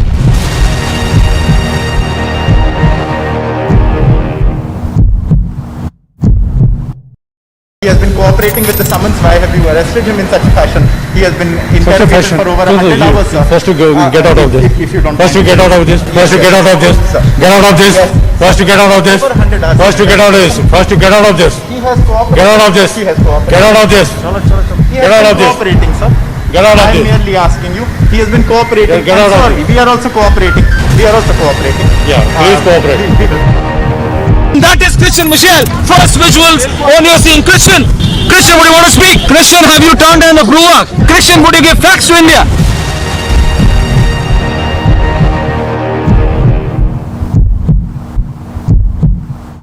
Siddharth 8 तारीख को hard drive से data delete हुआ था। Republic पूछ रहा आपसे। सिद्धार्थ मैं पूछ रहा हूँ 8 तारीख को हार्ड ड्राइव से डेटा डिलीट हुआ था। डेटा डिलीट हुआ था हार्ड ड्राइव से, आपने बताया क्या था डेटा? 8 हार्ड ड्राइव का डेटा डिलीट हुआ था या नहीं? यहाँ पर लिखा गया है स्टैंड। इसी जगह से सचिन वाजे को बोला गया था खड़े रहने के लिए। Rahul Gandhi. Yes, Rahul Gandhi, we are trying to get an answer from Rahul Gandhi. Rahul, what do you have to say about the involvement of the shell companies, Rahul? We are reporting from Jantar Mantar where the protesting wrestlers are on the ground since April 23rd. They continue to protest asking for arrest of BJP MP Brij Bhushan Singh Sharan, who's also the Wrestling Federation of India's president as well. We'll take you to the visuals today.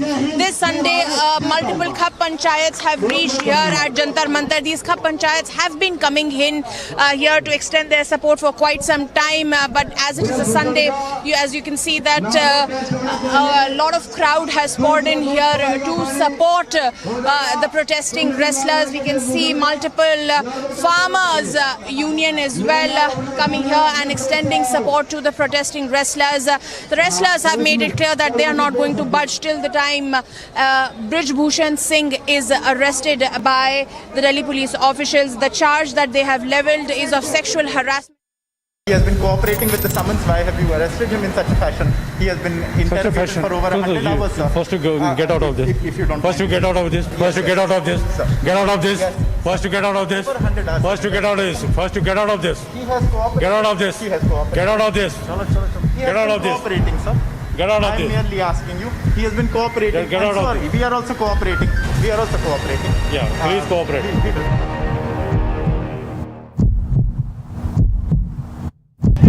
Rahul Gandhi.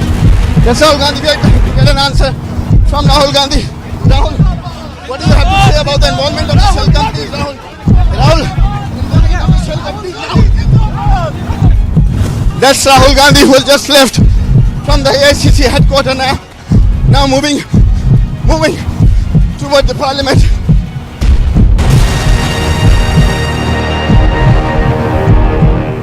Both men, women, they are marching towards the road. Though some clashes are also witnessed here at the Sheikhpura road. See the tear smoke shells being used by the Jammu and Kashmir police. Now we can see also that the protesters are not crossing the line.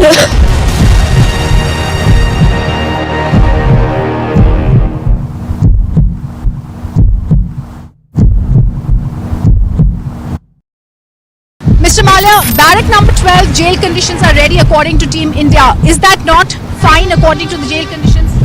Mr. Malia, why are the questions bothering you when I'm not getting a single answer? Just answer one question, sir.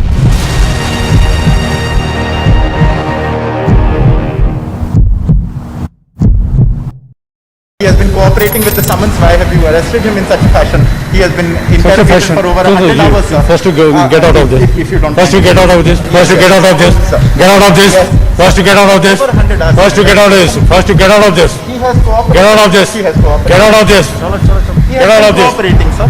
Get out of I'm this. merely asking you. He has been cooperating. Get out of sorry, we are also cooperating.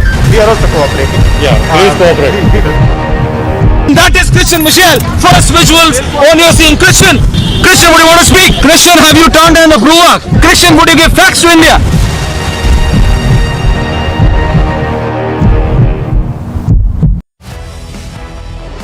your party, Rahul Gandhi, on a daily basis keeps abusing the RSS. Why would you then take Jagdish Shettar into the Congress fold? They have their own experience, well-matured people, a 6-time MLA, former Chief Minister, former Deputy Chief Minister. They know. Even I also know about the history of RSS. We believe in different ideology. So he also thought that now we have to go for a change. It is earlier RSS may be different, now RSS may be different.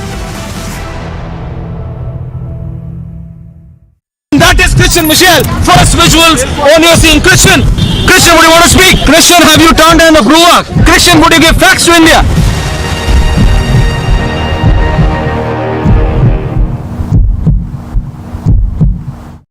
Dear Team Fearless, Jai Hind on your 6th birthday, and hope as we surge in the 7th and beyond, you will be there as the beacon of the 4th pillar to seek justice for people and to seek the truth, which is at times a little uncanny to reveal. And let's hope that this year brings more camaraderie, brotherhood amongst all the citizens in diaspora through your channel, and it also brings a lot of smiles as India surges ahead in seeking the greater glory which it deserves. Jai Hind. Siddharth 8 तारीख को hard drive से data delete हुआ था। Republic पूछ रहा आपसे। सिद्धार्थ मैं पूछ रहा हूँ 8 तारीख को हार्ड ड्राइव से डेटा डिलीट हुआ था। डेटा डिलीट हुआ था हार्ड ड्राइव से, आपने बताया क्या था डेटा? 8 हार्ड ड्राइव का डेटा डिलीट हुआ था या नहीं? यहाँ पर लिखा गया है स्टैंड। इसी जगह से सचिन वाजे को बोला गया था खड़े रहने के लिए। My congratulations to Republic TV for successfully completing 6 years and exposing issues which others tried to hide, for fearless journalism for which Republic TV is known, and also becoming the most popular channel in Hindi, English and Bangla. My all the best wishes.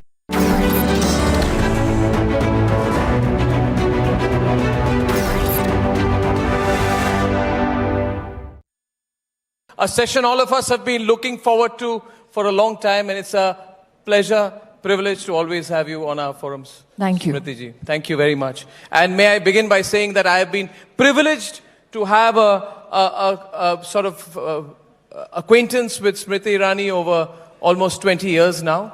And I have seen her grow from a well-known actor to a professional and a producer and leading member of the media community in this country, then as a member of parliament, as a redoubtable MP from Amethi, vanquishing many people and continuing to vanquish them, and now as a union minister. So I think it's been a remarkable journey. I mean, I just want to tell you, it's a remarkable journey, and I consider you to be a completely self-made person, and I think that's why you have a connect with so many of our viewers. Thank you. And normally when you're so kind, one awaits the disaster that follows. So are minorities in danger? You're the Minorities Affairs Minister. You're the Minister for Minorities, Women and Child Welfare. The feeling is that under your government and under your individual stewardship of the Ministry of Minorities, particularly Minority Affairs, that minorities are in danger. There is a genuine danger to minorities under your watch. I think minority appeasement politics is in danger, not the minority community. And I say so because data proves it. There was a recent fact sheet taken out by certain economists who have studied close to 1.2 million households in our country from the year 2015 up to the year 2021. Particularly if you speak about the Muslim community on the issues of electricity, access to bank accounts, the community has seen an improvement of up to 77%. Now, when you have economists back such a position with data which is available because of the input from the citizen concerned, I think that becomes one of the greatest measures of how well the government has done on issues of development, irrespective of who belongs to which community. That the Prime Minister has said that we believe as a government in challenging status quo. And if you look before 2014, what was status quo? Status quo was that there was politics of fear that was engineered in the Muslim community, in the minority community, as though if you do not align to the political interests of the Congress party, you shall perish. Now, from 2014 onwards to this day, when you see the minority community flourish under Prime Minister Modi's leadership, the question that begets that development, situationally, societally, is that what was that fear all about? So I believe that when you ask me whether minorities are in danger, I can say as somebody, not only as a minority minister, but also somebody married into a minority family. There is another member of the Parsi community right there in the first row seated here. Parsis are the micro-minorities. There are only 55,000 of them in the entire world.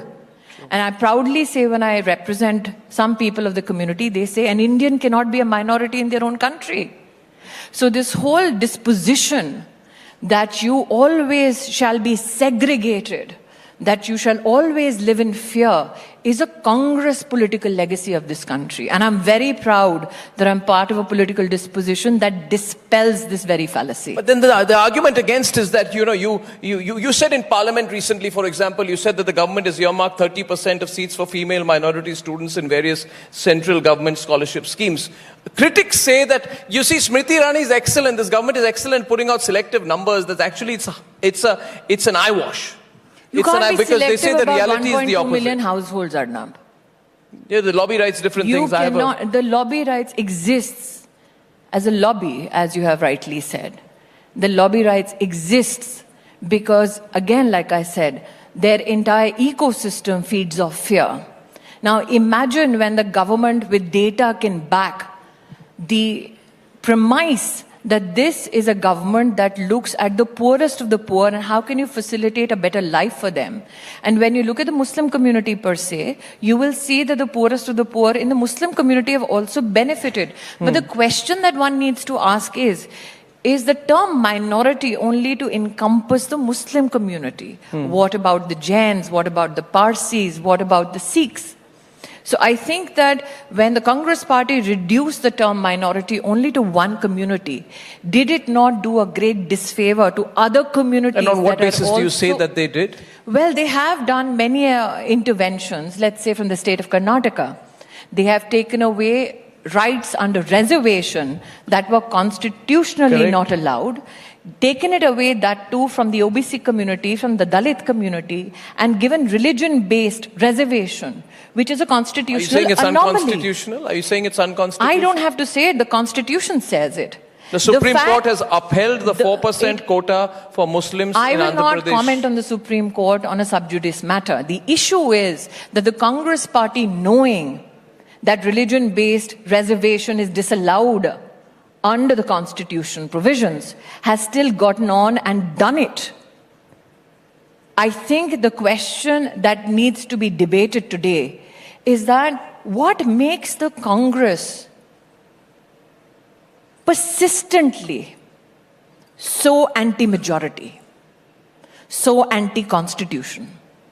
That is a question that no rights lobby in the country is talking about. Is a Muslim quota anti-majority? So when you take away 4% reservation from the Lingayats or the Vokaligas in Karnataka, how come the so-called lobbyists of rights of those who have been forsaken in the OBC community did not make a song and dance about it? But you've changed the bucket. You've taken it from the Muslim community and given it to other communities. So are you being equal either? Firstly, you cannot present it as though they, in the community of Muslims, have been denied a right.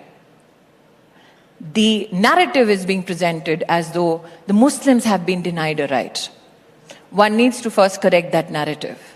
This is a right meant only for OBCs, SC, STs. Those who are the poorest of the poor are already covered under the EWS category.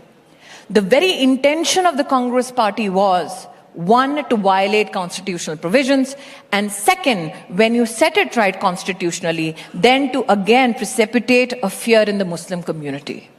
So the Congress is playing a chit bhi meri, pat bhi meri game with the Muslim community. The argument being put is what the Muslim community has, and I'll be specific since you're choosing to be specific about it as well. Why not go into the details, Ms. Irani? That the feeling is that you have come in as a minority affairs minister with a preconceived agenda, and that you are slowly, as the elections approach, you are slowly unfurling that agenda. Can you give me the evidence as minority minister? What have I done? You follow an agenda on things. No, give me evidence. Don't give me Congress whispers. For example, what you're doing with the Waqf board. What am I doing? You're taking it away. Who said? Away. I'm putting the other side. You're taking away. Give me evidence. People who are fond of you. You're normally not at a loss for words. So give me evidence People now. who are fond of you. I'm not at a loss of words at all. Don't provoke me, Ms. Irani, please. We've been to. We have two distinguished legal eagles seated again, and I'm looking at them. Show me the evidence. I just thought that since being a spokesperson and now a minister, I've never been a spokesperson. Again, a correction that needs to be made. I've never been an official spokesperson of the Bharatiya Janata Party. Well, I've been since a you have debater, appeared on 317 I've been the vice programs president of Bharatiya Janata Party. I've been the national president of the women's wing. I've been a 5-time part of the executive. I've been all of that, including twice the national secretary, but I've never been the spokesperson. But since you're avoiding the question on the Waqf board. I'm stating facts. No, I'm saying you're a minority affairs minister who has come with a preconceived agenda to take away under the guise of misappropriation of properties, the rights of the Muslim community, to have access to them and their chosen people, the rights to manage the Waqf board, which goes into... Give me the evidence. Across the country. Give me the evidence. Across the country. Show me a signature on any file. Well, let me put it to you that you are taking away and I'm mindful of the fact everything I sign will be duly RTI'd by the Congress party and those who love me politically. For example, since let's go into details, Ms. Irani, there is an organization which has been entrusted by the previous dispensations of managing the affairs and developing rightly the properties that are assigned under the Waqf board. And that you have an agenda to break up that body. That and you have an name agenda. Of the body. Since you're asking me and you had a give me the name of the body. Since you had this feeling that I'm not prepared enough for this, I think, Ms. Irani, the fact of the matter is you want to break up that body. What is that body? That body is called Nawad Co. And that body has been set up by the Congress government, and the body has been duly set up under the Constitution of India to manage hundreds of thousands of crores of Waqf properties, which should be rightly held and managed by members of the Muslim community. And therefore, let me expand. And therefore... Well, I'm looking at a very shocked push page. Kulsheshji right there. He's wondering what is this body I've never heard about. Let me correct you on that issue. There is an institution called Nawad Co. Correct.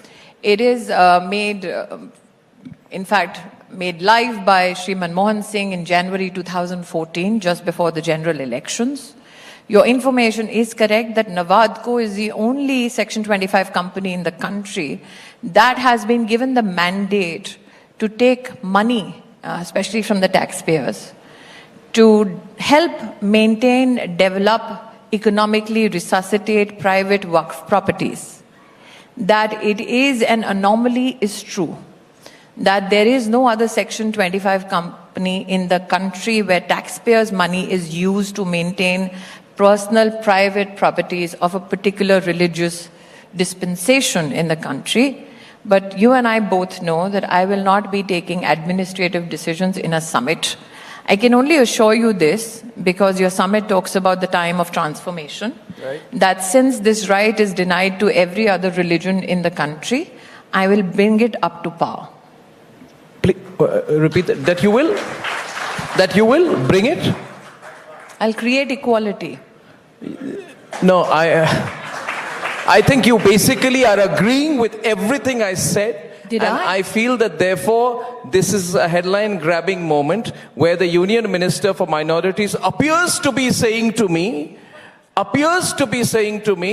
and appears to be saying to a lot of people in the audience that she's going to break up the body that runs Waqf board institutions in the country. Did I just get the day's biggest headline here? You are in the business of prediction, presumption, and then presentation. I'm not in that business at all. I have said what I have said. We need to recognize, Arnab, that there is a cauldron in which the Congress party wants this country to boil in. and that cauldron is called religion. Do not set fire to things. Who's setting fire? I will only say... You think Prime Minister Manmohan Singh in 2014 Yes. was setting things on fire by setting up If Nawaz I Ko? can recollect correctly, the date of establishment was the 28th of January 2014. I wonder why Dr. Manmohan Singh felt that a Section 25 company has to be specifically created to look after private properties of a particular religious community. I have never spoken to Dr. Manmohan Singh about it, but I believe that there is a sense of outrage about it, as you have rightly exhibited it. I cannot be callous and irresponsible and make pronouncements about what am I to do with that particular institution. I can only say this, that I am sworn to uphold the Constitution and ensure that all Indians are equal under law, and I promise you that equality is all that I'll say. Are you worried about the consequences? You see, if and when you do it, I don't think after what you've said that you should say... As an administrator, everything you do has consequences. Sure. It is your choice whether you want to maintain status quo so that there is less personal consequence and you delve in the privilege of being politically more popular, or you recognize that your country has voted a prime minister into service whose very disposition or declaration was to challenge the status quo. If people of our country were happy with things as they were in 2014, Prime Minister Modi would not be Pradhan Sevak in 14 and 19. People expected change, and change is what we have delivered and will continue to deliver on. Well, I mean, I would say that it's a very, very major hint by you of what you're about to do. And I think that you are doing it aware of the consequences, aware that there are people in this country who say that you are trying to take away. There have been moments in our country's articulation where a woman's security has been put to great disrepute. She cannot step out of her house because she was a part of a political TV debate. Don't position me as the next victim. It still happens. Beg your pardon? It still happens. Vis-a-vis you, I didn't want to go there, but it still happens. I mean, I have a whole list of comments that have been made about you in the past, and you have, I mean, you know, you have been targeted personally throughout your political career. If I wasn't, I'd be worried. I'd be politically really worried if I had not ruffled a few feathers after doing what I did in Amethi. Now it's going to be a cakewalk. Is it? You won't have anyone there. I don't presume. You have no challenger in Amethi anymore, Ms. Irani. I do not suffer. But Wasaduddin Owaisi came earlier today and he said, I'll put someone up there against her. I do not suffer the arrogance of a fool who thinks that just because the people have voted for you, they shall continue to do so even if there is nobody in front of you. I respect the people's mandate. I respect the fact that I need to engage with them every single day and be responsible towards them. I think this is the kind of arrogance because of which the Gandhi bastion lost its kind. I will not make that mistake. Did you just call Rahul Gandhi a fool? No, I didn't. Who were you referring to? I think that the Indian way of life has always taught us to even give respect to those you consider either your mortal enemy or those who compete with you. Indian value systems have never given us a demeanor which dismisses a competitor. I will never do it irrespective of the fact that the gentleman concerned doesn't have the gravitas to reciprocate. But they're trying to build a coalition together now under the watch of Mr. Nitish Kumar, who is going away, who's going everywhere, and he's building a coalition of like-minded parties, and you know he's what doing is like-minded about Chara Ghotala and Nitish Kumar? To combat you. So can you imagine, like Prime Minister Modi said, essential need to save democracy. Can you imagine, like Prime Minister Modi says, "Ek akela sab pe bhari," that they all need to congregate to fight that one man. But is it I politics? think it's a great compliment. Should politics be so one-sided? Beg your pardon? Should politics be so one-sided? I think Is that what you're suggesting? I think that the fact that so many entities, political entities, who seek to come together need to ask one question, answer one question. First, when we say that there is going to be a coalition, where will that coalition percolate to? Will the JDU fight in Bengal? Will TMC fight Delhi? Will somebody fight from the communist state in Kerala from one of their seats? So what is this amalgam going to translate into? The bonhomie that is being shown in handshakes and photo ops. Let's look at the brass tags. What is their common minimum program? Apart from being anti-Modi. What do they hope to deliver on which aspect of the economy? We have now come to a time in our country's history where we are well positioned to take greater leaps. People in this auditorium or this hall today need to ask themselves, can we bring our future into peril again? Can you imagine people who spend 45 crores in renovation of one home in charge of a treasury?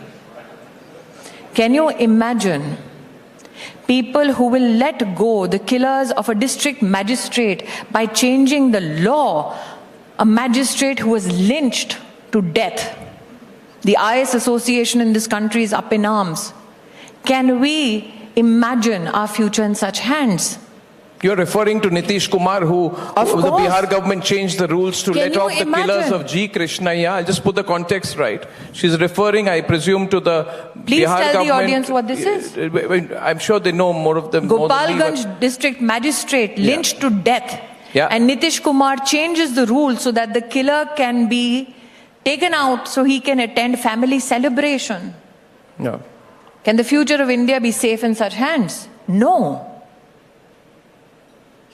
So that is why when all of these people come together, who's the other party to this togetherness, to this political bonhomie? Mamta ji?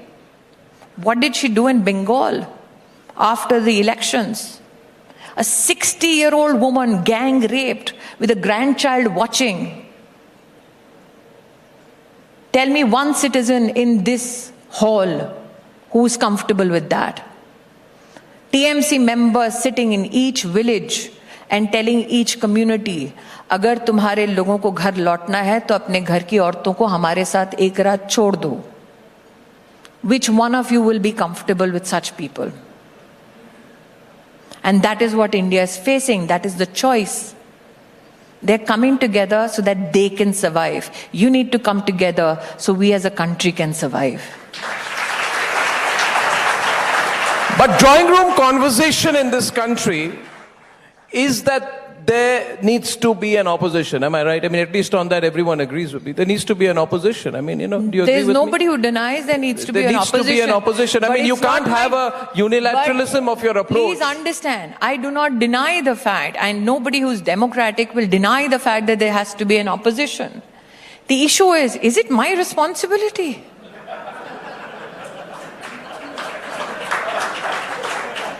It is the people's choice. Please do not forget, if Rahul Gandhi loses, it's not because Smriti Irani one day got up and said, oh, I think Rahul Gandhi should lose. No. He had 15 years in that one constituency. And what was the consequence of him being a member of parliament there? 80% people had no electricity in a Gandhi bastion of bloody 50 years.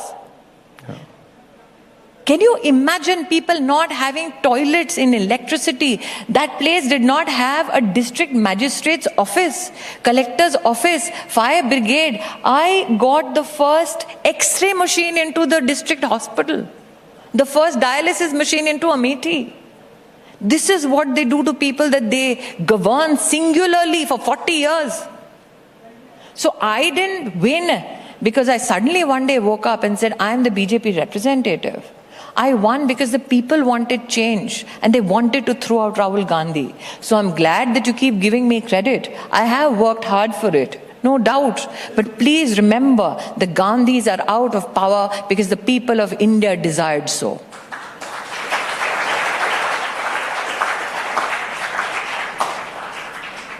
Do you support same-sex marriage?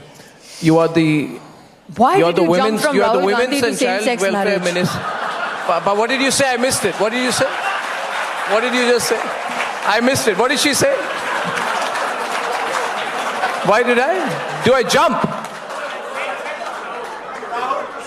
Oh. No, I'm not ascribing anything. I'm just a bit taken aback. I don't know. So I have let no me say idea. this, as somebody who is a member of the cabinet. Completely accidental, I can tell you that. But my question, do you support same-sex marriage? I'm an affected party under the Special Marriage Act. I'm married to a Zoroastrian. Yeah. Okay? This is a sub judice matter.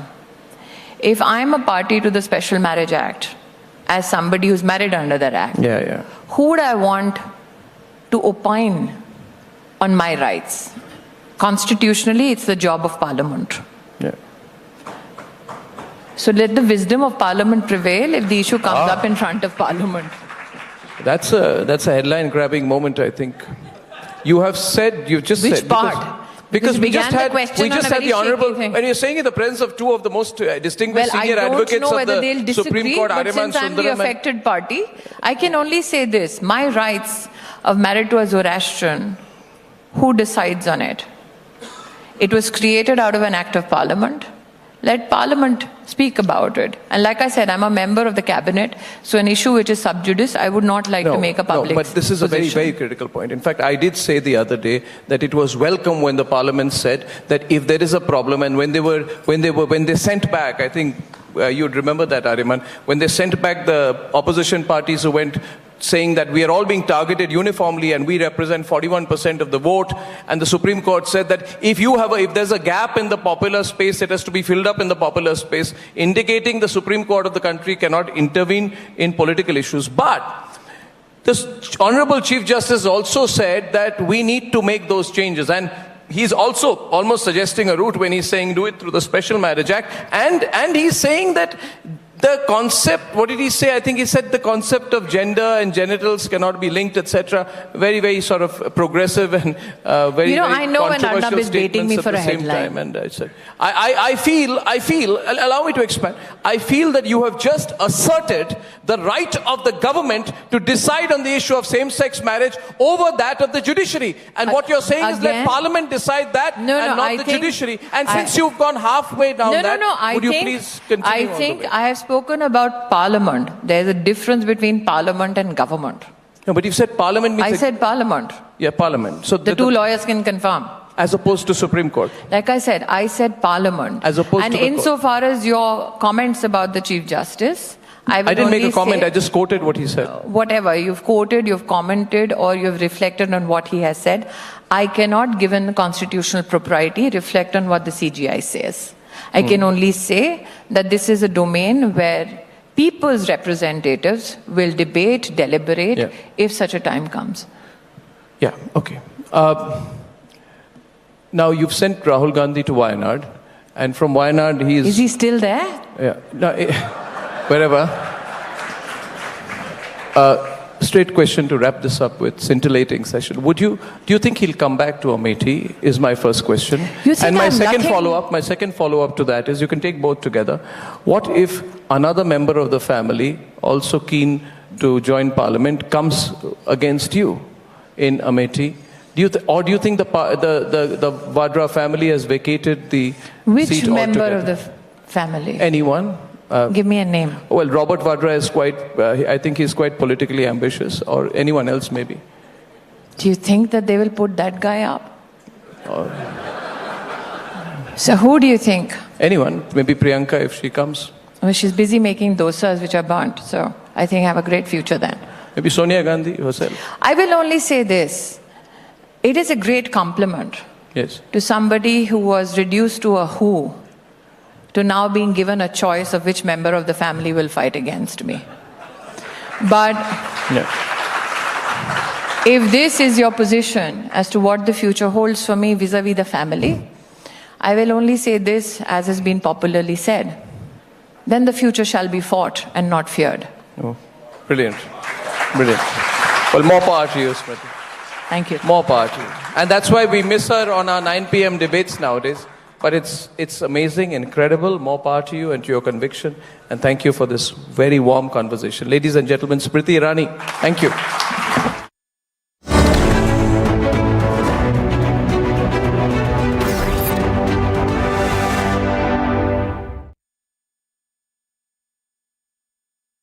That's Rahul Gandhi. That's Rahul Gandhi. We are trying to get an answer from Rahul Gandhi. Rahul, what do you have to say about the involvement of the shell companies, Rahul? Rahul, that's Rahul Gandhi who has just left from the AICC headquarters now moving toward the parliament.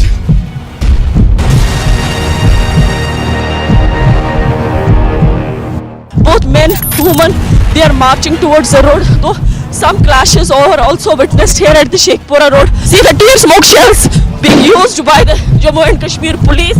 Now we can see also that the protesters are not crossing the line.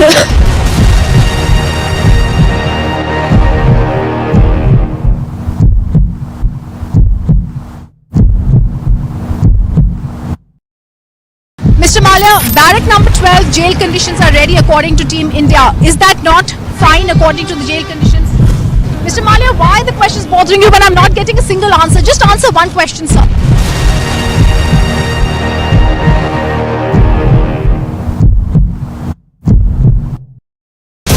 When I was told that Republic was turning 6 years old, hardly 6 years old, and it's already fluent in 3 languages, English, Hindi, and Bengali. And I've always encouraged Arunab to keep growing further and further. And I do hope that in the coming year, he will add another language to his bouquet. The language that I have always suggested that... That's Rahul Gandhi. That's Rahul Gandhi. We are trying to get an answer from Rahul Gandhi. Rahul, what do you have to say about the involvement of the shell companies, Rahul? Rahul, shell companies, Rahul. That's Rahul Gandhi who has just left from the AICC headquarters now moving toward the parliament.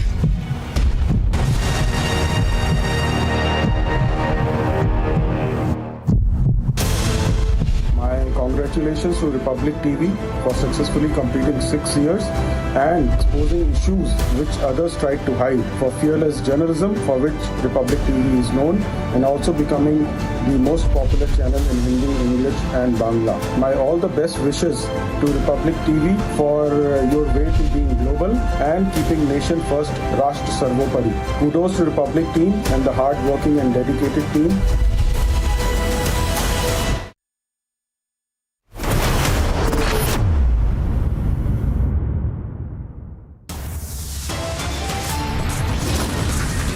From the roadshow in Bengaluru to his address in Shivamoga, the Prime Minister giving the final push to the campaigning.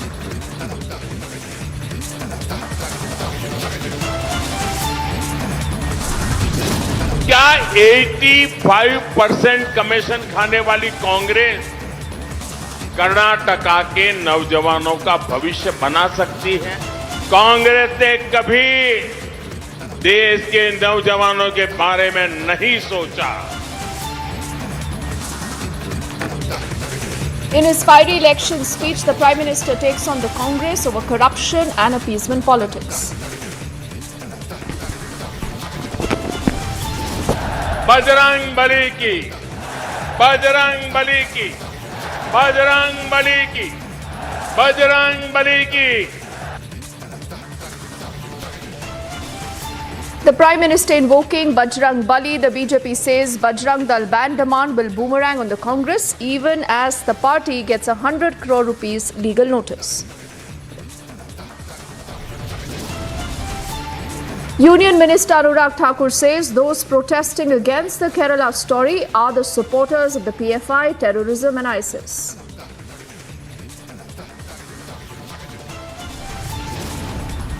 Priyanka's aide is facing IT action. Raids are underway in Kalaburgi. The Congress claims this is a witch hunt.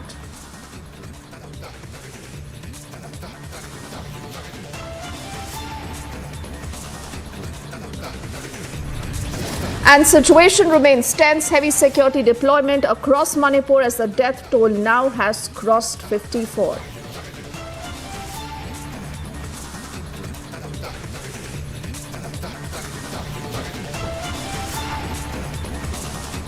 A very good evening. You're watching Republic and I'm Deepthi Sachdeva, and we begin with our focus on the state of Karnataka and the many issues dominating the conversation right now.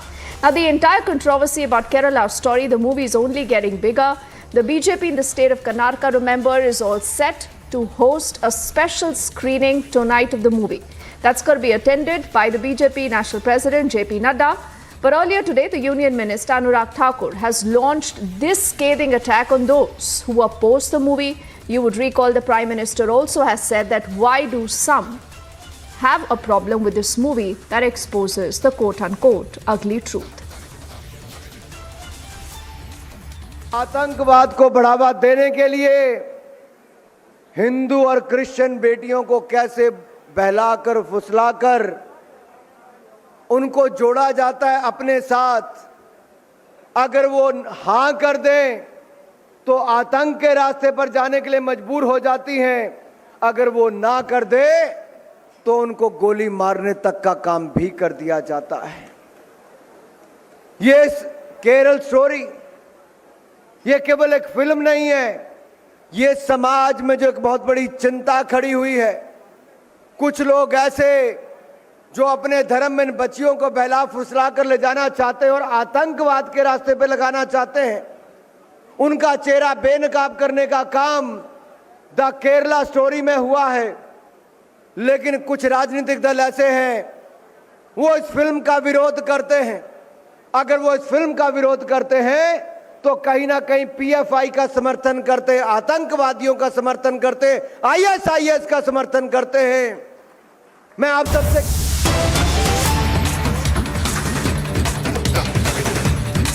कितने साल से जाते हैं आप वहाँ? कम से कम 4-5 साल से हम जा रहे हैं। जो हमको ऊपर से देखा मैंने ऐसे लोगों को बचाएगा, या फिर जिंदा जाएंगे या जिंदा नहीं जाएंगे, वो हम बहुत सोचा। मैंने सोचने के बाद में भाग गया। आप भगवान सबके बेटे अपने स्पेशल मीटिंग छोड़ा दिल्ली के अंदर में पूरा देख लिया कि हमको विश्वास हुआ कि मेरा नरेंद्र मोदी हमको बचाने के लिए बच्चा कैसे खोज जाता है, उसको ढूंढ के कैसे निकालता है, ढूंढ के निकाल के घर में कैसे लेके आता है, ऐसे आपने निकाल के हमको छोड़ दिया। धन्यवाद। हम कितना धन्यवाद करेंगे तो हमको कम। 10-12 दिन तक भूखे रहे, एक ही कमरे में बंद रहे।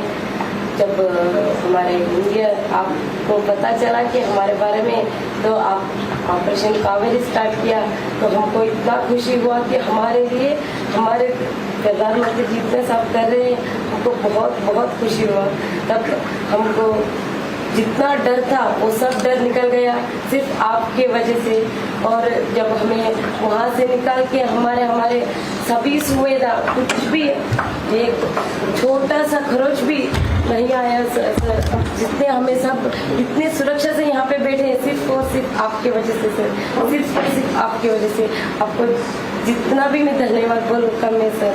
हमारी बात, हमारी पुकार, हमारे रोना धोना, हमारे जो भी हमारा मुश्किल था आपके पास पहुंचा। आपने हमारे इतने सारे लोग, सिर्फ हक्की पिक्की कम्युनिटी के ही 200 लोग, 210 लोग थे, उनको आपने लेके आए। तो सब दवाई बेचते हो? तो सब आपकी दवाई पे भरोसा करते हैं? अच्छा, आयुर्वेदिक दवा है। आपके महाराणा प्रताप के साथी थे और महाराणा प्रताप ने जब उनकी स्थिति बनी तो उन्होंने वचन व्रत लिया था कि मैं विजयी होकर के वापस आऊंगा, तब तक मैं घास पर सोऊंगा, ऐसा कहा था ना। आपके पूर्वजों ने तय किया था कि जब तक राणा प्रताप फिर से स्थान नहीं लेते, हम घर पे नहीं रहेंगे, हम घूमते रहेंगे। ये इतना बड़ा त्याग किया है आपके पूर्वजों ने।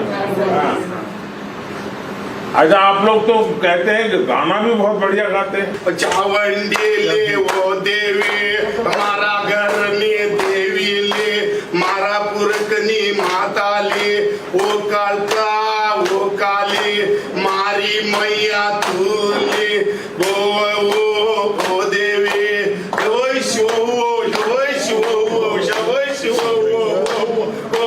वो देवी ले, वो देवी, हमारा घर ने वो देवी, गिरिराजू ने वो देवी, बोले ले। दुनिया में कोई भी हिंदू हिंदुस्तानी अगर फंस जाता है तो हम सोते नहीं है।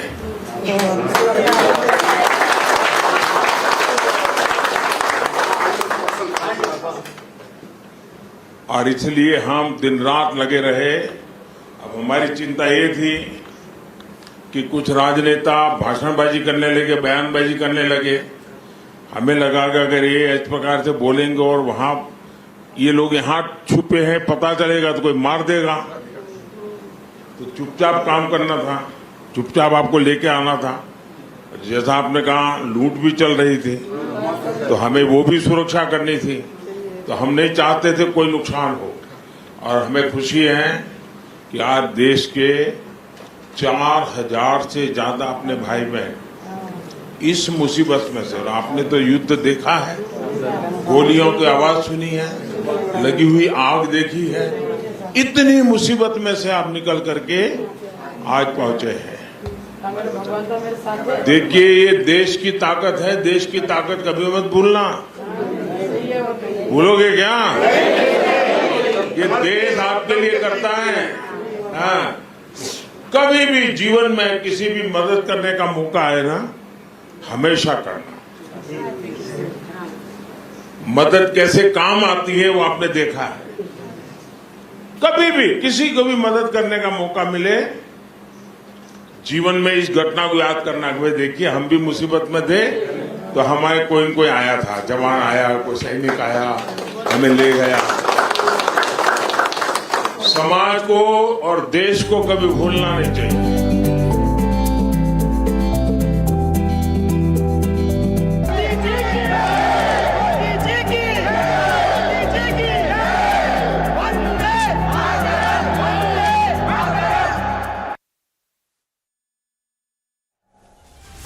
So these were images that were coming to us of how earlier the Prime Minister has interacted with the Haki-Piki tribe members who were evacuated under Operation Kaveri.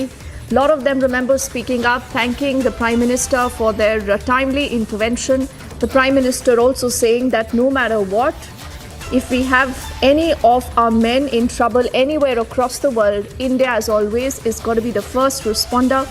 Let's also get in our colleague Abhishek for more perspective on those images. Abhishek, I think there was a very, very moving and a powerful interaction that we have just played out snippets of, where you have a lot of these evacuees who at one point, Abhishek, had completely lost hope that they would be brought back to the country, but that happened. And the Prime Minister there reiterating the fact that India stands with its people, India stands with, all of these people, no matter wherever they are, whenever there's a problem, India will respond. Absolutely, Deepti. The fact that about 3,000 plus Indians stuck in Sudan have been successfully evacuated in a major operation which has seen frontline of our troops of all three services, Indian Army, Navy and Air Force, taking some daredevil operations, including, the aircraft, transport aircraft getting fired at in the civil war-prone zone. But what is important is the Prime Minister is highlighting that despite all this that was being done, and in fact, ahead of nations, some of the advanced nations who also had their citizens stuck in Sudan, we saw an element of politicization. For example, Siddaramaiah tweeting and tagging the External Affairs Minister and saying, "What are we doing to get these people?" And in that process, sort of disclosing their location. And that's what the Prime Minister was indicating to Deepti, that the politicization almost endangered the lives of those who were stuck because the elections have made some politicians, obviously with the Prime Minister not naming Siddaramaiah, oblivious to the fact that certain operations need secrecy, certain operations need absolute opacity and no publicity till the time that the operations are over. And now that those 100 odd plus Haki-Piki tribe people who were stuck in Sudan are brought back, Prime Minister there engaging with them, and then you can see the pictures with the body language that there is a mark of gratitude for the manner in which the government really went about the operation to evacuate not just these people of this tribe from Karnataka out of Sudan, but the entire Indian the people of Indian origin who were there stuck. Many of them, for example, I know Deepti, have been there in Sudan for generations, and they have been evacuated because of the situation that's prevailing there. That is true, Abhishek. Very powerful images, and like you said, the message there resonating with all of these people who have been brought back home to safety. I thank you right now for getting us that insight.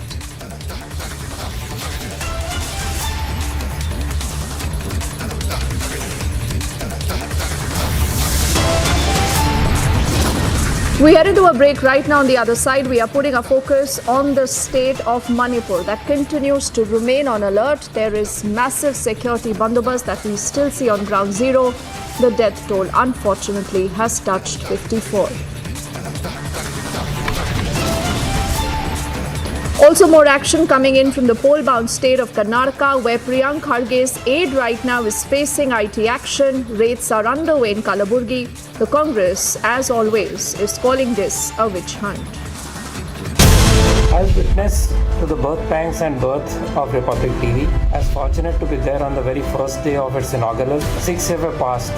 About 6 years. I think the high point of this checkered career of Republic TV was the persecution of Arnab Goswami and his valiant team, and refusal of the team to bend down and crawl to the government of the day and stand by its ground. And this, I think, has differentiated Republic TV from others. For a TV channel run by a journalist without any huge backing by very big capital, I think this is a very huge achievement.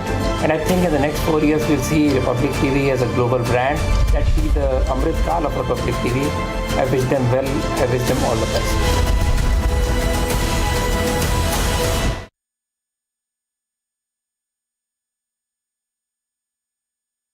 Mr. Malia, barrack number 12 jail conditions are ready according to Team India. Is that not fine according to the jail conditions? Mr. Malia, why are the questions bothering you when I'm not getting a single answer? Just answer one question, sir.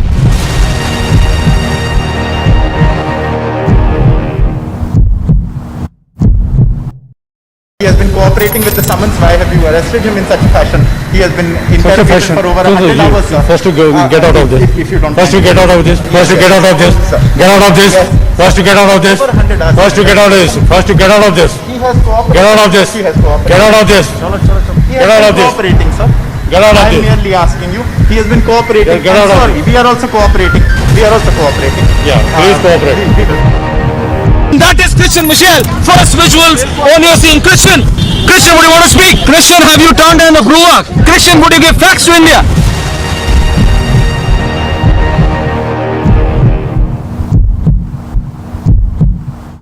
Siddharth 8 तारीख को hard drive से data delete हुआ था। Republic पूछ रहा आपसे। सिद्धार्थ, मैं पूछ रहा हूँ 8 तारीख को हार्ड ड्राइव से डेटा डिलीट हुआ था। डेटा डिलीट हुआ था हार्ड ड्राइव से, आपने बताया क्या था डेटा? 8 हार्ड ड्राइव का डेटा डिलीट हुआ था या नहीं? यहाँ पर लिखा गया है स्टैंड। इसी जगह से सचिन वाजे को बोला गया था खड़े रहने के लिए। Rahul Gandhi. Yes, Rahul Gandhi, we are trying to get an answer from Rahul Gandhi. Rahul, what do you have to say about the involvement of the shell companies, Rahul? Rahul, that's Rahul Gandhi who has just left from the AICC headquarters now moving toward the parliament.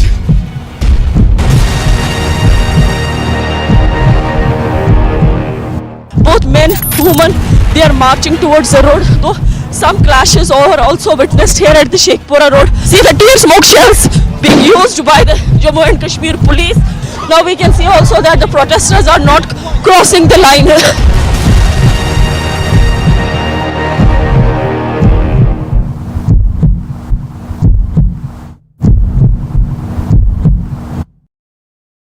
Mr. Malia, barrack number 12 jail conditions are ready according to Team India. Is that not fine according to the jail conditions? Mr. Malia, why are the questions bothering you when I'm not getting a single answer? Just answer one question, sir.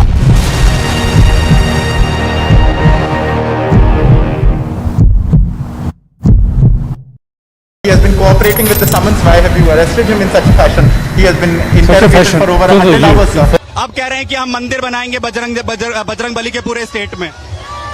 Karnataka Bajrang Bali की जन्मभूमि है। इन्होंने हनुमान जी का अपमान किया है और उसके बाद कर्नाटक की जनता का गुस्सा देखकर उनको अपना बयान बदलने पर मजबूर होना पड़ा। कांग्रेस सालों से तुष्टीकरण की राजनीति कर रही है। मुझे विश्वास है कि कर्नाटक की जनता इसका मजबूत जवाब चुनाव में देगी। सर लगातार जिस तरीके बिल्कुल ये तस्वीरें भी हम लगातार दिखा रहे हैं। और सर केरला स्टोरी को लेकर जिस तरीके से प्रधानमंत्री नरेंद्र मोदी ने जिक्र किया, वो विपक्ष कह रहा है कि झूठ का पुलिंदा है। देखिए, केरला स्टोरी और चुनाव को मत जोड़िए। एक सामाजिक समस्या है और किसी भी राजनेता ने, सामाजिक कार्यकर्ता ने सामाजिक समस्या के सामने आंख मूंद कर नहीं रहना चाहिए। इसका सामना करना चाहिए और उस पर विजय प्राप्त करनी चाहिए और जन जागृति भी फैलानी चाहिए। मैं मानता हूं कांग्रेस के आंख मूंदने के अप्रोच के कारण ही ढेर सारी सामाजिक समस्या आज देश के सामने विकराल बनकर खड़ी है। शुक्रिया सर हमसे बात करने के लिए। तो गृह मंत्री अमित शाह, जिन्हें आप देख रहे हैं यहाँ पर इस वक्त डोडाबालपुरा में जो रोड शो है वो इस वक्त किया जा रहा है और हजारों हजार की संख्या में जो लोग हैं वो यहाँ पर इस वक्त उमड़ते हुए नजर आ रहे हैं और भारी जन समर्थन यहाँ पर इस वक्त बीजेपी को मिलता हुआ नजर आ रहा है, जिसका जिक्र भी खुद गृह मंत्री अमित शाह यहाँ पर करते हुए। कैमरामैन यशपाल के साथ सुमित चौधरी, रिपब्लिक भारत।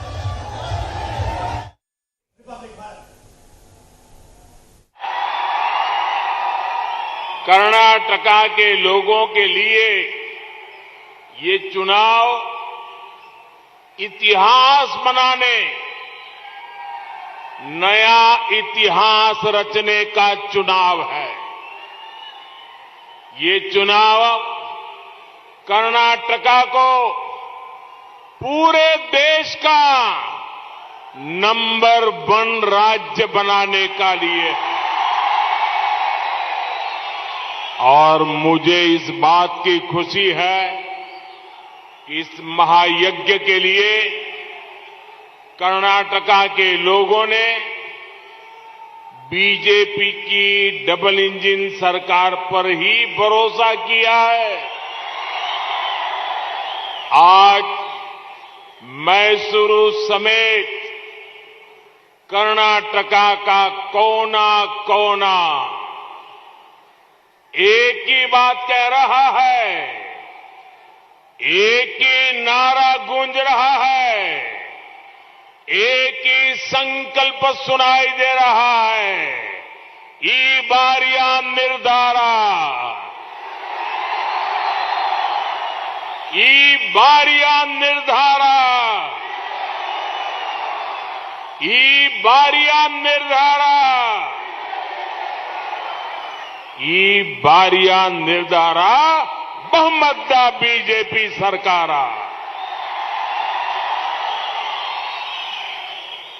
ಬಂಧು ಭಗಿನಿಯರೇ, ಕರ್ನಾಟಕದ ಈ ಚುನಾವಣೆ ಒಂದು ಐತಿಹಾಸಿಕವಾದಂತ ಚುನಾವಣೆಯಾಗಿ ಪರಿವರ್ತಿತವಾಗ್ತಾ ಇದೆ। ಕರ್ನಾಟಕದ ಈ ಚುನಾವಣೆ ಕರ್ನಾಟಕವನ್ನ ದೇಶದ ನಂಬರ್ 1 ರಾಜ್ಯವನ್ನಾಗಿ ಮಾಡುವಂತಹ ಚುನಾವಣೆ ಆಗೋದಿದೆ। ನನಗೆ ಈ ವಿಷಯದ ಬಗ್ಗೆ ತುಂಬಾ ಸಂತೋಷ ಇದೆ। ಏನಂದ್ರೆ ಇಂಥ ಮಹಾಯಜ್ಞ ಏನು ನಡೀತಾ ಇದೆ, ಈ ಯಜ್ಞಕ್ಕೆ ಬಿಜೆಪಿಯ ಡಬಲ್ ಇಂಜಿನ್ ಸರ್ಕಾರದ ಬಗ್ಗೆ ಕರ್ನಾಟಕದ ಜನತೆ, ದೇಶದ ಜನತೆ ಭರವಸೆಯನ್ನು ಇಟ್ಟಿದೆ।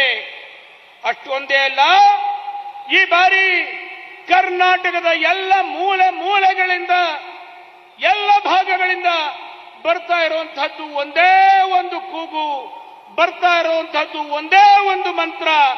ಅದೇನೆಂದ್ರೆ ಈ ಬಾರಿಯ ನಿರ್ಧಾರ ಬಹುಮತದ ಬಿಜೆಪಿ ಸರ್ಕಾರ। सहोदर सहोदरियरे, डबल इंजन सरकार डबल सेवा भाव से, डबल शक्ति से, डबल स्पीड से काम करती है और बीते कुछ वर्षों में ये साबित हुआ है, जब देश का विकास तेजी से होता है तब कर्नाटका का विकास भी उससे भी ज्यादा तेजी से होता है। पिछले 9 वर्षों में भारत फ्रेजाइल 5 अर्थव्यवस्था से बाहर निकलकर आज भारत की व्यवस्था टॉप 5 आर्थिक ताकत बना है। इस दौरान हर साल भारत ने विदेशी इन्वेस्टमेंट के नए रिकॉर्ड बनाए, एक्सपोर्ट के नए रिकॉर्ड बनाए, लेकिन जब तक कर्नाटका में कांग्रेस की, जेडीएस की सरकार थी, तब तक इसका पूरा लाभ कर्नाटका को नहीं मिला। जैसे ही यहां डबल इंजन की सरकार बनी तो सालाना विदेशी इन्वेस्टमेंट पहले की तुलना में 3 गुना बढ़ गया। आज कर्नाटका देश के उन राज्यों में है जहां सबसे ज्यादा फॉरेन डायरेक्ट इन्वेस्टमेंट एफडीआई आ रहा है। आप बताइए, मुझे आपका जवाब चाहिए। इस काम से आपको गर्व होता है? गर्व होता है? गर्व होता है? भारत दुनिया में मोबाइल फोन मैन्युफैक्चरिंग में नंबर 2 बना तो बड़ी बड़ी मोबाइल फोन फैक्ट्रियां कर्नाटका आई। दुनिया के बड़े बड़े मोबाइल ब्रांड कर्नाटका आ रहे हैं। बताइए, ये देख करके कौन कन्नडिगा होगा जिसको गर्व नहीं होता होगा? आपको गर्व होता है, हर कन्नडिगा को गर्व होता है, लेकिन कांग्रेस और जेडीएस को गर्व नहीं होता है। ಸಹೋದರ ಸಹೋದರಿಯರೇ, ಡಬಲ್ ಇಂಜಿನ್ ಸರ್ಕಾರ ಅಂದ್ರೆ ಡಬಲ್ ಸೇವೆ ಮಾಡುವಂತಹ ಅವಕಾಶ, ಡಬಲ್ ಶಕ್ತಿಯಿಂದ ಕೆಲಸ ಮಾಡುವಂತಹ ಅವಕಾಶ, ಡಬಲ್ ಸ್ಪೀಡ್ನಿಂದ ವೇಗದಿಂದ ಕೆಲಸ ಮಾಡುವಂತಹ ಅವಕಾಶ. ಅದೇ ರೀತಿ ಕಳೆದ ಅನೇಕಾರು ವರ್ಷಗಳಲ್ಲಿ ನಾವು ನೋಡಿದ್ದೇವೆ, ಈ ಡಬಲ್ ಇಂಜಿನ್ ಸರ್ಕಾರದಿಂದ ಕರ್ನಾಟಕದ ವಿಕಾಸದ ಗತಿ ಅತ್ಯಂತ ಹೆಚ್ಚಾಗಿರುವಂತಹದ್ದನ್ನು ನಾವು ಕಾಣ್ತೇವೆ. ಕಳೆದ 9 ವರ್ಷಗಳಲ್ಲಿ ಆರ್ಥಿಕ ವ್ಯವಸ್ಥೆ ಇದು ಅಸ್ಥಿರವಾಗಿತ್ತು. ಅದನ್ನ ಹೊರಗೆ ತೆಗೆದು ಇವತ್ತು ಪ್ರಪಂಚದಲ್ಲಿ ಭಾರತ 5ನೇ ದೊಡ್ಡ ಆರ್ಥಿಕ ಶಕ್ತಿಯಾಗಿ ಬೆಳೆದು ನಿಂತಿದೆ. ಇವತ್ತು ಈ ಸಮಯದಿಂದ, ಈ ಒಂದು ಕಾರಣದಿಂದಾಗಿ ವಿದೇಶದಿಂದ ನೇರ ಬಂಡವಾಳ ಹೂಡಿಕೆ ಏನಿದೆ ಅದು ಹೆಚ್ಚಾಗ್ತಾ ಇದೆ. ಭಾರತದಿಂದ ವಿದೇಶಕ್ಕೆ ರಫ್ತಾಗುವಂತಹ ವಸ್ತುಗಳು ಸಹ ಹೆಚ್ಚಾಗ್ತಾ ಇದೆ. ಆದರೆ ಈ ಹಿಂದೆ ಇದ್ದಂತ ಕಾಂಗ್ರೆಸ್ ಮತ್ತು ಜೆಡಿಎಸ್ ಸರ್ಕಾರದ ಇದರ ಪೂರ್ಣ ಲಾಭವನ್ನು ಪಡೆಯಲಿಲ್ಲ. ಇವತ್ತಿನ ಈ ಡಬಲ್ ಇಂಜಿನ್ ಸರ್ಕಾರ ಈ ವಿದೇಶಿ ಬಂಡವಾಳ ಹೂಡಿಕೆ ಏನಿದೆ ಇದು ಈ ಸರ್ಕಾರದ ಕಾಲದಲ್ಲಿ 3 ಪಟ್ಟು ಹೆಚ್ಚಾಗಿರೋದನ್ನ ನಾವು ನೋಡ್ತಾ ಇದ್ದೇವೆ. ನೇರವಾದಂತ ಈ ವಿದೇಶಿ ಹೂಡಿಕೆ ಇವತ್ತು ಅತ್ಯಂತ ದೊಡ್ಡ ಪ್ರಮಾಣದಲ್ಲಿ ಬರ್ತಾ ಇದೆ. ಇದರಿಂದಾಗಿ ನಮಗೆ ಬಹಳ ದೊಡ್ಡದಾದಂತ ಒಂದು ಗರ್ವ, ಒಂದು ಅಭಿಮಾನ, ಒಂದು ಸಂತೋಷ ನಮಗೆ ಆಗಬೇಕಾಗಿದೆ. ಇವತ್ತು ಭಾರತ ಮೊಬೈಲ್ ತಯಾರಿಕೆಯಲ್ಲಿ ಇಡೀ ಪ್ರಪಂಚದಲ್ಲೇ 2ನೇ ಸ್ಥಾನದಲ್ಲಿದೆ ಇವತ್ತು. ಇದರಿಂದಾಗಿ ದೊಡ್ಡ ದೊಡ್ಡ ಮೊಬೈಲ್ ತಯಾರಿಕಾ ಕಂಪನಿಗಳು ಭಾರತಕ್ಕೂ ಬರ್ತಾ ಇವೆ, ಕರ್ನಾಟಕಕ್ಕೂ ಬರ್ತಾ ಇದೆ. ಇದನ್ನೆಲ್ಲ ನೋಡಿದ್ರೆ ನಮಗೆ ಸಂತೋಷ ಆಗುತ್ತೆ ಅಲ್ವಾ? ನಮಗೆ ಅಭಿಮಾನ ಆಗುತ್ತೆ ಅಲ್ವಾ? ನಮಗೆ ಒಂದು ರೀತಿಯಾದಂತ ಗರ್ವ ಇದರಿಂದ ಬರುತ್ತೆ ಅಲ್ವಾ? ಆದರೆ ಕಾಂಗ್ರೆಸ್ನವರಿಗೆ ಈ ರೀತಿಯಾದಂತ ಭಾವನೆಗಳೇ ಇಲ್ಲ. बंधु भगिनीरे, आज भारत का डिफेंस सेक्टर लगातार मजबूत हो रहा है. जब भारत में डिफेंस सेक्टर मजबूत होना शुरू होता है तो कर्नाटका में एशिया की सबसे बड़ी हेलीकॉप्टर बनाने की फैक्ट्री लगी. जब भारत दुनिया में स्टार्टअप का तीसरा बड़ा इकोसिस्टम बना तो कर्नाटका स्टार्टअप की कैपिटल बना. कुछ 100 स्टार्टअप से लगभग 1 लाख स्टार्टअप का इकोसिस्टम बनाने में कर्नाटका की बहुत बड़ी भूमिका है. भारत में रेलवे का काम कई गुना तेज हुआ तो कर्नाटका में भी रेलवे के विकास के लिए खर्च कई गुना बढ़ा गया. 2014 से पहले के 10 साल में कर्नाटका में औसतन प्रतिवर्ष सिर्फ 7 किलोमीटर रेल लाइन का इलेक्ट्रिफिकेशन हुआ था, जबकि बीजेपी सरकार में, डबल इंजन की सरकार में पिछले 9 साल में हर साल करीब 1600 किलोमीटर रेल लाइन का इलेक्ट्रिफिकेशन हुआ है. भारत में हाईवे का बजट और स्पीड बढ़ा है तो इसका लाभ कर्नाटका को मिला है. आज बेंगलुरु मैसूरू एक्सप्रेसवे की प्रशंसा हर तरफ हो रही है. जब ऐसा इंफ्रास्ट्रक्चर बनता है तभी तो इंडस्ट्री लगती है, इन्वेस्टमेंट आता है, रोजगार बनते हैं. इसलिए ಈ ಬಾರಿಯ ನಿರ್ಧಾರ ಬಹುಮತದ ಬಿಜೆಪಿ ಸರ್ಕಾರ.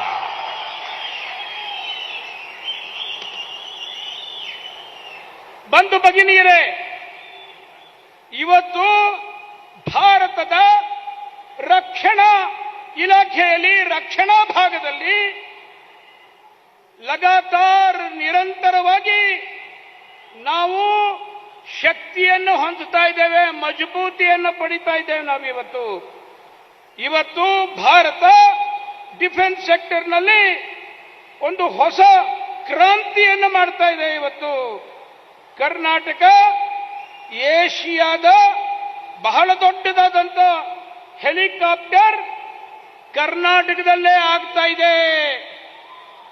ಅಷ್ಟೊಂದೇ ಅಲ್ಲ, ಇಂಥ ದೊಡ್ಡ ಭಾರತದ ಆರ್ಥಿಕತೆ ಇದು ಮೂರನೆಯ ಒಂದು ಸ್ಥಾನಕ್ಕೆ ಹೋಗಬೇಕು ಅಂತನೋ ಹಾಗಿದ್ರೆ ಕರ್ನಾಟಕ ಸ್ಟಾರ್ಟ್ಅಪ್ ಇಂಡಸ್ಟ್ರಿಗಳು ಏನಿದ್ದಾವೆ ಆ ಸ್ಟಾರ್ಟ್ಅಪ್ ಇಂಡಸ್ಟ್ರಿಗಳ ರಾಜಧಾನಿಯಾಗಬೇಕಾಗಿದೆ. ಇಂಥ 1 ಲಕ್ಷ ಸ್ಟಾರ್ಟ್ಅಪ್ ಯೂನಿಟ್ಗಳು ಕರ್ನಾಟಕದಲ್ಲಿ ಮುಂದಿನ ದಿನಗಳಲ್ಲಿ ಬರ್ತಾ ಇದ್ದಾವೆ. ಇವತ್ತು ಕರ್ನಾಟಕದಲ್ಲಿ ಮತ್ತು ಭಾರತದಲ್ಲಿ ನಾವು ನೋಡ್ತೇವೆ, ರೈಲು ಬಹಳ ದೊಡ್ಡ ಪ್ರಮಾಣದಲ್ಲಿ ಪ್ರಗತಿಯನ್ನು ಕಾಣ್ತಾ ಇದೆ. ರೈಲಿನ ವಿದ್ಯುದೀಕರಣವನ್ನ ನಾವು ನೋಡ್ತಾ ಇದ್ದೇವೆ. 2014ಕ್ಕೆ ಮೊದಲು 10 ಸಾಲಿನಲ್ಲಿ ಪ್ರತಿ ವರ್ಷ ಕೇವಲ 1 ವರ್ಷಕ್ಕೆ 7 ಕಿಲೋಮೀಟರ್ ಮಾತ್ರ ಎಲೆಕ್ಟ್ರಿಫಿಕೇಶನ್ ವಿದ್ಯುದೀಕರಣ ಆಗ್ತಾ ಇತ್ತು. ಆದರೆ ಈಗ ಕಳೆದ 9 ವರ್ಷಗಳಲ್ಲಿ 1600 ಕಿಲೋಮೀಟರ್ ರೈಲ್ವೆ ವಿದ್ಯುದೀಕರಣ ಆಗಿರೋದನ್ನ ನಾವು ನೋಡ್ತಾ ಇದ್ದೀವಿ ಇವತ್ತು. ಅಷ್ಟೊಂದೇ ಅಲ್ಲ, ಭಾರತದಲ್ಲಿ ಹೈವೇ ಪ್ರಾಜೆಕ್ಟ್ಗಳು ಬಹಳ ವೇಗವಾಗಿ ಬರ್ತಾ ಇರೋದನ್ನ ನಾವು ಕಾಣ್ತಾ ಇದ್ದೇವೆ. ಅಷ್ಟೊಂದೇ ಯಾಕೆ, ಮೈಸೂರು ಬೆಂಗಳೂರು ಈ ಒಂದು ಎಕ್ಸ್ಪ್ರೆಸ್ ಹೈವೇಯನ್ನ ನಾವೇ ನೋಡ್ತಾ ಇದ್ದೀವಿ. ಅದನ್ನ ಇಡೀ ದೇಶದ ಜನ ಎಲ್ಲ ಪ್ರಶಂಸೆ ಮಾಡ್ತಾ ಇದ್ದಾರೆ. ಎಲ್ಲಿಯವರೆಗೂ ಇನ್ಫ್ರಾಸ್ಟ್ರಕ್ಚರ್ ಬೆಳೆಯಲ್ಲ ಅಲ್ಲಿ ತನಕ ಪ್ರಗತಿ ಬರೋದಿಲ್ಲ. ಇನ್ಫ್ರಾಸ್ಟ್ರಕ್ಚರ್ ಬೆಳೆದ ನಂತರದಲ್ಲಿ ವಿದೇಶಿ ಬಂಡವಾಳ ಬರುತ್ತೆ. ಬಂಡವಾಳ ಬಂದ ನಂತರದಲ್ಲಿ ನಮ್ಮ ಅಭಿವೃದ್ಧಿ ಪ್ರಗತಿ ಆಗುತ್ತೆ. ಅದಕ್ಕೋಸ್ಕರವಾಗಿಯೇ ಈ ಬಾರಿಯ ನಿರ್ಧಾರ ಬಹುಮತದ ಬಿಜೆಪಿ ಸರ್ಕಾರ. मुझे उधर से भी आ रहा है, इधर से भी आ रहा है. लोग कहते हैं ट्रांसलेशन की जरूरत नहीं है, हिंदी चलेगी. आप मेरे मालिक हैं, आप जो कहेंगे वो मैं करूंगा. तो मैं हिंदी में बोलूं, चलेगा? देखिए, ये कन्नडिगा का प्यार, ये हमारे यहां भाषा हमारे लिए रुकावट नहीं बन रही है. ये प्यार मैं कभी भूलूंगा नहीं भाइयों. मैं भी गुजराती भाषा जानता हूं, मैं हिंदी भाषी नहीं हूं. मेरी हिंदी में भी गलतियां होती है, उसके बाद भी आप इतना प्यार करते हैं, मैं आपको प्रणाम करता हूं.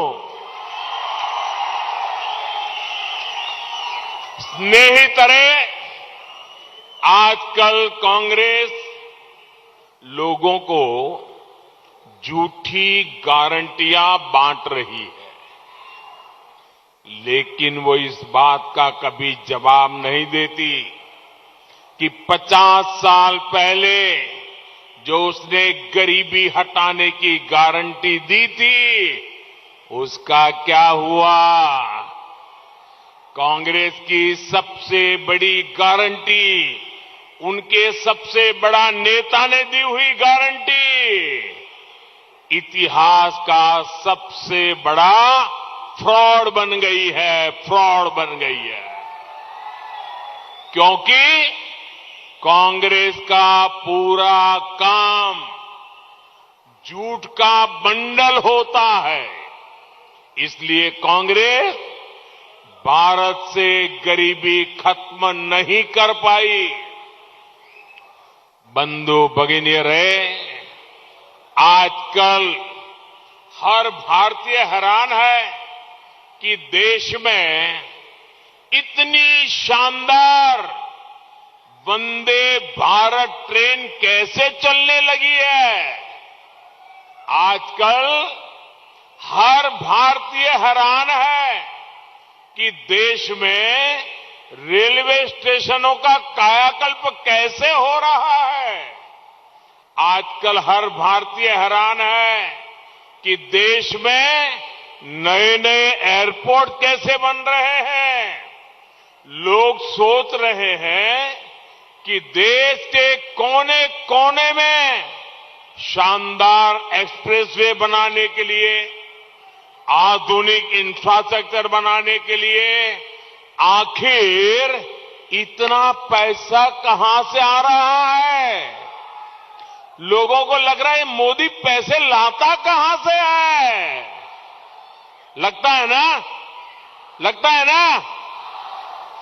बंधु भगिनी रे, ये वो पैसा है जो आपकी मालिकी का है, आपका पैसा है, जिसे कांग्रेसी सरकारों में लूट लिया जाता था.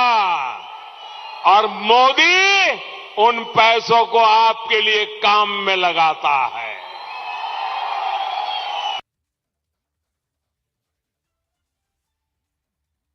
$100 पैसे के काम में, 100 पैसे के काम में, 100 पैसे के काम में कांग्रेस सरकारों के समय 85 पैसा, 85 पैसा कांग्रेस के नेताओं के जेब में जाता था. सिर्फ 15% कांग्रेसी बजट से ना देश का विकास हो सकता है और ना ही कर्नाटका का. आपको लगता होगा ये मोदी 85% कहां से लाया. ये मेरा नहीं है, ये मोदी नहीं कह रहा है. कांग्रेस के एक प्रधानमंत्री श्रीमान राजीव गांधी, वो खुद पब्लिक मीटिंग में बोलते थे कि वो दिल्ली से 1 रुपया भेजते हैं तो गरीब के पास 15 पैसा पहुंचता है, 85 पैसा चोरी हो जाता है।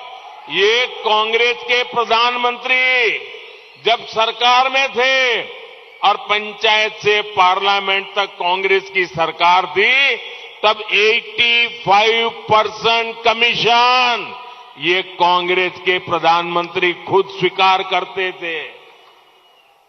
सहोदर सहोदरियरे, मैसूरू ರೇಷ್ಮೆ, मैसूरू मल्लिगे जैस्मिन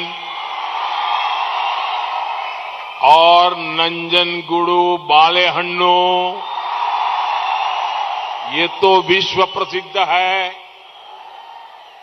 कांग्रेस जेडीएस की सरकारों में यहां सिंचाई परियोजनाओं पूरी होना संभव ही नहीं था।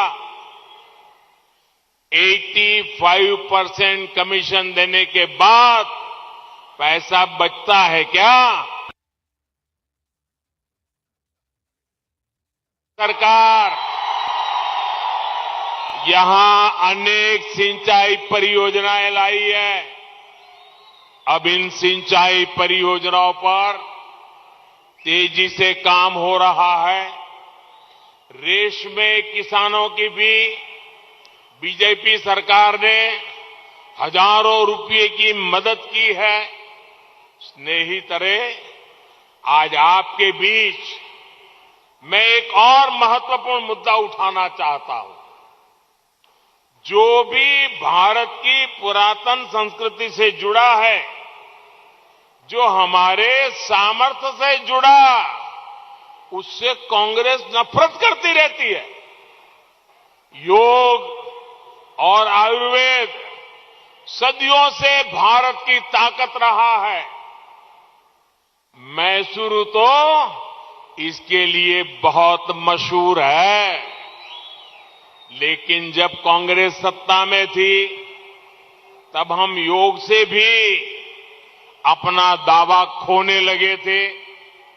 विदेशी लोग थोड़ा बहुत यहां वहां करके योग को भी अपना बताने लगे थे, लेकिन कांग्रेस उसके मुंह पे ताला लग गया था।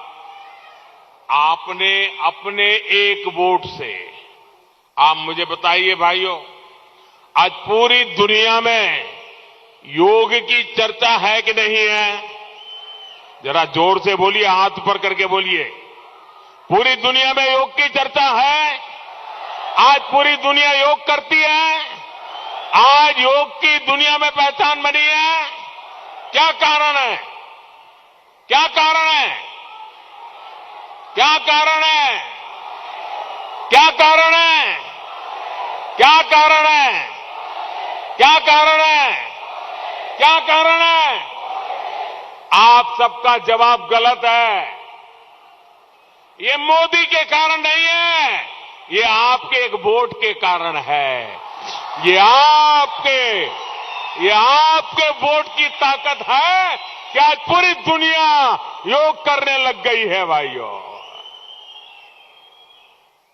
बंधु भगिनी, हम सब जानते हैं कि भारत मसालों के मामले में प्राचीन वैश्विक शक्ति रहा है।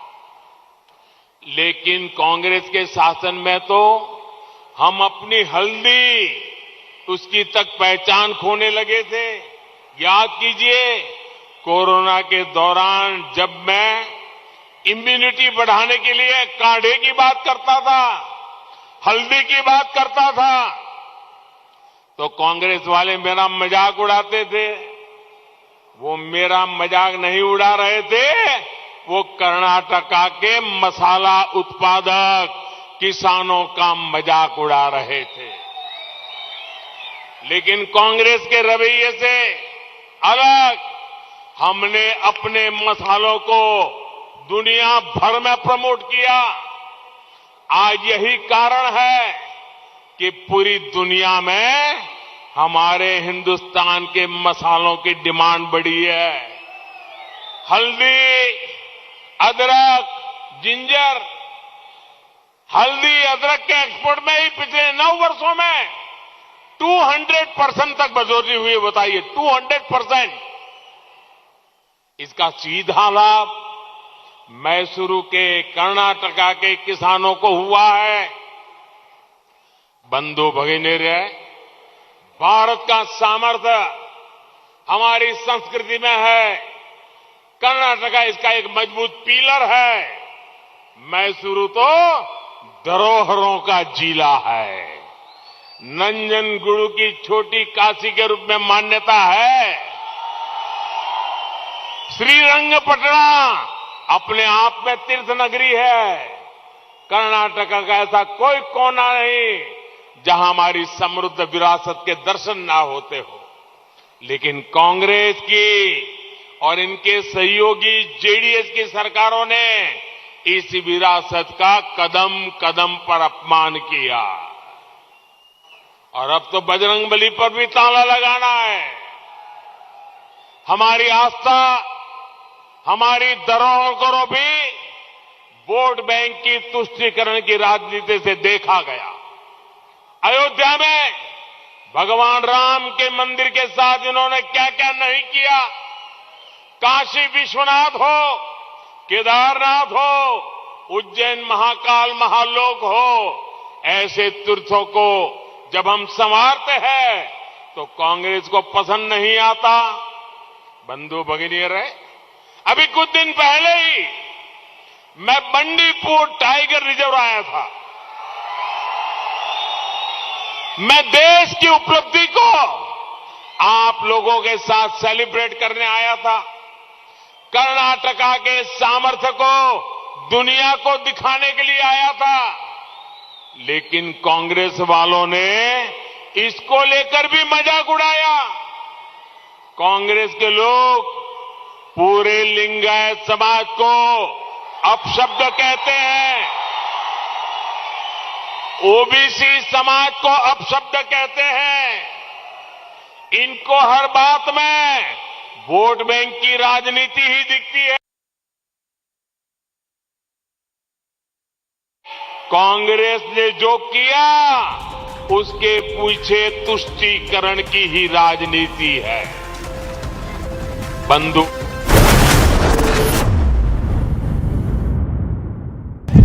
Rahul Gandhi.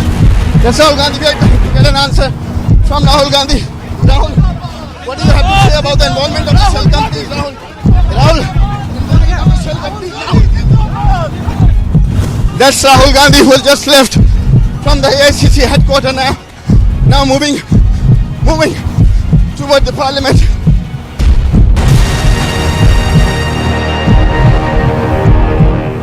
Both men, women, they are marching towards the road. Though some clashes are also witnessed here at the Sheikhpura road. See the tear smoke shells being used by the Jammu and Kashmir police.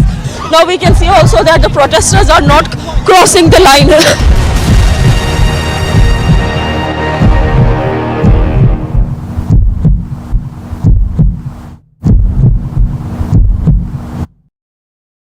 Mr. Malia, barrack number 12, jail conditions are ready according to Team India. Is that not fine according to the jail conditions?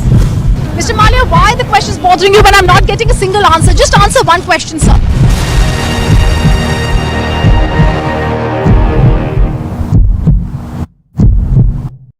He has been cooperating with the summons. Why have you arrested him in such fashion? He has been interrogated for over 100 hours, sir. First to get out of this. If you don't First to get out of this. First to get out of this.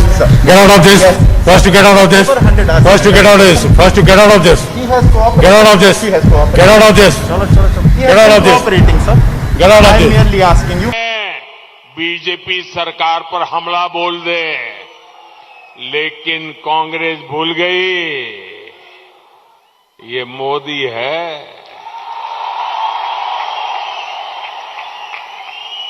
अपने देशवासियों की रक्षा के लिए ये मोदी किसी भी चुनौती से टक्कर लेता है। बंधु भगिनीरे, कांग्रेस की राजनीति का सबसे खतरनाक पहलू कानून व्यवस्था है, देश की सुरक्षा है, जब कांग्रेस आती है तो आतंकवादियों, अपराधियों के हौसले बुलंद हो जाते हैं। कांग्रेस राज में आतंकी और अपराधी आश्वस्त होते हैं कि कांग्रेस का हाथ उन पर है। हमने बार बार देखा है कि तुष्टीकरण के लिए कांग्रेस आतंकियों के समर्थन में भी सरेआम उतर आती है। यही हमने केरला में भी देखा है, यही हमने यहां कर्नाटका में भी देखा है।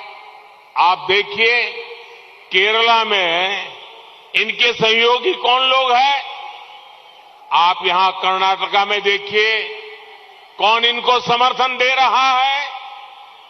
और इसलिए मेरे भाइयों बहनों, 10 मई को जब वोट डालें तो आपको एक बात जरूर याद,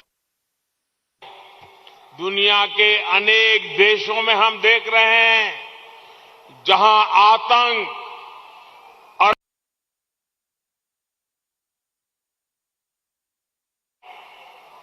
वहां बर्बादी ही बर्बादी होती है। जीवन की सुरक्षा, माताओं बहनों का, बेटियों का सशक्तिकरण, ये सबसे जरूरी है। इन्वेस्टमेंट भी वहीं आता है जहां लॉ एंड ऑर्डर बेहतर होता है। ये काम सिर्फ बीजेपी कर सकती है।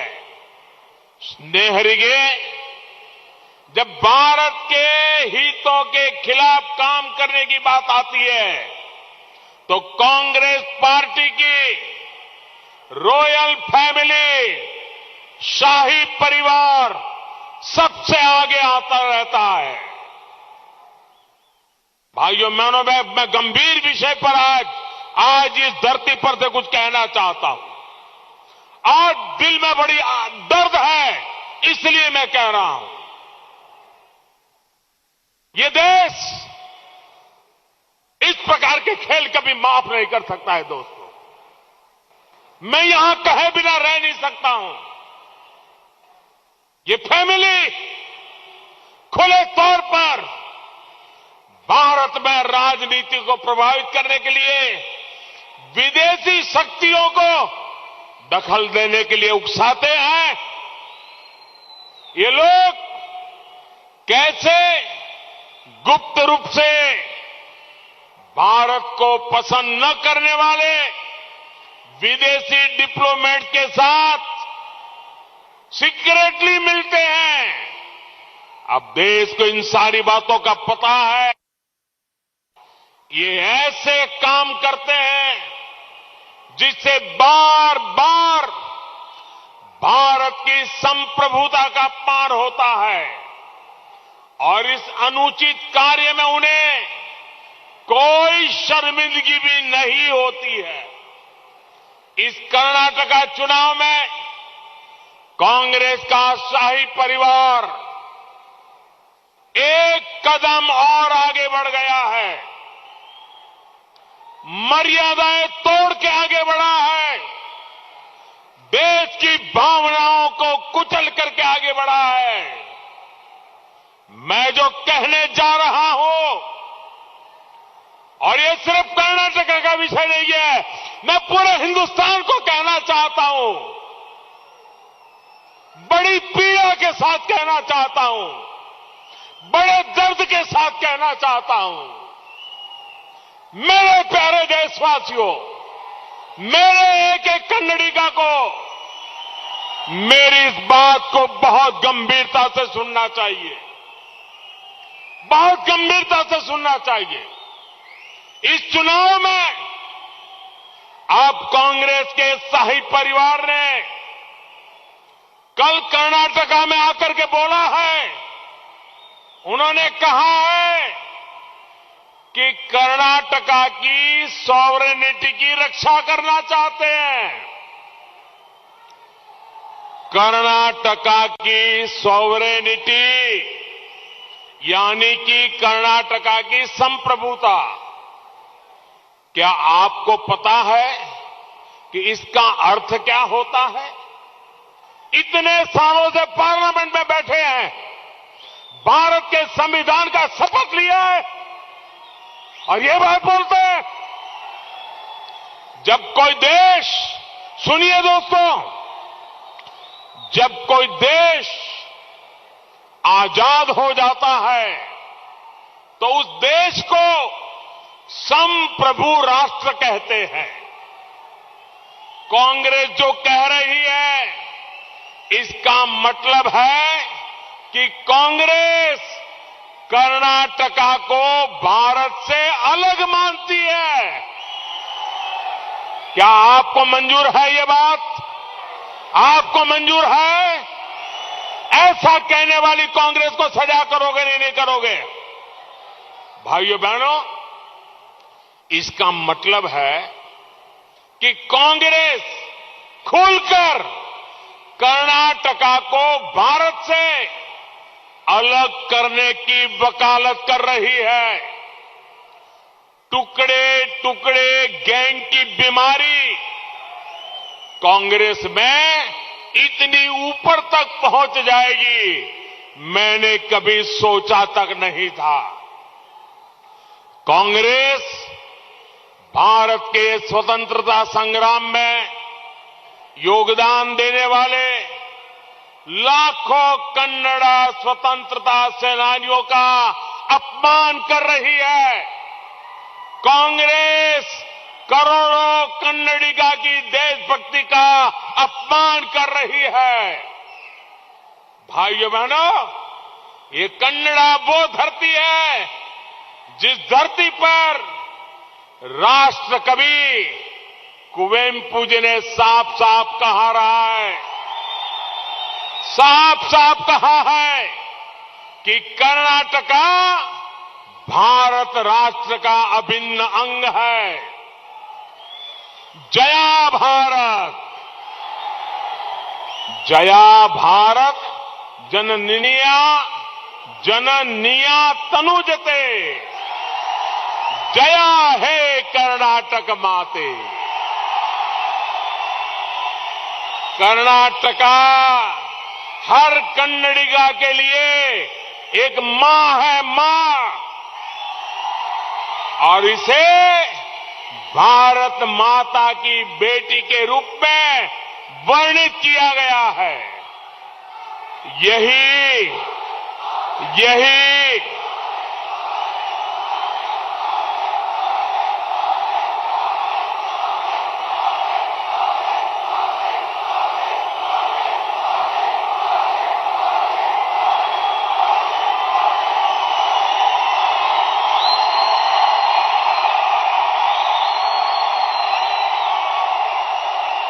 मैं हर कन्नडिगा की भावना को समझता हूं भाइयों, आपके दिल की आवाज को समझता हूं।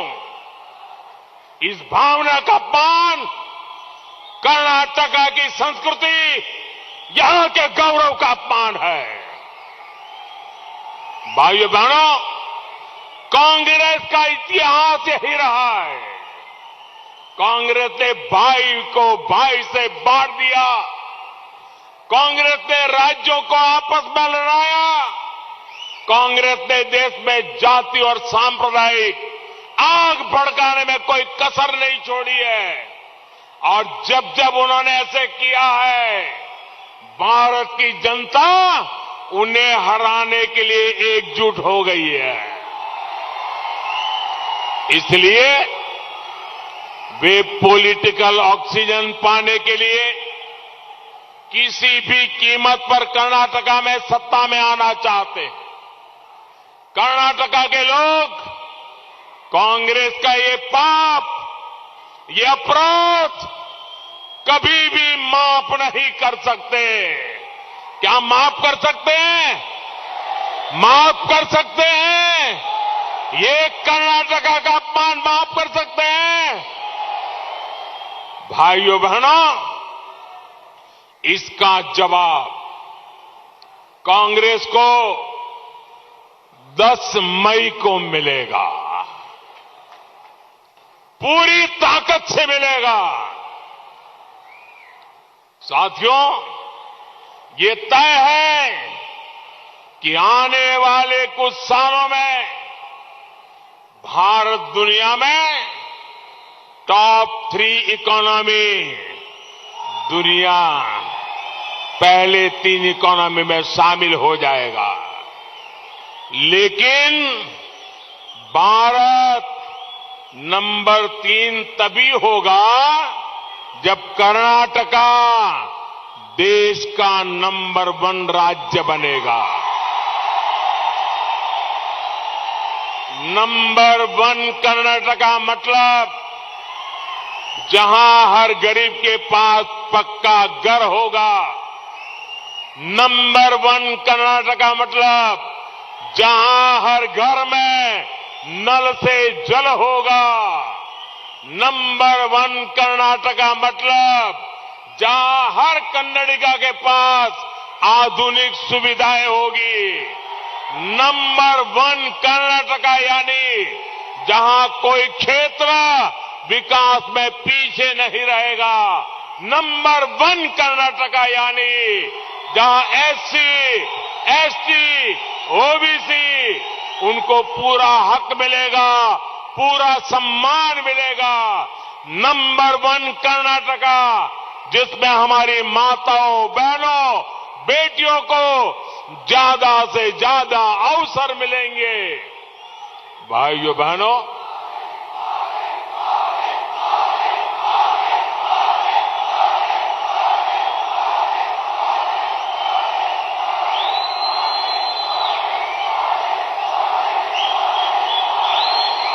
आपका ये प्यार मैं कभी भूल नहीं सकता। आपका ये प्यार मैं भूल नहीं सकता दोस्तों। ये जोश मैं कभी भूल नहीं सकता।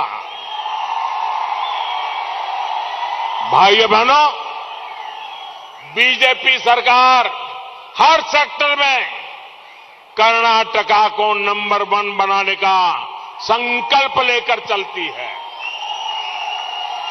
ईज ऑफ लिविंग में number 1 Karnataka, ease of doing में, ईज ऑफ डूइंग बिजनेस में नंबर 1 कर्नाटका, स्टार्टअप इकोसिस्टम में नंबर 1 कर्नाटका, एजुकेशन और स्किल डेवलपमेंट में number 1 Karnataka, road, metro, railway, port, airport, infrastructure में नंबर 1 कर्नाटका, डिजिटल ट्रांसफॉर्मेशन में नंबर 1 कर्नाटका, मैन्युफैक्चरिंग में नंबर 1 कर्नाटका, आधुनिक सिंचाई सिस्टम में नंबर 1 कर्नाटका, हेरिटेज टूरिज्म में number 1 Karnataka, law and order यानी कानून व्यवस्था में नंबर 1 कर्नाटका। ऐसे ही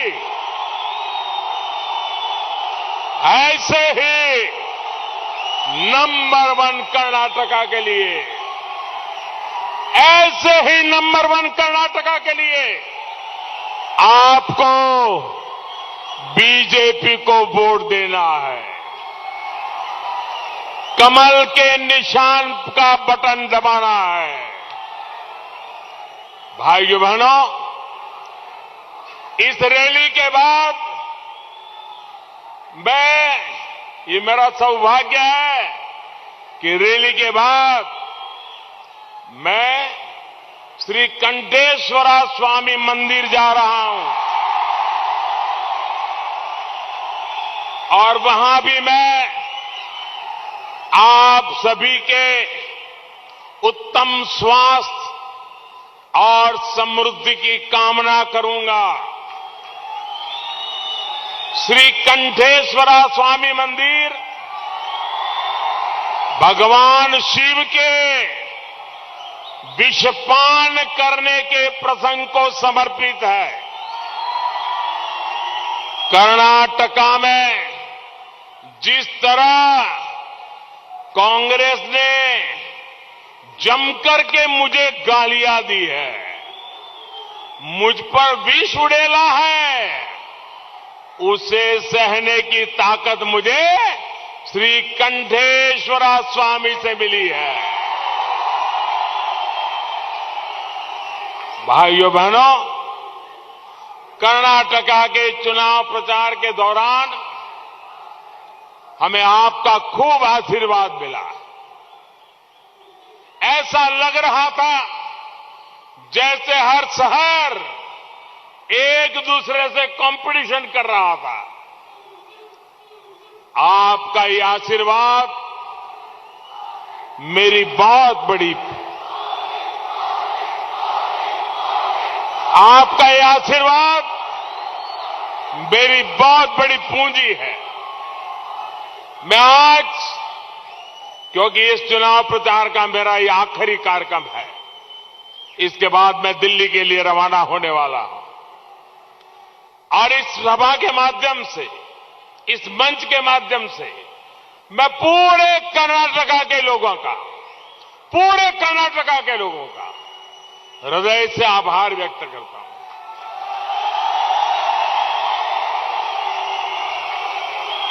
प्रत्येक व्यक्ति का आभार व्यक्त करता हूं। लोकतंत्र के उत्सव में हम सभी की सहभागिता आवश्यक है। आज मैं रैलियों के माध्यम से प्रचार के इस अभियान को यहां विराम दे रहा हूं।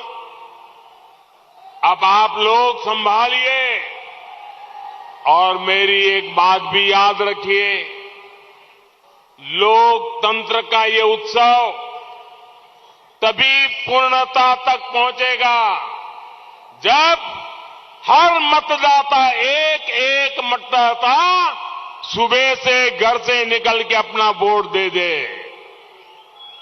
मेरा हर कन्नडिगा से आग्रह है, 10 मई को कृपया करके वोट जरूर डालें। ये आपका अधिकार है, इस अधिकार को जाने मत दीजिए। आपका एक वोट देश के विकास को, कर्नाटका के विकास को नई ऊंचाई देगा।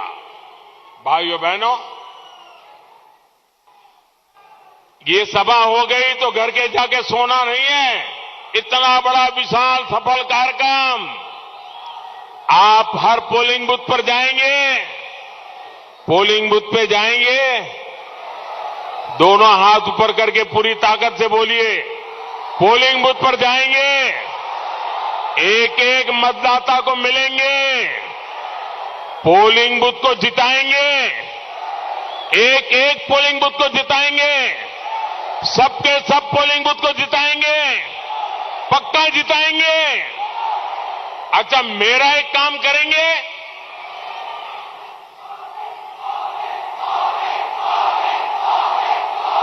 मेरा एक काम करेंगे, पूरी ताकत से बताओ, मेरा एक काम करेंगे, सबके सब लोग बताओ करेंगे।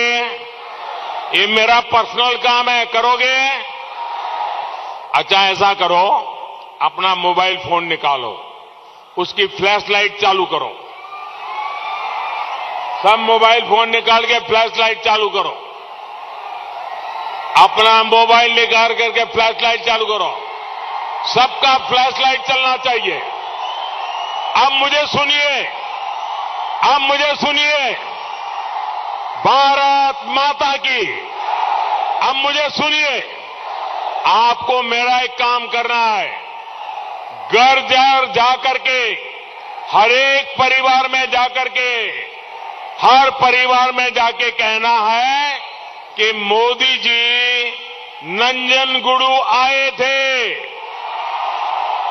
और उन्होंने आपको नमस्कार भेजा है, मेरा नमस्कार पहुंचाओगे, मेरा प्रणाम पहुंचाओगे।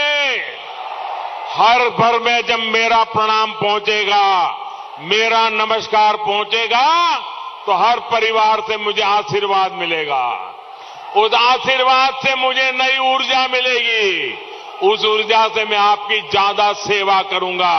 बोलो मेरे साथ, भारत माता की, भारत माता की, भारत माता की, बजरंग बली की, बजरंग बली की, बजरंग बली की, बजरंग बली की, भारत माता की, वंदे वंदे वंदे वंदे वंदे वंदे वंदे वंदे वंदे वंदे वंदे वंदे वंदे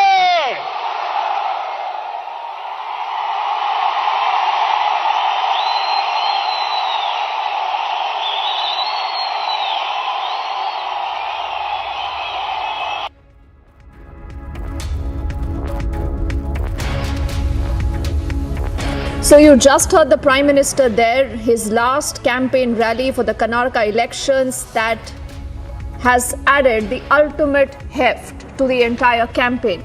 He's taken on Sonia Gandhi, who remember earlier had spoken and made a remark about the sovereignty of Karnataka. The Prime Minister hits out at Sonia Gandhi and he says there are people who want to divide the state of Karnataka, in fact remove it from the rest of the country. So that is point number one. The Prime Minister also has made a reference to the Tukde Tukde gang, and he says that gang, it seems, is active right now in these elections, and that gang, he says, must be taught a lesson. So what he has done objectively is that he has launched that full frontal attack on the Congress. And we also have our colleagues Priyanka and Abhishek joining us right now on this edition of the news. And I'll go to first Abhishek. Abhishek, there is so much politics right now, happening in the state of Karnataka. But what the Prime Minister has said and done, in this last election rally of his in the Karnataka campaign, one would say that this is perhaps the best photo finish that the BJP could have expected, because the Prime Minister has not just added heft to the BJP candidate, that is V. Somanna, against the Congress leader, the former Chief Minister, that is Siddaramaiah from Varuna. He's also reached out, Abhishek, in this rally of himself to about, I think, 15 constituencies across Mysore and Chamarajnagar. He's hit out at Sonia Gandhi for the kind of sovereignty remarks she made earlier. And he's also, in fact, countered the Congress President Kharge's snake remark that he had made. Well, absolutely. And all this clearly shows that the Congress party brains trust is absolutely pauperized, Deepthi. And the fact that Sonia Gandhi made such an outlandish comment connecting Karnataka with sovereignty or some kind of sovereignty, and for her to believe that BJP come into power, which is already in power at the center, and at least 20 states either directly or in alliance, to be connected in any manner with Karnataka's so-called sovereignty. I think we don't know whether this was some kind of well thought out comment, almost a throwback to Maut Ka Saudagar, or whether this was something which was born out of Sonia Gandhi misreading or reading wrongly from whatever script was provided. But Prime Minister is the star campaigner, not just the star campaigner. In fact, Prime Minister is the linchpin of BJP campaign in Karnataka. He's the face leading the charge of the BJP, and we have seen the kind of 24/7 effort he's putting into the Karnataka campaign, carrying out those road shows and addressing rallies, as you mentioned, taking care of about 15 constituencies by one rally. And there he is sort of put to shreds the Congress position on some kind of sovereignty for Karnataka, asking whether Karnataka is not part of India. And if yes, then is the Congress party's comment or the Sonia Gandhi comment a throwback to the Tukde Tukde mindset, which we saw how from the time that the Tukde Tukde comment came out first in the on the JNU campus, and the Tukde Tukde gang coinage coming in from Arnab Goswami, and the politics that has panned out over the last few years around this theme of a certain set of people willingly compromising India's territorial integrity, or not seeing these kind of slogans as detrimental to India's territorial integrity. And now Sonia Gandhi going a step ahead, throwing this sovereignty carrot on Karnataka. Was it even thought about in any manner about the consequences of this possible comment? And the Prime Minister really taking on Sonia Gandhi directly. And remember the personal attack along with the Bajrang Dal ban, and now this comment effectively with essentially what you're seeing is Lord Hanuman coming to the rescue of the BJP. Remember, BJP also has had difficulty in this campaign because of the anti-incumbency that has the local leadership of the party has faced. So their Prime Minister really sort of using these opportunities and the BJP using these opportunities to really try to turn around the election just about 4 days before voting happens. Oh, absolutely. Abhishek, I thank you just for the moment. I'm going to reconnect with you in just a bit. I'm told Aishwarya is also joining us on the phone line. Aishwarya, what is your reading of this, last rally, the last campaign speech by the Prime Minister? This is extremely significant at multiple levels. Do you think the Congress can even recover from these attacks? And we need to understand that this is coming directly from the Prime Minister. It is not only an attack on Sonia Gandhi, but it's a clear-cut attack on the complete Congress party and the thought process of the Congress. Yes, it is a tough fight for the BJP. Yes, BJP government is facing an anti-incumbency in the state. But in the last leg, right from the Jai Hanuman issue, but now on the issue of sovereignty, the Prime Minister is taking on the Congress party and giving a clear indication that what divisive thought process is that of the Congress leadership and then in turn the complete cadre of the Congress.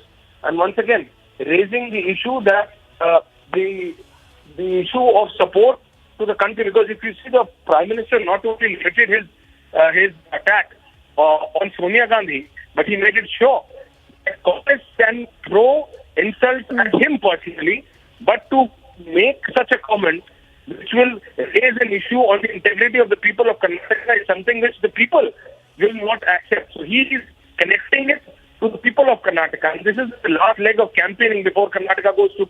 So the Prime Minister understands that what has been said in the Congress.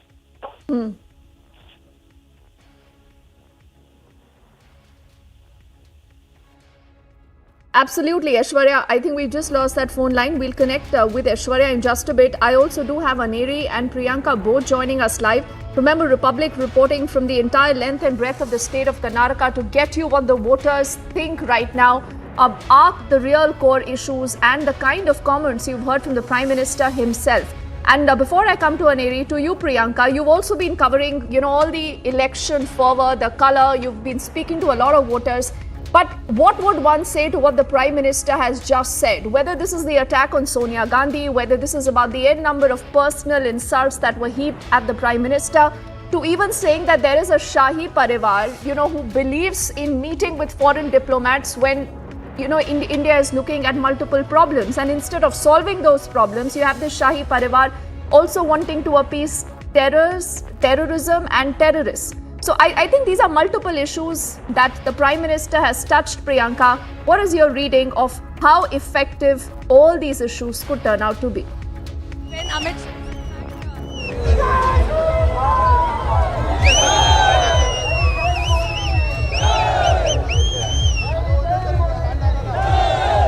and we see in fact Amit Shah is arriving here, right here at the Surya City, the starting point of the roadshow. Deepthi, the last roadshow that Amit Shah is going to be starting and, campaigning for Karnataka, because we will see that only door-to-door campaigning, which has been allowed for tomorrow, that will take place. Now, that being said, as we stay with the visuals and coming to that very pertinent questions that you just asked, because we were speaking about what the Prime Minister has raised and the kind of attack that he's also launched against the Congress party and has called them out for this kind of a behavior and this kind of a statement that had also been made by Sonia Gandhi, questioning the sovereignty of Karnataka as well. And of course, we have seen how earlier Abhishek was also pointing out the original Tukre gang, so to speak, that has been called out by the Prime Minister once again in that rally. And now what we also see, that particular point that has been raised, every time that the Prime Minister says something very controversial, we see an immediate reaction of the BJP cadre, because let's just remember that the cadre on the ground is the one that is working and making or breaking in elections, and that is evident from what we see around me. So let's take these questions, let's take these very important questions to the cadre, if they can in fact take a second to answer these, because we are seeing a lot of excitement. The crowd going completely berserk, where Amit Shah is expected to come here. We're showing you the Rath, the starting Rath, point where in fact in the Surya city where Amit Shah is going to be at that Rath and will be carrying out this roadshow, and he is going to be carrying out this last roadshow. Now, as we were speaking about this earlier as well, you know, the crescendo of the campaign, so to speak, that we have been getting the visuals of from the length and breadth of Karnataka, culminating today in terms of the roadshow, in terms of the public rallies, and what a rally it had been in the last part itself, where the Prime Minister has in fact carried out such an attack against the Congress party, called out on their tukre philosophy, so to speak, which was evident from what Sonia Gandhi had also said in that rally as well. Let me try to speak to some of the BJP workers, some of the cadres who are actually standing here. Let's take in a word from them to understand what are they really reacting to it as, to understand how are they really seeing the Prime Minister's speech as well. अभी मैं आपको बताऊं, प्रधानमंत्री ने वापस से जो सोनिया गांधी ने जो बात की थी कर्नाटका के ऊपर, questioning the sovereignty of Karnataka, प्रधानमंत्री ने वापस से कहा है कि कांग्रेस पार्टी हमेशा से उनका ये बिहेवियर रहता है, टुकड़े गैंग जैसा बिहेवियर रहता है. क्या पहला आपका रिएक्शन है? किसने बोला? सोनिया गांधी के बिहेवियर को प्राइम मिनिस्टर ने कॉल आउट किया है. उन लोग का मानना ऐसे है, उन लोग ही टुकड़ा गैंग है. हम लोग सभी भारत माता की बच्चे लोग हैं. हम लोग भारत माता की पूजा कर रहे हैं. हम लोग कभी भी टुकड़ा नहीं करेंगे. So essentially, of course, we are getting the primary reactions of the BJP workers as well. But we're going to slip into a very short break as we get you all the visuals on the other side of this jam-packed rally that we are tracking of the Union Home Minister Amit Shah. Right after a very short break. Don't worry.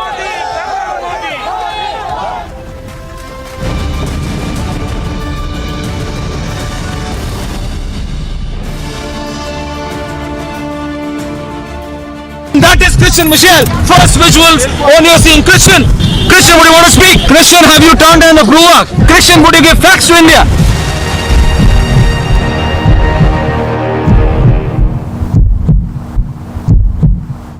Siddharth 8 तारीख को hard drive से data delete हुआ था. Republic पूछ रहा आपसे. सिद्धार्थ, मैं पूछ रहा हूँ, 8 तारीख को हार्ड ड्राइव से डेटा डिलीट हुआ था. डेटा डिलीट हुआ था हार्ड ड्राइव से, आपने बताया क्या था डेटा? 8 हार्ड ड्राइव का डेटा डिलीट हुआ था या नहीं? यहाँ पर लिखा गया है स्टैंड. इसी जगह से सचिन वाजे को बोला गया था खड़े रहने के लिए. Rahul Gandhi. Yes, Rahul Gandhi, we are trying to get an answer from Rahul Gandhi. Rahul, what do you have to say about the involvement of the shell companies, Rahul? That's Rahul Gandhi who has just left from the AICC headquarters now moving toward the parliament.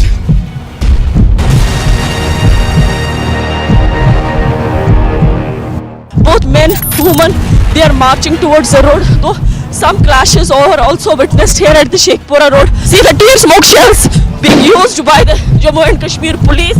Now we can see also that the protesters are not crossing the line.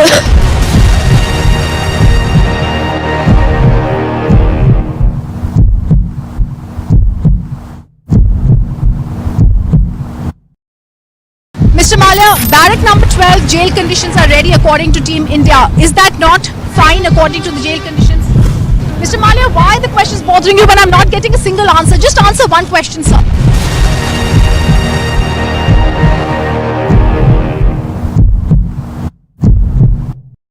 He has been cooperating with the summons. Why have you arrested him in such a fashion?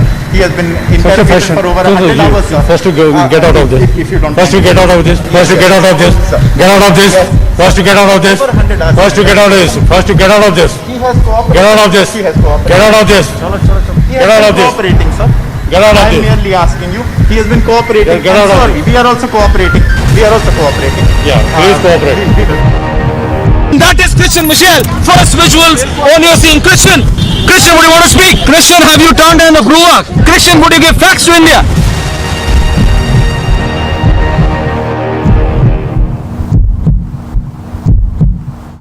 Siddharth 8 तारीख को hard drive से data delete हुआ था. Republic पूछ रहा आपसे. सिद्धार्थ, मैं पूछ रहा हूँ, 8 तारीख को हार्ड ड्राइव से डेटा डिलीट हुआ था.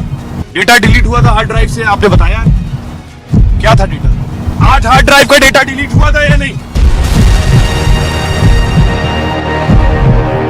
यहाँ पर लिखा गया है स्टैंड. इसी जगह से सचिन वाजे को बोला गया था खड़े रहने के लिए. Gandhi. Yes, Rahul Gandhi, we are trying to get an answer from Rahul Gandhi. Rahul, what do you have to say about the involvement of the shell companies, Rahul? Rahul, that's Rahul Gandhi who has just left from the AICC headquarters now moving toward the parliament.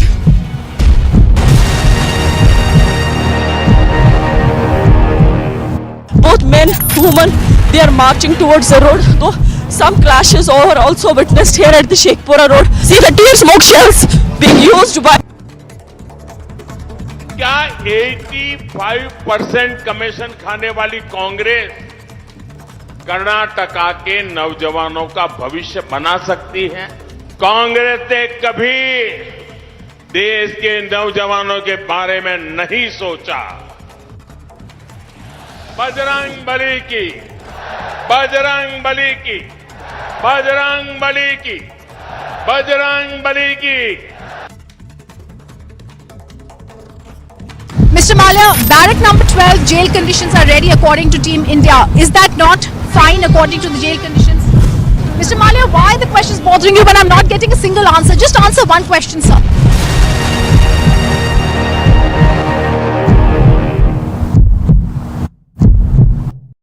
He has been cooperating with the summons. Why have you arrested him in such a fashion? He has been interrogated for over 100 hours. First to go, get out of this. If you don't First to get out of this. First to get out of this.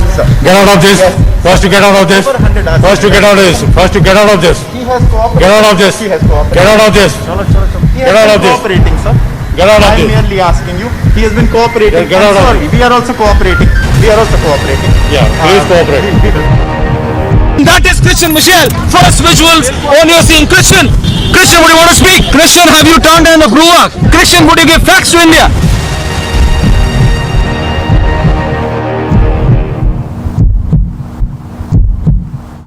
Siddharth 8 तारीख को hard drive से data delete हुआ था। Republic पूछ रहा आपसे। सिद्धार्थ, मैं पूछ रहा हूँ 8 तारीख को हार्ड ड्राइव से डेटा डिलीट हुआ था।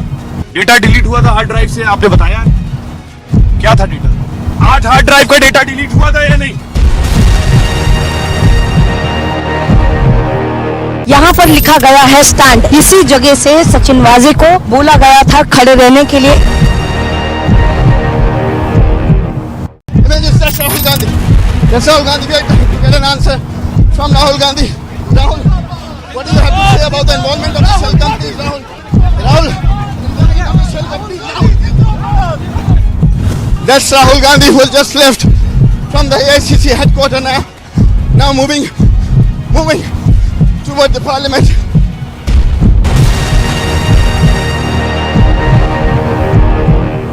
Both men, women, they are marching towards the road. Though some clashes are also witnessed here at the Sheikhpura road. See the tear smoke shells being used by the Jammu and Kashmir police. Now we can see also that the protesters are not crossing the line.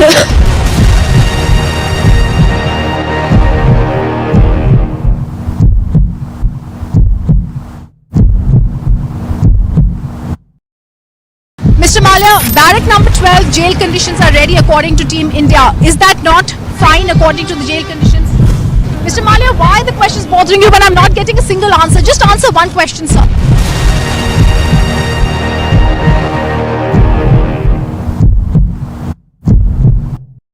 He has been cooperating with the summons. Why have you arrested him in such a fashion? He has been interrogated for over 100 hours. First to go, get out of this. If you don't First to get out of this. First to get out of this. Get out of this. First to get out of this. First to get out of this. First to get out of this. He has cooperated. Get out of this. He has cooperated. Get out of this. He Get out has of been this. cooperating, sir. Get out of I am this. merely asking you. He has been cooperating. Get out of Sorry, we are also cooperating. We are also cooperating. Yeah, please cooperate. That is Christian Michelle. First visuals on you seeing Christian. Christian, would you want to speak? Christian, have you turned down the Gruak? Christian, would you give facts to India?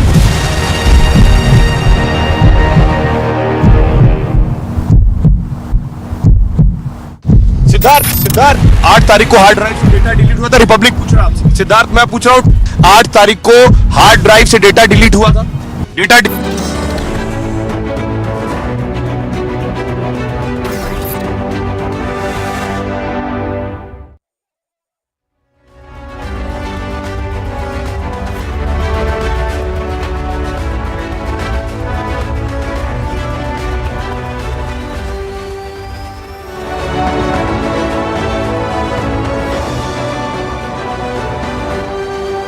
Let me first start with a little bit of a story of my relationship with Arnab Goswami.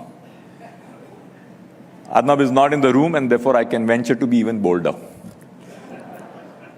I have known Arnab well before his starting the venture on Republic TV, and even before his earlier roles, and always thought about him as a bright Mumbai boy who is really going to go places. And therefore built a personal relationship with him over the last more than 25 years. And what is the most interesting for me is not Arnab Goswami, the newsman. It is Arnab, the entrepreneur. And that's a very difficult transition to make from being a newsman or an anchor or working on interviews and stories to continue doing that, but build a business around news, media, television, and digital. So I would really like to personally congratulate my young Mumbai boy for really making it big. So friends, when we talk about transformation of India, I think it's right across the length and breadth of the country. And if we look at where we are today and just do a little bit of math, say we are at about 3.4 trillion economy. And if we multiply ourselves to grow somewhere between 7 and 8%, I think by 2047, when we reach the 100 years, we should target to be an economy larger than $25 trillion. And I hope that in this period, the rupee is one of the most stable currencies in the world and not something which keeps on depreciating every time something happens in the developed world and all emerging market currencies get depreciated. And therefore, one of the most important things I think we must focus on through our productivity, the quality of our business, the quality of our current account, the quality of our fiscal deficit, is on the strength of our economy. The Indian rupee should be one of the more stable anchor currencies. In this transformation, I would really like to see the rupee currency in this next 25 years as being one of the foremost currencies people around the world trust and use as an international convertible currency. The unbelievable privilege which the United States of America gets because it is the world's reserve currency gives it the ability to grow and do things which probably no other country in the world can do. But with the current developments in the world, including the geopolitics, and the way India has navigated those geopolitics, it gives India an opportunity to become a truly world-class, acceptable currency people around the world trust. And let me expand on that. Let us think about each of us.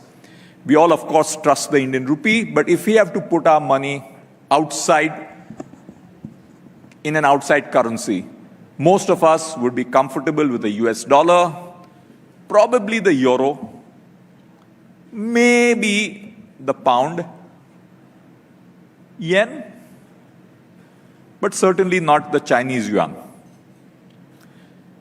The country which is taking on the US worldwide in terms of global scale and size, friends, are the Chinese. And they're working relentlessly to move to the position of a reserve currency, which will give them unbelievable privilege away from any other country. And the battle of the giants today in terms of the global economic size is US versus China.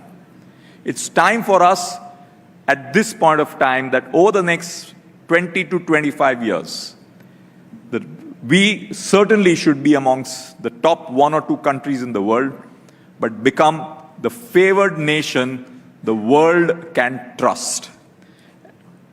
And it is in this context, friends, the steps taken by India today in repositioning India in the new world era are extremely important.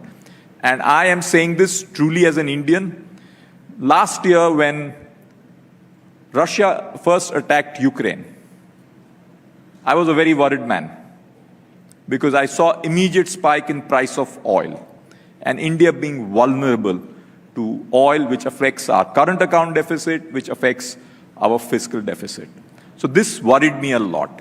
But the way India has navigated the geopolitics and the economic outcomes which have come out of that, including taking a position not necessarily following what the West wanted us to do, but taking an India position that this is what is right for India's interest. And we will abstain without taking sides. We will continue to do what is in our self-interest. If it means lower price of oil, we are ready to import even from Russia. Because if Russia can supply energy to Europe despite the war, why can't India get it? And that position of confidence which India demonstrated, rather than succumbing to the Western pressures, was the first turning point of economics and geopolitics working seamlessly in India's favor. And today, India is at a much better position. We have substituted a lot of our energy requirements to get the lowest cost of energy for India, and at the same time, maintain the relationship and the equilibrium in the changing world. And of course, India is in this unique position. It has a great relationship with the US, with Europe, with Russia, and amazingly, the Middle East. India and the UAE, India and Saudi Arabia, we have become much closer partners. And therefore, the work which we have done in using our and leveraging our geopolitical position to India's economic advantage is probably one of the less stated aspects of the future of India, where geopolitically, India becomes significantly more important player relative to our current size of the economy. Therefore, our brand India in terms of geopolitical position is significantly ahead of where our economic heft needs to be. And it is here that we need to use this position of a very large, probably larger than life compared to size of the Indian economy versus China. Leverage this to our advantage and disproportionately grow our economy. And in that context, I would say the first major step is we must work towards doing everything in our process, in our regulatory framework, in our financial system to have that confidence that the world says, in rupee we trust. If you read any US dollar bill, there is a line which says, in God we trust. I would like, and I have a very genuine belief that God was Indian. And therefore I say, in rupee we trust.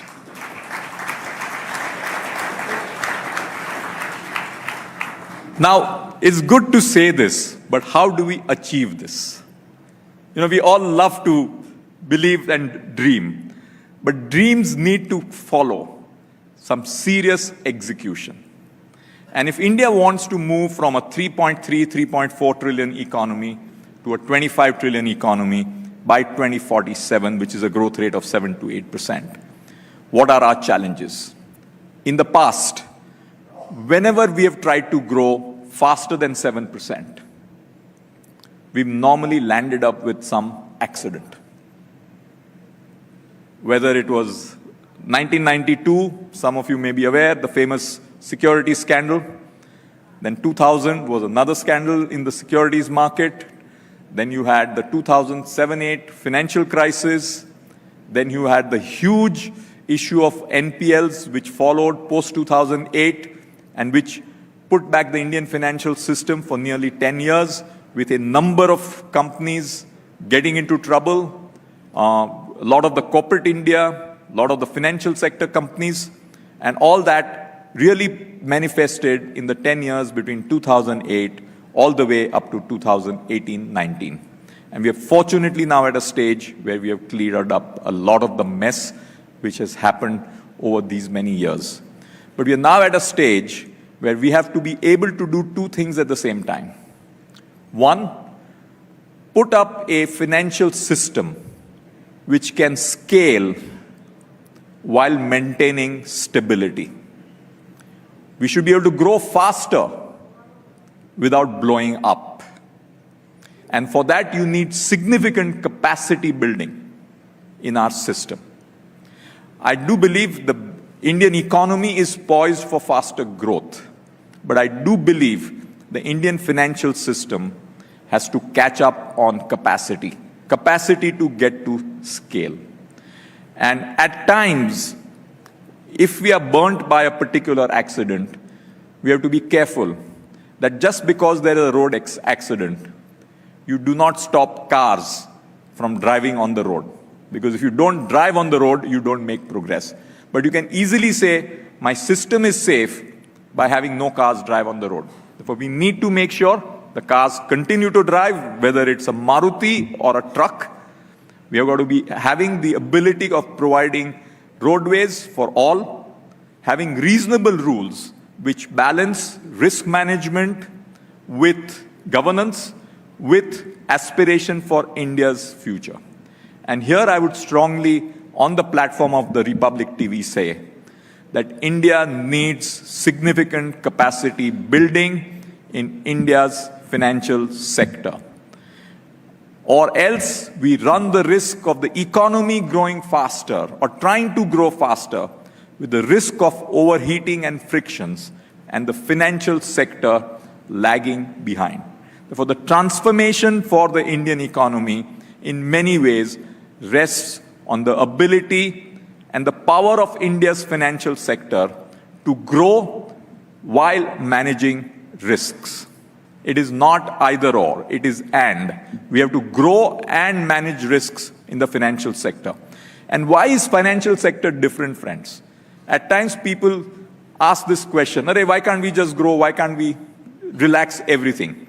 We have to keep in mind the most leveraged of all sectors is the financial sector.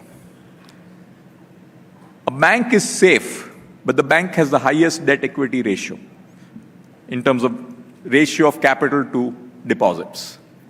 Therefore, we need to manage risk for people's monies, for keeping people's money safe but growing. And to manage both requires a vision and a nuance.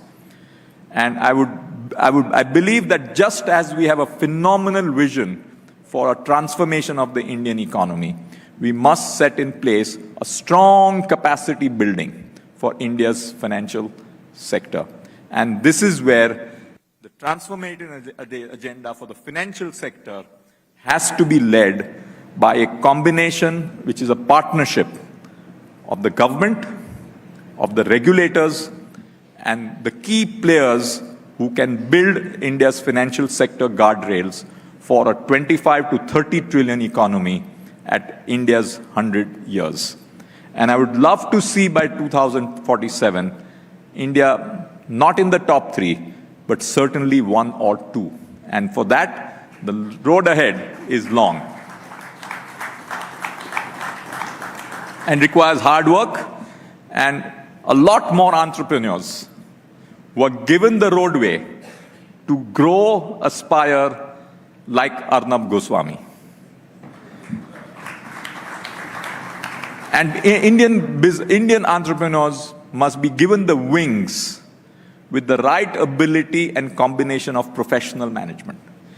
I believe a lot of entrepreneurs have dreams, many of them get into business, but the challenge is how do you manage creativity with strong process and professionalism? And if you can get both together, you create a winning combination. Creativity and entrepreneurship combined with process and professionalism. That's what makes a true success. And in that context, friends, there are a number of things I have in my mind which India has to do in its capacity building. Whether it's a simple thing, I think we did a brilliant job by introducing the insolvency and the bankruptcy code. But as was told earlier by Jyotiraditya, the devil is in the detail. In practice, the success ratios of IBC have dramatically dropped in recent years. The creditor in a conglomerate situation is getting less than 10% of the loan. And overall amount of money collected for creditors through the IBC process is now less than 30%. It is not something which we should accept. And the process, the legal process, the judicial process is also mired with a lot of challenges. So we have a good intent, we have got a law in place, the issue is back to execution. Similarly, I think it's crucial for the Indian regulatory system to have a much deeper collaboration to an overall regulation and development framework. Therefore, there should be a much greater coordination across the regulatory system. And you don't want different approaches to regulation from the point of view of what's right for the financial sector, but more thought through unified process between the different regulators, whether it is the RBI, the SEBI, the IRDA, the IFSCA, the MCA, a need for a coordinated approach to regulation for building our future. We also need, and I think the finance minister spoke in her budget speech, if you go through paragraphs 99 and 100 of the speech, she has actually highlighted that it is time for review of financial regulation in India. A time for a detailed review of what is our current regulation. How do we revisit that to build an India which can get to a 30 trillion economy by 2047. The current regulatory framework will be challenging for us to be getting there.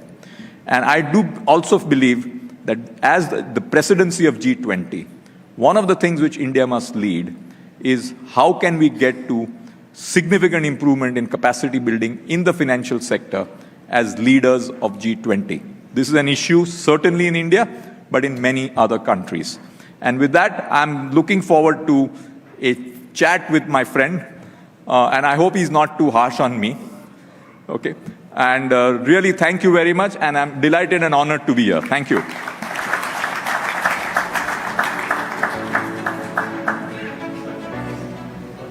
Mr. Kotak, I must say that I'm truly overwhelmed for two reasons today. The first, of course, is all the kindness you've bestowed on me, and every word that you've said here is deeply inspiring to me. It comes from a person of your experience and stature. The second reason is because I have got a lot of phone calls and messages when people saw you in the audience in the front row as Mr. Scindia was speaking, and all of them asked me, how did you manage to get Mr. Uday Kotak to your event? And I know this is very rare for you. And I know that you've flown down all the way from Mumbai. This gesture means a lot to me, and I'm sure to all of us in the audience. So a round of applause. Sir, you are a legend, I know that. And I must say that I may just share a small bit about our personal association. You've been kind to invite me to your events once, and I was really embarrassed to be speaking in your presence. On one occasion, as I was starting Republic, friends, I went to Mr. Kotak's office, and I had no agenda. I came to meet him, and he was kind enough to see me in his office in BKC. And as we sat down, he asked me a few questions on the business fundamentals of what I was trying to build. And eventually he asked his key managers to be away. It was him and me, and I think one more person. We spent about half an hour and 45 minutes, Mr. Kotak, I don't know if you remember, where he lived through every aspect of the, at that time, financially tiny business that Republic was building. And he sat down with me and he asked me, what are your projections? What are your estimates? What can go wrong? What can go right? What is your leverage? What is your debt? What is your plan? But most importantly, he spent 15 minutes quizzing me about my vision. And at the end of it, you told me, just go for it or not. That was 2016, sir, you don't remember. But that meant so much to me because we were trying to fly solo. and you told me, go for it. And I can tell you, when I called him a month and a half back and I said, Mr. Kotak, you must come. May I share this? He again asked me on the phone, tell me how you're doing. And I gave him a few fundamentals, and then he said, I'm coming. So, Mr. Kotak, your coming here is a testament to your continuing faith in Republic and on us. So, a long answer, but personally very grateful to you, sir. Very, very, very, very grateful. Now, not losing any more time, sir, I have a few questions for you, and I found it fascinating. And we have some people here who are really into geostrategy and economics. Tomorrow, Mr. Gurumurthy is coming. Another visionary, Mr. Sridhar Vembu, chairman of Zoho Corporation, is here. Sir, I found it incredible that you as a banker spoke about geostrategy, geopolitics. You spoke about how we acted in our self-interest regarding the price of oil and how we were ensuring that our energy supplies from Russia continued. But these are tough decisions, Mr. Kotak. And you're a banker. You look at risk factors. The first thing which comes to my mind is, great, this government did it. But where is the guaranteed continuity in a democracy where a tumultuous process of an election happens every 5 years and the politics is so volatile? Does that risk factor worry you? Because you also said that if you want to be the most favored nation the world can trust, you're going to have to take these decisions, learn the nuance, play the game at the high table. Do we have that continuity in a democracy like India, or is that our weakness compared to China? I think I have great faith in the people of India, that we'll finally select a government and a leader which prioritizes India's self-interest over everything else. And therefore, it's a confidence in the people of India and India's self-interest over everything else. Long ago, my grandfather gave me a lesson, which was the difference between selfishness and enlightened self-interest. And I hold this as a critical part for India's future. We must have the courage of conviction to take decisions which are in our enlightened self-interest. And we should not be scared by any power on earth to do that. We have to manage the diplomacy because we are living in a connected world. But we should not compromise what's right for India just because it is geopolitically inconvenient and politically difficult to execute. That is the true strength of leadership. And I actually feel that the strength and the maturity of the Indian democracy is if we continue to keep the clear goal that India's self-interest, political and economic, overrides everything else. And for whatever reason, I think we also have to ask the tough question, what is our long-term plan to deal with our eastern neighbor? We, even today, and again I'm being pretty frank, Arnab, we import a lot more from China than we export. We have a $60 billion deficit.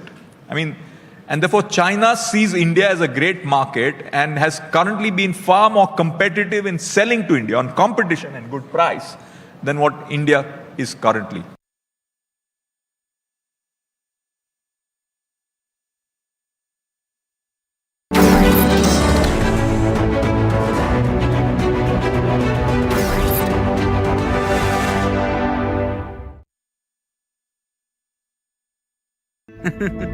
ಗ್ಯಾರಂಟಿನಾ? Guarantee guarantee ಅವ್ರ ಅಧಿಕಾರದಲ್ಲಿದ್ದಾಗ ಡೆಲ್ಲಿಯಿಂದ ₹100 ಬಂದ್ರೆ ಅದ್ರಲ್ಲಿ ₹85 ಲೂಟಿ ಮಾಡ್ತಾ ಇದ್ರು. ಯಾರು PF ನ ಅಷ್ಟೊಂದು ಕೇಸ್ನ ಹಿಂದಕ್ಕೆ ಪಡೆದು ನಮ್ಮ ಸಮಾಜನ ಒಡೆದು ಸಾಮಾಜಿಕ ನ್ಯಾಯ ಕೊಟ್ವಿ ಅಂದವರು ನಮ್ಮ ಹತ್ರನೇ ಓಟ್ ಕೇಳಕ್ ಬಂದಿದ್ದಾರೆ. ನನ್ನ ಓಟು ಸುಳ್ಳಿನ ಗ್ಯಾರಂಟಿಗಲ್ಲ, metro, highway, airport, schools, skill ಸೆಂಟರ್ನ ನೀಡಿದವ್ರಿಗೆ. ನನ್ನ ಓಟು ನನ್ನ ಓಟು ನನ್ನ ಓಟು ನನ್ನ ಓಟು ನನ್ನ ಓಟು ಮೋದಿ ಅವರ ಡಬಲ್ ಇಂಜಿನ್ ಸರ್ಕಾರಕ್ಕೆ. ಈ ಬಾರಿಯ ನಿರ್ಧಾರ ಬಹುಮತ ಬಿಜೆಪಿ ಸರ್ಕಾರ, ಅಭಿವೃದ್ಧಿಯ ಸಾಕಾರ. Amity has been ranked India's #1 not-for-profit private university for 10 years, with top 10 ranked institutions in management, engineering, biotech, law, mass comm, telecom, hospitality, fashion and more. Yet another top ranking for Amity University. ಏನ್ ತಮಾಷೆ ಮಾಡ್ತಾರಪ್ಪ, ಯಾರು PF ಅಷ್ಟೊಂದು ಕೇಸ್ನ ಹಿಂದಕ್ಕೆ ಪಡೆದು ಅವರೇ ಇವತ್ತು ನಮಗೆ ಭವಿಷ್ಯದ ಗ್ಯಾರಂಟಿ ಕೊಡಕ್ಕೆ ಬಂದವ್ರೆ. ನನ್ನ ಓಟು ಸುಳ್ಳಿನ ಗ್ಯಾರಂಟಿಗಲ್ಲ, ಮೋದಿಜಿಯವರ ಡಬಲ್ ಇಂಜಿನ್ ಸರ್ಕಾರಕ್ಕೆ. ಅವರೇ PFI ಬ್ಯಾನ್ ಮಾಡಿದ್ದು, ನಮ್ಮನ್ನ ಕಾಪಾಡಿದ್ದು, ನಮ್ಮ ಸಂಸ್ಕೃತಿನ ಉಳಿಸಿದ್ದು. ಈ ಬಾರಿಯ ನಿರ್ಧಾರ ಬಹುಮತ ಬಿಜೆಪಿ ಸರ್ಕಾರ, ಕರ್ನಾಟಕದ ಅಭಿವೃದ್ಧಿಯ ಸಾಕಾರ. Dear Team Fearless, Jai Hind on your 6th birthday, and hope as we surge in the 7th and beyond, you will be there as the beacon of the 4th pillar to seek justice for people and to seek the truth, which is at times a little uncanny to reveal. And let's hope that this year brings more camaraderie, brotherhood amongst all the citizens in diaspora through your channel, and it also brings a lot of smiles as India surges ahead in seeking the greater glory which it deserves. Jai Hind. When I was told that Republic was turning 6 years old, hardly 6 years old, and it's already fluent in 3 languages, English, Hindi and Bengali. And I've always encouraged Arunab to keep growing further and further, and I do hope that in the coming year he will... That is Christian Michelle. First visuals on your scene. Christian, would you want to speak? Christian, have you turned down a brewer? Christian, would you give facts to India?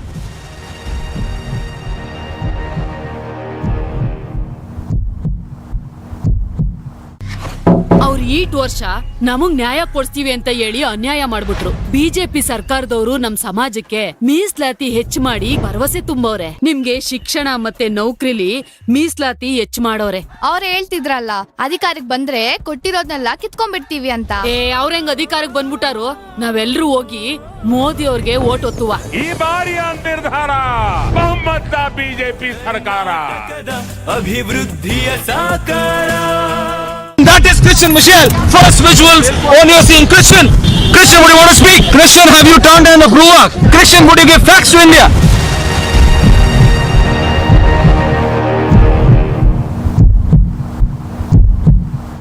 Siddharth 8 तारीख को hard drive से data delete हुआ था. Republic पूछ रहा आपसे. सिद्धार्थ मैं पूछ रहा हूँ, 8 तारीख को हार्ड ड्राइव से डेटा डिलीट हुआ था. डेटा डिलीट हुआ था हार्ड ड्राइव से, आपने बताया क्या था डेटा? 8 हार्ड ड्राइव का डेटा डिलीट हुआ था या नहीं? यहाँ पर लिखा गया है स्टैंड. इसी जगह से सचिन वाजे को बोला गया था खड़े रहने के लिए. Rahul Gandhi. Yes, Rahul Gandhi. We are trying to get an answer from Rahul Gandhi.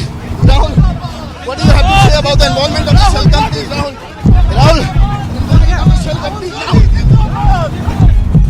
That's Rahul Gandhi who has just left from the AICC headquarters now moving toward the parliament.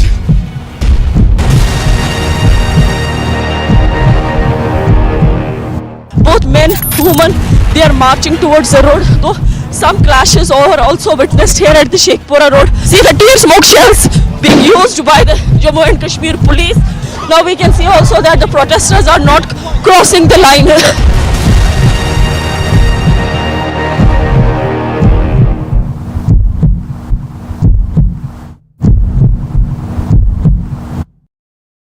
Mr. Malia, barrack. Siddharth 8 तारीख को hard drive से data delete हुआ था. Republic पूछ रहा आपसे. सिद्धार्थ मैं पूछ रहा हूँ, 8 तारीख को हार्ड ड्राइव से डेटा डिलीट हुआ था. डेटा डिलीट हुआ था हार्ड ड्राइव से, आपने बताया क्या था डेटा? 8 हार्ड ड्राइव का डेटा डिलीट हुआ था या नहीं?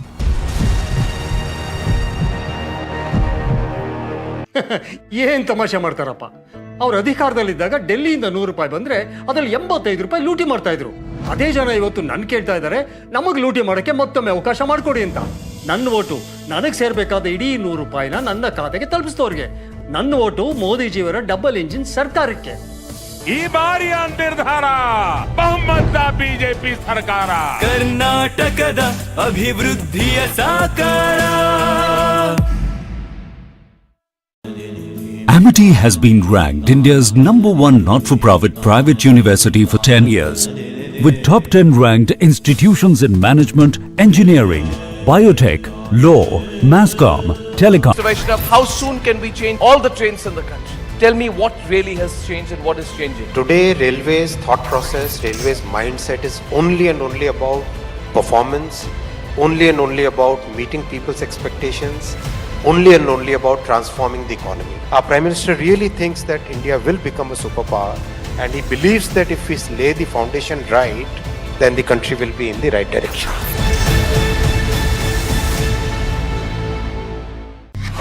ಅವ್ರು ಈಟ್ ವರ್ಷ ನಮಗ್ ನ್ಯಾಯ ಕೊಡ್ತೀವಿ ಅಂತ ಹೇಳಿ ಅನ್ಯಾಯ ಮಾಡ್ಬಿಟ್ರು. ಬಿಜೆಪಿ ಸರ್ಕಾರದವರು ನಮ್ ಸಮಾಜಕ್ಕೆ ಮೀಸಲಾತಿ ಹೆಚ್ಚು ಮಾಡಿ ಭರವಸೆ ತುಂಬವ್ರೆ. ನಿಮ್ಗೆ ಶಿಕ್ಷಣ ಮತ್ತೆ ನೌಕರಿಲಿ ಮೀಸಲಾತಿ ಹೆಚ್ಚು ಮಾಡೋರೆ. ಅವ್ರು ಹೇಳ್ತಿದ್ರಲ್ಲ ಅಧಿಕಾರಕ್ಕೆ ಬಂದ್ರೆ ಕೊಟ್ಟಿರೋದ್ನೆಲ್ಲ ಕಿತ್ಕೊಂಡ್ಬಿಡ್ತೀವಿ ಅಂತ. ಅವ್ರ ಹೆಂಗ್ ಅಧಿಕಾರಕ್ಕೆ ಬಂದ್ಬಿಟ್ಟಾರು? ನಾವೆಲ್ಲರೂ ಹೋಗಿ ಮೋದಿ ಅವ್ರಿಗೆ ಓಟ್ ಒತ್ತುವ. ಈ ಬಾರಿಯ ನಿರ್ಧಾರ ಬಹುಮತ ಬಿಜೆಪಿ ಸರ್ಕಾರ, ಅಭಿವೃದ್ಧಿಯ ಸಾಕಾರ. ಏನ್ ತಮಾಷೆ ಮಾಡ್ತಾರಪ್ಪ. ಅವ್ರ ಅಧಿಕಾರದಲ್ಲಿದ್ದಾಗ ಡೆಲ್ಲಿಯಿಂದ 100 ರೂಪಾಯಿ ಬಂದ್ರೆ ಅದ್ರಲ್ಲಿ 85 ರೂಪಾಯಿ ಲೂಟಿ ಮಾಡ್ತಾ ಇದ್ರು. ಅದೇ ಜನ ಇವತ್ತು ನನ್ ಕೇಳ್ತಾ ಇದ್ದಾರೆ ನಮಗ್ ಲೂಟಿ ಮಾಡಕ್ಕೆ ಮತ್ತೊಮ್ಮೆ ಅವಕಾಶ ಮಾಡ್ಕೊಡಿ ಅಂತ. ನನ್ನ ಓಟು ನನಗ್ ಸೇರ್ಬೇಕಾದ ಇಡೀ 100 ರೂಪಾಯಿನ ನನ್ನ ಖಾತೆಗೆ ತಲುಪಿಸ್ತವ್ರಿಗೆ. ನನ್ನ ಓಟು ಮೋದಿಜಿಯವರ ಡಬಲ್ ಇಂಜಿನ್ ಸರ್ಕಾರಕ್ಕೆ. ಈ ಬಾರಿಯ ನಿರ್ಧಾರ ಬಹುಮತ ಬಿಜೆಪಿ ಸರ್ಕಾರ.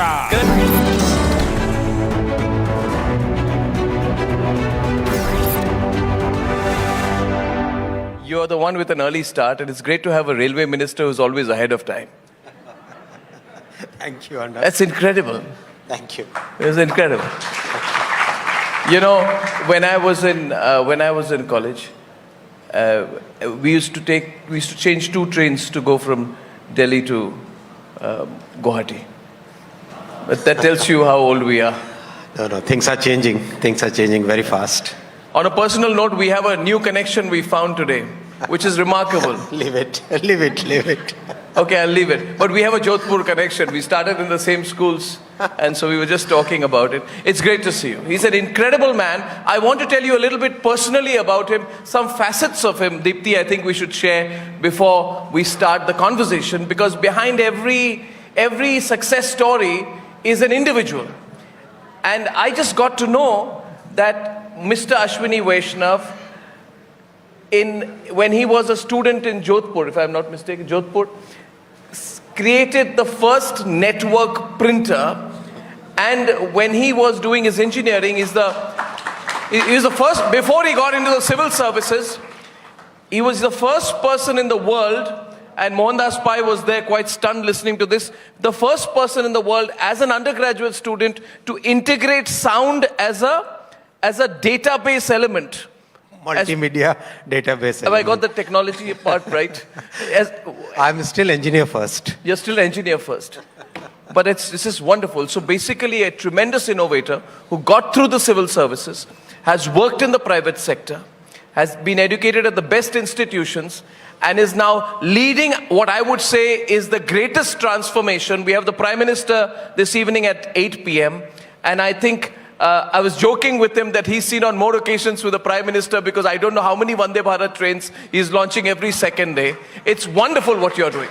You're transforming the entire landscape. And I asked him one question, and I will leave it at this as an introduction. I said, Mr. Vaishnaw, how soon can we change all the trains in the country?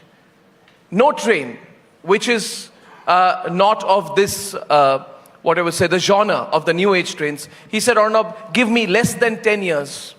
Less than 10 years, all the trains, every single one in the country will be a new age train. And in a country where we used to say, why do we need bullet trains? Why do we need fast trains at all? That's a transformation. So from tinkering to transformation, tell me what really has changed and what is changing broadly, Mr. Vaishnaw. Multiple aspects, multiple dimensions, change is happening at practically every dimension. If you look at railways, the vision that Prime Minister has given us is fundamentally transform the passenger experience. Now, passenger experience has 3 major elements. First element is stations. Second element is the trains that they carry. Third element is the entire operations, right from taking the ticket to being safe, having right good food, having hygienic toilets, proper. Entire gamut has to be transformed. We are working on stations. I'm sure you are aware. By now, we have started physical work on about 200 odd stations. And another 6 months, we'll be practically working on about 1,000 odd stations, 1,200 to be precise. And Some of these are very large and iconic stations, and many of them are mid-sized stations, because each station in a small town or a small city is like the fulcrum of that urban life there. Take the case of Devband in Uttar Pradesh. That station basically is, that station and the road leading from there is practically the entire city, right? So if we transform the station, we are transforming that entire town. So that kind of thought process is there. Then the trains. So Vande Bharat trains will be in three formats. First is the chair car format that you are currently seeing. Second will be a Vande Metro format, and third will be a Vande Sleeper format. So if you look at the entire transport economics, up to 200 kilometer, road is the best medium of transportation. From 200 to 1000 kilometers, rail is the ideal transportation mode. Beyond 1000, air is the ideal. So to cater to this entire spectrum, we are designing a Vande Metro, which will be for short distances. Cities which are located, let's say, within 200 kilometers. So you can have a very frequent shuttle kind of thing, like what you see in Europe, like what you see in many other parts of the world. Shuttle kind of thing between two cities. Then up to 500, 600, this seat chair car. And beyond 600 kilometers, sleeper version. And that will be what you said about coming from Guwahati to Delhi. That will be, Vande Sleeper will be for Guwahati to Delhi kind of distances, where you can very comfortably, about 16 hours, 14 hours, you can come to Delhi. That kind of journey will be there. Third is, of course, the entire user experience around. So, for example, IRCTC website, we are increasing the capacity 10x. So, that kind of change we are trying to bring, so that we have put a very good AI-powered chatbot, which is today, if you simply ask, and the chatbot will reply in audio, and you can almost like chat like that, and you'll get practically every query answered about any train in the country. It's very powerful. It's really powerful. You need to experience it. Toilets, we are fundamentally changing the toilets, practically every aspect. So you've raised expectations, basically.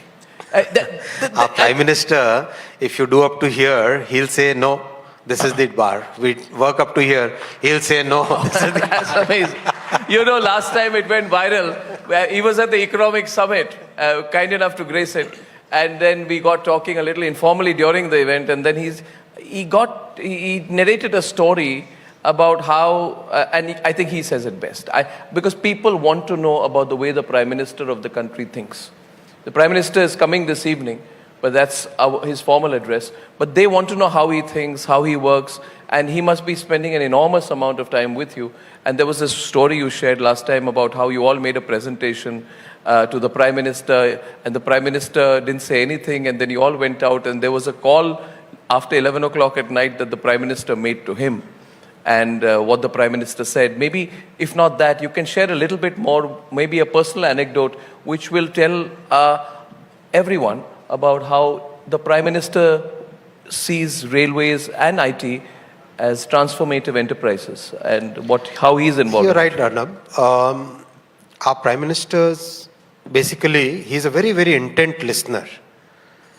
You can make a presentation which is full of numbers for 2.5 hours, and he would be intently absorbing each and every number which is there, each and every thought which is there, each and every principle which is there behind those numbers.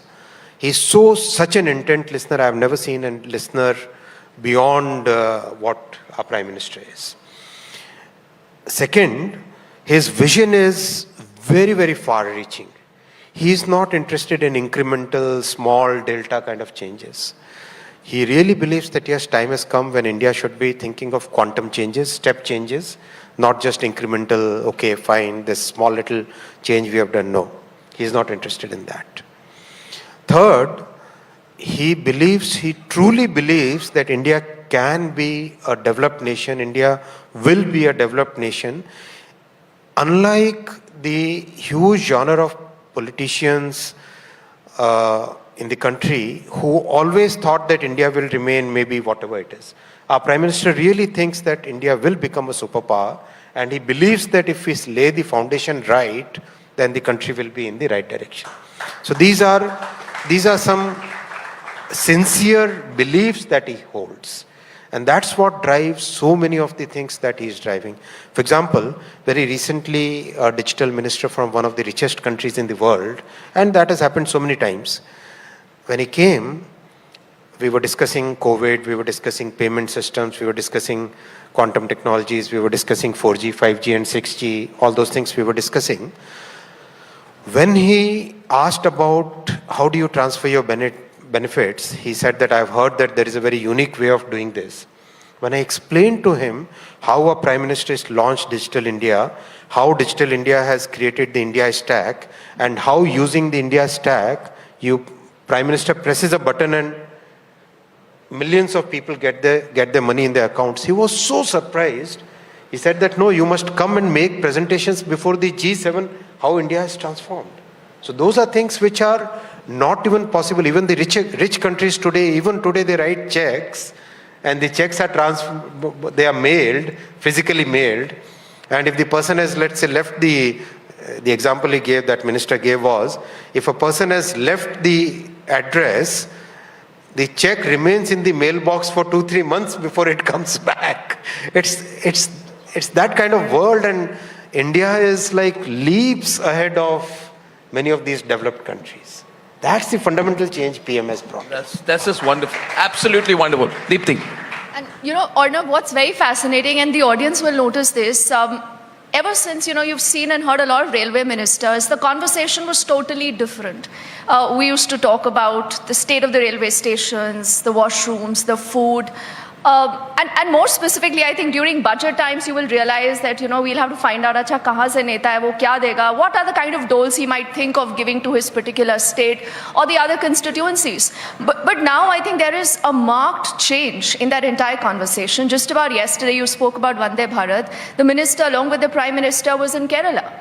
Kerala is not looking at a recent election, at least right now. But then he was there inaugurating the next leg of the Vande Bharat. So, would it be fair to say, Minister, that you have depoliticized the railways?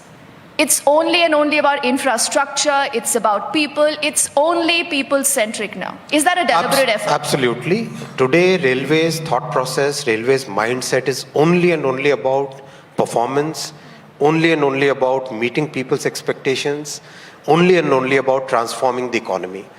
So, for example, the average kilometers of new track that railways used to build 10 years back was something like 4 kilometers a day. This year, the year which ended on March 31st, we have done 14 kilometers a day. Wow. Where was 4 kilometers? Where is 14 kilometers? 350% growth. It's huge. Look at number of the kilometers of tunnels. Last year alone, we constructed 81 kilometers of tunnels. 81 kilometer tunnel, the bullet train project. Just in 1.5 years, we have done about 174 kilometers of pillars, which is like constructing 4 metros.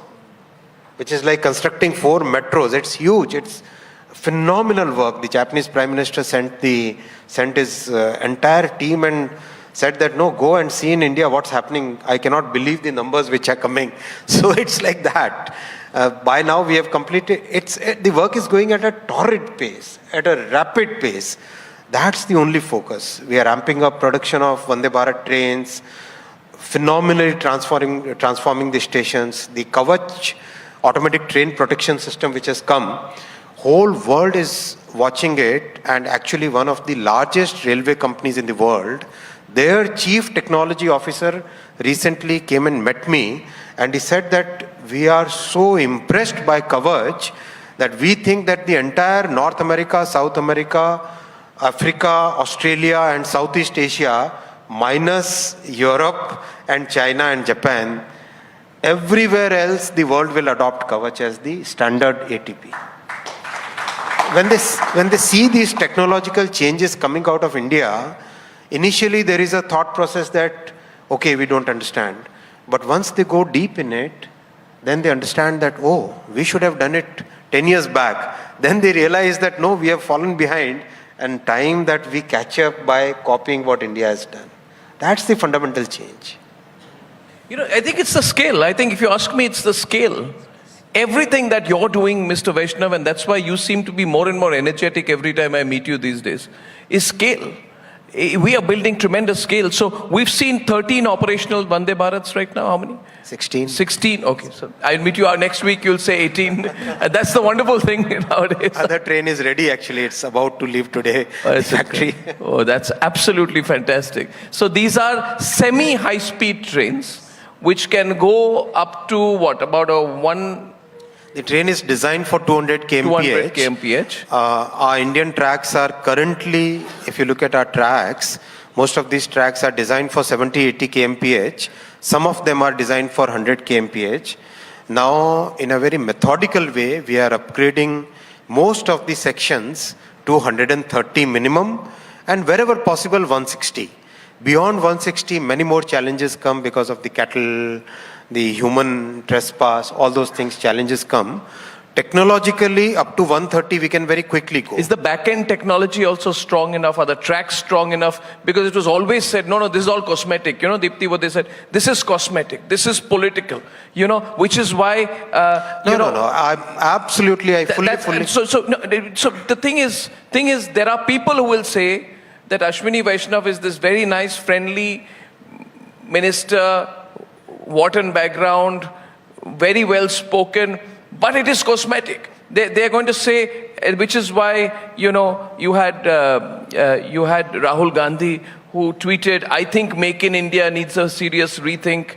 People think it has failed, when there was one story of a Vande Bharat train suffering snags. Snags are everywhere. These lights could have a snag at this very moment. But you had, when there's a case of stone pelting, for example, right? And they say, no, this is not what India wants. They say India needs basic necessities. Vande Bharat is a ceremonial, symbolic sort of metaphor which is aimed at selling a political story. And on the ground, we see you saying, no, I have a 10-year vision. I'm actually trying to change things. I'm going to change all the trains in less than 10 years. I see your sincerity, and I think you are going to do it.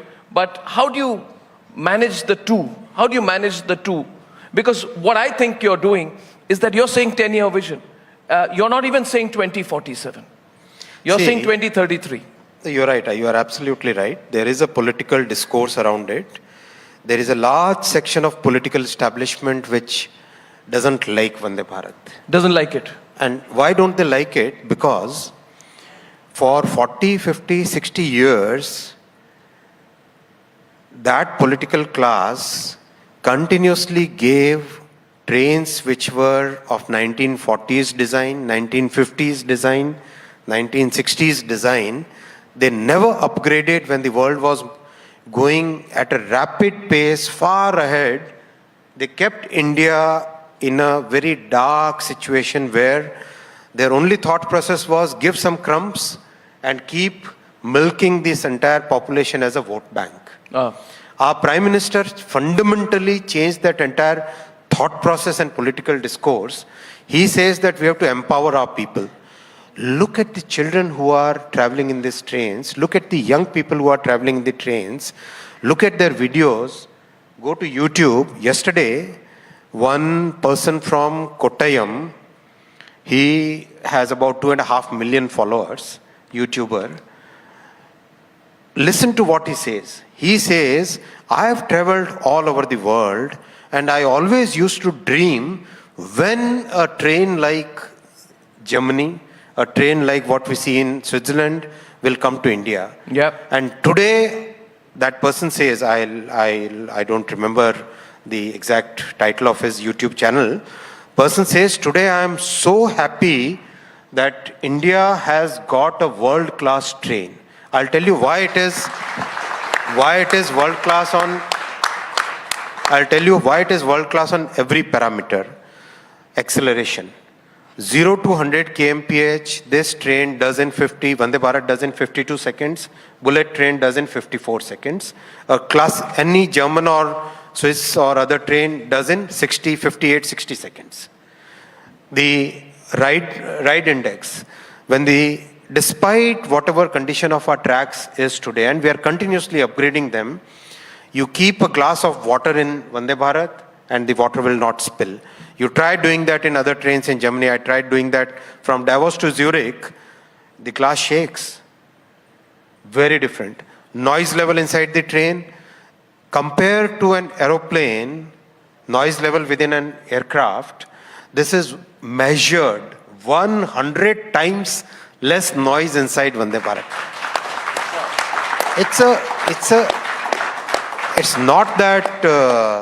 It's not that something which is a political narrative. It's basically meeting people's aspirations.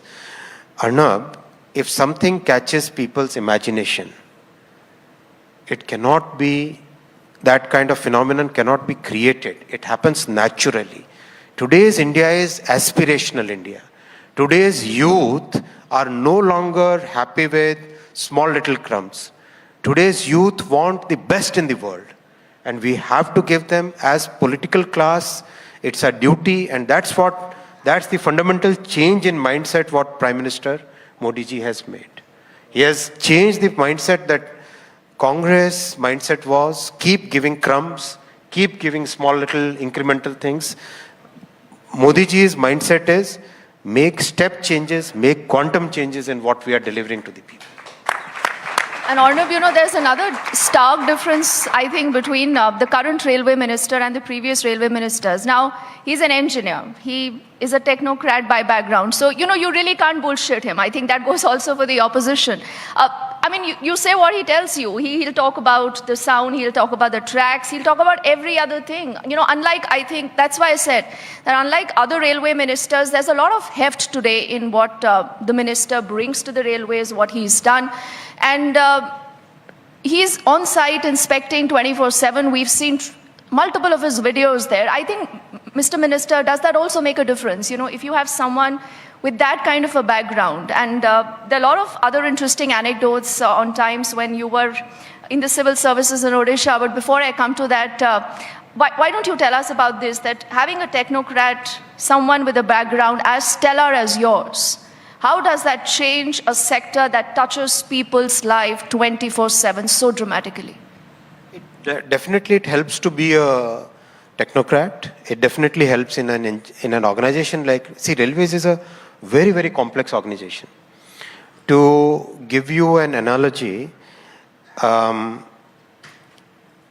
in a very simple system, if you do X, Y will happen, right? If you to give you example of a more complex organization, for example, our human body, right?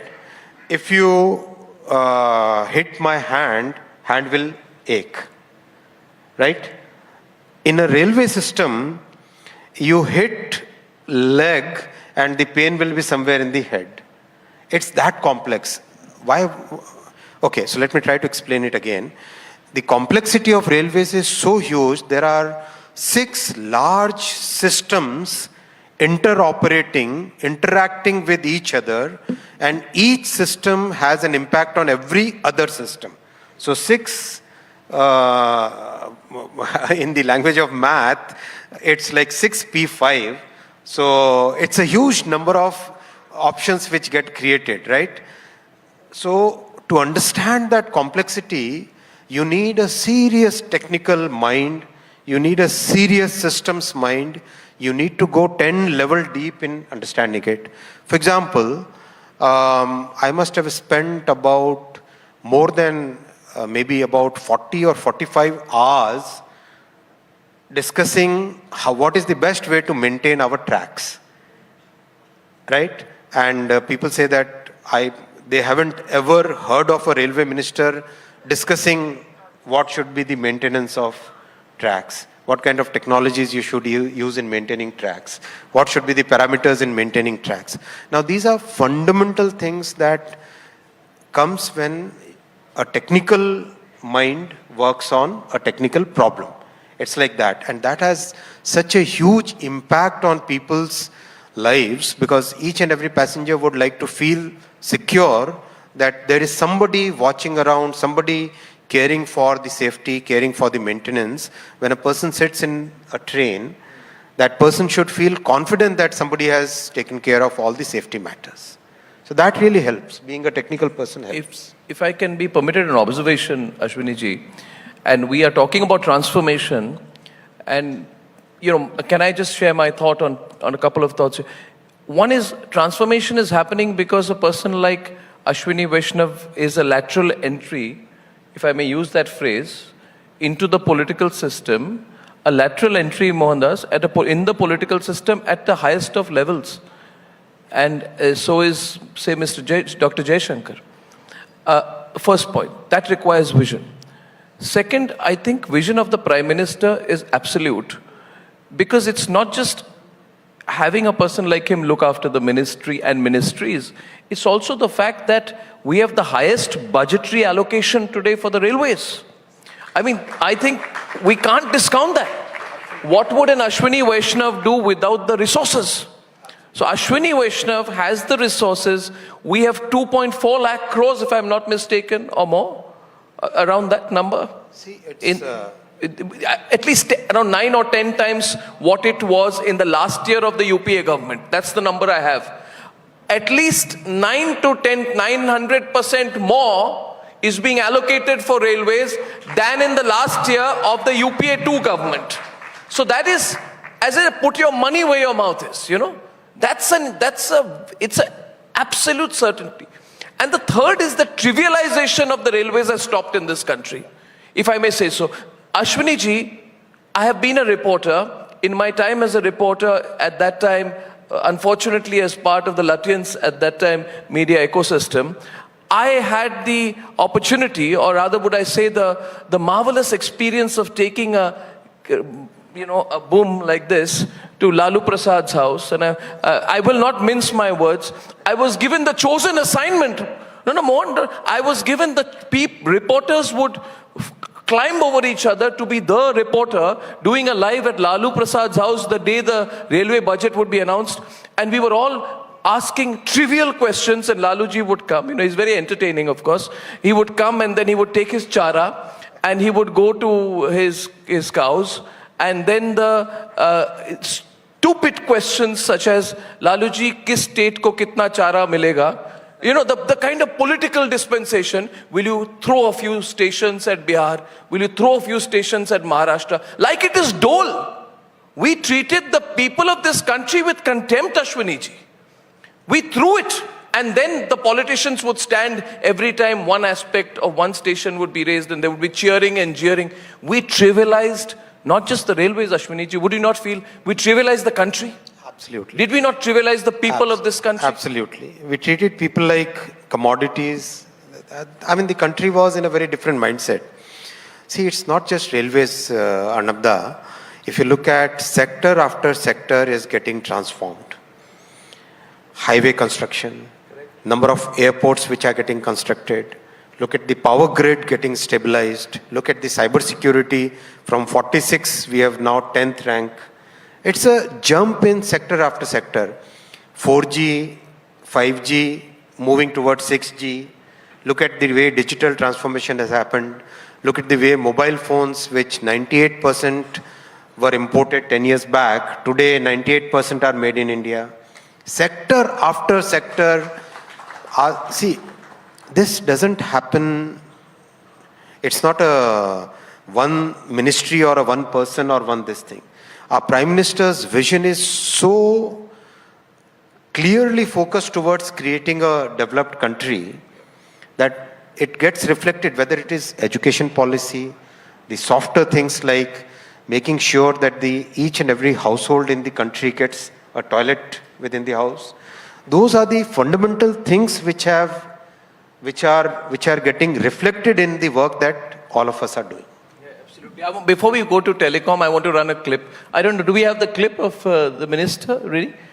Do we have a clip of the minister? When he was making that speech, I wanted to share the absolute joy with which he was sharing the speech. It was a rousing speech that he made. Do we have the clip ready? Or should we play it later? Just checking, okay. I can perhaps play that later. Let's talk about Telecom. let's talk about telecom.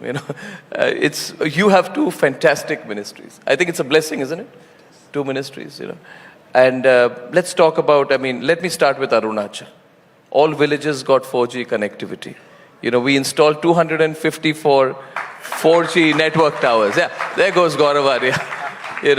When my father was commissioned in the army, I have a picture of his still with me, with his Willys Jeep, and it was written on top, NEFA, because my father joined the army after the 62 war. So for me, Arunachal means a lot. For all of us, it means a lot, right?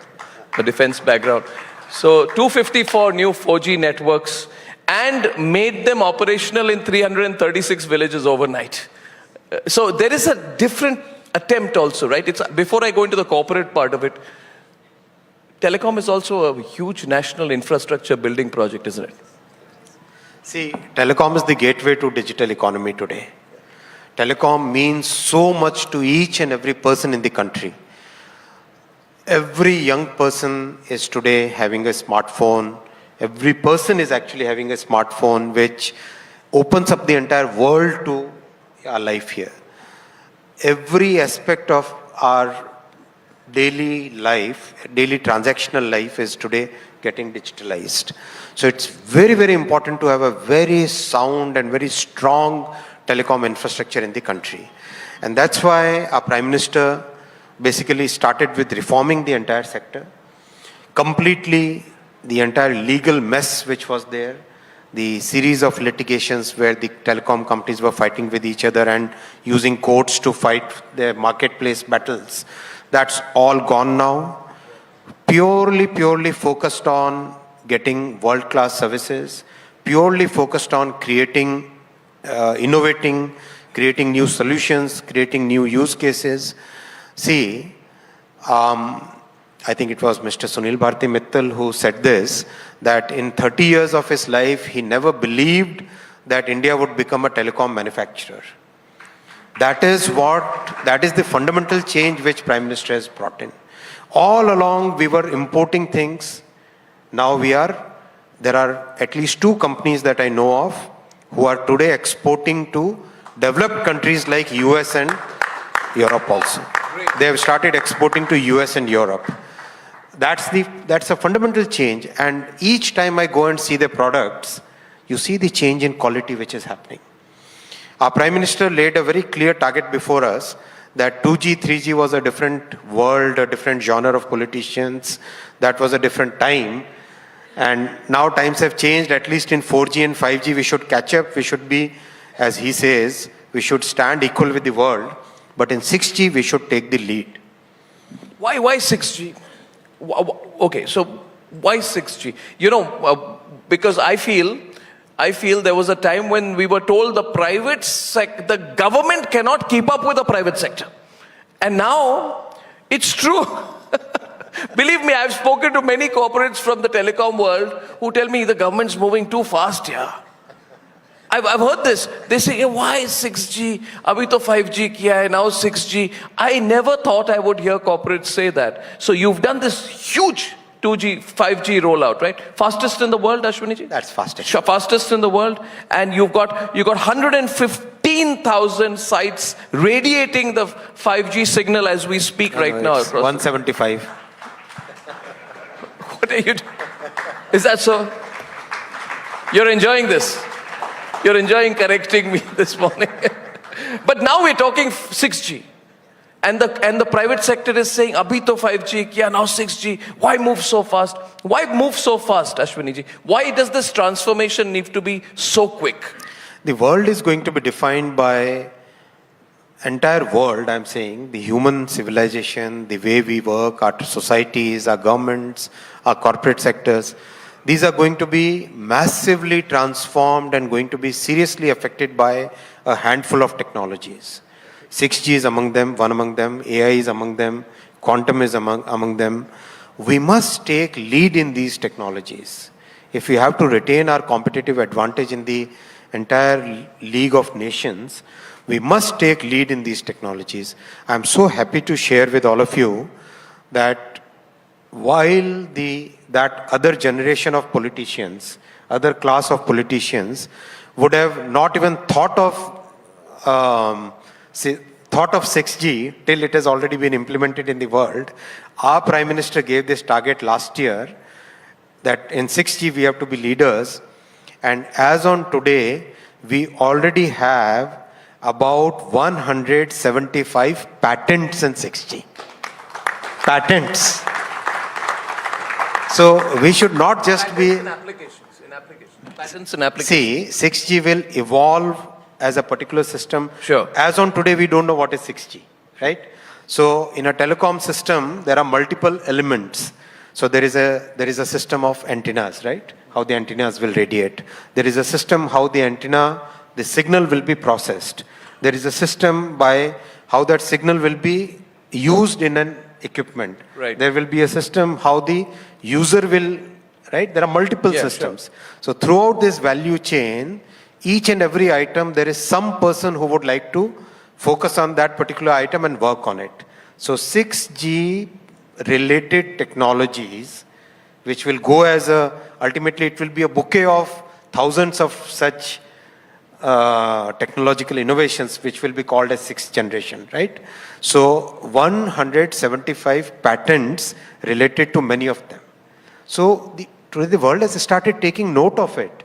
ITU has started an area office and innovation center in New Delhi, actually in India. So we are today creating a kind of consortium of about 20 institutions where each one of them can think of working on one particular aspect of telecom technology and come out with new solutions.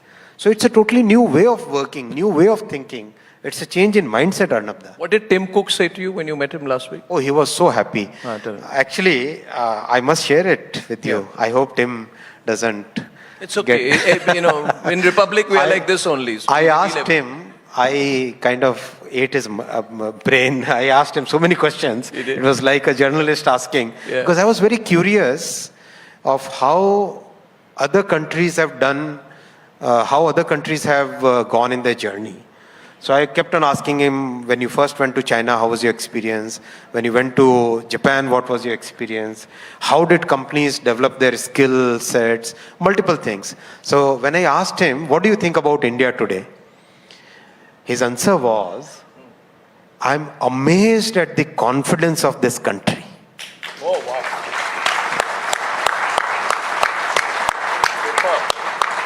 Tim said that I'm thoroughly impressed by that attitude in the country that yes, whatever be the level of difficulty, we can cross it, we can achieve it. You know, yesterday Chandrababu Naidu was here. And Chandrababu Naidu spoke about how he had to really lobby to get a 10-minute window with Bill Gates. 10-minute window. He said, I kept asking him and he said, we're not meeting people from the government. We're not meeting anyone. He said he was fobbed off and then he got a 10-minute window. So that's also how much India has changed. Deepti, over to you. Recently when Bill Gates was here, his point was that what India has done at a population scale, the kind of digital India stack that has got created, this is something no other country has been able to do. But are you overspending on things like 6G? You know, see, again, I'll put this to you. Are we chasing a dream that may not be necessary? People say this country needs roti, kapda, makan. We don't need 6G. Yeah, it's allow me to complete. You know, there is a report. There's a CRISIL report which says only. Don't look at my notes. It's not for you. The problem is, see, I didn't cheat we were in the same school, so don't look at this. Okay. So I'm saying that there is this CRISIL report which says only a third of the country's data users are likely to switch to 5G by 2025, you know. And there are only 2 crore 5G customers in a country which has 1,156 crore mobile phone subscribers. So they're saying maybe a little bit of overreach, overspending, no? I'll give 2 examples. First example, in a village in Odisha, people ask me that it's okay, rice, those things, all those things are okay. What we want today is world-class connectivity. This is village in Odisha.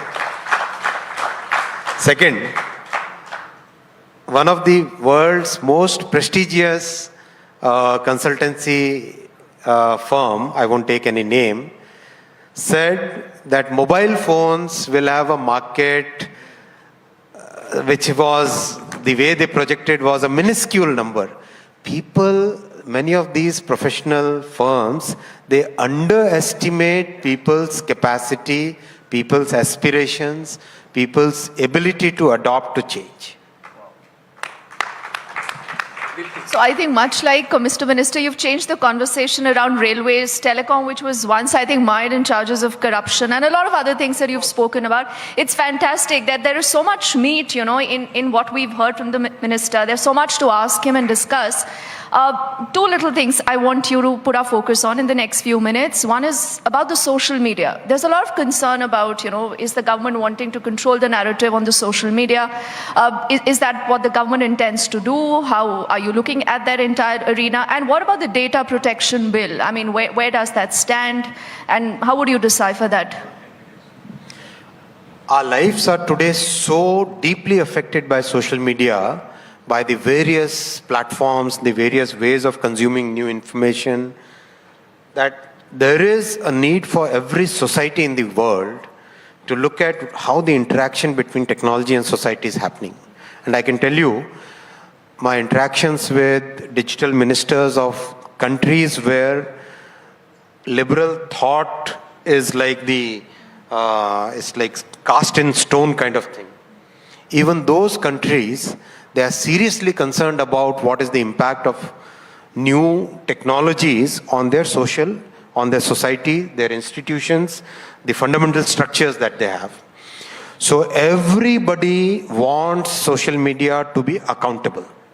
What we are saying also is exactly the same. Time has come when social media is accountable for what they are publishing, what they are uploading, what they are sharing with the people. One. Two, we have a huge innovation ecosystem in the country. How do we make sure that our laws, our regulations, our legal structures are built in a way which promote the innovation society, which promote the energetic startups that we have, instead of pulling them back? We have learned from the experience of some other geographies where by creating a particular kind of regulation, that geography, without naming any names, has gone back by 30 years. In Davos, some of the people who interacted, and many of them were like members of parliament and CEOs of large newspapers and all, they said that we wish Belgium or Brussels had, Brussels as in the headquarters of Europe, had this kind of common sense thought. So, I mean, that's the way people are today looking at India's regulation. Our data protection bill, in the words of one of the CEOs of the largest newspapers, one of the most prestigious newspapers of the world, I won't take the name, said that India's bill will become the template for the world now.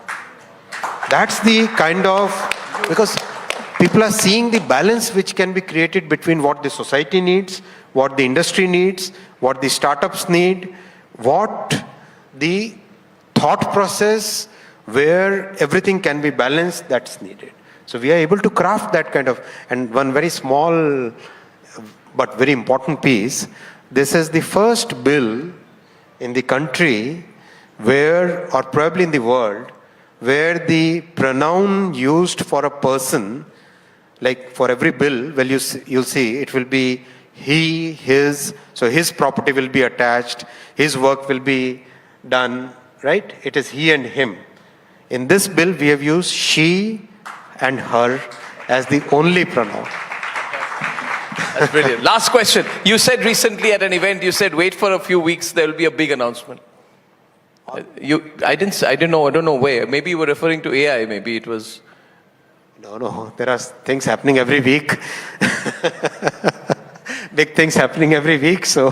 What's the next big thing?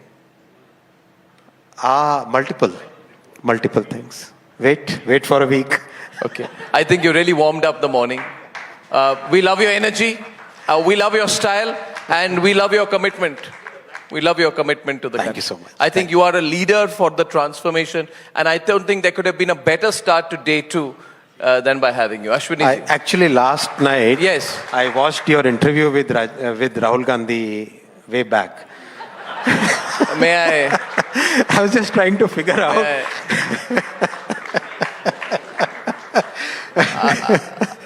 May I ask you what any specific interest? No, just for entertainment.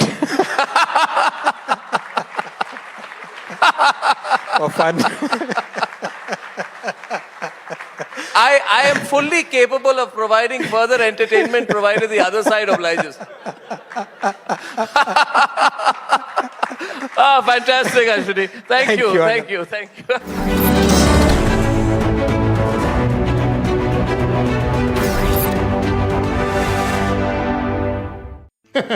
ಏನ್ ತಮಾಷೆ ಮಾಡ್ತಾರಪ್ಪ.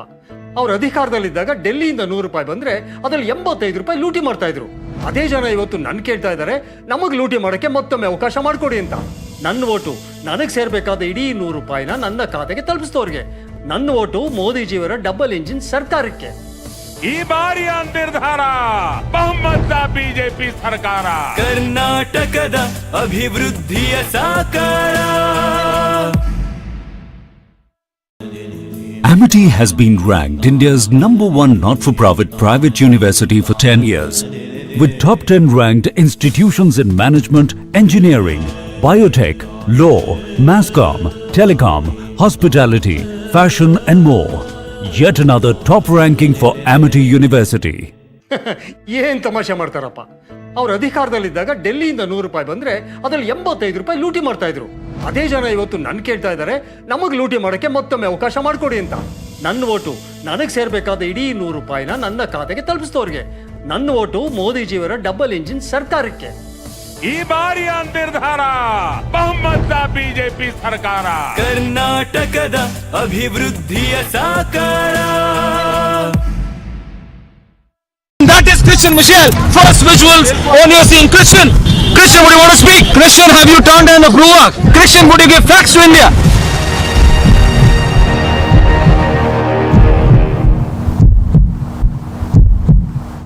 सिद्धार्थ 8 तारीख को hard drive से data delete हुआ था. Republic पूछ रहा आपसे. सिद्धार्थ मैं पूछ रहा हूँ, 8 तारीख को हार्ड ड्राइव से डेटा डिलीट हुआ था.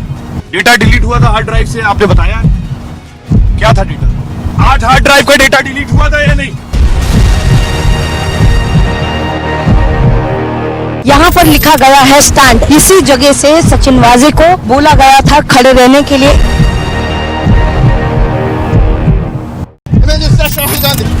Yes, Rahul Gandhi, we are trying to get an answer from Rahul Gandhi. Rahul, what do you have to say about the involvement of the shell companies, Rahul? Rahul, shell companies, Rahul. That's Rahul Gandhi who has just left from the AICC headquarters now moving toward the parliament.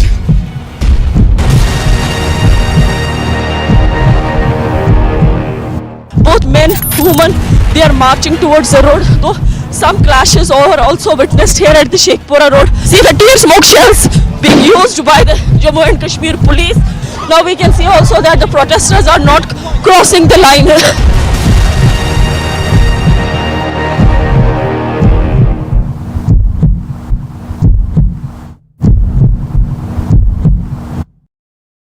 Mr. Malia, barrack number 12 jail conditions are ready according to Team India. Is that not fine according to the jail conditions? Mr. Malia, why are the questions bothering you when I'm not getting a single answer? Just answer one question, sir.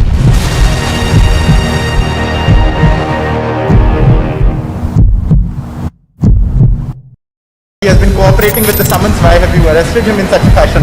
He has been interrogated for over 100 hours, sir. First to get out of this. If you don't First to get out of this. First to get out of this. Get out of this. First to get out of this. First to get out of this. First to get out of this. He has cooperated. Get out of this. He has cooperated. Get out of this. He Get has out of been this. cooperating, sir.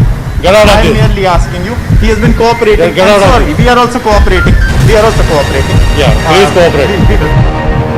That is Christian Michelle. First visuals on your scene. Christian, would you want to speak? Christian, have you turned down the Bruak? Christian, would you give facts to India?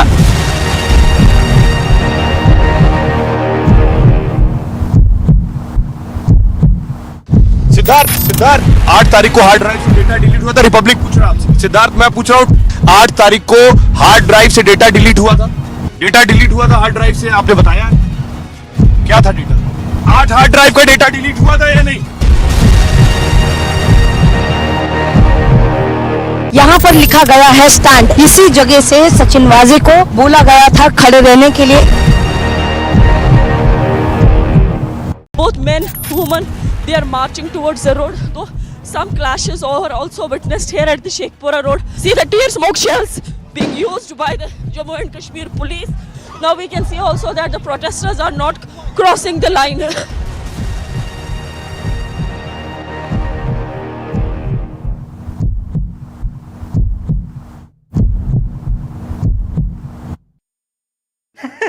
ಏನ್ ತಮಾಷೆ ಮಾಡ್ತಾರಪ್ಪ. ಯಾರು PF ನ ಅಷ್ಟೊಂದು ಕೇಸ್ನ ಹಿಂದಕ್ಕೆ ಪಡೆದು ಅವರೇ ಇವತ್ತು ನಮಗೆ ಭವಿಷ್ಯದ ಗ್ಯಾರಂಟಿ ಕೊಡಕ್ಕೆ ಬಂದವ್ರೆ. ನನ್ನ ಓಟು ಸುಳ್ಳಿನ ಗ್ಯಾರಂಟಿಗಲ್ಲ, ಮೋದಿಜಿಯವರ ಡಬಲ್ ಇಂಜಿನ್ ಸರ್ಕಾರಕ್ಕೆ. ಅವರೇ PFI ನ ಬ್ಯಾನ್ ಮಾಡಿದ್ದು, ನಮ್ಮನ್ನ ಕಾಪಾಡಿದ್ದು, ನಮ್ಮ ಸಂಸ್ಕೃತಿನ ಉಳಿಸಿದ್ದು. ಈ ಬಾರಿಯ ನಿರ್ಧಾರ ಬಹುಮತ ಬಿಜೆಪಿ ಸರ್ಕಾರ, ಕರ್ನಾಟಕದ ಅಭಿವೃದ್ಧಿಯ ಸಾಕಾರ. Amity has been ranked India's #1 not-for-profit private university for 10 years, with top 10 ranked institutions in management, engineering, biotech, law, masscom, telecom, hospitality, fashion and more. Yet another top ranking for Amity University. ಏನ್ ತಮಾಷೆ ಮಾಡ್ತಾರಪ್ಪ. ಯಾರು PF ನ ಅಷ್ಟೊಂದು ಕೇಸ್ನ ಹಿಂದಕ್ಕೆ ಪಡೆದು ಅವರೇ ಇವತ್ತು ನಮಗೆ ಭವಿಷ್ಯದ ಗ್ಯಾರಂಟಿ ಕೊಡಕ್ಕೆ ಬಂದವ್ರೆ. ನನ್ನ ಓಟು ಸುಳ್ಳಿನ ಗ್ಯಾರಂಟಿಗಲ್ಲ, ಮೋದಿಜಿಯವರ ಡಬಲ್ ಇಂಜಿನ್ ಸರ್ಕಾರಕ್ಕೆ. ಅವರೇ PFI ನ ಬ್ಯಾನ್ ಮಾಡಿದ್ದು, ನಮ್ಮನ್ನ ಕಾಪಾಡಿದ್ದು, ನಮ್ಮ ಸಂಸ್ಕೃತಿನ ಉಳಿಸಿದ್ದು. ಈ ಬಾರಿಯ ನಿರ್ಧಾರ ಬಹುಮತ ಬಿಜೆಪಿ ಸರ್ಕಾರ, ಕರ್ನಾಟಕದ ಅಭಿವೃದ್ಧಿಯ ಸಾಕಾರ.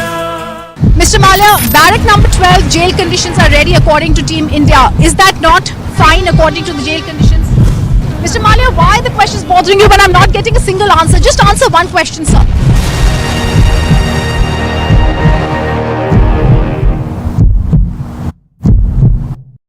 He has been cooperating with the summons. Why have you arrested him in such a fashion? He has been interrogated for over 100 hours, sir. First to go, get out of this. If you don't First to get out of this. First to get out of this. Get out of this. First to get out of this. First to get out of this. First to get out of this. He has cooperated. Get out of this. He has cooperated. Get out of this. He Get has out of been this. cooperating, sir. Get out of I am this. merely asking you.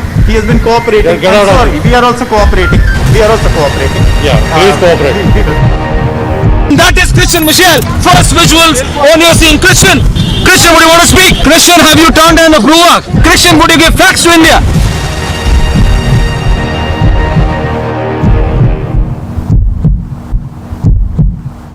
Siddharth 8 तारीख को hard drive से data delete हुआ था, Republic पूछ रहा आपसे। सिद्धार्थ मैं पूछ रहा हूँ 8 तारीख को हार्ड ड्राइव से डेटा डिलीट हुआ था, हार्ड ड्राइव से, आपने बताया क्या था डेटा? 8 हार्ड ड्राइव का डेटा डिलीट हुआ था या नहीं? यहाँ पर लिखा गया है स्टैंड। इसी जगह से सचिन वाजे को बोला गया था खड़े रहने के लिए।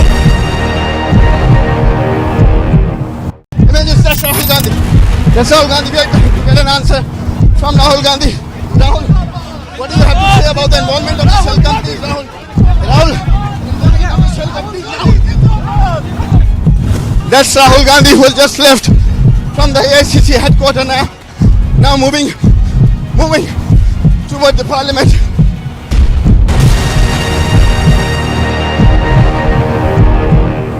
Both men, women, they are marching towards the road. So some clashes are also witnessed here at the Sheikhpura road. See the tear smoke shells being used by the Jammu and Kashmir police. Now we can see also that the protesters are not crossing the line.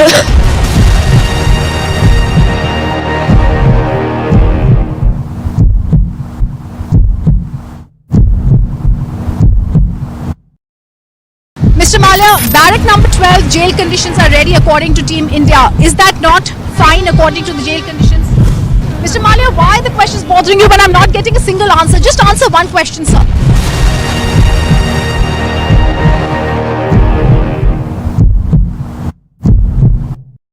He has been been cooperating with the summons. Why have you arrested him in such fashion? He has been interrogated for over 100 hours, sir. First to get out of this. If you don't First to get out of this. First to get out of this. Get out of this. First to get out of this. First to get out of this. First to get out of this. He has cooperated. Get out of this. He has cooperated. Get out of this. He has Get out been of this. cooperating, sir. Get out of I am this. merely asking you. He has been cooperating. Get out of Sorry, this. we are also cooperating. We are also been cooperating with the summons. Why have you arrested him in such a fashion? He has been interrogated for over 100 hours, sir. First to get out of this. If you don't First to get out of this. First to get out of this. Get out of this. First to get out of this. First to get out of this. First to get out of this. He has cooperated. Get out of this. He has cooperated. Get out of this. He Get has out been of this. cooperating, sir. Get out of I am this. merely asking you. He has been cooperating. Get I'm out of sorry, we are also cooperating. We are also cooperating. Yeah, please cooperate. ಏನು ತಮಾಷೆ ಮಾಡ್ತಾರಪ್ಪ. ಯಾರು P F ನ ಅಷ್ಟೊಂದು ಕೇಸ್ನ ಹಿಂದಕ್ಕೆ ಪಡೆದು ಅವರೇ ಇವತ್ತು ನಮಗೆ ಭವಿಷ್ಯದ ಗ್ಯಾರಂಟಿ ಕೊಡಕ್ಕೆ ಬಂದವ್ರೆ. ನನ್ನ ಓಟು ಸುಳ್ಳಿನ ಗ್ಯಾರಂಟಿಗಲ್ಲ, ಮೋದಿಜಿಯವರ ಡಬಲ್ ಇಂಜಿನ್ ಸರ್ಕಾರಕ್ಕೆ. ಅವರೇ ಪಿ ಎಫ್ ಐನ ಬ್ಯಾನ್ ಮಾಡಿದ್ದು, ನಮ್ಮನ್ನ ಕಾಪಾಡಿದ್ದು, ನಮ್ಮ ಸಂಸ್ಕೃತಿನ ಉಳಿಸಿದ್ದು. ಈ ಬಾರಿಯ ನಿರ್ಧಾರ ಬಹುಮತ ಬಿಜೆಪಿ ಸರ್ಕಾರ. ಕರ್ನಾಟಕದ ಅಭಿವೃದ್ಧಿಯ ಸಾಕಾರ. ಗ್ಯಾರಂಟಿ ಏನ್ ಗ್ಯಾರಂಟಿ? ಏನ್ ತಮಾಷೆ ಮಾಡ್ತಾರಪ್ಪ. 60 ವರ್ಷ ಕರ್ನಾಟಕನ ನೆಟ್ ಅಭಿವೃದ್ಧಿ ಮಾಡಿದಿದ್ರೆ ಇವತ್ತು ಗ್ಯಾರಂಟಿ ಕೊಡ್ಬೇಕಾಗಿರ್ಲಿಲ್ಲ. ನನ್ನ ಓಟು ಸುಳ್ಳಿನ ಗ್ಯಾರಂಟಿಗಲ್ಲ, metro, highway, airport, schools, skill ಸೆಂಟರ್ನ ನೀಡಿದವ್ರಿಗೆ. ನನ್ನ ಓಟು ಡಬಲ್ ಸ್ಪೀಡ್ಗೆ, ಡಬಲ್ ಬೆನಿಫಿಟ್ಸ್ಗೆ, ಮೋದಿಯವರ ಡಬಲ್ ಇಂಜಿನ್ ಸರ್ಕಾರಕ್ಕೆ. ಈ ಬಾರಿಯ ನಿರ್ಧಾರ ಬಹುಮತ ಬಿಜೆಪಿ ಸರ್ಕಾರ. ಕರ್ನಾಟಕದ ಅಭಿವೃದ್ಧಿಯ ಸಾಕಾರ. Rahul Gandhi. Yes, Rahul Gandhi, we are trying to get an answer from Rahul Gandhi. Rahul, what do you have to say about the involvement of the shell companies, Rahul? Rahul, that's Rahul Gandhi who has just left from the AICC headquarters now moving toward the parliament.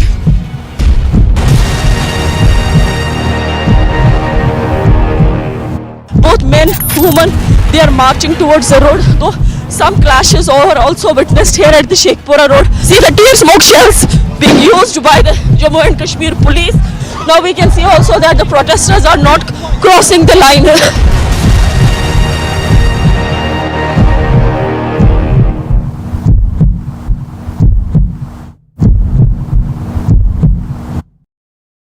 Mr. Malia, barrack number 12 jail conditions are ready according to Team India. Is that not fine according to the jail conditions?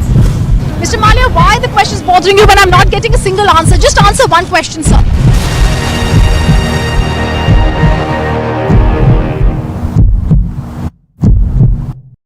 He has been cooperating with the summons. Why have you arrested him in such a fashion? He has been interrogated for over 100 hours, sir. First to get out of this. If you don't First to get out of this. First to get out of this. Get out of this. First to get out of this. First to get out of this. First to get out of this. He has cooperated. Get out of this. He has cooperated. Get out of this. He has Get out been of this. cooperating, sir. Get out of I am this. merely asking you. He has been cooperating. Get out I'm of sorry, we are also cooperating. We are also cooperating. Yeah, please cooperate. That is Christian Michelle. First visuals on your scene. Christian, would you want to speak? Christian, have you turned in a brewer? Christian, would you give facts to India?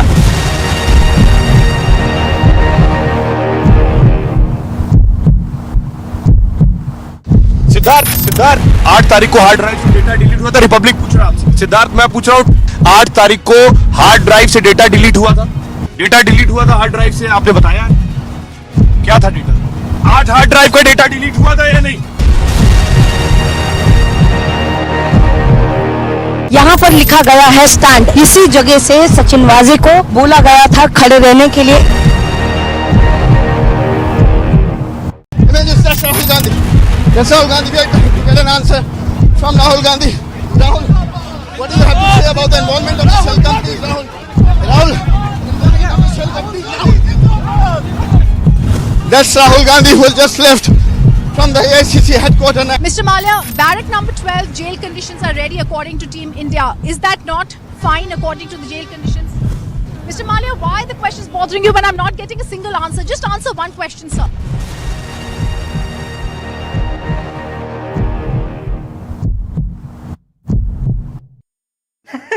ಏನು ತಮಾಷೆ ಮಾಡ್ತಾರಪ್ಪ.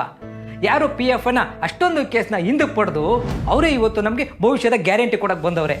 ನನ್ನ vote ಸುಳ್ಳಿನ ಗ್ಯಾರಂಟಿಗಲ್ಲ, ಮೋದಿಜಿಯವರ double engine ಸರ್ಕಾರಕ್ಕೆ. ಅವರೇ PFIನ ban ಮಾಡಿದ್ದು, ನಮ್ಮನ್ನ ಕಾಪಾಡಿದ್ದು, ನಮ್ಮ ಸಂಸ್ಕೃತಿನ ಉಳಿಸಿದ್ದು. ಈ ಬಾರಿಯ ನಿರ್ಧಾರ ಬಹುಮತ ಬಿಜೆಪಿ ಸರ್ಕಾರ. ಕರ್ನಾಟಕದ ಅಭಿವೃದ್ಧಿಯ ಸಾಕಾರ. That is Christian Michelle. First visuals on your scene. Christian, would you want to speak? Christian, have you turned down the Bruak? Christian, would you give facts to India?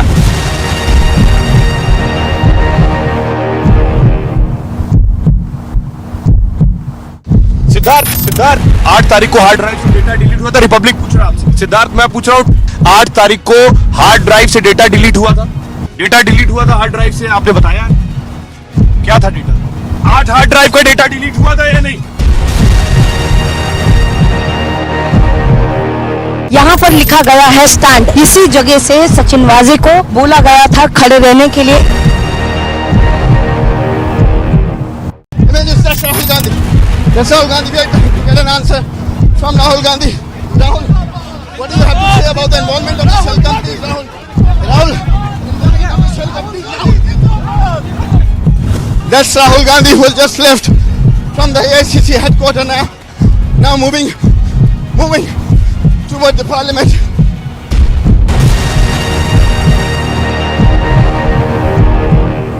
Both men, women, they are marching towards the road. Though some clashes are also witnessed here at the Sheikhpura road. See the tear smoke shells being used by the Jammu and Kashmir police. Now we can see also that the protesters are not crossing the line.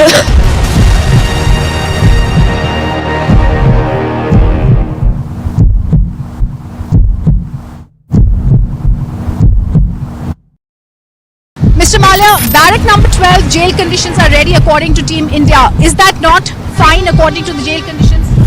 Mr. Malia, why are the questions bothering you when I'm not getting a single answer? Just answer one question, sir.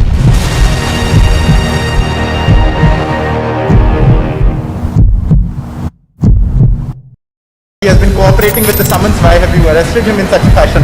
He has been interrogated for over 100 hours, sir. First to get out of this. If you don't First to get out of this. First to get out of this. Get out of this. First to get out of this. First to get out of this. First to get out of this. He has cooperated. Get out of this. He has cooperated. Get out of this. He Get has out of been this. cooperating, sir.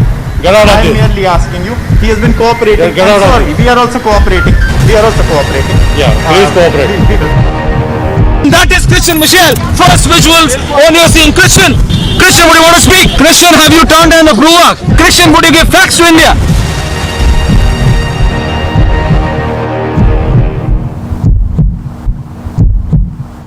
Siddharth 8 तारीख को hard drive से data delete हुआ था. Republic पूछ रहा आपसे. सिद्धार्थ मैं पूछ रहा हूँ 8 तारीख को हार्ड ड्राइव से डेटा डिलीट हुआ था. डेटा डिलीट हुआ था हार्ड ड्राइव से, आपने बताया क्या था डेटा? 8 हार्ड ड्राइव का डेटा डिलीट हुआ था या नहीं? यहाँ पर लिखा गया है स्टैंड. इसी जगह से सचिन वाजे को बोला गया था खड़े रहने के लिए. Rahul Gandhi. Yes, Rahul Gandhi, we are trying to get an answer from Rahul Gandhi. Rahul, what do you have to say about the involvement of the shell companies, Rahul? That's Rahul Gandhi who has just...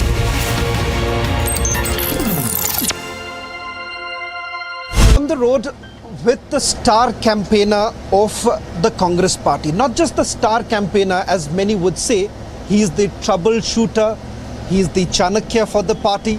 And the fact of the matter is that if the Congress party, which was largely seen as beleaguered, has suddenly revived in the state of Karnataka, it's because of the issues that they have raised. Joining me right now is Karnataka President of the Congress Party, DK Shivakumar. Thank you very much for speaking to Republic TV. Let me straight away begin by asking you, 1989, sir, thereafter there has been no looking back for you. You were referred as the giant killer at that point in time, and I was seeing your rallies. You do not take on your opponents. You've not named HD Devigowda. You don't take on BS Yediyurappa. You don't believe in, you're not taking any names. What is the reason why for someone who's never seen back, never has thought about how strong the opponent has been? See, we are in public life. What is the point in taking their names? They have seen the administration of Yediyurappa, Janata Dal, BJP and all. People have tasted their power. We should always be on a positive note, what we can deliver.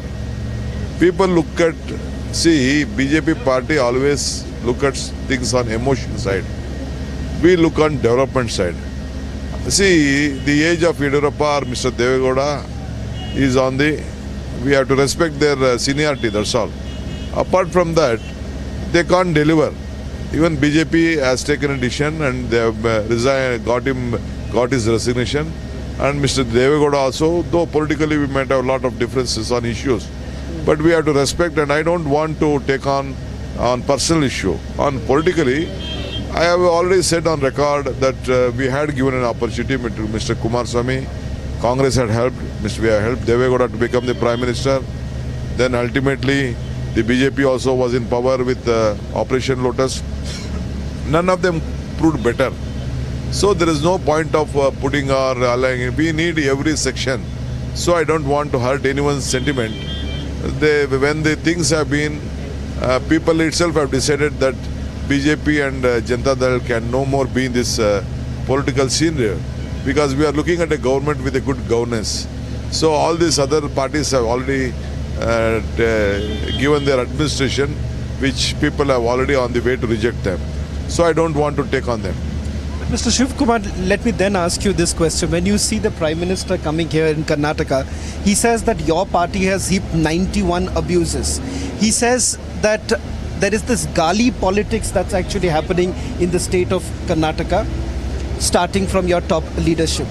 You do not say a single word in any of your rallies, but why is it that the Congress party, your other leaders, are indulging in what many would say that you are handing out a platter to the Bharatiya Janata Party by indulging in this gali politics? See, I am shocked to hear the statement of Honorable Prime Minister telling that 91 times he has been abused. It is not the point to be discussed here. Here there is a double engine government. BJP is here in the central. They are telling that double engine government can deliver a lot of things. Prime Minister should be very confident to convince the people of Karnataka and his party men what he has done, whether he has done 100 works, 200 works, 300 works, 10 work, 1 work, which has created in history. Instead of speaking on development, he is telling what Congress or some ex-party has abused to try him. Can we go on speaking on the abuse what he made to the Sonia Gandhi, what he made to Rahul Gandhi, what he made to Priyanka Gandhi? Every day he is not sleeping without forgetting Gandhi family. So I think for his stature, he should not think of abuse a word which has been abused. He should try to convince us then what development he has done, what double engine has contributed to the state of Karnataka. That is more important in this election. People are looking at filling the stomachs, not any abusement. But as an astute leader, someone who's been in public life for a very long time, would you then say that leaders from both parties, be it the Bharatiya Janata Party or for the Congress Party, they should refrain from this negative politics of abusing each other, because that does not really find any resonance among the public? But public does not want to hear negative politics. No, I don't believe in it. That is why I don't use it. No commenting on it. See, the situation has changed. People are more educative. They will look what they get. What they get is important. All this abusement and all will never work out here. It will be a talking point and some media, for news for a media for time being. Apart from that, it will not help anyone. Let's dive into some of the issues that you have raised in your rallies. You specifically are targeting this particular government, saying this is a 40% Sarkara. The Bharatiya Janata Party, on the other hand, says that if the Congress Party has so much of proof, why not go to the Lokayukta? Why not raise that entire issue before the public? Or even knock the doors of the Supreme Court or any other court? Why not take it there? I think I am very shocked that a sensible channel like Republic TV doesn't know the history. This 40% Sarkar has been instigated by the government itself. The minister themselves with the cabinet, MLCs, MLA, former ministers, all of them have said that this government is collecting money And even Swamiji has also said that for the mutts which has been given grant, they had to pay 30% commission. And one Mr. Kempanna, the president of the Contractor Association president, said 2.5 lakh contractors, official contractor register are there. He wrote to the Prime Minister, he met the Chief Minister, he said, but no action was being taken. Ultimately, the Lokayukta also, CM was asking for a proof. Ultimately, Lokayukta gave a proof that when an MLA, a sitting MLA, his son, both of them, being a chairman, collecting money, 8 crores in his house. What more you want? They were asking for an evidence. See, Karnataka has become the corruption capital of this country.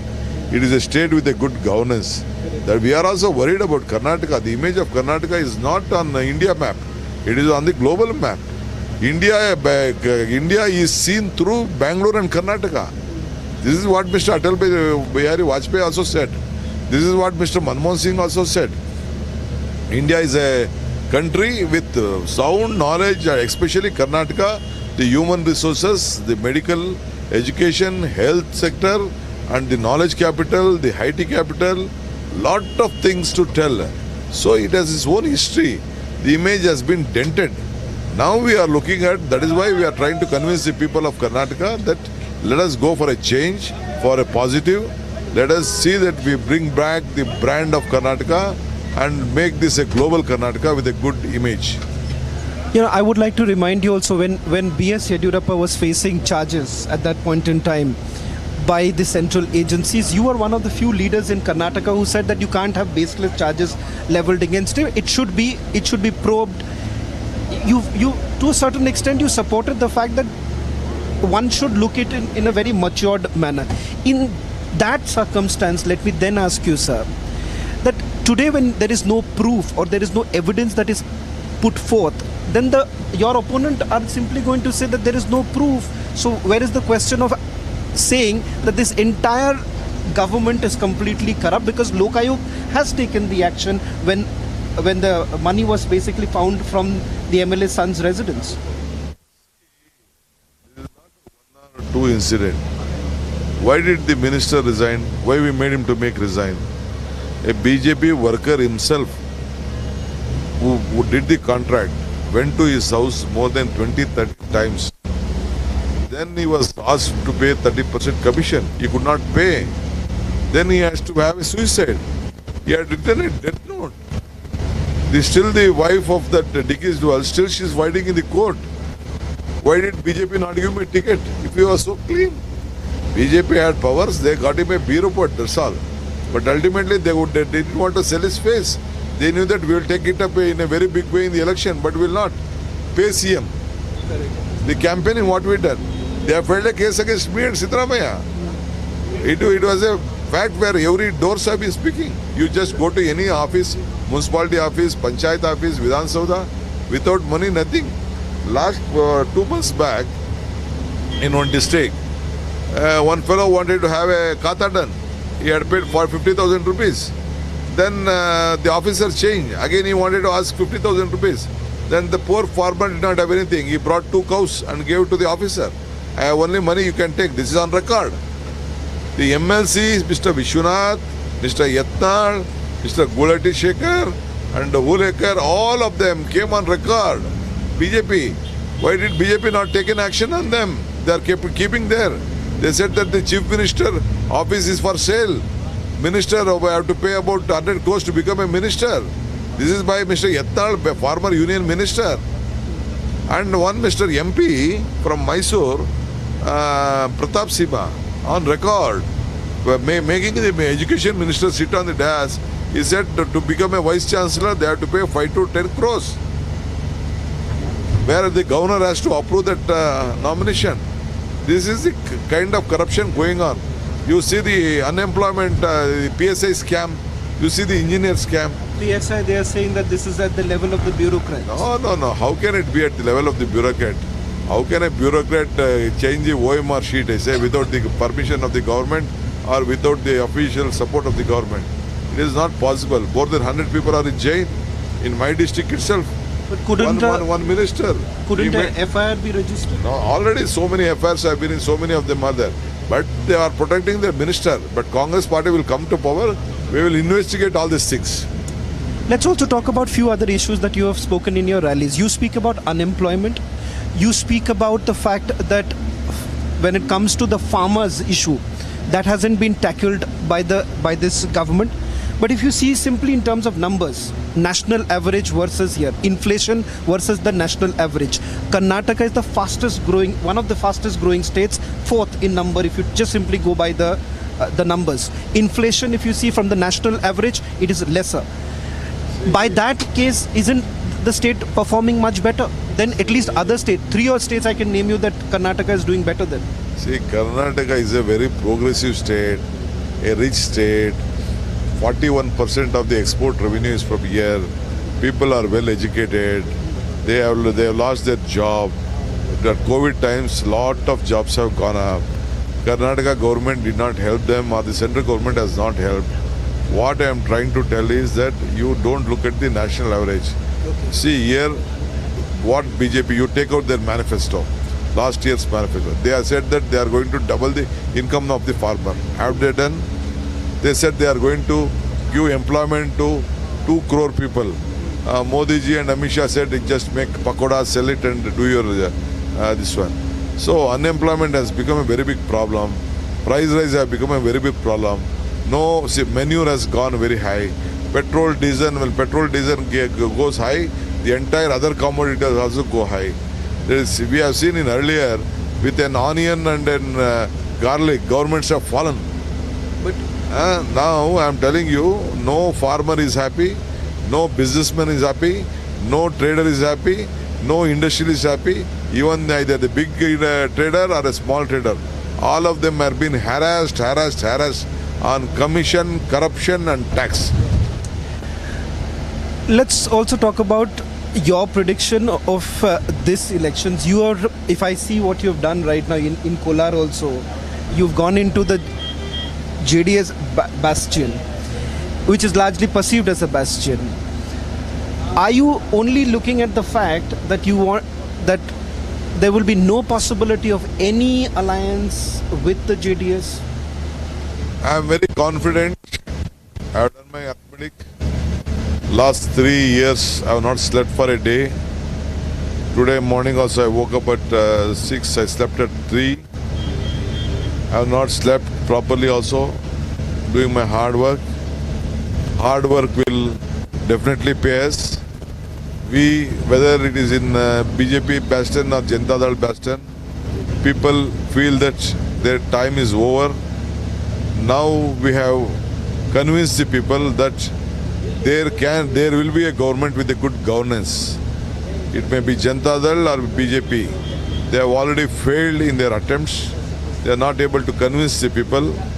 Even all sections of the society are frustrated. Now people wanted a change for a better Karnataka, for a progressive Karnataka and for a strong leadership in Karnataka. You are completely ruling out the possibility of any talks? No, I don't think it is, no situation will arise of any talks with anyone. But if it comes, then it will not happen. I'm telling you, I'm not so immature. I've been a well-experienced politician. I know the pulse of these people of the state. No, such situation will not arise. You will let us meet on 13th. You please be in Bangalore only. We'll meet on 13th. Sure. Let's now take it a little forward in terms of few other issues that have basically come up. You've released the manifesto. You have the manifesto with you. One particular issue that has now drawn a lot of attention is equating the Bajrang Dal to the Popular Front of India. And Mr. Shivakumar, if I can further elaborate, the Popular Front of India's that has been banned, it has been upheld by a tribunal.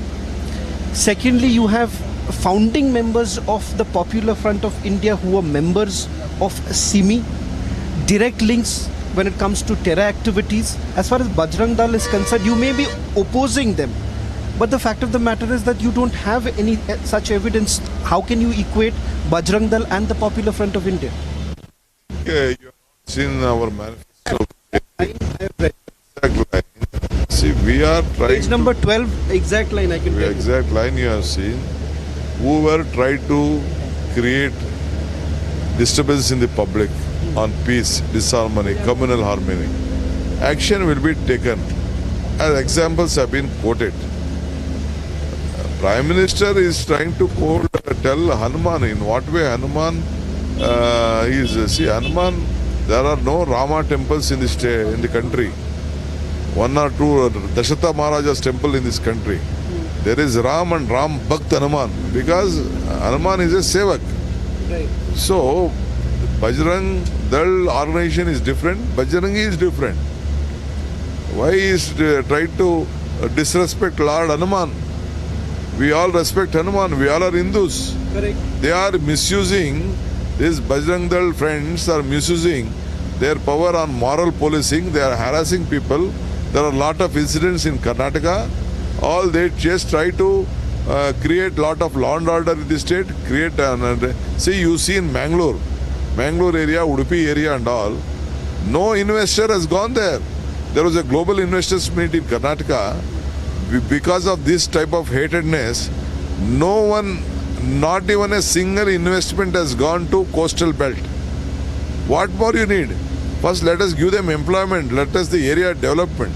People are going to Dubai, Saudi, Bangalore, Mumbai. They are just going away because of unemployment. Because of this type of young boys who have been misled by these activists.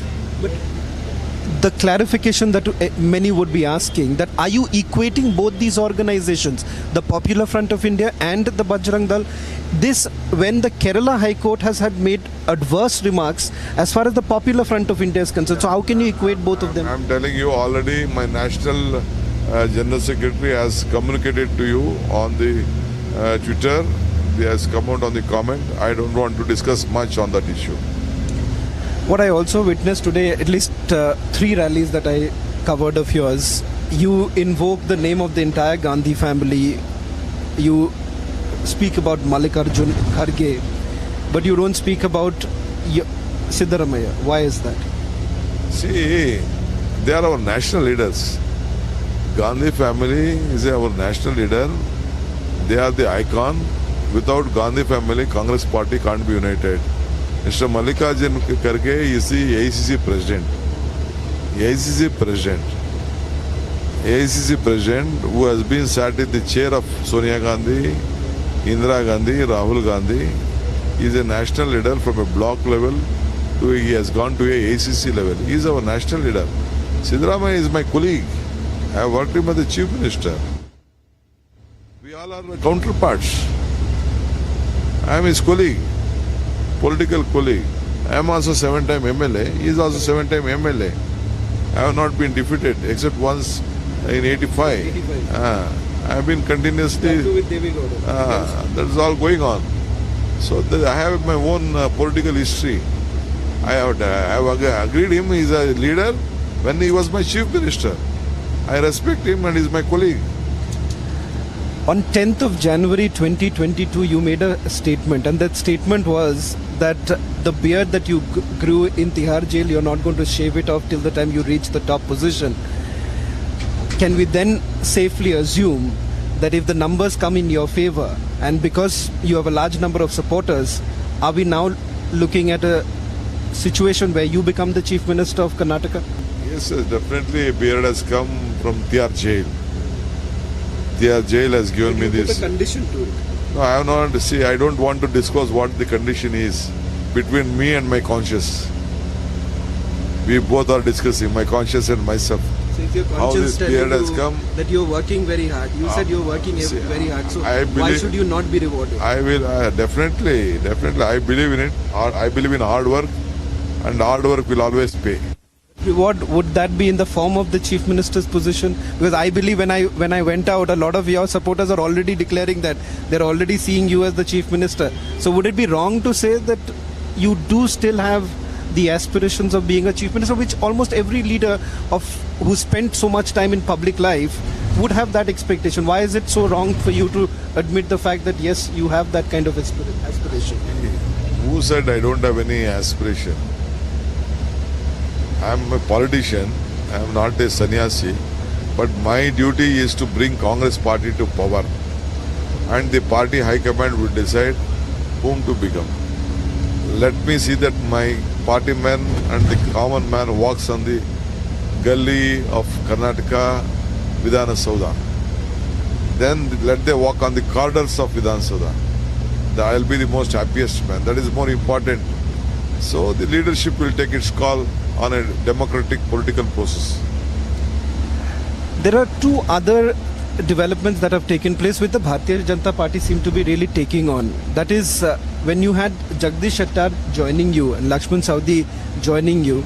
Many raised this question, Mr. Shivakumar, that we are talking about Jagdish Shettar, who was known to be a hardcore RSS person, grew up from the RSS ranks.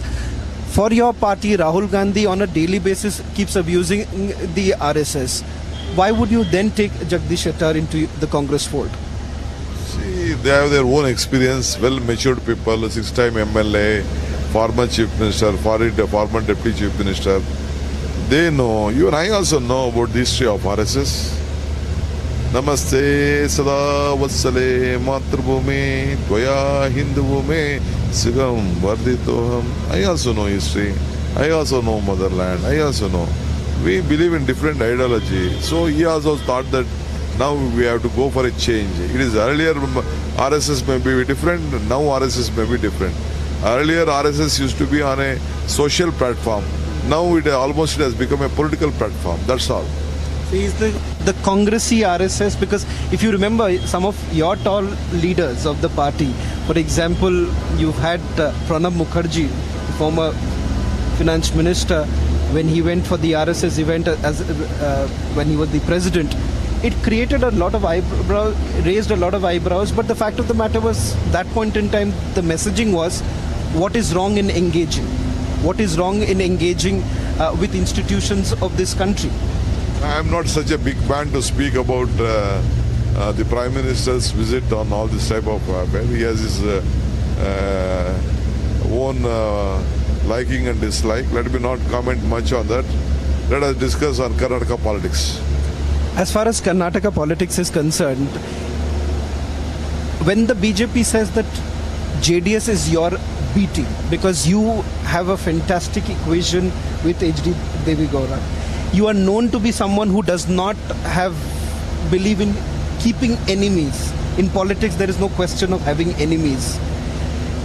What would you then say? That if a situation comes up, you will still open up the fold with and stitch at least an alliance? No, politically we have differences with all parties here, including Janata Dal or BJP. No question of B team or A team. Let anyone con any team. We are only one team, that is the Congress team. No such situation will rise again in Karnataka politics. People are well matured. They will give an absolute strength, absolute power to the Congress party, and the entire state is looking for a change, for a betterment of Karnataka, for a growth of Karnataka. That is what we are also looking at. But when you talk about, in your manifesto, about quota politics, as far as reservations are concerned, you talk about all minorities, not one. You're not talking about just the Muslims, you're talking about the Jains, the Christians, etc.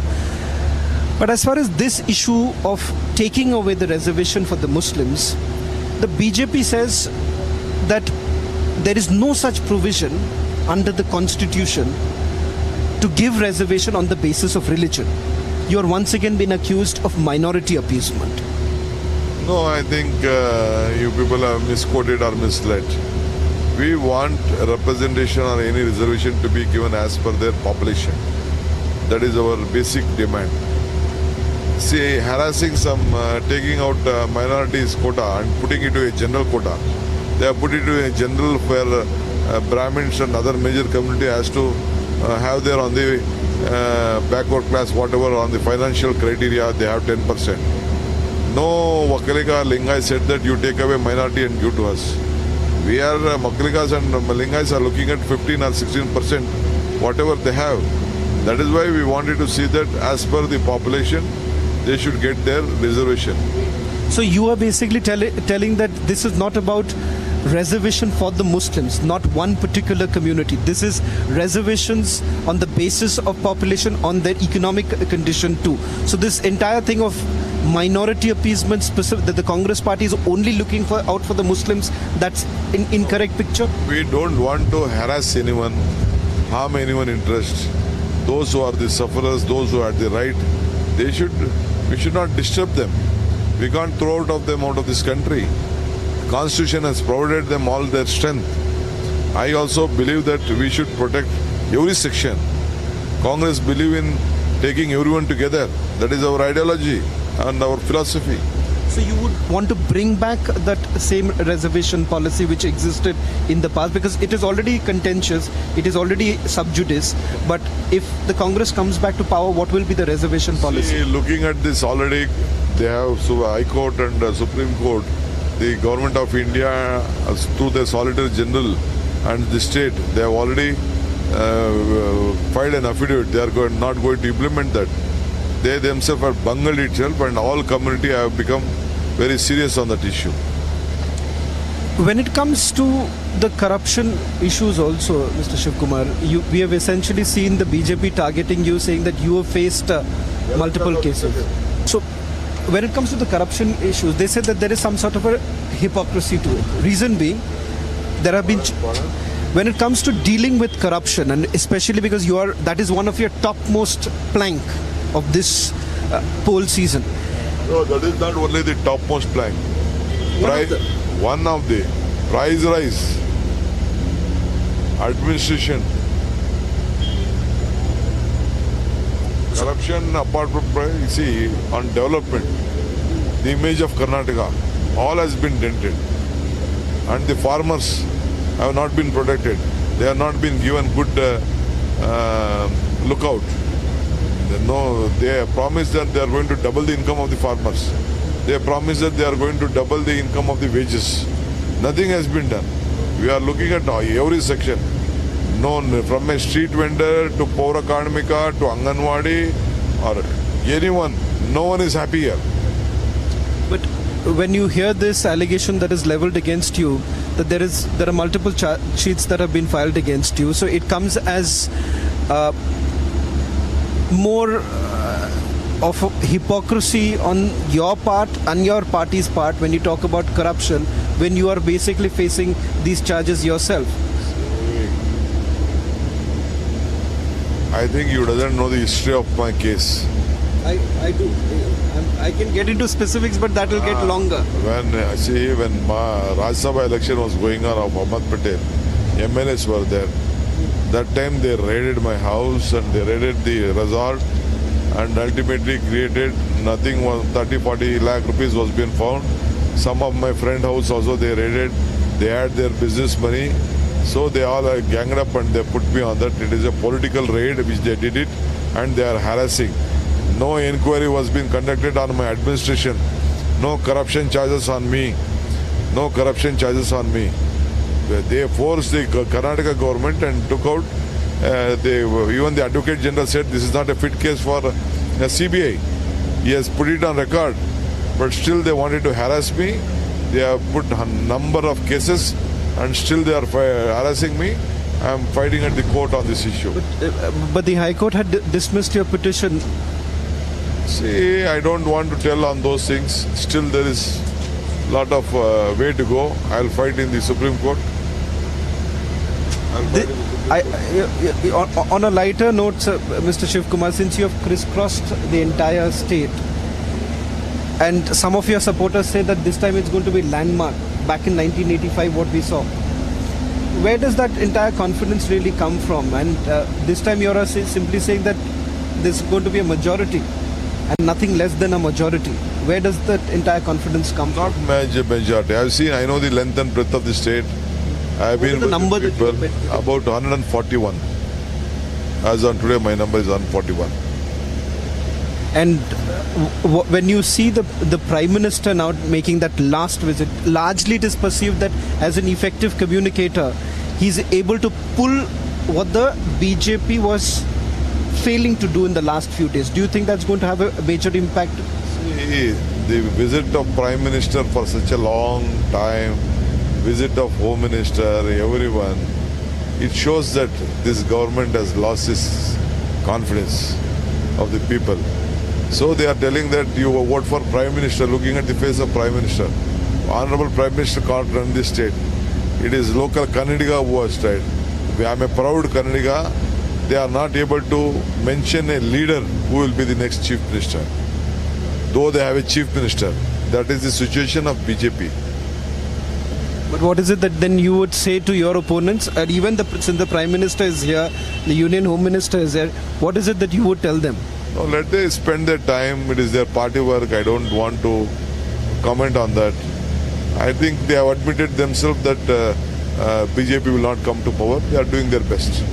Well, thank you very much, Mr. Shivakumar, for speaking to Republic TV. And we are hoping, as you said in this interview, if you are coming to power, you are speaking to us once again on the 13th, hoping that will be your first interview, laying out what is going to be the future of your state. Thank you very much for speaking to Republic. Thank you. Thank you.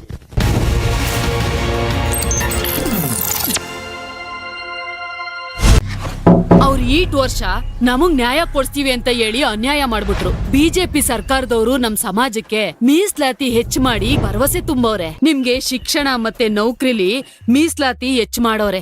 ಅವ್ರು ಹೇಳ್ತಿದ್ರಲ್ಲ, ಅಧಿಕಾರಕ್ಕೆ ಬಂದ್ರೆ ಕೊಟ್ಟಿರೋದ್ನೆಲ್ಲ ಕಿತ್ಕೊಂಡ್ಬಿಡ್ತೀವಿ ಅಂತ. ಅವ್ರ ಹೆಂಗ್ ಅಧಿಕಾರಕ್ಕೆ ಬಂದ್ಬಿಟ್ಟಾರು? ನಾವೆಲ್ರೂ ಹೋಗಿ ಮೋದಿ ಅವ್ರಿಗೆ vote ಒತ್ತುವ. ಈ ಬಾರಿಯ ನಿರ್ಧಾರ ಬಹುಮತ ಬಿಜೆಪಿ ಸರ್ಕಾರ. ಅಭಿವೃದ್ಧಿಯ ಸಾಕಾರ. Amity has been ranked India's #1 not-for-profit private university for 10 years, with top 10 ranked institutions in management, engineering, biotech, law, masscom, telecom, hospitality, fashion and more. Yet another top ranking for Amity University. ಗ್ಯಾರಂಟಿನಾ? Guarantee ಅವ್ರ ಅಧಿಕಾರದಲ್ಲಿದ್ದಾಗ ಡೆಲ್ಲಿಯಿಂದ ₹100 ಬಂದ್ರೆ ಅದ್ರಲ್ಲಿ ₹85 ಲೂಟಿ ಮಾಡ್ತಾ ಇದ್ರು. ಯಾರು PF ನ ಅಷ್ಟೊಂದು ಕೇಸ್ನ ಹಿಂದಕ್ಕೆ ಪಡೆದು ನಮ್ ಸಮಾಜನ ಒಡೆದು ಸಾಮಾಜಿಕ ನ್ಯಾಯ ಕೊಟ್ವಿ ಅಂದವರು ನಮ್ಮ ಹತ್ರನ ಓಟ್ ಕೇಳಕ್ ಬಂದಿದ್ದಾರೆ. ನನ್ನ ಓಟು ಸುಳ್ಳಿನ ಗ್ಯಾರಂಟಿಗಲ್ಲ, metro, highway, airport, schools, skill centre ನ ನೀಡಿದವ್ರಿಗೆ. ನನ್ನ ಓಟು ನನ್ನ ಓಟು ಮೋದಿ ಅವರ ಡಬಲ್ ಇಂಜಿನ್ ಸರ್ಕಾರ. ಈ ಬಾರಿಯ ನಿರ್ಧಾರ ಬಹುಮತ ಬಿಜೆಪಿ ಸರ್ಕಾರ. ಅಭಿವೃದ್ಧಿಯ ಸಾಕಾರ. Mr. Malia, barrack number 12 jail conditions are ready according to Team India. Is that not fine according to the jail conditions? Mr. Malia, why are the questions bothering you when I'm not getting a single answer? Just answer one question, sir.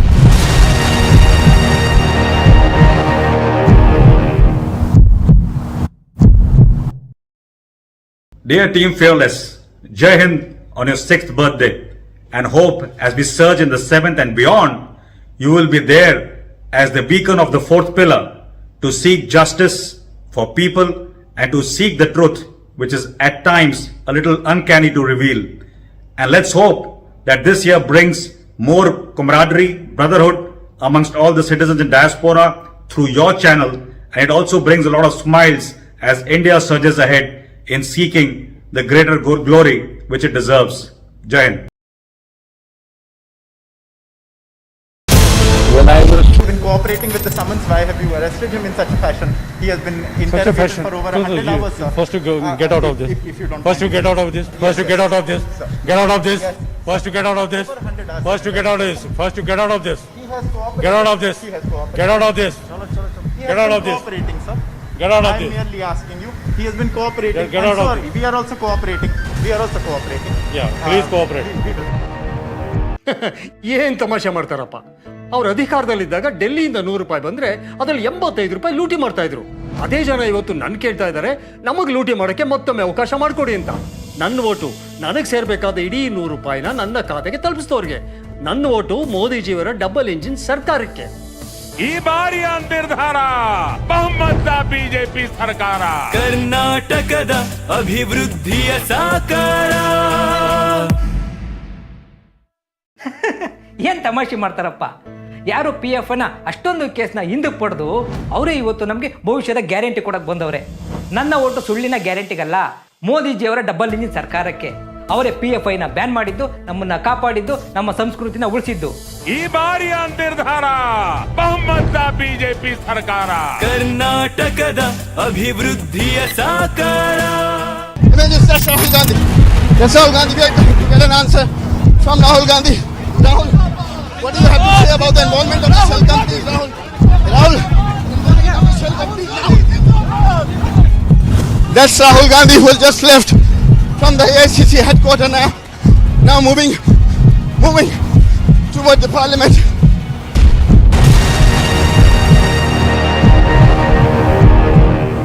Both men, women, they are marching towards the road. Though some clashes are also witnessed here at the Sheikhpura road. See the tear smoke shells being used by the Jammu and Kashmir police. Now we can see also that the protesters are not crossing the line.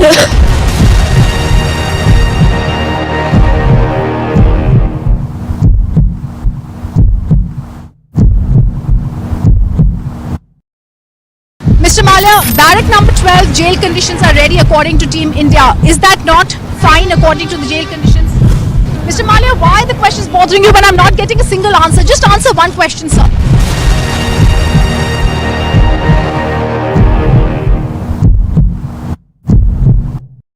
He has been cooperating with the summons. Why have you arrested him in such a fashion? He has been interrogated for over 100 hours, sir. First to get out of this. If you don't First to get out of this. First to get out of this. Get out of this. First to get out of this. First to get out of this. First to get out of this. He has cooperated. Get out of this. He has cooperated. Get out of this. He Get out has of been this. cooperating, sir. Get out of I'm this. merely asking you.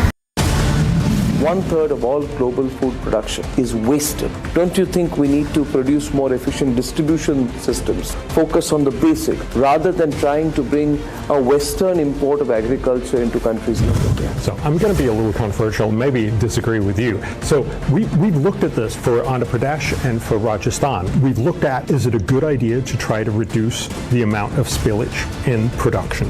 And you're absolutely right. A quarter to a third of all production is lost out in the field and in the production chain.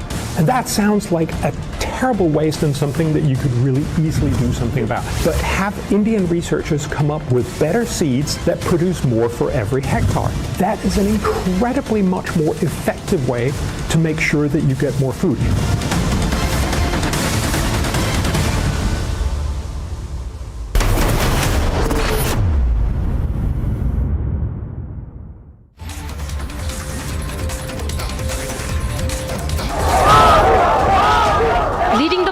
Campaign in Karnataka, Prime Minister Narendra Modi held roadshow in Bengaluru.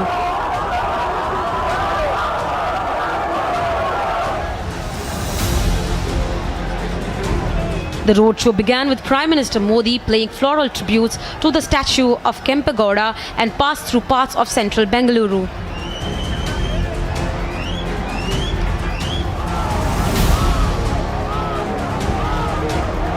The roadshow from Kempegowda statue at New Tipasandra Road to Trinity Circle covered key assembly segments.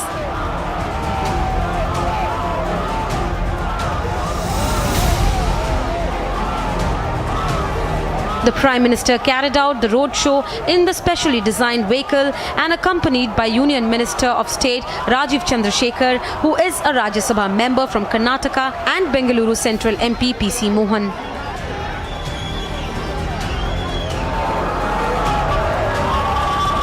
Massive arrangements were made along the stretch to ensure that the road show goes on smoothly, as tens and thousands of people gathered along the roadside to get a glimpse of the Prime Minister.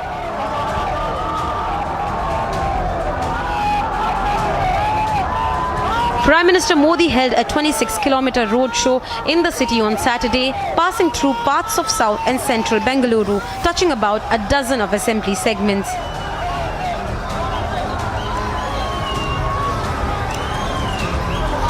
The roadshow, earlier scheduled to be held for 8 hours on Saturday alone, was split into 2 parts on Saturday and Sunday to avoid inconvenience to general public.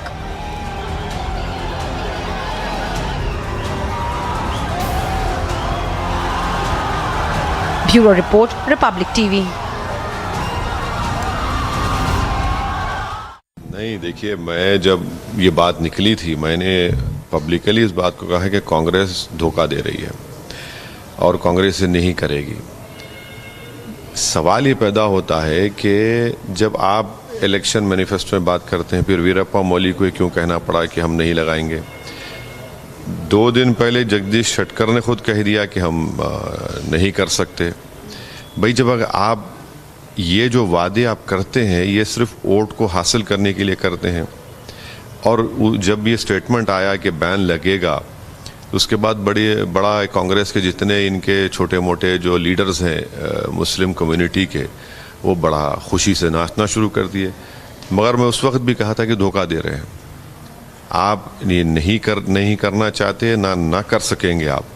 तो ये एक जुमला था चुनाव में vote हासिल करने के लिए, मगर जब देख लिए कि ये इनके लिए पॉलिटिकली नुकसानदेह हो रहा है तो फ़ौरन पीछे हट गए।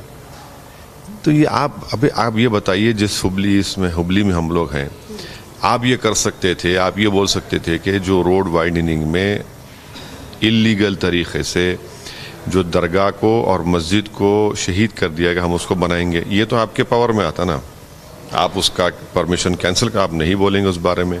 आप ये बोल सकते थे कि जो यहाँ हुबली में 158 बच्चों को यूएपीए कानून तहत बीजेपी ने लगाकर उनको 14 महीने जेल में डाल दिया, हम उनके बारे में देखेंगे। आप डेवलपमेंट पे बात कर सकते थे, मगर उसका ऑपोजिट ये देखते हैं कि डीके शिव कुमार जो प्रदेश अध्यक्ष हैं कांग्रेस के, वो कहते हैं कि अगर हम सत्ता उनको मिलेगी तो हम और मंदिर बनाएंगे। ये क्यों? आप स्कूल बनाने की बात क्यों नहीं करते? आप ये क्यों नहीं कहते कि मुस्लिम माइनॉरिटी हो या कोई भी माइनॉरिटी हो उनका भी हम ये करेंगे? तो ये जो कंपटीशन चल रहा है कि सबसे बड़ा हिंदुत्व का लीडर कौन है, वो कांग्रेस और बीजेपी में चल रहा है। तो आइडियोलॉजी पर कोई लड़ाई नहीं हो रही है, सिर्फ हिंदुत्व के ऊपर लड़ाई हो रही है।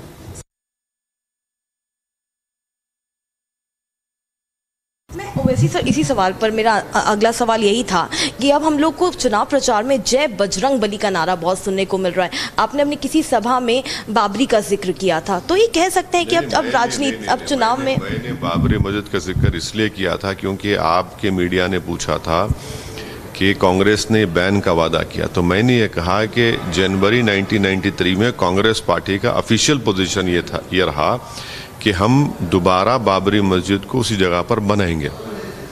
मैंने पूछा कि क्या हुआ उस वादे का, और जगदीश शेट्टर जो आरएसएस से हैं, आप उनको पार्टी में लेकर सेक्युलर बोलते हैं, ये क्या है तुम्हारा वादा?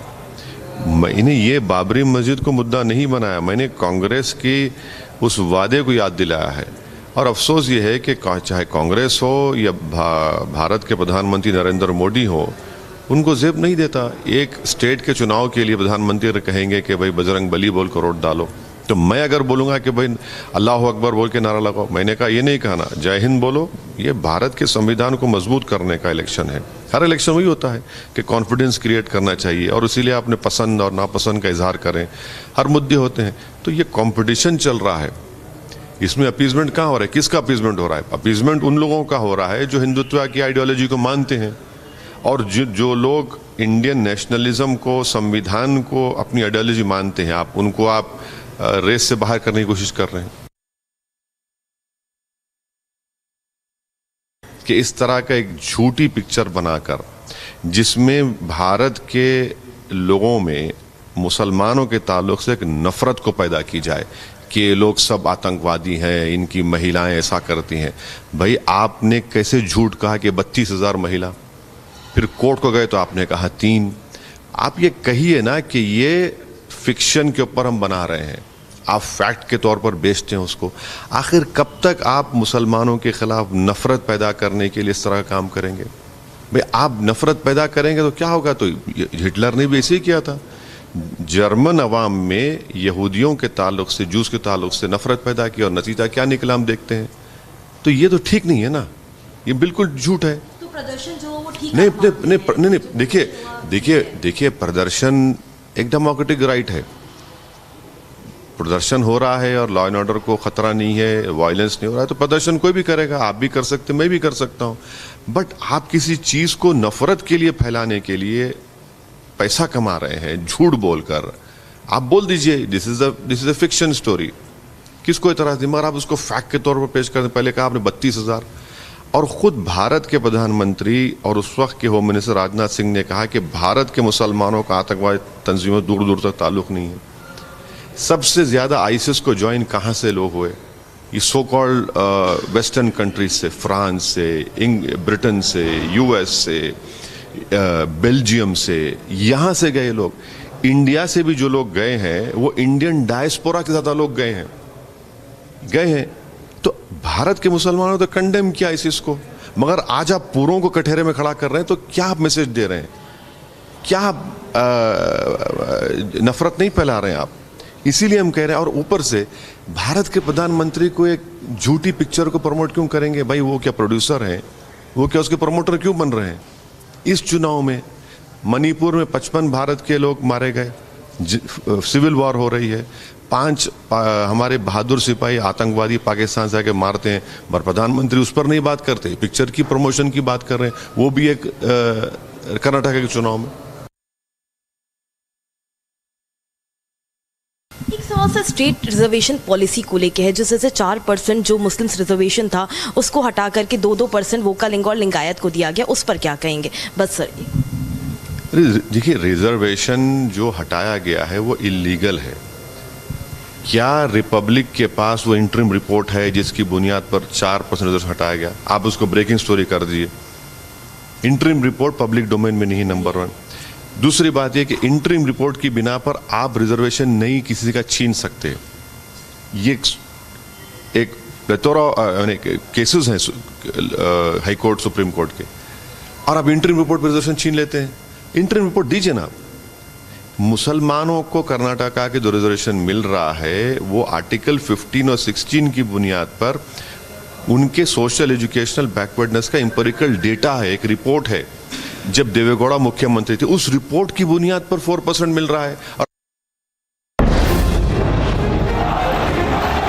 अगर वो मोदी को गाली देते हैं तो मैं तो इसे उपहार मानता हूं। मैं जनता जनार्दन की सेवा में अपने आप को खपाता रहूंगा, दिन रात काम करूंगा, ज्यादा काम करूंगा। आपके आशीर्वाद से सारी गालियां मिट्टी में मिल जाएगी दोस्तों।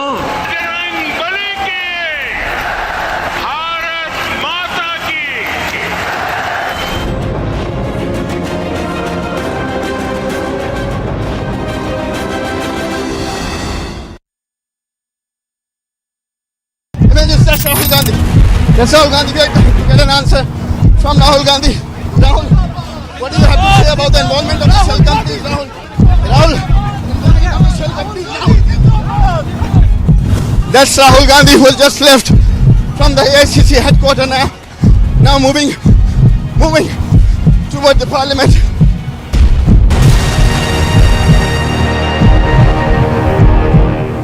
Both men, women, they are marching towards the road. Though some clashes are also witnessed here at the Sheikhpura road. See the tear smoke shells being used by the Jammu and Kashmir police. Now we can see also that the protesters are not crossing the line.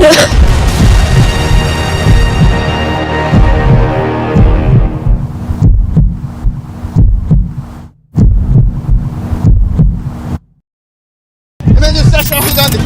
That's Rahul Gandhi. We are trying to get an answer from Rahul Gandhi.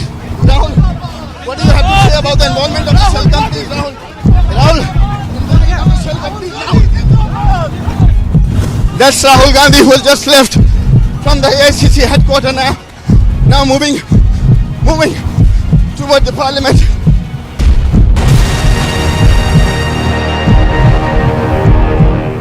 Both men, women, they are marching towards the road. Though some clashes are also witnessed here at the Sheikhpura road. See the tear smoke shells being used by the Jammu and Kashmir police.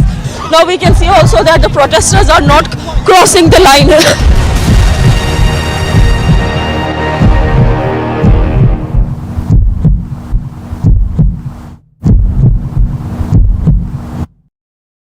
Mr. Malia, barrack number 12 jail conditions are ready according to Team India. Is that not fine according to the jail conditions? Mr. Malia, why are the questions bothering you when I'm not getting a single answer? Just answer one question, sir.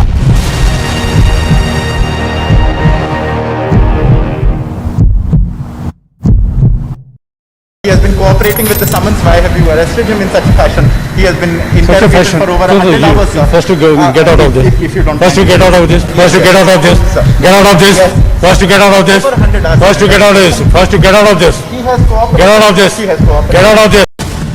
Take the alarmist approach about a rise in global temperature and link everything to that. On the other side says that you are cherry-picking the data. I'm trying to understand here a bigger issue. You talk about the global south. Is the entire global south, as it were, following a Western agenda on climate change, which is going to make us compromise on what our own priorities should be like? I don't think you should believe Greta Thunberg. I mean, after all, she's a teenager. You probably shouldn't believe me because I'm not a climate scientist. You should believe the UN climate panel. This is not about saying that global warming is not a real issue.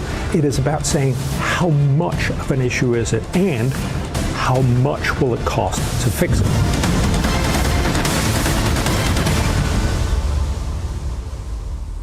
They're going to try and come back once again. Here, sir. Sir, this is the back entry. This is the back entrance of Mr. Chidambaram. Sir, that's Chidambaram has been arrested right now. That's Chidambaram right now. He's been arrested on the screen. That's Mr. Chidambaram. Do you have to say?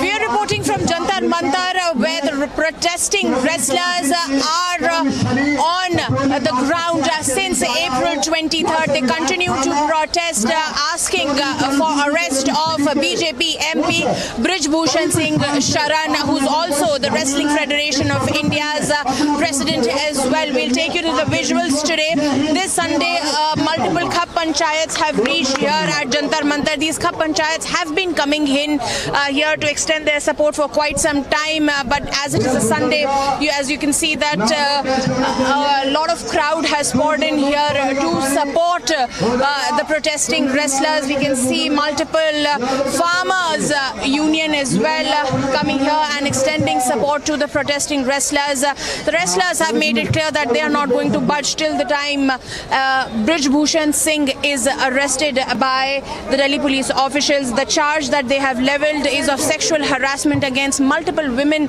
wrestlers, including a minor. That till the time Brij Bhushan Singh is not arrested, the entire future of women in the sport is questionable.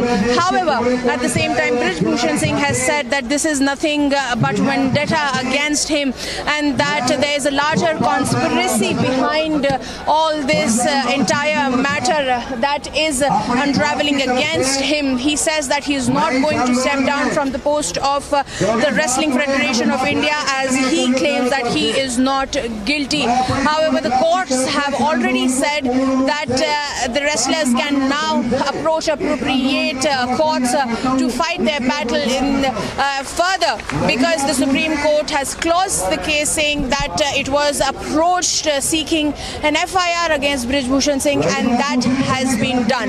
This is Madhurima Mishra with Vijay Ranbir for Republic TV. Both men, women, they are marching towards the road. Though some clashes are also witnessed here at the Sheikhpura road. See the tear smoke shells being used by the Jammu and Kashmir police. Now we can see also that the protesters are not crossing the line.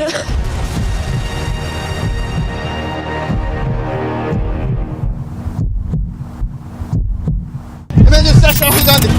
Yes, Rahul Gandhi, we are trying to get an answer from Rahul Gandhi. Rahul, what do you have to say about the involvement of the shell companies, Rahul?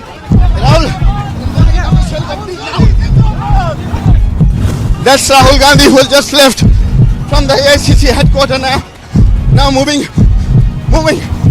toward the parliament.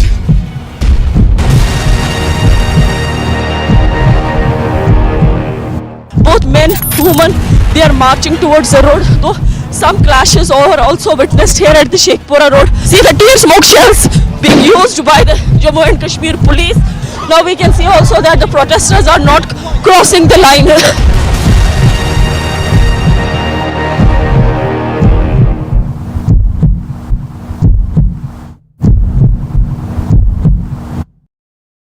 Mr. Malia, barrack number 12, jail conditions are ready according to Team India. Is that not fine according to the jail conditions? Mr. Malia, why the question is bothering you when I'm not getting a single answer? Just answer one question, sir.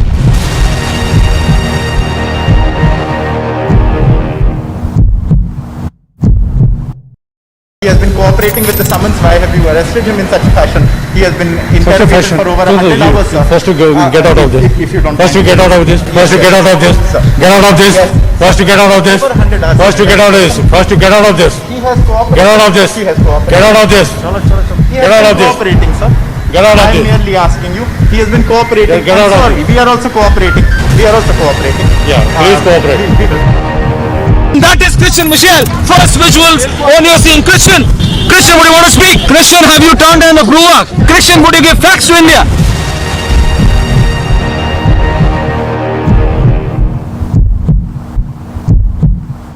Siddharth 8 तारीख को hard drive से data delete हुआ था. Republic पूछ रहा आपसे. सिद्धार्थ मैं पूछ रहा हूँ 8 तारीख को हार्ड ड्राइव से डेटा डिलीट हुआ था. डेटा डिलीट हुआ था हार्ड ड्राइव से, आपने बताया क्या था डेटा? 8 हार्ड ड्राइव का डेटा डिलीट हुआ था या नहीं? यहाँ पर लिखा गया है स्टैंड. इसी जगह से सचिन वाजे को बोला गया था खड़े रहने के लिए. Rahul Gandhi. Yes, Rahul Gandhi, we are trying to get an answer from Rahul Gandhi. Mr. Malia, barrack number 12, jail conditions are ready according to Team India. Is that not fine according to the jail conditions? Mr. Malia, why the question is bothering you when I'm not getting a single answer? Just answer one question, sir.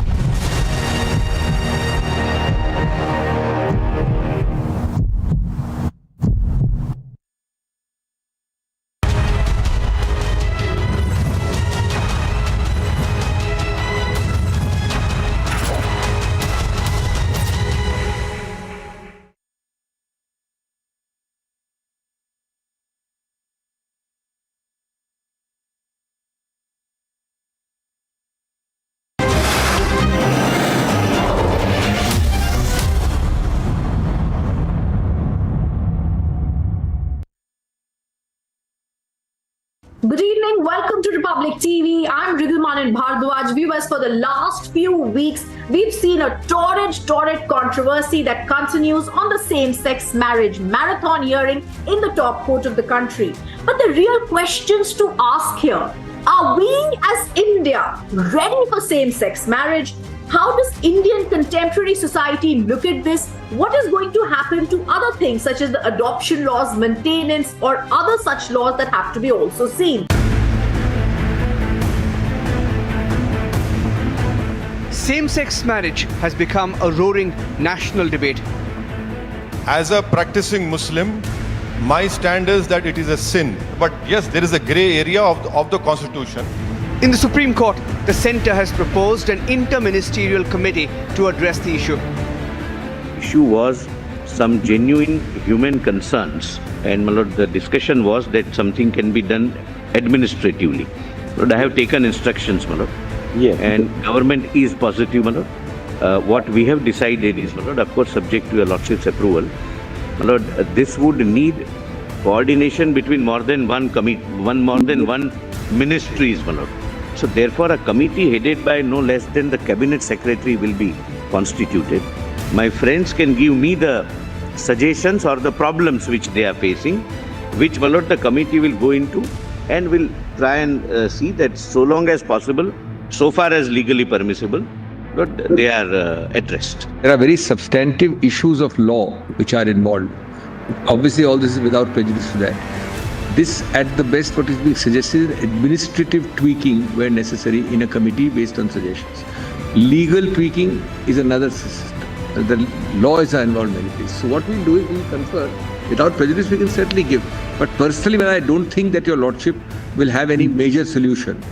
Having seen the gamut of problems and the level at which conceptually and jurisprudentially matter has been argued, I think it is better that your lordship spend so much time to go on to a decision. The Honourable 5-Judge bench found merit in the proposal.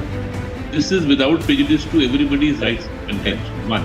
Number two, even if the court was to, suppose you were to succeed to a limited extent and the court was inclined to give you a status of a marriage or inclined to give you a status of some other status, let us say not marriage but some other status, there will be many changes required in administrative proceedings as also legislative aspects. Therefore, if there is a consensus, at least whatever be the status recognized, after all, they are not denying that this is an incidence of society which is happening.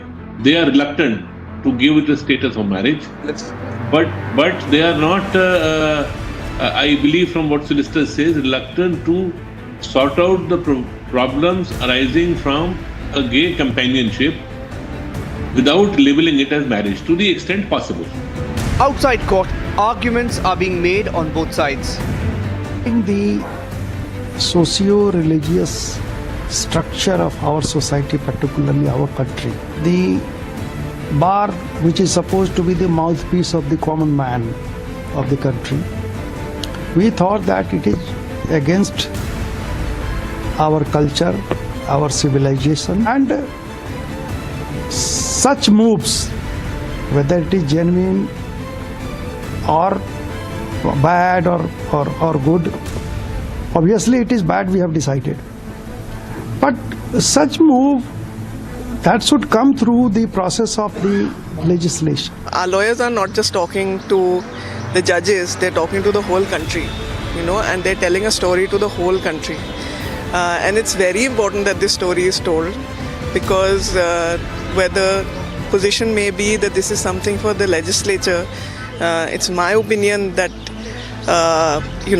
and I've been saying this, is that sometimes it's a case that the law has to pull society forward. But I think in this case, society is now pulling law forward. But is the matter best addressed in the domain of the parliament? A sensitive and important matter like the institution of marriage has to be decided by the people of the country. This is a sub judice matter.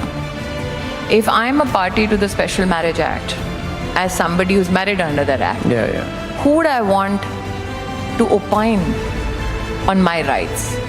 Constitutionally, it's the job of Parliament. So let the wisdom of Parliament prevail if the issue comes up in front of Parliament. It's the biggest legal debate on the subject tonight. All these things have to be taken into consideration as I introduce my panel today, because today what we are really having to try and understand as the same-sex marriage hearing in the Supreme Court is drawing to an end is what is really going to happen. Let me first introduce my panel today. We have Ashok Rao, journalist and LGBTQ activist, who's joining us live from Mumbai. We have Chaitanya and Abhishek, the first gay couple to wed in Kolkata, who are also joining us. Aruna Desai, co-founder of Swikar, the Rainbow Parents, live from Mumbai. We have Deshratan Nigam, lawyer and advocate from the Supreme Court, live from Delhi. Ashwini Dubey, lawyer from Supreme Court, going to be joining us. Rahul Ishwar, activist, live from Trivandrum. And Mithun Vijay Kumar, political analyst, also live from Calicut. As I welcome all of you, I'm going to first ask Ashok Rao Kavi a question. Mr. Kavi, we've seen you several times in several debates over the many years. We've seen the 2008 judgment. We remember how even at that time there was some sort of a discord between the health ministry, the home ministry at that time. We then saw the phenomenal judgment that came in from the Supreme Court where they decriminalized homosexuality. This could have been the next progressive step, but is India ready? This is also something that the Chief Justice of India is asking, and he's giving out a hint about what possibly lies ahead. How do you look at it? First of all, this sort of argument that we should be ready for some sort of settlement where we get some recognition about our relationships is ridiculous. Was India ready for the Hindu Marriages Act in 1954 when someone like Bhimrao Ambedkar had one of the most progressive marriage acts ready? It wasn't. Rajendra Prasad, so many of the top Congress political class refused to accept it, but it was passed, and Hindus learned to reform. We had polygamy, we had child marriage, all sorts of things are happening. Now, of course, we're still going through some of the issues, but we were not ready, but we had to get it through. That's what human rights are all about. You had a